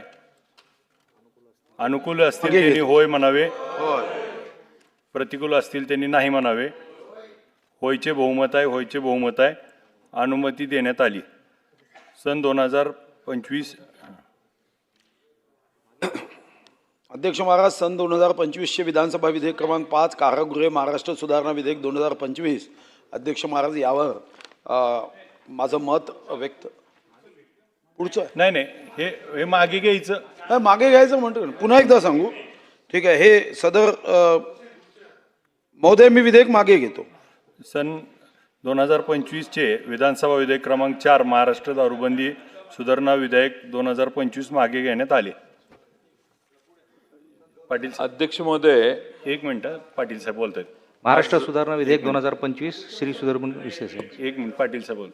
शुक्रवार आहे आज आणि बहुतेक राज्याचे सरकार चालवणारे प्रमुख सभागृहात नाही आहेत आणि विधिमंडळातही नाही आहेत. त्यांनी बाहेर गेले, त्यांनाच सांगणार होतो. पण अध्यक्ष महोदय, राष्ट्रीय आरोग्य अभियान एकत्रीकरण समिती महाराष्ट्र राज्य हे फार मोठा मोर्चा घेऊन आझाद मैदानात आंदोलनाला बसलेले आहेत.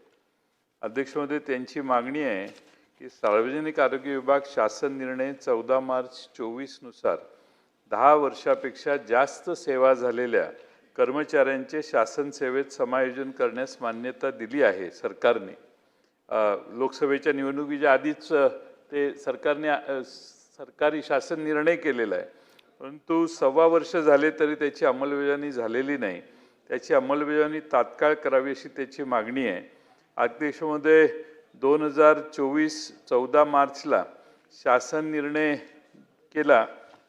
अध्यक्ष महोदय, मी तिथं गेलो तर त्यावेळी त्यांनी 12-12-12 म्हणजे 2012ला 12-12-12 माननीय तेव्हाचे विरोधी पक्ष नेते बहुतेक देवेंद्र फडणवीस होते, त्यांची एक क्लिप ऐकून दाखवली आणि त्यांनी पण त्यांच्या मागण्यांना त्यावेळी पाठिंबा दिलेला.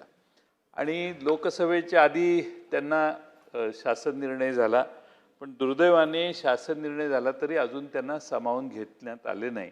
माझी विनंती शासनाला आहे की त्यांचा प्रचंड मोठा मोर्चा आलेला आहे, तर शासनाने त्याची दखल घ्यावी आणि त्यांना सेवेत पूर्णपणाने घेण्यासाठी त्यांना सरकारने शासन निर्णयाची अंमलबजावणी करावी.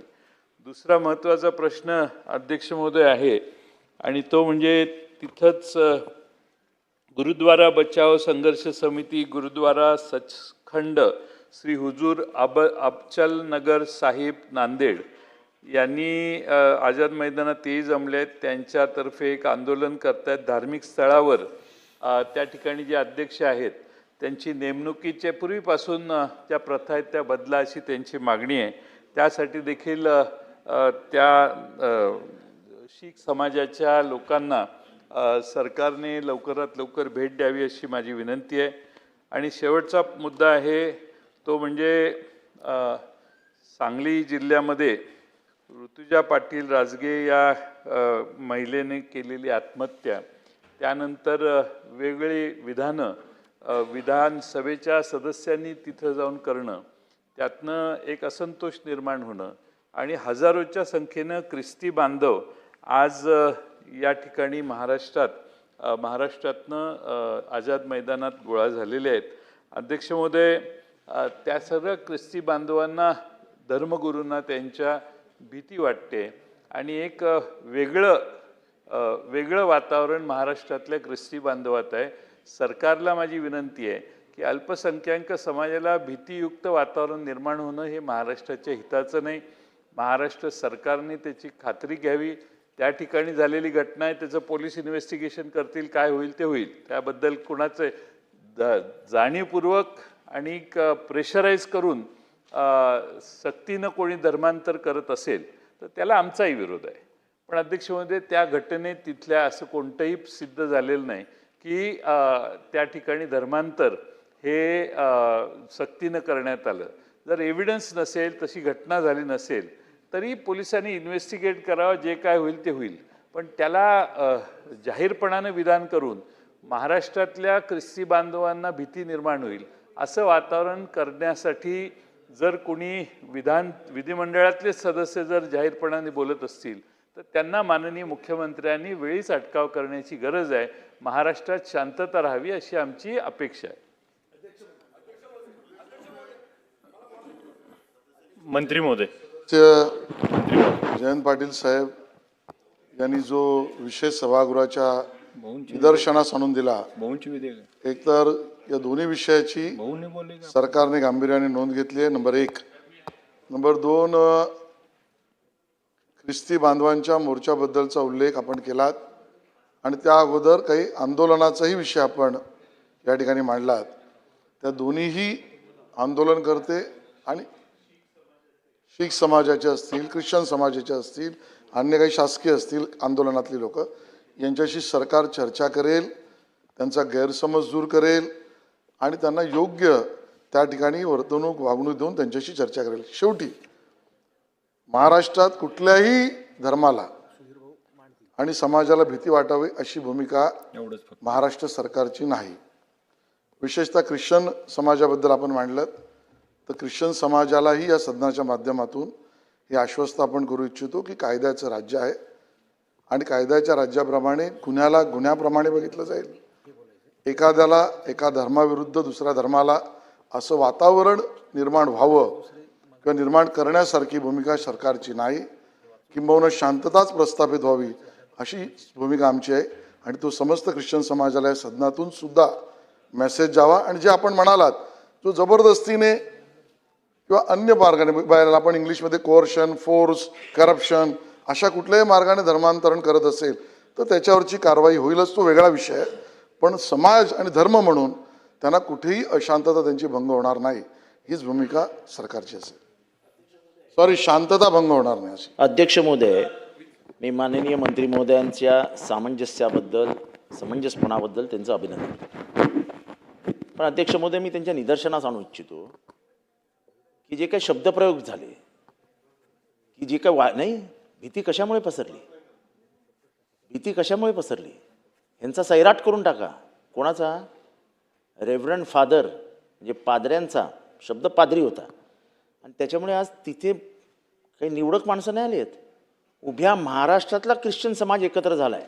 म्हणजे ते बघून मलाही आश्चर्य वाटलं की ख्रिश्चन समाजामध्ये एवढं कसं काय.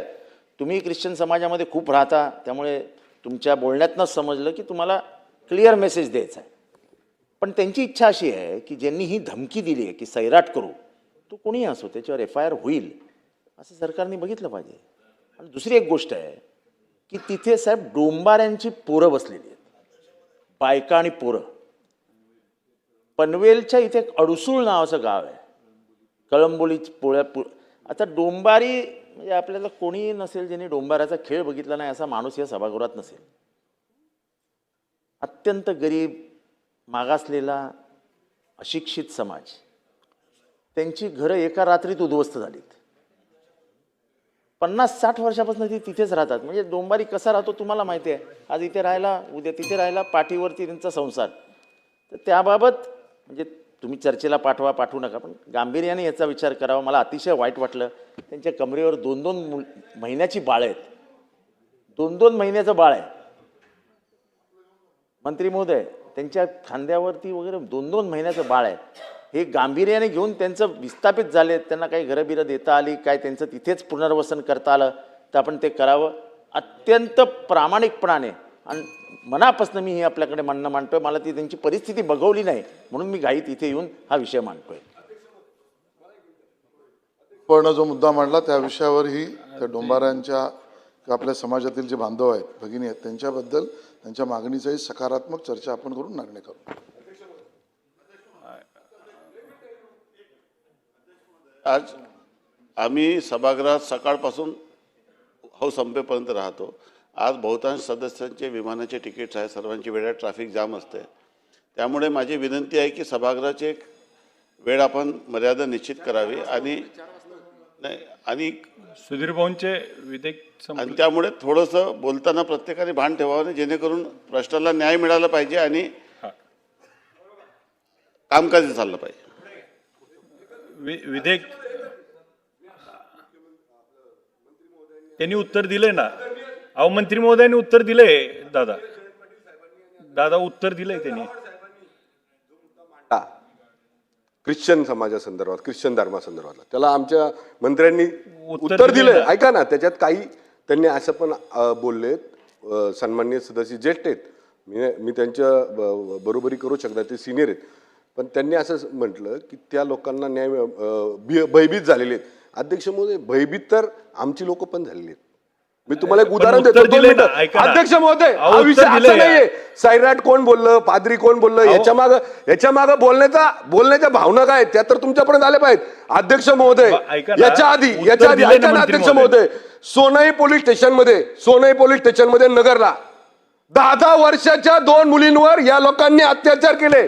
त्याचे व्हिडिओ आहेत, त्यांच्यावर गुन्हा दाखल झाला. त्यावेळेस या सभागृहामध्ये या पाद्र्यांसंदर्भात कोण का बोललं नाही? चर्चेचा विषय बोलायला पाहिजे होतं ना. 10 वर्षाच्या मुलींवर, 10 वर्षांच्या, माझ्याकडे FIR आहे, FIR मी तुम्हाला दाखवतो. मंत्री महोदय, 10 वर्षांच्या मुलींवर या पाद्र्यांनी बलात्कार केलाय. 10 वर्षाच्या आम्ही जेव्हा त्यांना भेटायला गेलो, अध्यक्ष महोदय, मंत्री महोदय, ते ना डोक्याला आहे ना 10 वर्षाच्या मुली डोक्याला फडकं बांधून आणल्या होत्या आमच्या समोर. त्या 10 वर्षाच्या मुलीला माहिती नव्हतं की मला तोंडाला बांधून का आणले. अशा परिस्थितीमध्ये त्या लोकांवर अन्याय झालाय. त्यांच्यावर बोलणार नाही का कोणी सभागृहामध्ये? जे लोक आमच्या मंत्र्यांनी सरळ सांगितले अजिबात कुणी घाबरायचं नाही, कुणावर अन्याय होणार नाही. पण जर चुकीचं करत असेल आणि त्याच्या विरुद्ध जर आम्ही हिंदू धर्मातील लोकप्रतिनिधी म्हणून आम्ही जर बोलत असेल तर त्याच्याबद्दल कुणी आमच्यावर आक्षेप पण घेतला नाही पाहिजे. अध्यक्ष महोदय, आक्षेप पण घेतला नाही पाहिजे. अध्यक्ष महोदय, तुम्ही ते सुरक्षित राहिले पाहिजे त्याच्याबद्दल आमच्या मंत्री महोदयांनी उत्तर दिले. पण जर आमच्या 10, 11, 6 वर्षांच्या मुलींवर अत्याचार होत असतील, माझ्याकडे पुरावे आहेत, मी विदाउट पुराव्याचं बोलणार नाही अध्यक्ष महोदय. आणि त्यामुळं मंत्री महोदय, तुम्ही जो निर्णय घेतलाय त्याच्याबद्दल आम्हाला कुणालाही कसल्याबद्दलचे आम्हाला संशय नाही. पण जर असं कुणी जर अमानुषपणे चुकीचा संदेश झाला नाही पाहिजे, चुकीचा संदेश झाला नाही पाहिजे. एक मिनिट, मंत्री महोदयांनी उत्तर दिले. मंत्री महोदय बोलतायत. याच्यावरच बोलायचं, एकत्रच बोल. नरेटिव्ह सेट करायचं काम चालू आहे. केवळ एक मात्र काम चालू आहे.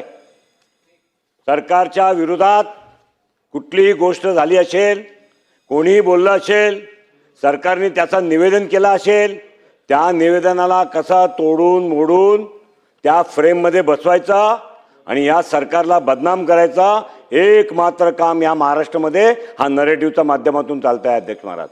आणि म्हणून ही भीती पसरवणार नाही असं मंत्री महोदयांनी सांगितलं. तर त्याचाही नरेटिव्ह कसं करायचा की तुम्हाला माहिती आहे, तुमच्याकडे त्याचे हे आहेत, तुमच्या भावना तुम्ही जे बोलतायत ते आम्हाला कळत आहेत. म्हणजे अध्यक्ष महाराज, या पद्धतीने खाली चाललंय.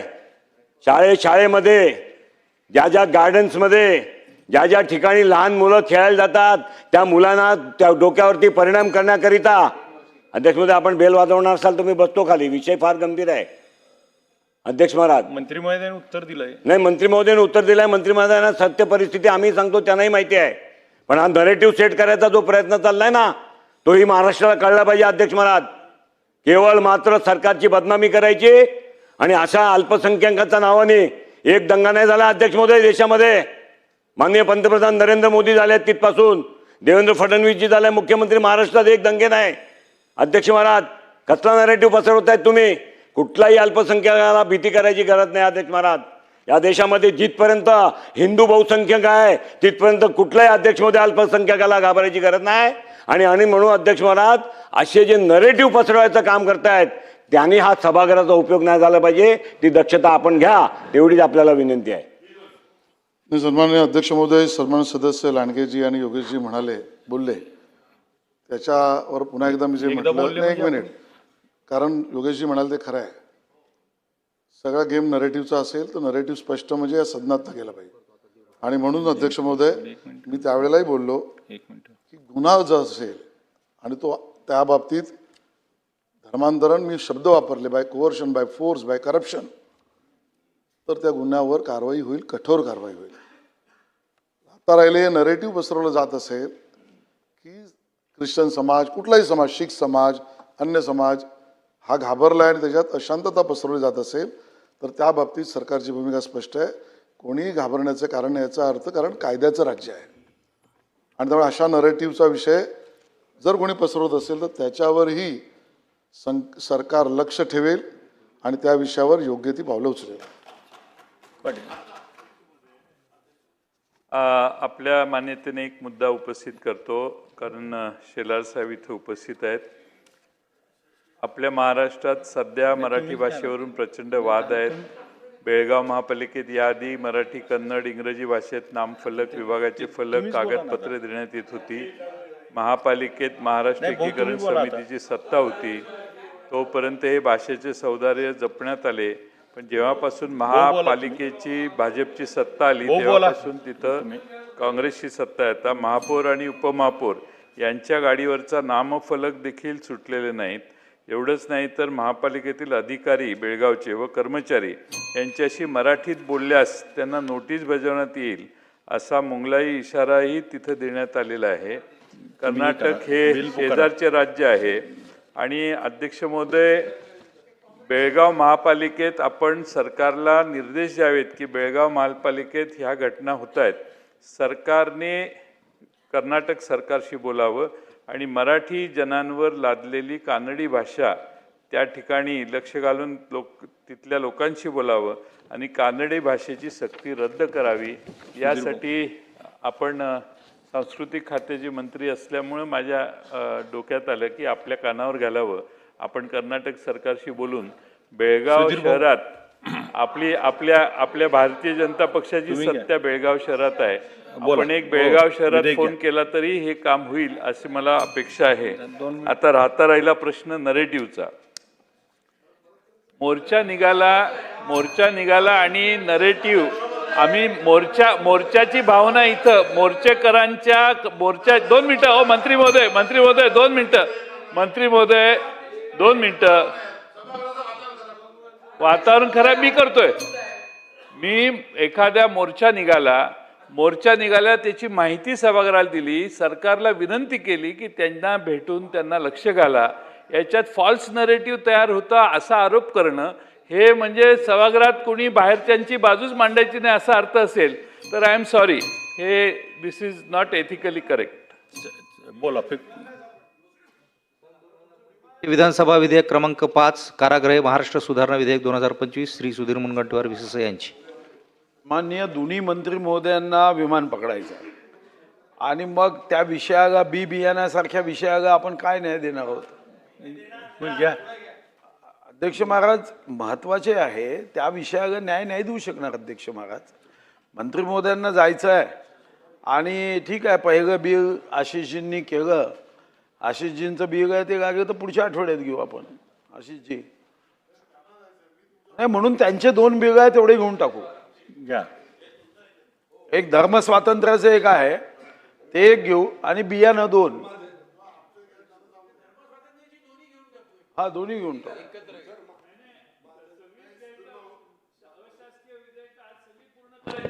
त्यांना जायचं. अध्यक्ष महोदय त्यांचा आहे हो. आता आमचा कशाचा मोठा मान राहिला, कशाचा मोठा मान राहिला आमचा. विनंती आहे, त्या दोघांचं विमान आहे, मला विमान नाही, मी इथेच आहे. त्यामुळे भाऊ आप इतनी दोस्ती निभाते हैं तो छोटा सा हमारा भी है. तुमचं विधेयक आता घेत नाही. आता फक्त एक धर्म स्वातंत्र्य घेऊ आणि बियाणे आणि मग यांचं नाही. बियाणं महत्वाचं आहे आणि धर्म स्वातंत्र्य महत्वाचं आहे. याच्यावर स्पेसिफिक काही बियाणंच घ्या. नाही, पहिले धर्म स्वातंत्र्य बियाणं घ्यायचं ना भाऊ. बियाणं का भाऊ कोणतं घ्यायचंय? पहिले धर्म स्वातंत्र्य. सन 2025 चे विधानसभा विधेयक क्रमांक 7 महाराष्ट्र धर्म स्वातंत्र्य विधेयक 2025 श्री सुधीर मुनगंटीवार विशेष यांची. आणि सुदैवाने याचं उत्तर कोण देतं माहित आहे? ही द्या. महात्मा गांधींच्या वर्धा जिल्ह्याचं प्रतिनिधित्व करणारे पंकज भोयर साहेब त्या मतदारसंघाचे आहे. त्यांनी एक महात्मा गांधींचा संकल्प पूर्ण केला. तो होता की काँग्रेस विसर्जित करा. त्यांनी जिल्ह्यातून पूर्ण 4 आमदार विसर्जित केले. आता दुसरा संकल्प होता त्यांचा, जो मी वाचून दाखवणारा महात्मा गांधींचा, की धर्म हा बदलवण्याची अनुमती कोणाला देऊ नये. म्हणून आता योगायोग कसा आला हा सुद्धा एक आश्चर्यच आहे. इतका सुंदर योग आला की ही जबाबदारी 1930 ते 1948 ज्या सेवाग्रामचं महात्मा गांधींनी 18 वर्ष केलं, आता त्याचं उत्तर आमच्या आदरणीय पंकजजी देत आहे. महोदय, सन 2025 विधानसभा विधेयक क्रमांक 7 महाराष्ट्र धर्म स्वातंत्र्य विधेयक 2025 विचारात घेण्यात यावे असं मी आपल्या अनुमतीने प्रस्ताव मांडतो.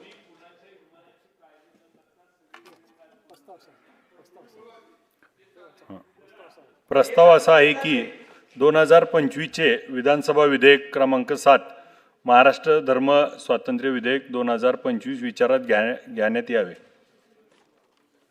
अध्यक्ष महाराज, खर तर काय माझ्यानंतर तुम्ही डायरेक्ट भाषण सुरू करा. मांडायचं काय आता? नाही सुधार चालू करा, भाऊ बोलतील परत तुम्ही. खरं तर मुळातच धर्मांतर म्हणजे एखाद्याच्या श्रद्धेला धक्का पोहोचवणे. जेव्हा संविधान सभेमध्ये संविधानाच्या या कलमाच्या बाबतीत डिबेट झाली तेव्हा अनेकांनी अनेक मतमतांतरे मांडली. राष्ट्रपिता महात्मा गांधींनी ते तर संविधान सभेत मत मांडू शकत नव्हते, पण त्यांनी आपल्या हरिजनमध्ये मात्र अतिशय स्पष्ट मत मांडलं. राष्ट्रपिता महात्मा गांधी म्हणाले की धर्माच्या बाबतीत प्रत्येक व्यक्तीने स्वतःच्या धर्मानुसार, धर्माच्या मूलतत्वानुसार, धर्माच्या आदर्श आचरणाच्या शिकवणुकीनुसार आपल्या धर्माचं जरी आचरण केलं तर इकडून तिकडे तिकडून इकडे जाण्याची आवश्यकता नाही. एक धर्म म्हणजे हा राजकीय पक्ष नाही की या पक्षातून तिकडे आणि त्या पक्षातून इकडे. धर्म हा मूळ तत्व सांगतो अध्यक्ष महाराज. पण जेव्हा संविधानामध्ये चर्चा झाली अध्यक्ष महाराज, तेव्हा मग एकमत असं झालं की एकतर 18 वर्षाच्या खालती धर्मांतरण करता येणार नाही, आणि दुसरा निर्णय झाला की बळजबरी, प्रलोभन, कपट आणि दारिद्र्याचा गैरफायदा या संदर्भामध्ये कोणीही याचा उपयोग करून धर्मांतर करता येणार नाही. स्वामी विवेकानंदाचं एक सुंदर वाक्य आहे. स्वामी विवेकानंद म्हणायचे की एक माणूस एकदा एक धर्म जेव्हा बदलतो तेव्हा एक माणूस फक्त धर्म बदलत नाही, तो कारण नसताना त्या धर्माचा शत्रू होतो. आणि म्हणून मूळ धर्मतत्व कोणी सोडू नये ही आपल्या देशाची मानसिकता आहे. पण ही आपल्याच देशाची कल्पना नाही आहे. मी जगाची उदाहरणं देईल. जगामध्ये सर्व देशांमध्ये या संदर्भातले कडक कायदे आहे. काही देशांमध्ये तर धर्म बदलवताच येत नाही. धर्म बदलवला तर त्याला पुन्हा पुनर्जन्मच घ्यावा लागतो, कारण मृत्यूदंडच आहे. पण काही धर्मामध्ये, काही देशांमध्ये थोडी शिक्षा कमी आहे.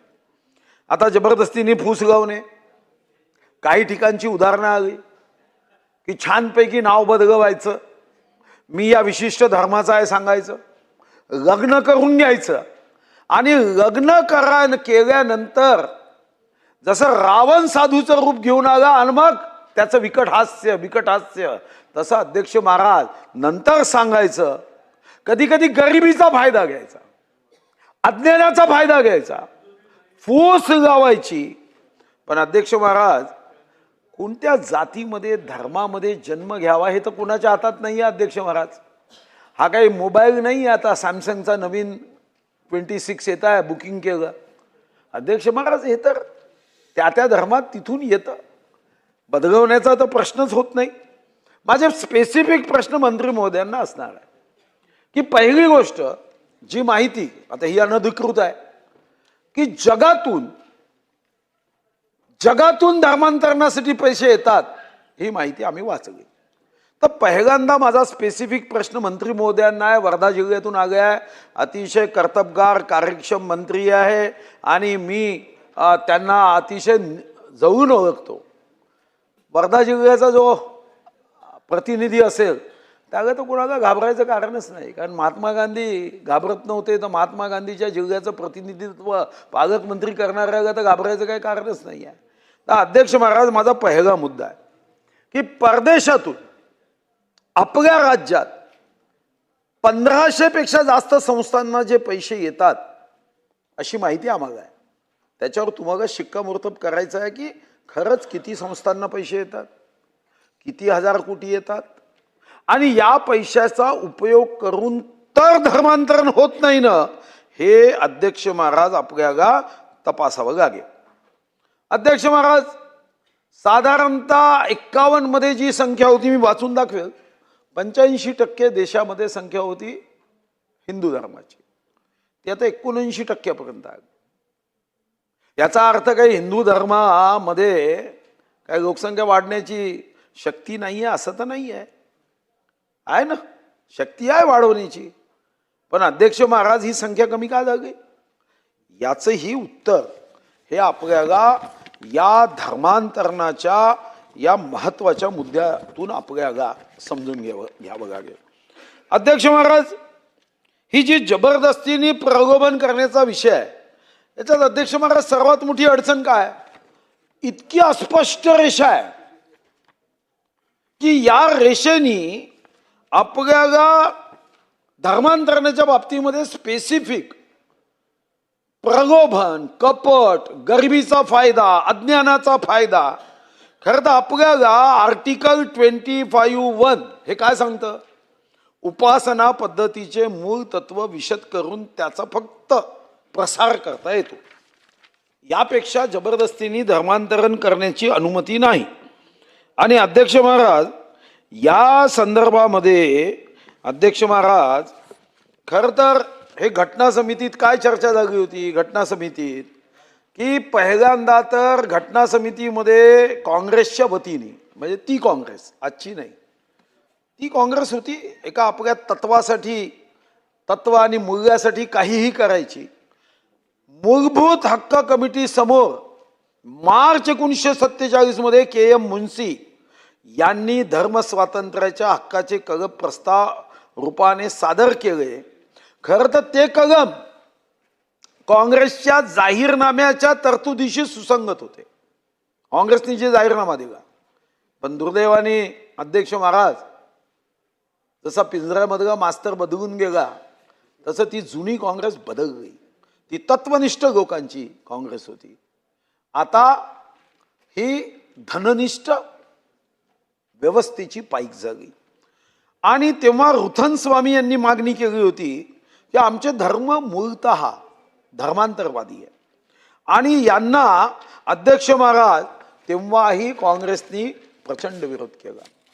पुरुषोत्तमदास टंडन यांनी तर म्हणजे असं वाटावं हे वाचलं की अतिशय काँग्रेसचे ज्येष्ठ नेते,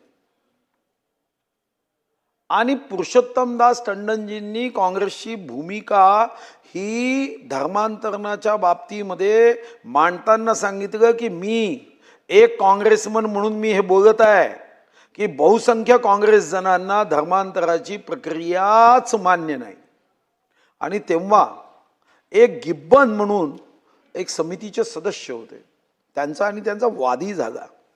आणि अध्यक्ष महाराज, जगामध्ये कोणत्याही देशामध्ये अशा पद्धतीने अध्यक्ष महाराज धर्मांतरण करण्याची अनुमती नाही.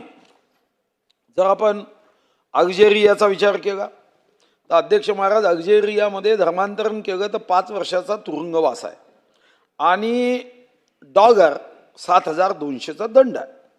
जर भूतानमध्ये तुम्ही गेला तर भूतानमध्ये सुद्धा अध्यक्ष महाराज अशा पद्धतीच्या गुन्हेगारांना 3 वर्षाची शिक्षा दिली जाते.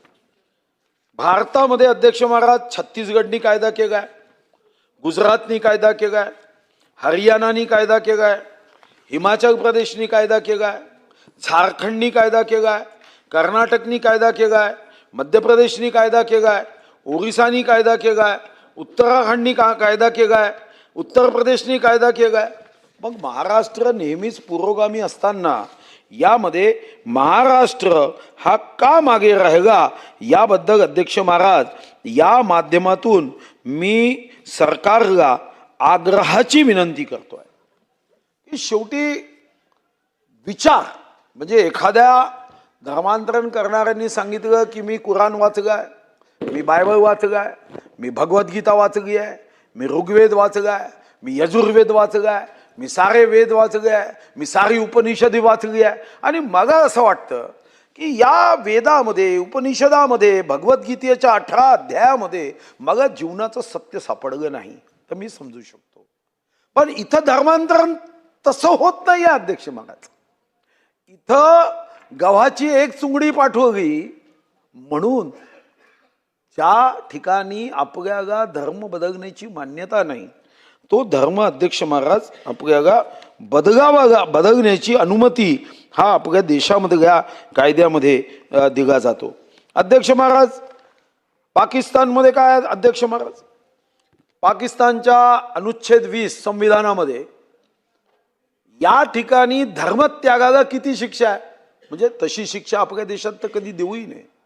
आपण तर जिओ और जीने दो, सहिष्णुता हा आपला धर्म आहे, रक्ताच्या थेंबा थेंबामधला DNA आहे, त्याग, सेवा ही आपली परंपरा आहे. आणि म्हणून भगवान महावीरांना आपण का देवत्व देतो? ज्यांनी भव्य राजप्रासाद सोडले. भगवान तथागत गौतम बुद्धांना आपण का अनुकरण करतो? कारण त्यांनी राजप्रासाद सोडले. भगवान कृष्ण 36 वर्ष सुवर्णमयी द्वारकेपासून सत्य असत्य धर्म अधर्माच्या युद्धात राहिले. आणि म्हणून आपण त्यांना, त्याग करणाऱ्यांना आपण अध्यक्ष महाराज जे सेवा त्याग यामध्ये पुढे जातात. आणि म्हणूनच महाराष्ट्रात 15,000 राम मंदिर आहे. राम प्रभू राम तर स्वामी, पण 4 लाख हनुमानजीचे मंदिर आहे. याचं कारण स्वामीपेक्षा सेवकाची पूजा करणारा जगातला एकमात्र देश असेल तर तो आमचा देश आहे, भारत आहे. आणि मग या भारतामध्ये आपण मृत्यूदंडाची शिक्षा देऊ नये. पण अध्यक्ष महाराज याच्यावर जबरदस्ती, प्रलोभन यावर काही तर प्रक्रिया केली पाहिजे. आणि महाराष्ट्र तर छत्रपती शिवाजी महाराजांचा महाराष्ट्र आहे. आणि ही जबाबदारी जगात जर कोणावर असेल तर ती आमच्यावर आहे. कारण आपण अनुभवलं आहे, आमच्या त्या 32 वर्षाच्या करोडो वाघाची शक्ती असणाऱ्या छत्रपती महाराज, शंभूराजे, आमचा छावा एका धर्मांतरणासाठी कशा पद्धतीने 40 दिवस. अध्यक्ष महाराज नुसतं तो चित्रपट पाहिला तर नखापासून केसापर्यंत अध्यक्ष महाराज रक्ताच्या थेंबा थेंबामध्ये ज्वालामुखी सारखी आग निर्माण व्हायची. कारण ते धर्मांतरणाचं सर्वात मोठं उदाहरण होतं की डोळ्यामध्ये गरम सरिया टाकायच्या, त्वचा काढायची, नख तोडायचे, केस, जीभ कापायची.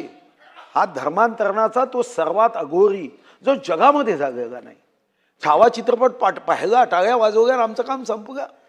मग आमच्यावर जबाबदारी नाहीये सरकार म्हणून की आम्ही अशा पद्धतीने जबरदस्ती, प्रलोभन दाखवून, फसवणूक करून, गरिबीचा अज्ञानाचा फायदा घेऊन. संयुक्त अरब इमारत आहे अध्यक्ष महाराज, ॲपॅस्टॉपीचा कायदा आहे. ॲपॅस्टॉपीमध्ये डायरेक्ट मृत्यूदंड आहे. इराणमध्ये संविधान कलम 167 मध्ये मृत्यूदंड आहे. अरे हा राष्ट्रपिता महात्मा गांधींचा देश आहे. आम्ही एवढे सत्तेसाठी इतके तर स्वार्थी जागो नाहीये ना की महात्मा गांधींच्या काही विचाराला पुढे नेण्याचा प्रयत्नही होणार नाही. आणि म्हणून सन्माननीय आमचे मित्र, अतिशय चांगले मंत्री आहेत, त्यांच्यावर आमची जबाबदारी, महात्मा गांधींच्या संकल्पाची, महात्मा गांधीच्या विचाराची त्यांच्यावर जबाबदारी आहे. महात्मा गांधींनी अतिशय चांगल्या पद्धतीने सांगितलं होतं, सक्तीने किंवा आमिषाने होणाऱ्या धर्मांतरास माझा तीव्र विरोध आहे. आपण असं म्हणतच नाही हो. मी तर असं म्हणेल की याची सुद्धा एकदा परीक्षा ठेवा. आणि जो धर्म बदलवतो त्याला ज्या धर्मात जायचं आहे कमीत कमी त्याच्यातली मूलतत्व त्याला सांगता आली पाहिजे ना. उद्या एखादा व्यक्ती जर हिंदू धर्मात येत असेल आणि त्यांनी सांगितलं तर पाहिजे मी भगवद्गीता वाचली आहे, धर्मक्षेत्रे कुरुक्षेत्रे समवेता युत्सवा मामका पांडवा शैव किमकृपत संजय असं सांगत 18 अध्याय सांगितलं पाहिजे. अध्यक्ष महाराज मग हिंदू धर्मात आलं पाहिजे. आणि म्हणून अध्यक्ष महाराज या ठिकाणी प्रत्येक धर्म चांगला आहे महात्मा गांधींनी सांगितलं. प्रेम, हिंसा, शांतता, आणि तरीही लव जिहाद, जबरदस्तीने लँड जिहाद हे अध्यक्ष महाराज या देशासाठी भविष्यातली घातक आहे. हम सब एक है. आम्ही तर सांगितलं आहे की आम्ही सर्व देवाची लेकरं आहोत आणि माणुसकीने जगण्याचा मंत्र आपल्या देशामध्ये दिला आहे. आणि तरी अध्यक्ष महाराज ज्या पद्धतीने अनेक ठिकाणी जबरदस्तीने धर्मांतरण केलं जात आहे, अध्यक्ष महाराज राष्ट्रीय सुरक्षेसाठी सुद्धा हे धोक्याचं आहे. उपराष्ट्रपती महोदयांनी चिंता व्यक्त केली, महात्मा गांधींनी चिंता व्यक्त केली. आणि अध्यक्ष महाराज या दृष्टीने धर्मांतराच्या विरुद्ध जगातल्या कायद्यांचा अभ्यास करणे, इतर राज्यांच्या कायद्यांचा अभ्यास करणे आणि या जगामधली सर्वात उत्तम कायद्याची व्यवस्था महाराष्ट्रात निर्माण करणे, यासाठी माझी दुसरी मागणी आहे. पहिली, विदेशी पैशाची माहिती. कदाचित मला माहिती आहे की अधिकारी तुम्हाला उत्तर देईल की हे विदेशी पैशाची माहिती घेण्यासाठी आपल्याला देशाच्या गृहमंत्रालयातून माहिती घ्यावी लागेल. ठीक आहे, तुम्ही गृहमंत्रालयात आम्हाला घेऊन चला. एवढ्या महत्त्वाच्या विषयावर माहिती आलीच पाहिजे, कारण 20,000 संस्था एका दिवसात कशा गायब होतात. आणि म्हणून पहिली मागणी की माननीय मंत्री महोदयांनी विदेशी पैशाची माहिती सांगितली पाहिजे. आणि दुसरी, या संदर्भात एक कायदा तयार झाला होता, त्या कायद्याचं पुढे काय झालं माहीत नाही. मिस्टर इंडिया सारखा तो मंत्रालयाच्या फाईलच्या ढिगामध्ये कुठं गपून आहे. दुसरी मागणी आहे की या संदर्भामध्ये आमदारांची एक समिती करून, शेवटी अधिकाऱ्यांची समिती केली तर त्याचा नंतर काय होतं हे मला माहिती आहे. ते कापरासारखं उडून जातं, कापूर पुन्हा पताच लागत नाही. तर तुम्हाला माझी विनंती आहे की आमदारांची एक समिती करावी आणि या समितीच्या माध्यमातून जगाच्या, देशाचा, राज्याचा सर्वांचा अभ्यास करावा आणि एक पवित्र कार्य तुमच्या हातून महात्मा गांधींच्या जिल्ह्यातून व्हावं ही माझी अपेक्षा आहे. महात्मा गांधींच्या जिल्ह्यातून त्यांच्या संकल्पाचा भारत घडवण्यासाठी आपण धर्मांतर जबरदस्तीने होऊ नये, प्रलोभनाने होऊ नये, यासाठी एक चांगला कायदा करण्यासाठी आमदारांची समिती करावी. आणि मला विश्वास आहे की आपण योग्य उत्तर द्याल. चांगलं उत्तर दिलं तर निश्चितपणे तुमचं प्रमोशन कोणी माईचा गाग थांबवू शकणार नाही. आणि विमानी सापडे. खूप खूप धन्यवाद. अध्यक्ष महोदय, सन 2025चे विधानसभा विधेयक क्रमांक 8 महाराष्ट्र धर्मांतर बंदी विधेयक, लव जिहादवरचं विधेयक मी या ठिकाणी मांडले. त्याच्यावर माझे विचार व्यक्त करण्याकरता मी आत्ता उभा आहे. धर्मांतर बंदी लव जिहाद बिल है आपके पास, आप देख लीजिए. लव जिहाद का भी उसमें उल्लेख है. अध्यक्ष महोदय, धर्मांतर, सक्तीचं धर्मांतर, प्रलोभनाने केलेलं धर्मांतर हा खरं तर या देशातला गेल्या 10, 15, 20 वर्षातला विषय नाही आहे. जसं माननीय सुधीर भाऊंनी सांगितलं की जेव्हा घटनेची निर्मिती होत होती त्यावेळेलाच या विषयावर एक विस्तृत चर्चा झाली. आणि खरं तर जे स्वतःला खरे सेक्युलर मानतात त्यांनी स्वयंप्रेरणेने सुद्धा धर्मांतर करण्याची परवानगी देण्याची आवश्यकताच नव्हती.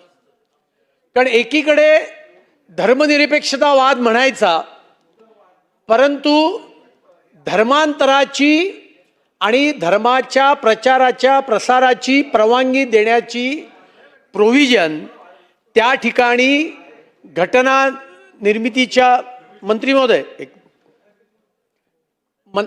त्यावेळेला ही प्रोव्हिजन करण्याकरता एका विशिष्ट लॉबीने त्या ठिकाणी लॉबिंग केलं आणि त्यामुळे खरं तर आपल्या देशामध्ये धर्मांतर करण्याची परवानगी ही आपल्याला घटनेने दिली.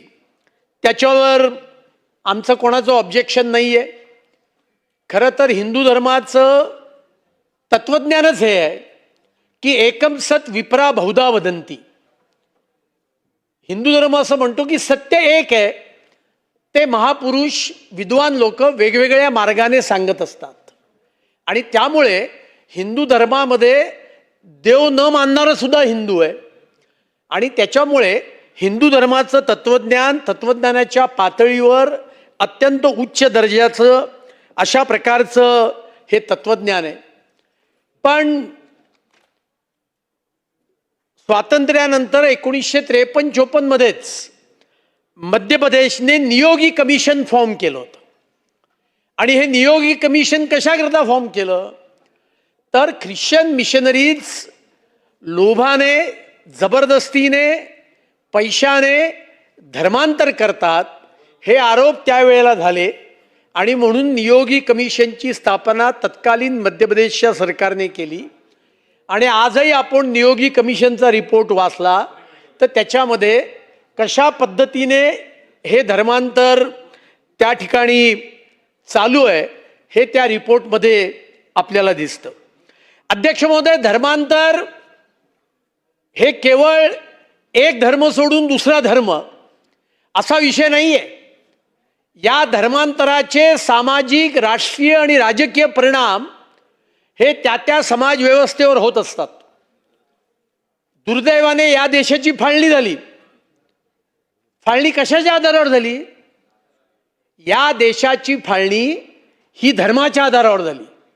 आपण मानो ना मानो, पण वस्तुस्थिती ती आहे. आणि त्यामुळे धर्मांतरचा गांभीर्याने विचार करण्याची आवश्यकता आहे. कायद्याने सुद्धा आपल्याला प्रलोभनाने, जबरदस्तीने हे धर्मांतर करता येत नाही. पण या देशामध्ये अशा काही संघटना आहेत, काही लॉबीज आहेत, ज्यांचं उद्दिष्ट या देशातली डेमोग्राफी चेंज करणं, या देशातलं धर्माचं संतुलन बदलवायचं, याच्याकरताच काम करणाऱ्या काही संघटना आहेत. आणि माझ्या विधेयकाच्या निमित्ताने ही पण मागणी आहे की याची आपण जरूर चौकशी केली पाहिजे. आणि त्यामुळे मी पहिली मागणी तर अशी करणार आहे की नियोगी कमिशनच्या धर्तीवर महाराष्ट्रामध्ये अशा पद्धतीचे काय काय प्रकार घडत आहेत याची चौकशी करण्याकरता आपण एक जरूर कमिशन आपण या ठिकाणी फॉर्म केलं पाहिजे. अध्यक्ष महोदय, लव जिहादवरनं बरीच चर्चा होते. या सदनामध्ये मी श्रद्धा वालकरची या अत्यंत अमानुष हत्याकांडावरची लक्षवेधी मी स्वतः मांडली होती. उभा देश त्या हत्याकांडामुळे हादरला होता, इतक्या अमानुष पद्धतीने. पण अध्यक्ष महोदय, मला त्यावेळेला बोलतानाही आठवतंय, मला तिच्या वडिलांचे उद्गार, कारण श्रद्धा वालकरचे वडील तिला वारंवार हे म्हणत होते की तू हे करू नकोस, घर सोडू नकोस. आणि श्रद्धा वालकरने आपल्या त्या अभागी पित्याला एक दिवस हे लिहिलं की तुम्ही मला मेलात आणि मी तुम्हाला मेली. आणि मग वर्षभरानंतर तिचे तुकडे तुकडे दिल्लीमध्ये एका घराच्या फ्रीजमध्ये त्या ठिकाणी केलेले आपल्याला आढळले. अध्यक्ष महोदय, लव जिहाद हा सुद्धा अत्यंत एक धोकादायक अशा प्रकारचा एक संकट या देशावर, आपल्या राज्यावर आलेलं आहे. माझ्या हातामध्ये खरं तर अनेक गोष्टी आहेत. सुधीर भाऊंनी सांगितलंच आहे की कोणी कोणी कायदे केले, पण लव जिहाद म्हटलं की आमच्या पक्षावर, माझ्यासारख्या हिंदुत्ववादी विचारसरणीचं काम करणाऱ्या कार्यकर्त्यावर वारंवार आरोप होतात की लव जिहाद हे तुम्ही शोधून काढलेली एक कल्पना आहे. अध्यक्ष महोदय, माझ्या हातामध्ये इंडिया टुडेचं कात्रण आहे काही वर्षापूर्वीचं, म्हणजे 2012चं. ओमन चंडी, केरळाचे चीफ मिनिस्टर, त्यांचं विधान इंडिया टुडेने कोट केलेलं आहे. सुधीरभाऊ ऐका, over 2500 women converted to Islam in Kerala since 2006, हे ओमन चंडी म्हणतायत. हे तर काही भाजपचे नाही आहेत, हे तर काही RSSचे नाही आहेत. याच्या पुढचं विधान आहे, केरळमध्ये कम्युनिस्टांचं सरकार आत्ताही आहे, याच्यापूर्वी होतं. या कम्युनिस्ट सरकारचे अच्युतानंदन नावाचे मुख्यमंत्री होते. 80 वर्षाच्या आसपास ते असताना त्या राज्याचे मुख्यमंत्री होते. अच्युतानंदन यांनी हा पहिला आरोप केला की केरळमध्ये लव जिहाद चालू आहे आणि लव जिहादच्या माध्यमातून केरळ राज्याची डेमोग्राफी बदलण्याचा प्रयत्न चालू आहे. अशा प्रकारचा आरोप हा अच्युतानंदन, जे कम्युनिस्ट पक्षाचे मुख्यमंत्री होते, त्यांनी त्या ठिकाणी आरोप केला. आणि मग केरळ उच्च न्यायालयामध्ये या संदर्भामध्ये लोकांनी पिटिशन केली आणि शेवटी केरळ पोलीसच्या DGंना त्या ठिकाणी गुप्त अहवाल त्या ठिकाणी केरळच्या उच्च न्यायालयाला त्या ठिकाणी सादर करावा लागला. आणि त्या अहवालामध्ये या पद्धतीने कसं काम चालू आहे, कसं षडयंत्र चालू आहे, याचे अनेक पुरावे दिले. माझ्या हातामध्ये आपल्याच राज्याचं 2011चा एक RTIचं ॲप्लिकेशन आहे. आणि त्या RTIच्या ॲप्लिकेशनमध्ये त्या ठिकाणी जिल्हा वाईज लव जिहादच्या नावाखाली धर्मांतराचे किती प्रकार झाले, हा 2011चा अहवाल माझ्या हातात आहे, मी आपल्याकडे तो देतो. आणि त्यामध्ये एक एक जिल्ह्यामध्ये किती लव जिहादचे प्रकार झालेले आहेत अशा पद्धतीची माहिती त्या ठिकाणी दिली आहे. मध्य प्रदेशने या जबरन धर्मांतराच्या विरोधामध्ये कायदा केलाय, उत्तर प्रदेशने कायदा केलाय, गुजरातने केलाय, हिमाचल प्रदेशने केलाय. आणि अध्यक्ष महोदय, हिमाचल प्रदेशने जेव्हा धर्म स्वातंत्र्याच्या संदर्भातला धर्म परावर्तनाच्या विरोधातला कायदा केला तेव्हा हिमाचल प्रदेशमध्ये काँग्रेसचं सरकार होतं आणि वीरभद्र सिंग हे हिमाचल प्रदेशचे मुख्यमंत्री होते. आणि त्यामुळे देशातल्या उत्तराखंड असेल, अन्य असतील अनेक राज्यांनी या संदर्भातले, मी पूर्ण करतोय, कायदे पास केलेले आहेत. जगामध्ये या संदर्भात खूप अभ्यास झालेला आहे आणि धर्मांतरामुळे काय काय सामाजिक दुष्परिणाम आहेत आणि त्याची अनेक उदाहरणं आपल्याला या देशामध्ये, आपल्या राज्यामध्ये आपल्याला सापडतात.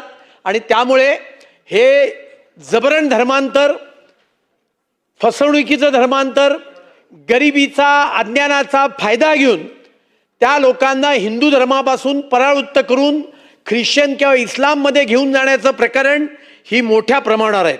अध्यक्ष महोदय, आज एका लक्षवेधीला उत्तर सरकारने दिलंय, ते माझ्या हातामध्ये आहे. आणि त्या उत्तरामध्ये सरकारने असं म्हटलंय, राज्यात धर्मांतरण करण्यासाठी बळजबरी केल्याबाबतचे एकूण 14 गुन्हे दाखल झालेले आहेत. तसेच फसवणूक करून किंवा बलपूर्वक केलेले धर्मांतर रोखण्याच्या अनुषंगाने कायदेशीर बाबींचा अभ्यास करण्याकरता समिती नेमली होती. त्याचा रिपोर्ट सुद्धा या ठिकाणी आलेला आहे. आणि त्यामुळे आता खरं तर कुठल्याही वेळ पाण्याची वाट पाण्याची आवश्यकता नाही आहे. आणि त्यामुळे मी मांडलेल्या या लव जिहादच्या विधेयकाच्या संदर्भात बोलत असताना लव जिहादच्या विरोधातला कायदा हा लवकरात लवकर करावा अशी मी दुसरी मागणी आपल्याकडे करतो. आणि फसवून जबरन धर्मांतरावर पूर्णतः बंदी घालावी आणि अशा गोष्टी करणाऱ्यांना कठोरातली कठोर शिक्षा देण्यात यावी आणि महाराष्ट्र आणि देशाला वाचवण्याचं काम आपण करावं, एवढंच या निमित्ताने मी मांडतो. जय हिंद, जय महाराष्ट्र.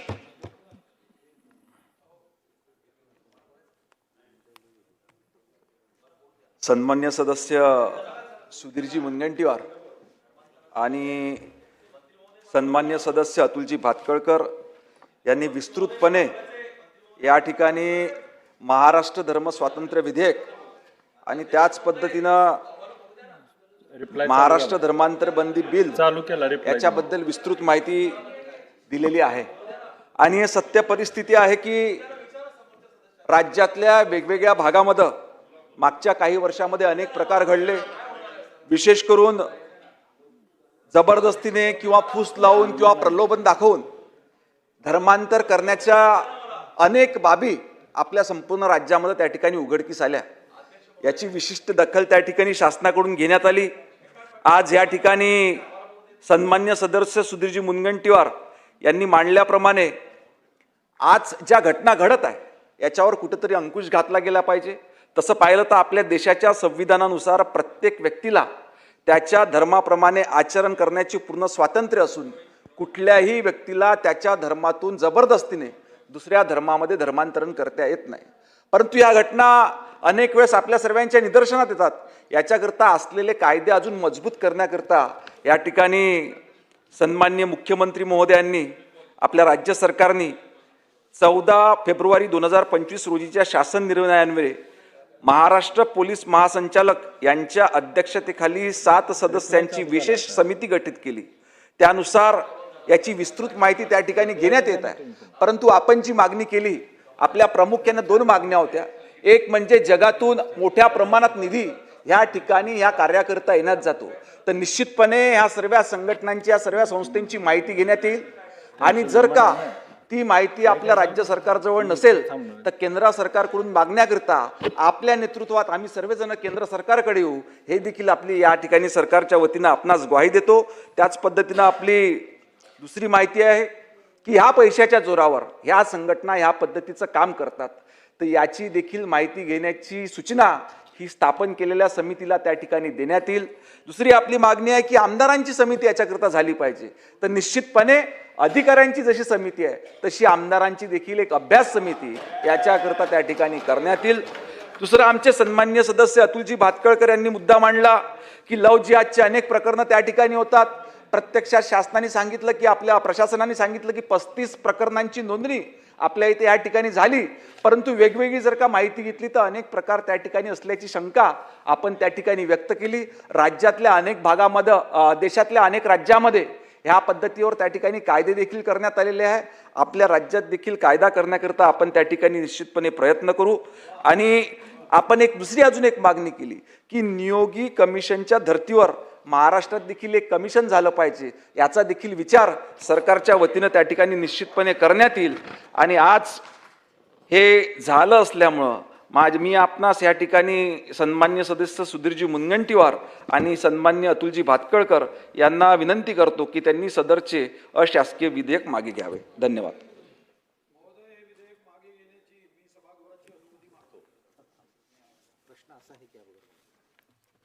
प्रश्न असा आहे की सन 2020-25चे विधानसभा विधेयक क्रमांक 7 महाराष्ट्र धर्म स्वातंत्र्य विधेयक 2025 विचारात घ्यावे काय? दोन्ही एकच क्लबच केलंय ना, क्लब केलंय.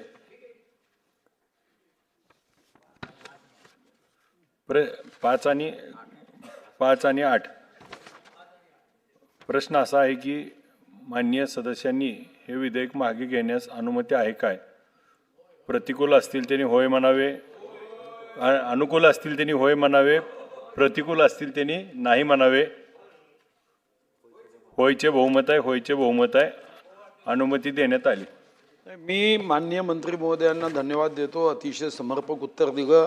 त्यांच्या उत्तराचं माझं समाधान झालं, भरभरून समाधान झालं.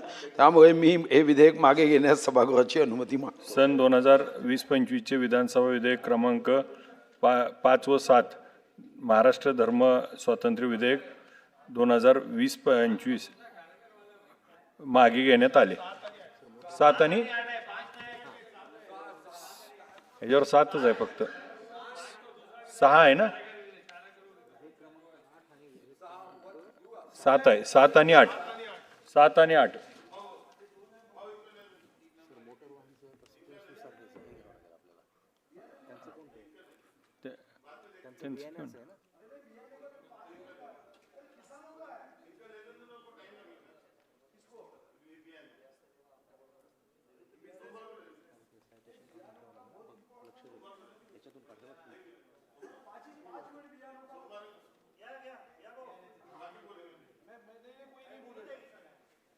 महाराज, हे महत्वाचं विधानसभा विधेयक क्रमांक 13 बियाणे महाराष्ट्र सुधारणा विधेयक 2025. मैं एकदम शॉर्ट में कर रहा हूँ. आशीष जी, आप भी एक अच्छे मंत्री हो, संवेदनशील हो, हमेशा हमारी शुभकामनाएं आपके साथ है. खर तर आज महाराष्ट्रामध्ये शेतकऱ्यांच्या आत्महत्येचं एकच कागद वाचतो मी. जास्त काही यामध्ये जाणार नाही अध्यक्ष महाराज, कारण त्यांना विमान आहे. पण अध्यक्ष महाराज, ही सर्वांना चिंतेचीच बाब आहे. म्हणजे 22 ते 1 वर्षामध्ये आत्महत्या 2994. अध्यक्ष महाराज 23 मध्ये 2927. अध्यक्ष महाराज 24 मध्ये 2665 आणि आत्ता 31 मे पर्यंत 1118. याचा अर्थ छत्रपती शिवाजी महाराजांनी सोन्याचा नांगर शेतकऱ्यांच्या हक्कासाठी, हितासाठी, रक्षणासाठी आपण ज्यांचं आदर्श उदाहरण देतो, त्या महाराष्ट्रात अशा आत्महत्या होण्याच्या कारणापैकी एक कारण नकली बियाणं आहे किंवा बियाणीची उगवण क्षमता मोजण्याची पद्धत आहे. खरं तर मी विस्तृत बोलणार नाही, तुम्हाला मी कागद पाठवतो कारण तुम्हाला जायची घाई आहे. पण अध्यक्ष महाराज, मग यामध्ये माझे स्पेसिफिक आपल्याला 2च मत आहे. चर्चा अनेकदा होते बियाणाच्या संदर्भात, मदत कोणतीच होत नाही. आफ्टर सेल तर बियाणेवाल्यांनी असं ठरवूनच टाकलं आहे की या बियाणातून आपल्याला किती जास्तीत जास्त पैसे कमवता येईल. मग चोरबिटीचा आहे, बाकी विषय आहे. तर मी आपल्याला या माध्यमातून आग्रहाची एकच विनंती करतो आहे की तुम्ही या संदर्भामध्ये मी तुम्हाला एक महाराष्ट्र राज्याच्या संदर्भात बियाणाच्या कायद्यांच्या बाबतीमध्ये बारकोड कसं करायचं, त्याची रिसर्च कसा करायचा, निकृष्ट बियाणे, कर्जबाजारी, हे सर्व दंड, शिक्षा सर्व कागद दिला आहे. आता याच्यावर तुम्ही म्हणाले तसं विस्तृत बघायचं नाही आहे. तर माझी विनंती आहे की तुम्ही एक आमदार व कृषी तज्ज्ञाची, ज्यामध्ये सारे व्हाईस चान्सलर आपण कृषी विद्यापीठाचे घेऊ, बियाणाच्या संदर्भातले एक्सपर्ट घेऊ आणि काही आमदार घेऊ. बघा जाणीव आहे एका महिन्यात हे कायदे होणार नाही, पण याच्यावरच्या डिस्कशनमधून, चर्चेतून, संवादातून, जसं जनसुरक्षा कायदा आपण 33 नंबरचा केला, तसं शेतकरी सुरक्षा कायदा या बियाणाच्या निमित्ताने होईल. आणि म्हणून आपल्याला माझी विनंती आहे की मी विस्तृत जात नाही, अजून काही कागद आहे मी तुम्हाला पाठवून देतो. तुम्ही एक समिती आमदारांची करावी, व्हाईस चान्सलर आणि बियाणं एक्सपर्ट, आणि मग बियाण्याच्या कंपन्या कोणताही दबाव टाकू शकणार नाही एवढं आश्वासन द्यावं. कैलास पाटील सर, 1 मिनिट मंत्री. असं नाही. अहो ठीक आहे, जायचंय म्हणल्यावर काय. सन्माननीय ज्येष्ठ सदस्य सुधीर भाऊनी जे विधेयक आणलेलं आहे, 2 मिनिट बातकळकर साहेब, 2च मिनिटात संपवतो. शेतकऱ्याच्या विषयी ऐकायची तयार नाही का तुमची? आमदार साहेब, 1 मिनिट. काय पाटील साहेब, प्रस्ताव असा आहे की सन 2020-25 विधानसभा विधेयक क्रमांक 13 बियाणे महाराष्ट्र सुधारणा विधेयक 2025 विचारात घेण्यात यावे.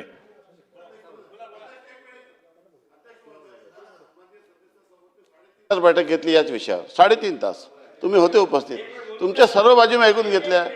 हे बरोबर नाही. प्लीज नाही, सुधीर भाऊपेक्षा कमी वेळात संपवतो बस. मला सुधीर भाऊ आपल्याला एवढंच सांगायचं आहे की आपली 14व्या विधानसभेत बियाण्याच्या विरोधात कायदे आणायचं ठरलं होतं. समिती सुद्धा स्थापन झाली होती, पण ती विधानसभेची मुदत संपल्यामुळे ते विधेयक विफगत झाली.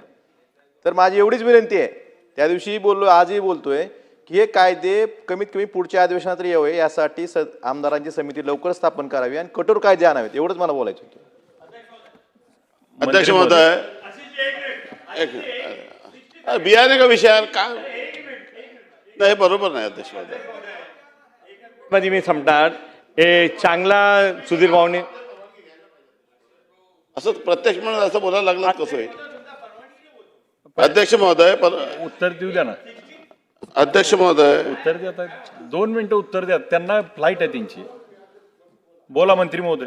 सन्माननीय सदस्य श्री सुधीर मुनगंटीवार आणि कैलास पाटील साहेब आणि इतर सदन सदस्यांनी या संदर्भामध्ये अनेक महत्त्वाच्या सूचना दिलेल्या, भावना व्यक्त केल्या. ही बाब विषय जरी वेळ जरी सभागृहाला नसला अध्यक्ष महोदय, तरी या विषयाच्या गांभीर्याची जाणीव आहे.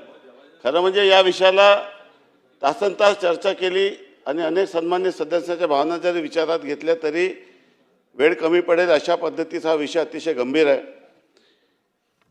बियाण्याच्या संदर्भामध्ये खऱ्या अर्थाने आपला जो द सीड ॲक्ट आहे 1966चा, त्याच्यामध्ये कलम 19, 20 आणि 21मध्ये ज्या सुधारणा आपण सुचवलेल्या आहे त्याची नोंद या विभागाचा राज्यमंत्री म्हणून घेतलेली आहे. आणि कालच आमची या संदर्भामध्ये परवाच्या लक्षवेधीच्या अनुरूप एक 3-3.5 तासाची सचिव, मी, आयुक्त आणि सर्व विभागाचे अधिकारी यांची बैठक झाली. 10-15 विधानसभा सदस्य देखील त्यात उपस्थित होते. ही बाब सत्य आहे की बियाण्याच्या संदर्भामध्ये आपल्या कायद्याच्या तरतुदी अपुऱ्या आहे. दुसरं महत्त्वाचं की कायद्यामध्ये जर आपण बियाणे बोगस निघालं, उद्या सिद्ध जरी झालं तर आपण त्या शेतकऱ्याला कंझ्युमर कोर्टमध्ये जायला सांगतो. आणि मी कालच सभागृहाला आश्वासन दिलं की या संदर्भामध्ये एक व्यवस्था निर्माण करणं खूप आवश्यक आहे. शेवटी आपलं पूर्ण राज्य शेतकऱ्यांसाठी आहे. शेतकऱ्यांची आत्महत्या आपल्या सर्वांसाठी चिंतेची बाब आहे. त्या आकडा आपल्याला शून्यावर न्यायचा आहे.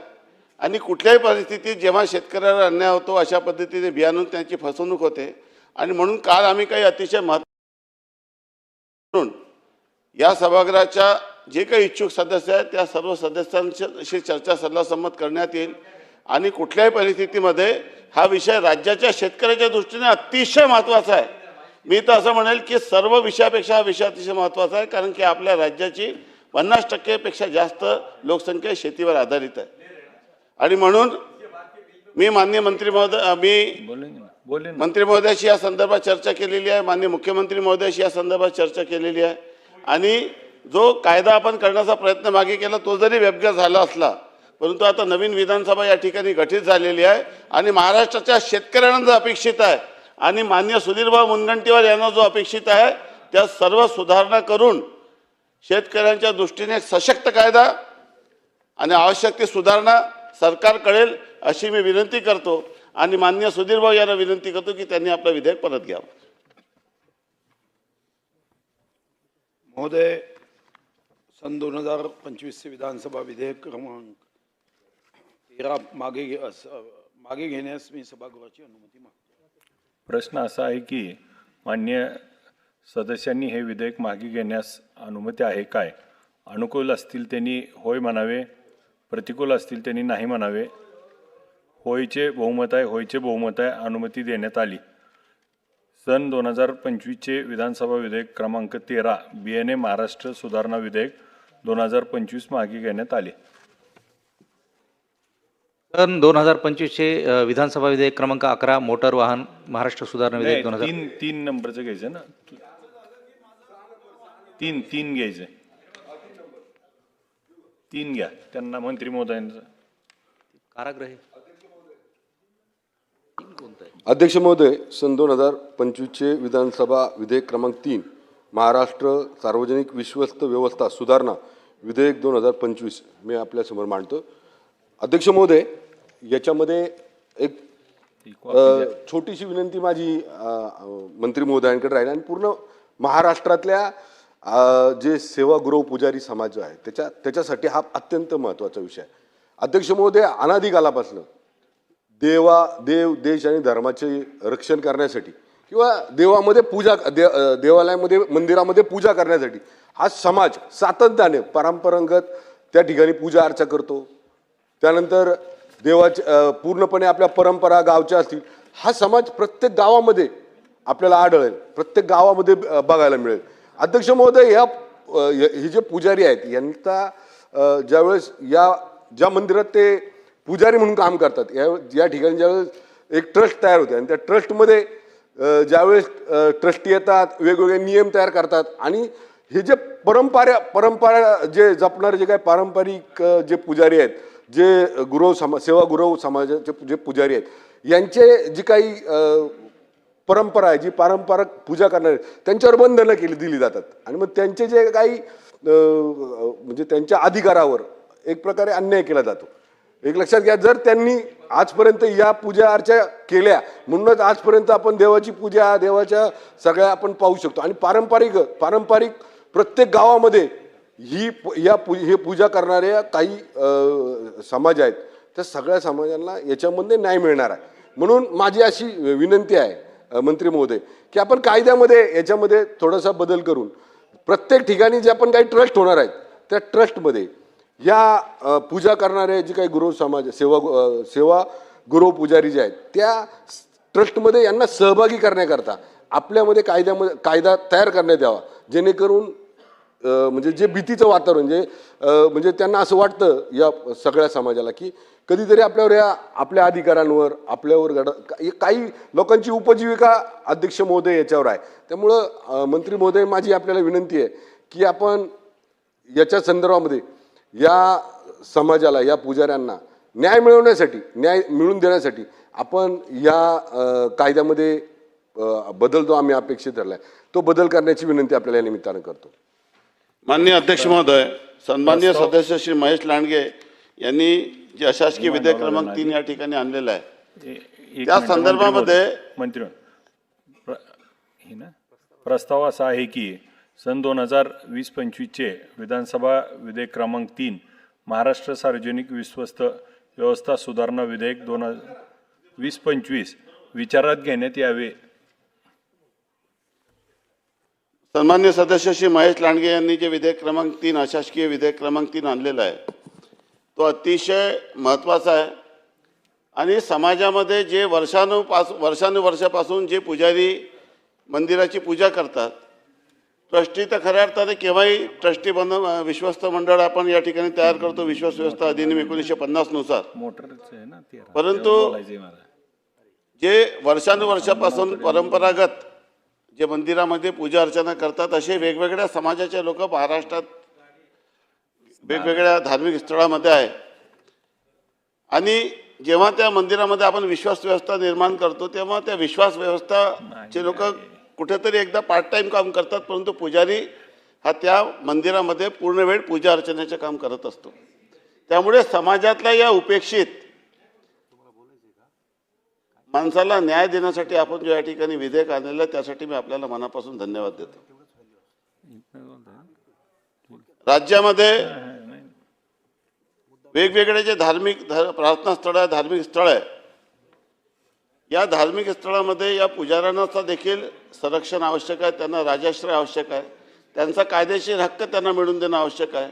आणि कोणी आलं आणि त्यांना व्यवस्थेतून बाहेर काढून टाकलं आणि तिथं नवीन व्यक्तीची नियुक्ती करणे हे त्या व्यक्तीवर अन्याय करण्यासारखं आहे. आणि त्या लोकांवर, त्या घटकांवर त्यांना देखील एक न्याय मिळण्याची एक व्यवस्था या संदर्भामध्ये निर्माण होणं आवश्यक आहे. त्यामुळे आपण ज्या सूचना या ठिकाणी केली, आपल्याशी माझी व्यक्तिशः चर्चा झाली, त्यासोबतच आपल्यासोबत जे शिष्टमंडळ होतं त्यांच्याशी देखील माझी चर्चा झाली आणि सर्व विषय मी समजून घेतलेला आहे. आपण अनेक वर्षापासून यासाठी प्रयत्न करत आणि कलम 2, कलम 18, कलम 36 आणि कलम 50 मध्ये ज्या सुधारणा आपण सुचवलेल्या आहेत त्या सुधारणामध्ये आवश्यक त्या अधिक बाबीचा समावेश करून ज्या बाबीवर कायदेशीर अडचणी आहे त्या बाबीवर आपल्याशी चर्चा करून बैठक घेऊन निश्चितपणे या संदर्भामध्ये आपल्याला अपेक्षित असलेला एक सकारात्मक निर्णय आपण घेऊ हे मी आपल्याला या ठिकाणी आश्वस्त करतो. आणि या वंचित घटकाला व्यवस्थेमध्ये, विश्वास व्यवस्थेमध्ये योग्य तो सन्मानाने न्याय कसा देता येईल त्या दृष्टीने आपल्याशी चर्चा करून उचित निर्णय या संदर्भात करेल अशी मी आपल्याला ग्वाही देतो. आणि आपण हे जे अशासकीय विधेयक क्रमांक 3 या ठिकाणी मांडलेलं आहे असं आपण ते परत घ्यावं अशी मी आपणास विनंती करतो. अध्यक्ष महोदय, आता मंत्री महोदयांनी एकदम सकारात्मक असा आमच्या या विधेयकाला हे दिलं आहे, म्हणजे उत्तर दिलेलं आहे. त्यामुळं आमचा जो वंचित घटक आहे, जो गावोगावी आहे, त्याला न्याय मिळणार आहे. म्हणून मी त्यांच्या विनंतीनुसार हे विधेयक मागे घेत आहे. प्रश्न असा आहे की मान्य सदस्यांनी हे विधेयक मागे घेण्यास अनुमती आहे काय? अनुकूल असतील त्यांनी होय म्हणावे, प्रतिकूल असतील त्यांनी नाही म्हणावे. होयचे बहुमत आहे, होयचे बहुमत आहे. अनुमती देण्यात आली. सन 2025चे विधानसभा विधेयक क्रमांक 3 महाराष्ट्र सार्वजनिक विश्वस्त व्यवस्था सुधारणा विधेयक मागे घेण्यात आले. सन 2025चे विधानसभा विधेयक क्रमांक 11 मोटार वाहन महाराष्ट्र सुधारणा विधेयक 2025 श्री सुधीर मुनगंटीवार विससे यांची. महोदय, सन 2025चे विधानसभा विधेयक क्रमांक 11 मोटार वाहन महाराष्ट्र सुधारणा विधेयक 2025 विचारात घेण्यात यावे असा मी आपल्या अनुमतीने अध्यक्ष महाराज प्रस्ताव मांडतो.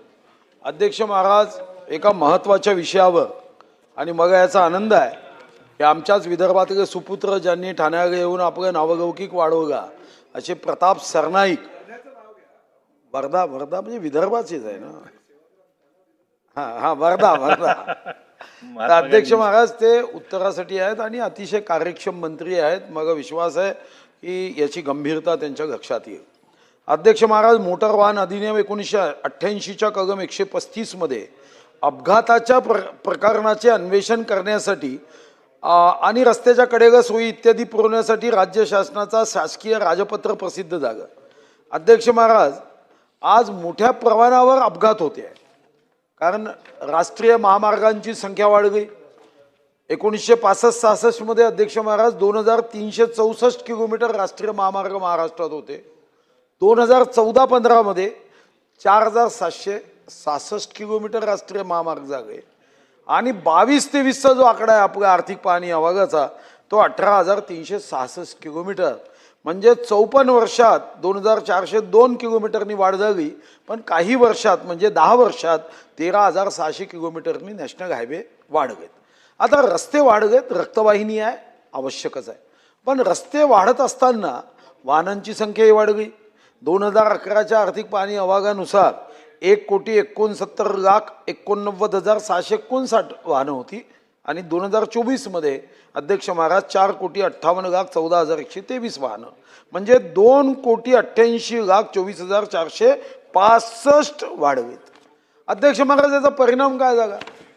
जगामध्ये आम्ही आर्थिक दृष्टिकोनातून आत्ता 5व्या क्रमांकाची इकॉनॉमी आहे. 1ल्या क्रमांकाची इकॉनॉमी हे आपण 15 ऑगस्ट 2047चं स्वप्न आहे. पण एका गोष्टीमध्ये मात्र जगात 193 देशात आपण नंबर 1 आहोत, आणि ते म्हणजे अपघातातले होणारे मृत्यू.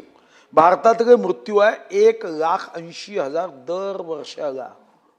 म्हणजे सियाचीनच्या सीमेपेक्षाही आपला रस्ता हा जास्त धोकादायक आहे.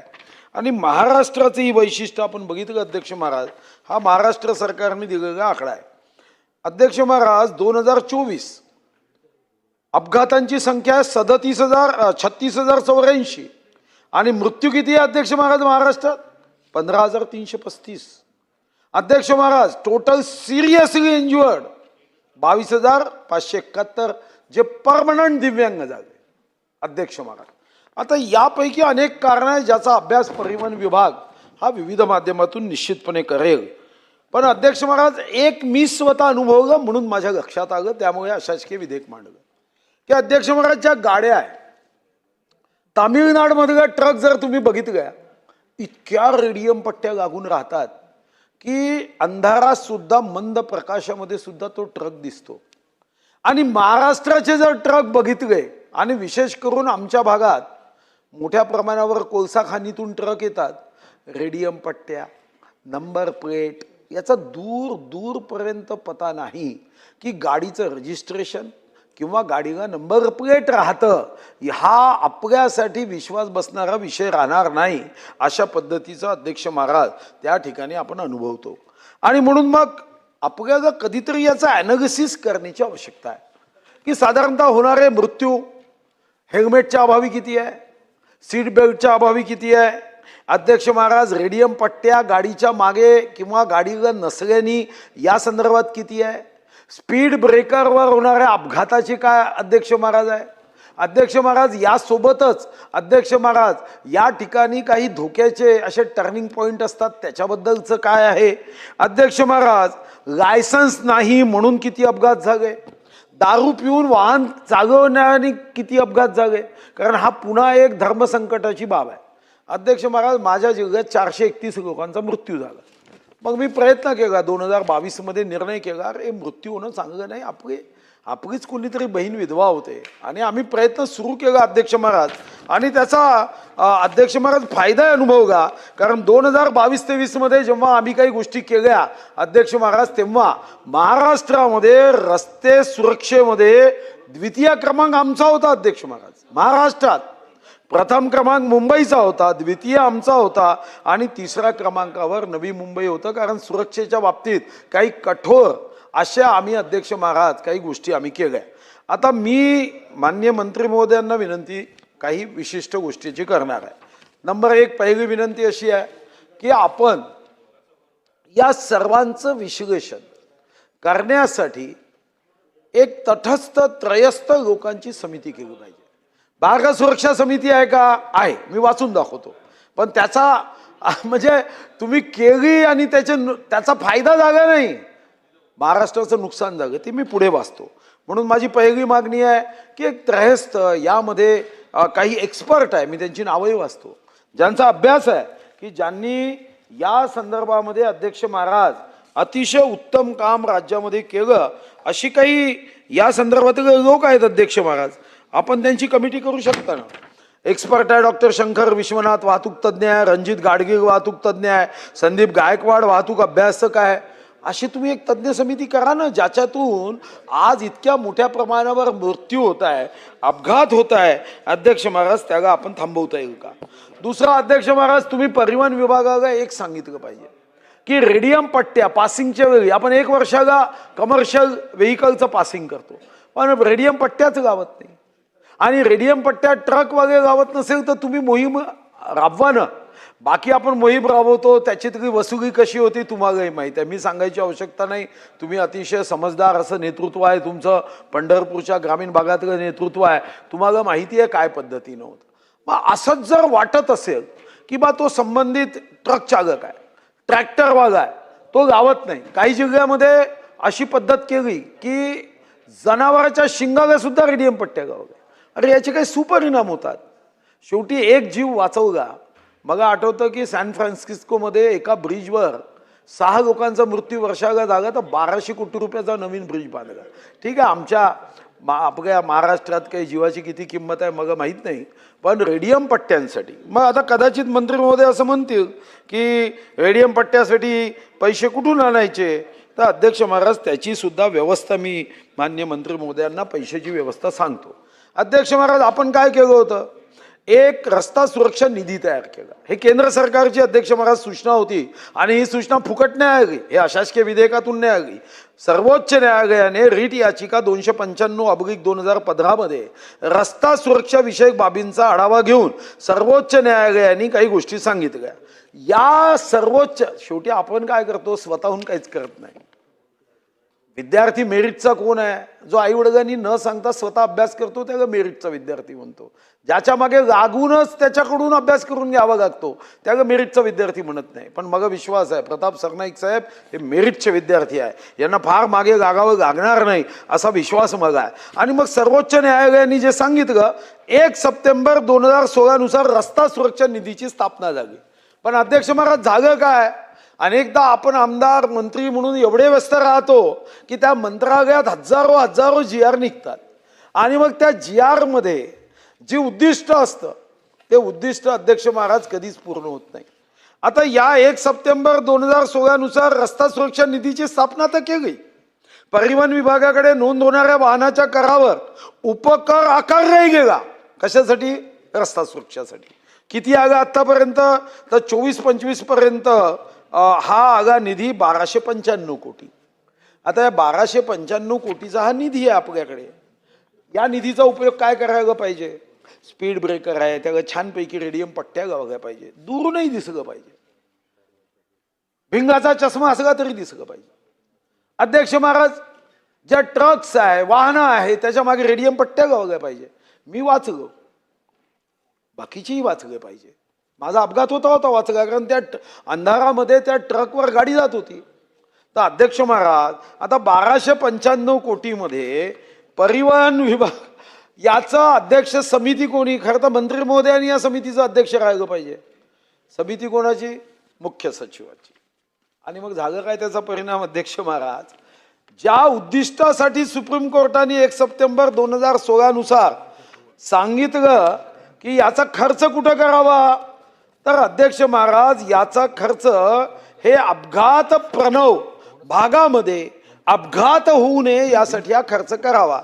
पण खर्च काय केला परिवहन विभागाने, अध्यक्ष महाराज, परिवहन विभागाने याचा खर्च हा कशासाठी केला, तर सेंटर उभारणी 47 प्रकल्प 938 कोटी हे या पैशातून करायची आवश्यकता नव्हती, हा जनरल बजेटमधून करायला पाहिजे होता.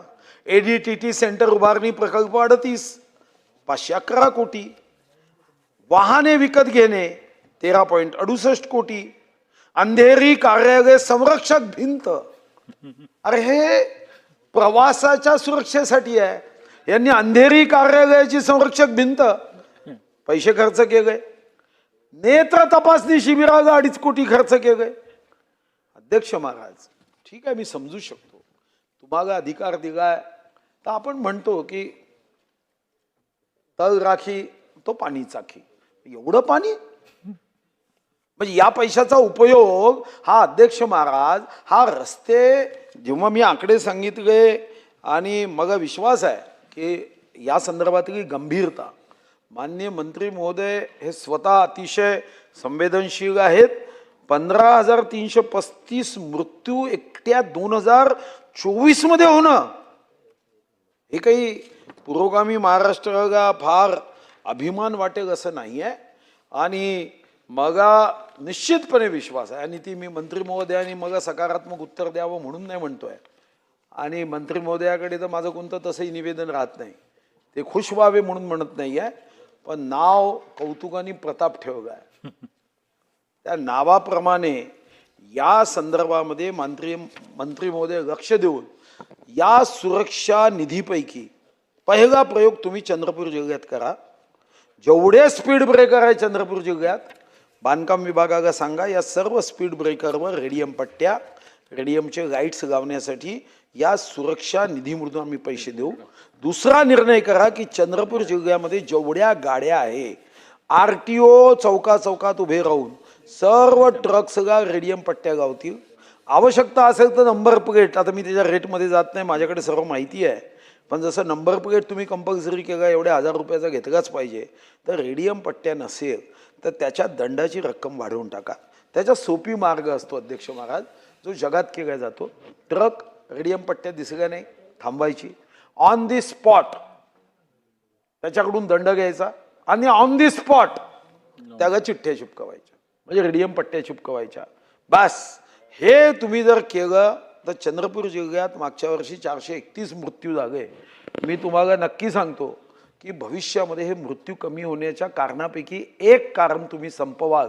आणि म्हणून तुमच्याकडे स्पेसिफिक आश्वासन की रस्ते सुरक्षेच्या संदर्भामध्ये तज्ज्ञ लोकांची एक समिती करावी, आवश्यकता असेल तर आमदारांना घ्यावं, आमदारांवर विश्वास नसेल तर फक्त तज्ज्ञ ठेवावेत. पण आमदारांवर विश्वास तुमचा असेल असं मला स्वाभाविकपणे वाटतं. दुसरा मुद्दा की रस्ता सुरक्षेच्या पैशातून तुम्ही चंद्रपूर जिल्हा दत्तक घ्यावा. तुमचा वर्धेचा महात्मा गांधींच्या जिल्ह्याचा आहे. महात्मा गांधी नेहमी म्हणायचे की विषमतामुक्त समाज केला पाहिजे. तसं जिल्हेसुद्धा मुंबई पुढे आहे, ठाणे पुढे आहे असं होणार नाही.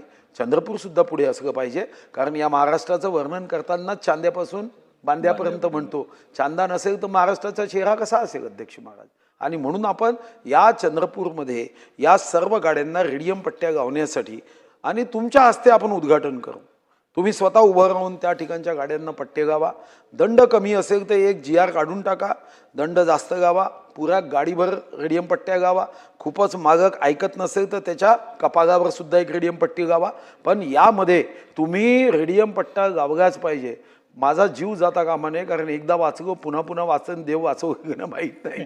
म्हणून आपण या संदर्भामध्ये गंभीरतेने, अतिशय गंभीरतेने आपण पूर्णपणे या 3 स्पेसिफिक प्रश्नाची उत्तर द्यावी आणि जीव वाचवण्यामध्ये मदत करावी. ईश्वरीय कार्य आहे, या कार्यामध्ये तुम्ही तुमच्या अधिकारातून योगदान द्यावं एवढी मी आपल्याला नम्र विनंती करतो. प्रस्ताव असा आहे की सन 2025चे विधानसभा विधेयक क्रमांक 11 मोटर वाहन महाराष्ट्र सुधारणा विधेयक 2025 विचारात घेण्यात यावे. रईस शेख. अध्यक्ष महोदय, सम्मान्य वरिष्ठ नेते सुधीर मुनगंटीवार साहब ने जो बिल लाया उसके लिए मैं उनको मुबारकबाद दूंगा. जिस तरह से आपकी जान बची है ना, उस तरह से थाने वड़पे रोड पे मंत्री महोदय जी मेरी भी जान बची है. मंत्री महोदय जी, आप खुद थाना से, सबसे पहले मेरा रिक्वेस्ट है कि आप जो थाना वड़पे रोड है ना उसको डेंजरस रोड डिक्लेयर कर दो. ग्रामीण पुलिस स्टेशन में मेरी गाड़ी जो इस तरह से डैमेज हुई और जो जान बची उसकी FIR है. जो सम्मान्य ज्येष्ठ सदस्य ने कहा ये सही बात है, जैसे PCU चेक होता है ना वैसे ही आप गाड़ी लगाइए. हमारे यहाँ पे जो हाईवे पे सबसे डेंजरस रास्ता आप भी जानते हैं, आप खुद वहाँ के, और बल्कि आप देखेंगे हैवी व्हीकल ही नहीं बल्कि ओवरलोड व्हीकल, पूरे थाना डिस्ट्रिक्ट में धंधा चलता है ये ओवरलोड व्हीकल का, आप भी जानते हैं. गाड़ी ऑड साइज की, हमारे यहाँ तो मुनगंटीवार जी ऑड साइज की गाड़ियाँ आती है बड़ी बड़ी, क्योंकि हम JNPT से कनेक्टेड है. इसके लिए आपको गंभीरता से सोचना चाहिए. अगर आप कमिटी बना रहे हो तो उसको लिमिटेड टू खाली ट्रक मत कीजिए, ऑड साइज की बड़ी बड़ी. हमारे यहाँ तो एयरक्राफ्ट के पार्ट भी जो है ले जाए जाते, घंटों हम खड़े रहते हैं. मेरा स्पेसिफिक क्वेश्चन क्या है कि अगर आप रेडियम लगा रहे हो तो आप PCU की तरह, जैसे इन्होंने कहा कि गाड़ी अलाउ करो, जो वहीं पे फाइन मारे वहीं पे लगाए, उसके साथ साथ रोड को डिक्लेयर करो डेंजरस. 1 महीना पहले 2 बच्चों की जान गई. लास्ट ईयर इसी सभागृह में आप देखिए 6 लोगों की जान इसलिए गई, पता है आपको क्यों गई? मुनगंटीवार जी, उनके घर जाएंगे, आपके RSS के एक कार्यकर्ता ने मुझे ले गया था. एक बच्ची थी वो पढ़ाई के लिए जाना चाहती थी, एक महिला थी जो अपने नौकरी पे जाना चाहती थी. वहाँ पे आप सनायक जी आप जानते हैं छोटे छोटे ट्रैक्स चलते हैं, छोटी छोटी गाड़ियाँ जो बड़ी रहती ना उसमें. इसको गंभीरता से लीजिए, बहुत सीरियस विषय, मेरी भी जान बची है. दूसरा, आज मुंबई शहर में आप देखिए 350 करोड़ का बजट है खाली रेडियम का, कहीं पे भी आपको नहीं दिखेगा. रास्ते के ऊपर जेब्रा क्रॉसिंग मार्क करना, लाइन मार्क करना 350 करोड़ का है. वैसे MMRDA जितने रोड बनाते हैं सब में भी रोड मार्किंग्स है, लेकिन ये ठहराविक कॉन्ट्रैक्टर ही काम करते हैं। आप प्लीज़ इस पे देखिए, स्टैंडर्डाइजेशन कीजिए। आपने क्या किया है, मेरे ख्याल से ऐसे मार्क या कोई मार्क का पेंट यूज़ कर सकते हैं, उस पर डेप्थ में जाइए। आप दुबई में देखेंगे, एक बार जेब्रा क्रॉसिंग मारा ना या पेंट किया, वो रास्ता 10 साल आप देखेंगे वैसे ही रहता है। मुंबई में 10 घंटे नहीं टिकता, MMR रीजन में 10 घंटे नहीं टिकता। इसकी डेप्थ में जाइए, इतना ही कैसा कहना चाहूँगा। बहुत अच्छा विषय सर आपने लिया है, और सही बात है, आपके इन उपायों की वजह से लोगों की जान बचेगी। आज लोग परमानेंट हैंडीकैप होते हैं, उनको कभी इंश्योरेंस का पैसा नहीं मिलता एजेंट के बगैर। इन चीज़ों पे ध्यान दीजिए। पटेल सर। धन्यवाद अध्यक्ष महोदय। सन 2025चे विधानसभा विधेयक क्रमांक 11 मोटर वाहन महाराष्ट्र सुधारणा विधेयक 2025। अध्यक्ष महोदय, आज सुधीर मुंगीटवार डे है। अलग अलग दिन होते हैं, वैसा आज जो है अशासकीय काम में सुधीर मुंगीटवार जी ने बहुत अच्छे अच्छे बिल यहाँ पर लाए हैं, जिसपे बहुत एकेडमिक और एक अच्छी चर्चा हो रही है। जैसा कि आपने बताया कि मंत्री महोदय बहुत ही कर्मठ है और बहुत ही कार्य सम्राट है, और मुझको पूरा यकीन है कि आज इस बिल को पूरा न्याय मिलेगा। मंत्री महोदय जी, आप भी मुंबई, थाना और विदर्भ और सब चीज़ देख चुके हैं। अध्यक्ष महोदय, जो इस सभागृह में चर्चा हुई है कि अगर हम देखते कि करोड़ों की तादाद में व्हीकल और लाखों की तादाद में लोग इसमें मरते हैं हर साल। मुंबई पुणे हाईवे आप देख लीजिए, मुंबई गोवा हाईवे देख लीजिए। अध्यक्ष महोदय, इतने एक्सीडेंट इस महामार्ग पे होते हैं और इतने लोगों की जान जाती है। इसको रोकने का सिंपल और आसान तरीका है कि जो ट्रैफिक साइंस है वो बराबर रोड पे होने चाहिए। जहाँ कर्व्स है, जहाँ रोड मुड़ता है, वहाँ पे साइन बराबर होने चाहिए। जहाँ ऐसे आपका एक्सीडेंटल स्पॉट होते हैं, जहाँ एक्सीडेंट हो सकते हैं, उसकी साइन बराबर होनी चाहिए। और जो ये गाड़ियाँ जो चलती है हमारे महाराष्ट्र के अंदर, उसके ऊपर रेडियम भी नहीं, पट्टी नहीं है, उसके ऊपर लाइट नहीं है, उसके ऊपर नंबर प्लेट नहीं है। आज लाइट बंद होने की वजह से रात में ट्रैफिक में हाईवे पे पता नहीं चलता है कि कोई गाड़ी खड़ी है या कोई गाड़ी जा रही है, उसकी वजह से अपघात हो जाते हैं। तो ये 2-4 चीज़ है मंत्री महोदय जी, जिसके ओर बहुत ध्यान दे करके, खास करके जो हमारा RTO का दस्ता जो रहता है वो रात में विजिलेंट रह करके ये गाड़ियाँ जो कानून का उल्लंघन करती है, जिसकी वजह से एक्सीडेंट होते हैं, जिसकी वजह से लोगों की मौत होती है, उस पर कड़ी से कड़ी कार्रवाई करने के लिए आपको उसमें जो भी चेंजेस लाना है वो चेंज लाने चाहिए, ताकि इन गाड़ियों की वजह से दूसरे की मौत ना हो। धन्यवाद अध्यक्ष। सुलभाताई। धन्यवाद अध्यक्ष महोदय। मंत्री महोदय 2 मिनिट। 2025चे विधानसभा विधेयक क्रमांक 11 मोटार वाहन महाराष्ट्र सुधारणा प्रभारी सदस्य श्री सुधीर मुनगंटीवार यांनी आणलेल्या विधेयकावर बोलण्याची मला संधी दिली त्याबद्दल धन्यवाद। राज्यात रस्ते अपघातात ही जीवघेणी समस्या बनली असून रस्ते सुधारण्यावर चर्चा केली जात असताना त्यावर ठोस उपाययोजना होताना दिसत नाही। वर्षाच्या सुरुवातीलाच राज्यात अपघाताची मालिका थांबलेली नसून वर्ष 2025च्या पहिल्या 3 महिन्यात सूचना मांडा फक्त।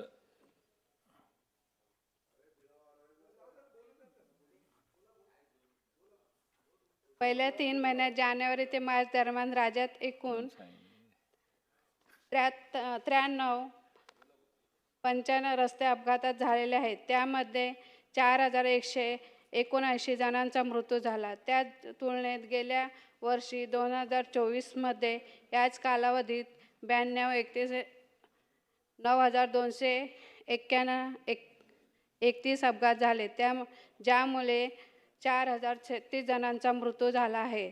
रस्ते अपघाताशी संबंधित मृत्यूच्या बाबतीत महाराष्ट्र हे देशात 3ऱ्या क्रमांकावर असून अपघातात कमी करण्यासाठी राज्य परिवहन विभागाने विविध रस्ते सुरक्षा उपक्रम राबवले। मात्र रस्त्यावर ज्याचा जास्त उपयोग झालेला नसल्याने 80% अपघातांमध्ये मानवी चूक हा एक प्रमुख घटक असून अतिवेग, चुकीच्या बाजूने गाडी चालवणे आणि वेग कटिंग याचा समावेश आहे। तसेच मुंबई आणि नागपूर दरम्यान जलद प्रवास करण्यासाठी ओळखल्या जाणाऱ्या समृद्धी महामार्गावरील अपघातांमध्ये वाढ झाली असून 2025च्या पहिल्या तिमाहीत महामार्गावर 47 अपघात 45 जणांचा मृत्यू झालेला आहे. 2024मध्ये समृद्धी महामार्गावर जानेवारी ते मार्च दरम्यान 32 अपघात 33 जणांचा मृत्यू झालेला आहे. तसेच राज्यभरातील सर्व रस्त्यावर अपघात झाल्यानंतर ट्रॉमा केअरची सुविधा नसून ती सुविधा करावी आणि राज्यातील सर्व महामार्गावर किमान 50 किलोमीटरवर सार्वजनिक शौचालय निर्माण करण्यात यावे. यामुळे राज्यातील रस्ते अपघातात नियंत्रण मिळवण्यासाठी परिवहन विभागाने तातडीने उपाययोजना करायची आवश्यकता आहे.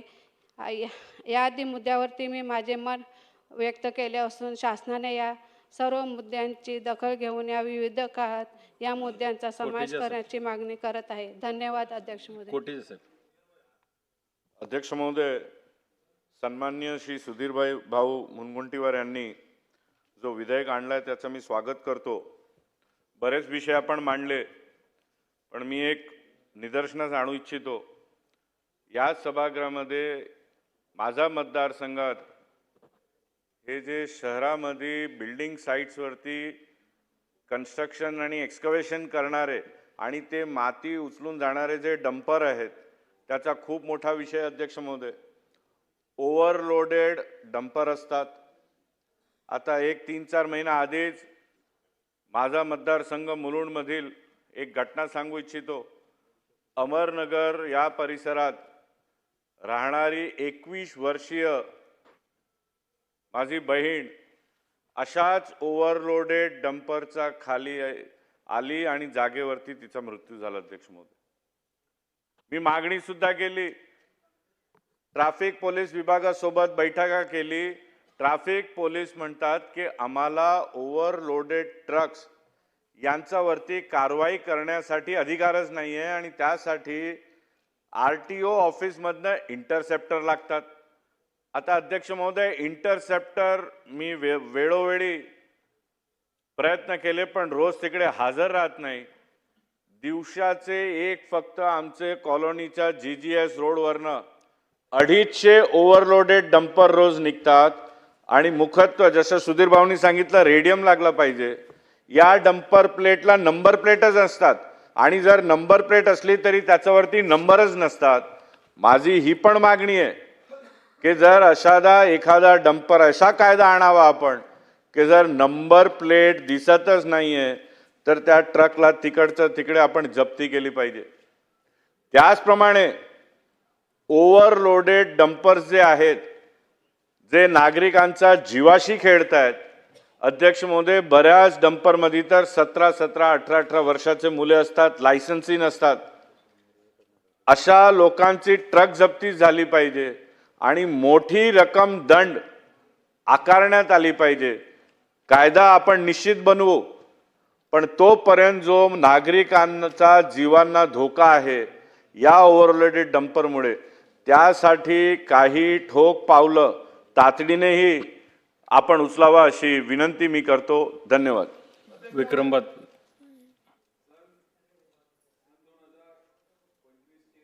विधानसभा विधेयक क्रमांक 11 मोटर वाहन महाराष्ट्र सुधारणा विधेयक 2025 जे ज्येष्ठ सदस्य आदरणीय सुधीरजी मुनगंटीवार साहेबांनी आणलेलं आहे त्यांना मी समर्थन देण्याला उभा आहे. अध्यक्ष महोदय, सेफ्टी, रोड सेफ्टी हा खूप महत्त्वाचा विषय आहे आणि इतका महत्त्वाचा विषय हा निग्लेक्टेड आहे. म्हणजे अनेकदा आम्ही तक्रारी करतो. मध्ये आमची अहिल्यानगरची पालकमंत्र्यांनी बैठक घेतली आणि बैठकीमध्ये SP आणि DYSP पर्यंतचे सगळे अधिकारी उपस्थित होते आणि आम्ही इतक्या कडक कारवाया त्यांना ब्लॅक टिंटेड काचांवरती करायला सांगितल्या. कारण गुन्हेगारीची सुरुवात जी होते ना ती इथनं सुरुवात होते. मोठ्या प्रमाणावरती गाड्या ह्या बिगर नंबर प्लेटच्या काळ्या टिंटेड ग्लासेसच्या काचा असणाऱ्या गाड्या फिरतात आणि यांच्यावरती कारवाई करायला पोलीस गेले की जनता इतकी सुज्ञ आणि हुशार झालेली आहे की लगेच त्या ठिकाणी सांगितलं जातं की आमची टिंटेड ही 30% आतमध्ये आहे आणि तुम्ही सिद्ध करून दाखवा. आणि दुर्दैव असं आहे की पोलिसांकडे ते अधिकार नाहीत. त्यामुळे 30% जास्त टिंटेड ग्लासेस ह्या आल्यानंतर ही कुठेतरी एक गुन्हेगारीच्या दृष्टिकोनातनं एक सुरुवात होत असते. त्यामुळे माझी अध्यक्ष महोदय आपल्यामार्फत विनंती आहे की या सिक्युरिटीमध्ये म्हणजे एक तर हे विधेयक विचारात घ्यावं किंवा मंत्री महोदयांनी या संदर्भात काहीतरी ठोस कारवाया करायला सुरुवात केली पाहिजे. त्याचबरोबर आता ऊसाचा सीझन सुरू होतोय आणि कारखाने सुरू झाल्यानंतर आमचे कारखाने सतर्कपणे ज्या ऊसाचे ट्रॅक्टर्स असतात त्याच्या मागे रिफ्लेक्टर्स लावतात, पण अनेक गुऱ्हाळं सुद्धा सुरू असतात आणि ही गुऱ्हाळं गाड्यांच्या मागे रिफ्लेक्टर्स लावत नाही. दुर्दैव असं आहे की दरवर्षी माझ्या मतदारसंघामध्ये असं कधीही झालेलं नाही, एकही वर्ष खाली गेलं नाही की एका वर्षामध्ये कमीत कमी 4 ते 5 लोक फक्त ऊसाच्या ट्रॅक्टरला मागून जाऊन धडकलेत उभ्या राहिलेल्या आणि जागीच ठार झालेले आहेत. असं प्रमाण अलीकडच्या काळामध्ये वाढत चाललंय, कारण रस्ते चांगले होतात. याच्यावरती एक खबरदारी घेण्याची गरज आहे. आणि मेयरबाईंनी जो ओव्हरलोडेडचा प्रश्न मांडला याला जोडून माझा एक मंत्री महोदयांना सांगणं किंवा विनंती आहे की बरेचसे रस्ते आमच्या ग्रामीण भागातले हे डिझाईन करत असताना हे 10 टनापर्यंत डिझाईन केले जातात ग्रामीण मार्ग. सुदैवाने या ठिकाणी मंत्री महोदय सुद्धा उपस्थित आहेत. त्यामुळे माझी त्यांना विनंती असणार आहे की जे रोड्स तुम्ही डिझाईन करता हे 10 टनाचे आहेत आणि जसा हायवाचा उल्लेख केला, मोकळा हायवा हा 17 ते 18 टनाचा असतो. हे गेल्यामुळे रस्ते पण खराब होतात आहेत. त्यामुळे परिवहन खात्याच्या माध्यमातून आपण सरकारला काहीतरी माहिती द्यावी की इथनं पुढचे रस्ते डिझाईन करताना हे कमीत कमी 30 टनाच्या पुढे डिझाईन करावेत आणि ओव्हरलोडवरती काहीतरी कारवाई करणं गरजेचं आहे. धन्यवाद अध्यक्ष महोदय. बोला. अध्यक्ष महोदय, सन 2025चे विधानसभा विधेयक क्रमांक 11 मोटर वाहन महाराष्ट्र सुधारण विधेयक 2025 माननीय मुनगंटीवार साहेबांनी मांडला, त्यांना समर्थन करायला मी उभा आहे. अध्यक्ष महोदय, मुंबई शहरामध्ये आता नवीन एक ई-बाईक आली आहे, ई-बाईक बॅटरीवर चालते. अध्यक्ष महोदय, मंत्री महोदयांना माझी विनंती आहे, मंत्री महोदय हा बाईक चालकांना लायसनची गरज नाही, हेल्मेट लावत नाही, त्यांच्यामुळे मुंबई शहरामध्ये एवढा ॲक्सिडेंट होतात. अध्यक्ष महोदय, कुठे ठेवून ते लोक निघून जातात. ते डिलेवरी बॉय मुलं असतात ते वापरतात, त्यांना अजिबात हेल्मेट घालत नाही आणि हेल्मेट लावणं त्याच्या कायद्यातच नाही, हेल्मेट लावणार नाही, लायसनची गरज नाही. हा दोघे हेल्मेट आणि लायसन हा कंपल्सरी अध्यक्ष महोदय केलं पाहिजे. स्विगी झोमॅटोवाले वापर करतात तेच बोलतो तो. मंत्री महोदय इथे बसले आहेत आणि मंत्री महोदय हा विषयावर योग्य ते निर्णय घेतील. त्यांच्यामुळे मुंबई शहरामध्ये भरपूर ॲक्सिडेंट होतात. अध्यक्ष महोदय, त्यांना हेल्मेटची गरज नाही, त्यांना लायसनची गरज नाही आणि कुठेही ठेवून निघून जातात आणि कुठेच घुसतात. मंत्री महोदयांना आपल्या माध्यमातून विनंती आहे की ह्याच्यावर लायसन आणि हेल्मेट हा दोघे कंपल्सरी करावे. अध्यक्ष महोदय, धन्यवाद. Sir pointed. अध्यक्ष महोदय, 2025 विधानसभा विधेयक 11 या ठिकाणी सन्माननीय मंत्री महोदयांनी मांडलेलं आहे. याच्यामध्ये ग्रामीण भागामध्ये विशेषतः खडी केंद्रापासून जी वाहतूक होते ते जे डंपर्स आहेत ते उघडे डंपर्स जातात. अनेकदा ते मागचे ट्रॉलीज चांगले नसतात, त्याच्यातून खडी खाली रस्त्यावर वगळते आणि त्याच्यापासून अपघात होतात. आणि यांची संख्या थोडी नाही, चांगलीच संख्या आहे. यासाठी याच्यामध्ये प्रतिबंधात्मक तरतूद असावी. त्याचसोबत मी मागेही हा एक विषय मांडलेला होता की ट्रॅक्टर, ट्रेलर्स आणि जे काही लोडेड वाहनं आहेत, ऊसाची वाहतूक आता सप्टेंबर ते मार्च या दरम्यान होते आणि त्या दरम्यान त्या गाड्यांच्या पाठीमागं रेडियम किंवा रिफ्लेक्टर नसणं आणि त्यामुळं अनेक संख्येनं अपघात होणं हे अतिशय दुर्दैवाची बाब आहे आणि त्यांना तसं कंपल्शन करणं हे एक महत्त्वाचं आहे.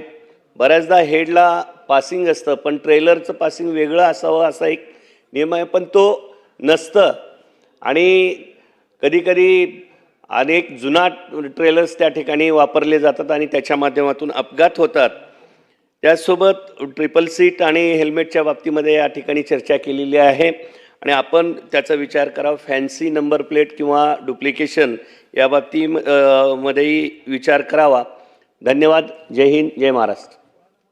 मंत्री महोदय, माझ्या 2 सूचना आहेत फक्त की जे पिकअपचे ड्रायव्हर्स आहेत गाडीचे ते किन्नरचे ड्रायव्हर झालेत आणि ते सगळ्यात जास्त अपघात यात करतायत आणि दुसरं म्हणजे जसं त्यांनी ओव्हरलोड सांगितलं, 20 टनाच्या गाडीत 30 टन टाकल्यामुळं ब्रेक मात्र 20 टनाचा आहे आणि त्याच्यात 30 टन लोड असल्यामुळं अपघाताचं प्रमाण जास्त आहे. ह्याच्यावरती आपल्याला मंत्री महोदय. अध्यक्ष महोदय, या सभागृहातील ज्येष्ठ सदस्य सांगतील ना सुधीरभाऊ मुनगंटीवार यांनी सन 2025चे विधानसभा विधेयक क्रमांक 11 मोटार वाहन महाराष्ट्र सुधारणा विधेयक 2025 या सभागृहात मांडलेले. सर्वप्रथम मी या सभागृहामध्ये हे विधेयक मांडल्याबद्दल सुधीरभाऊंचं मनापासून अभिनंदन करतो आणि परिवहन मंत्री म्हणून आभारी व्यक्त करतो. ते ह्याकरता की परिवहन मंत्री झाल्यानंतर मी वेळोवेळी सुधीर भाऊंना नेहमी सांगत असतो की तुमचं मार्गदर्शन गरजेचं आहे, कारण ह्या सभागृहातील 20 वर्ष सदस्य म्हणून काम करत असताना वेळोवेळी सत्ताधारी पक्षाचे असू द्या किंवा विरोधी पक्षामध्ये बसलेले असू द्या, सुधीर भाऊंचं भाषणं ऐकणं किंवा त्यांनी जे विधेयक मांडले किंवा ज्या विषयावर त्यांनी चर्चा केली, मला असं वाटतं ह्या सभागृहातील जर काही सदस्यांनी त्यांच्या भाषणांवर आणि ते करत असलेल्या सभागृहातील कामकाजांवर जर लक्ष दिलं तर निश्चितपणे प्रत्येक आमदाराची एक टमकं होईना पण वाढू शकेल अशा प्रकारचं त्यांचं मार्गदर्शन सभागृहाला असतं. आणि ही वस्तुस्थिती आहे. सुधीरभाऊ, गेली 20 वर्ष आम्ही तुमच्याकडनं ते शिकतोय. आजच्या ह्या चर्चेमध्ये किंवा ह्या विधेयकाच्या दरम्यान भाग घेतलेले आमचे सहकारी रईसभाई शेख, आमचे अमीनभाई पटेल, आमच्या गायकवाडताई, मीरभाई कोटेचा, विक्रम पाचपुतेजी, आमचे मुरजी पटेल, आमचे सहकारी धाराशिव जिल्ह्यातून निवडून आलेले श्री स्वामी, याचबरोबर सभागृहातील अन्यही काही सदस्यांना कदाचित जास्त जर सदस्य असते तर त्यांना भाग घेता आला असता. सुधीर भाऊ, आपली चर्चा चालू असताना माझ्याकडे आमच्या अधिकाऱ्यांकडनं काही चिठ्ठ्या आल्यात.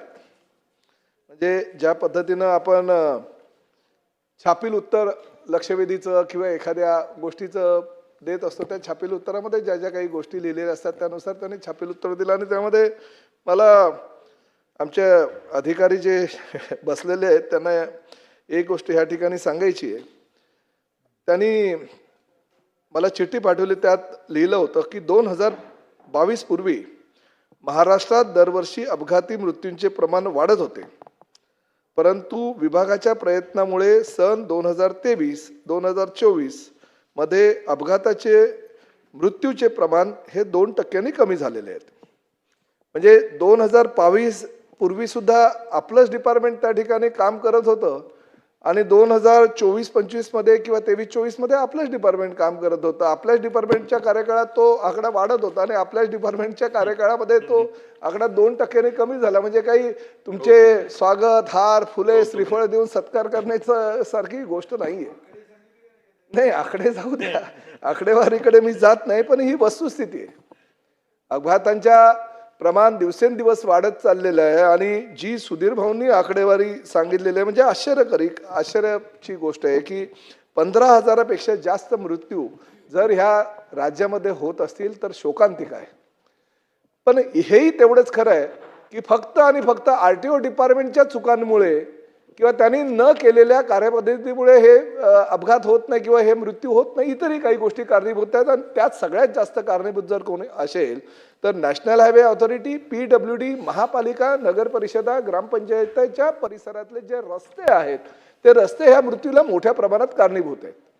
परंतु आपण परिवहन खात्याचे मंत्री म्हणून त्यांच्यावर किंवा आपलं डिपार्टमेंट म्हणून त्यांच्यावर आपण जबाबदारी सोपवून पण चालणार नाही. शेवटी ट्रान्सपोर्ट डिपार्टमेंट आहे, आपलं डिपार्टमेंटचं कर्तव्य आहे आणि रस्ते सुरक्षेसाठी एवढ्या मोठ्या प्रमाणात निधी केंद्र शासनाकडून येत असताना किंवा आज राज्यामध्ये 5व्या क्रमांकाचं आमचं डिपार्टमेंट आहे, ते राज्याला 15,000 कोटीपेक्षा जास्त महसूल मिळवून देतं. अशा डिपार्टमेंटचा मंत्री होत असताना किंवा अशा डिपार्टमेंटचे आपण अधिकारी म्हणून काम करत असताना आपली काहीतरी जबाबदारी आहे.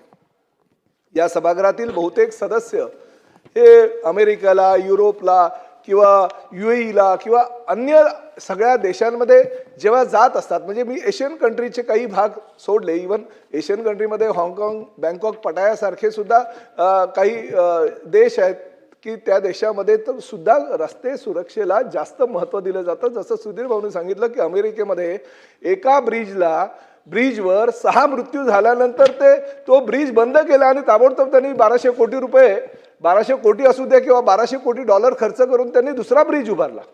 परंतु आपल्या देशामध्ये मात्र लोकसंख्या वाढलेली आहे.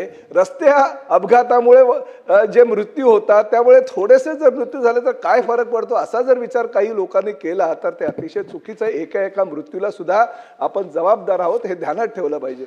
त्यामुळे परदेशामध्ये आपण जातो, जेव्हा आपण शिस्त ही गोष्ट बघतो तेव्हा परदेशामध्ये फार मोठ्या प्रमाणात आहे. 80ची लेन असेल तर 80 मध्येच गाडी त्या रस्त्यावर जाते, लॉक केलं जातं. 100ची लेन असेल तर 100 मध्येच लॉक केलं जातं. किंवा 140चा जरी स्पीड असेल तरी 140 मध्ये गाडी चालवून ड्रायव्हर मात्र हात बाजूला करून सुद्धा गाडी चालवू शकतो. अशा प्रकारची शिस्त त्या देशांमध्ये. आणि ती शिस्त असताना तुम्ही बघा की प्रत्येक देशामध्ये स्पीड ब्रेकर तर फार लांबची गोष्ट आहे. स्पीड ब्रेकर तर कधी मोठ्या रस्त्यावर नसतातच, मुळात हे गल्ली बोळात असणारे स्पीड ब्रेकर असतात. परंतु रिफ्लेक्टर, ॲरोज 5 किलोमीटर पासून सुरुवात होते की तुम्हाला ठाण्याला जायचं ना, 5 kilometre, 4.5 kilometre, 4 kilometre, 3.5 kilometre, 3 kilometre करत ठाण्यापर्यंत तुम्ही येता तेव्हा तुम्हाला कळतं की ठाण्याला जात असताना तुम्हाला माहिती आहे की 2 किलोमीटर जवळ आल्यानंतर आपल्याला त्या लेन आपल्याला चेंज करायचे आणि त्या लेनमधून आपल्याला राईटकडे जायचं की लेफ्टकडे जायचं की सरळ जायचं हे आपण ठरवतो. आणि अशा प्रकारचे हायवेवर आपण ॲरोज लावले जातात, लाईट्स त्या ठिकाणी असतात. आपल्या पुढे मागे असणाऱ्या ट्रक्सवर मोठमोठे रेडियमच्या पट्ट्या असतात. आणि त्यामुळे ही शिस्त आणि त्यांच्या ट्रान्सपोर्ट डिपार्टमेंटची असलेली ज्या पद्धतीचं नियोजन, त्यामुळे हे प्रमाण परदेशामध्ये कमी आहे आणि आपल्या देशामध्ये मात्र मोठ्या प्रमाणात आहे.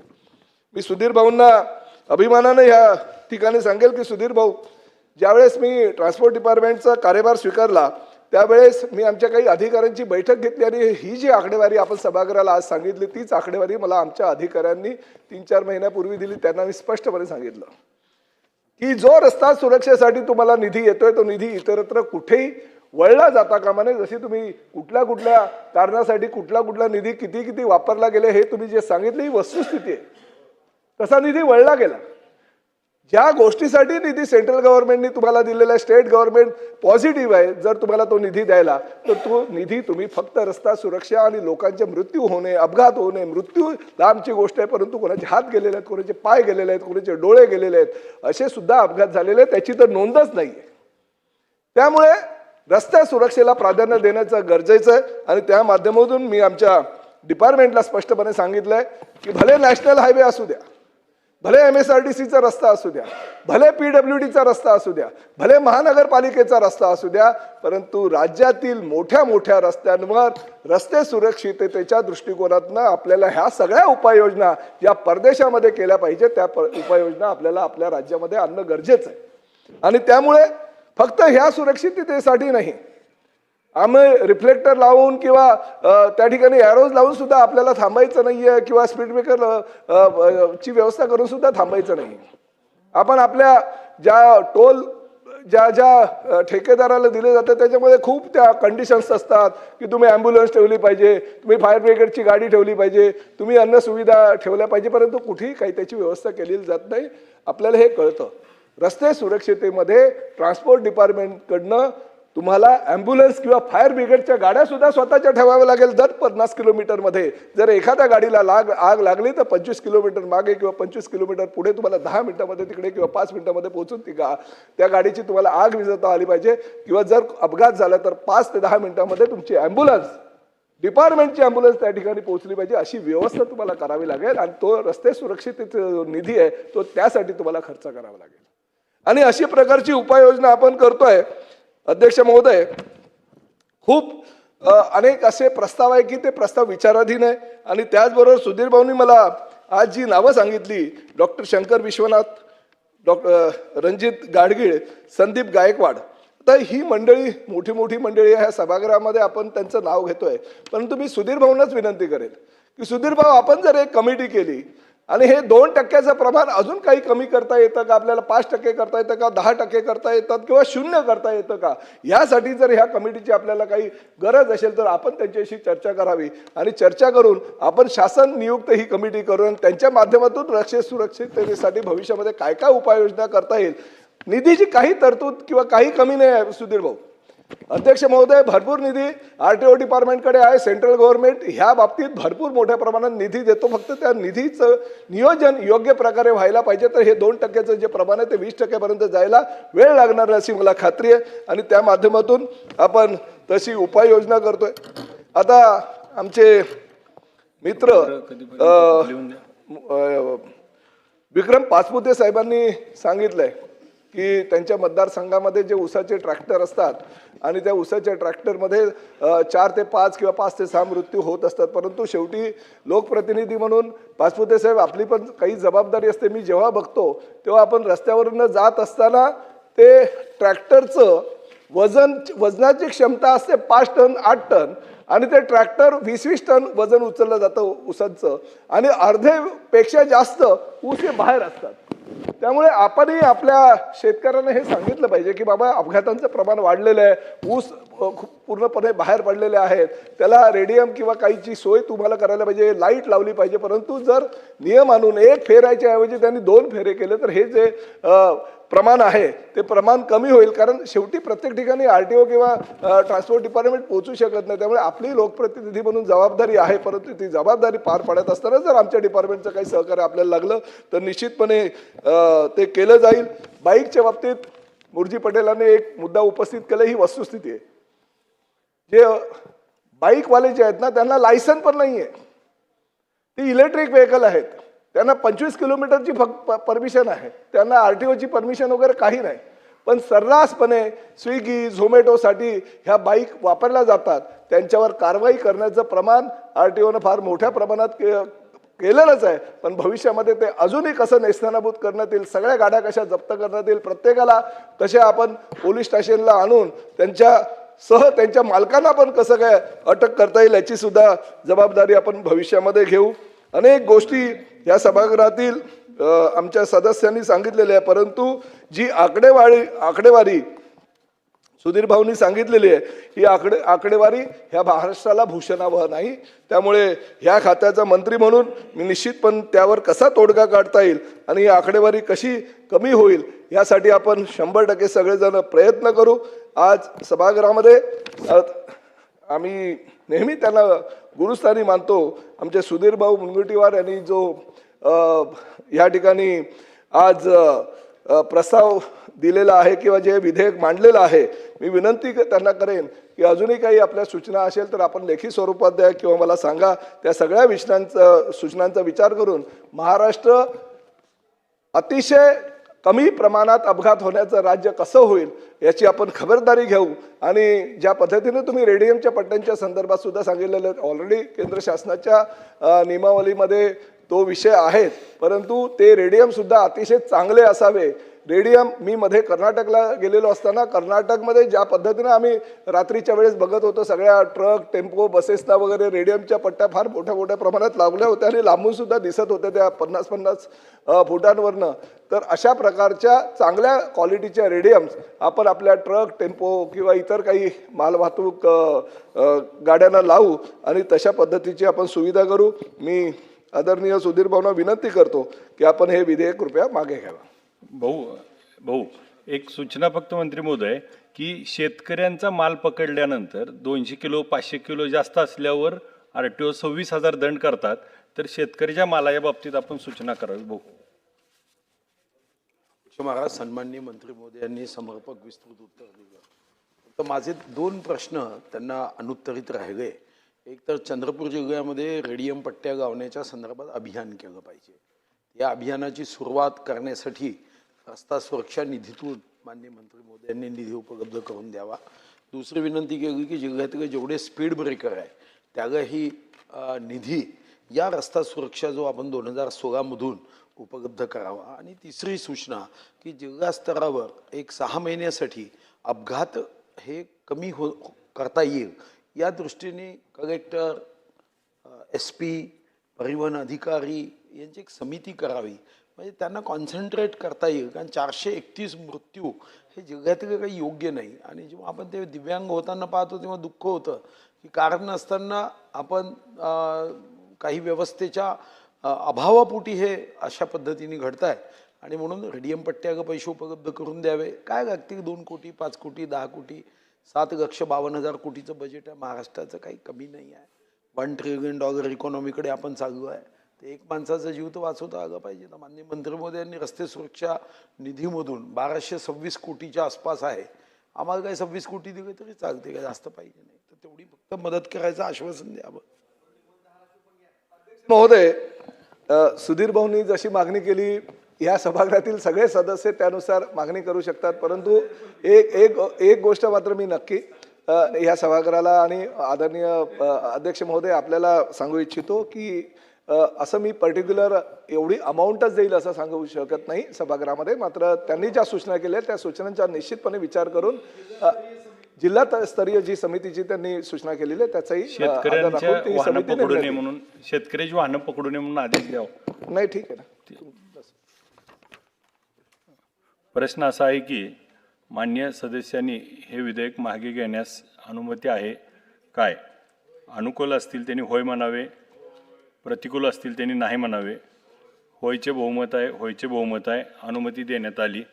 सन 2025चे विधानसभा विधेयक 11 मोटार वाहन महाराष्ट्र सुधारणा विधेयक 2025 मागे घेण्यात आले. माननीय मंत्री महोदयांच्या शब्दावर जिल्हा समिती व निधी उपलब्ध करून देईल या शब्दावर विश्वास ठेवून मी हे विधेयक मागे घेण्यास सभागृहाची अनुमती मागतो. सभागृहाची बैठक आता स्थगित होत आहे. सोमवार दिनांक 14 ते 2 राहिलेले मंत्री हो. आता आपले विधेयक क्रमांक 5 आणि 16 हे हो ते पुढच्या ह्याच्यात मंगळवारी घेऊ. येस. सभागृहाची दिनांक 14 जुलै 2025 सकाळी 11 वाजता सभागृहाची बैठक भरेल.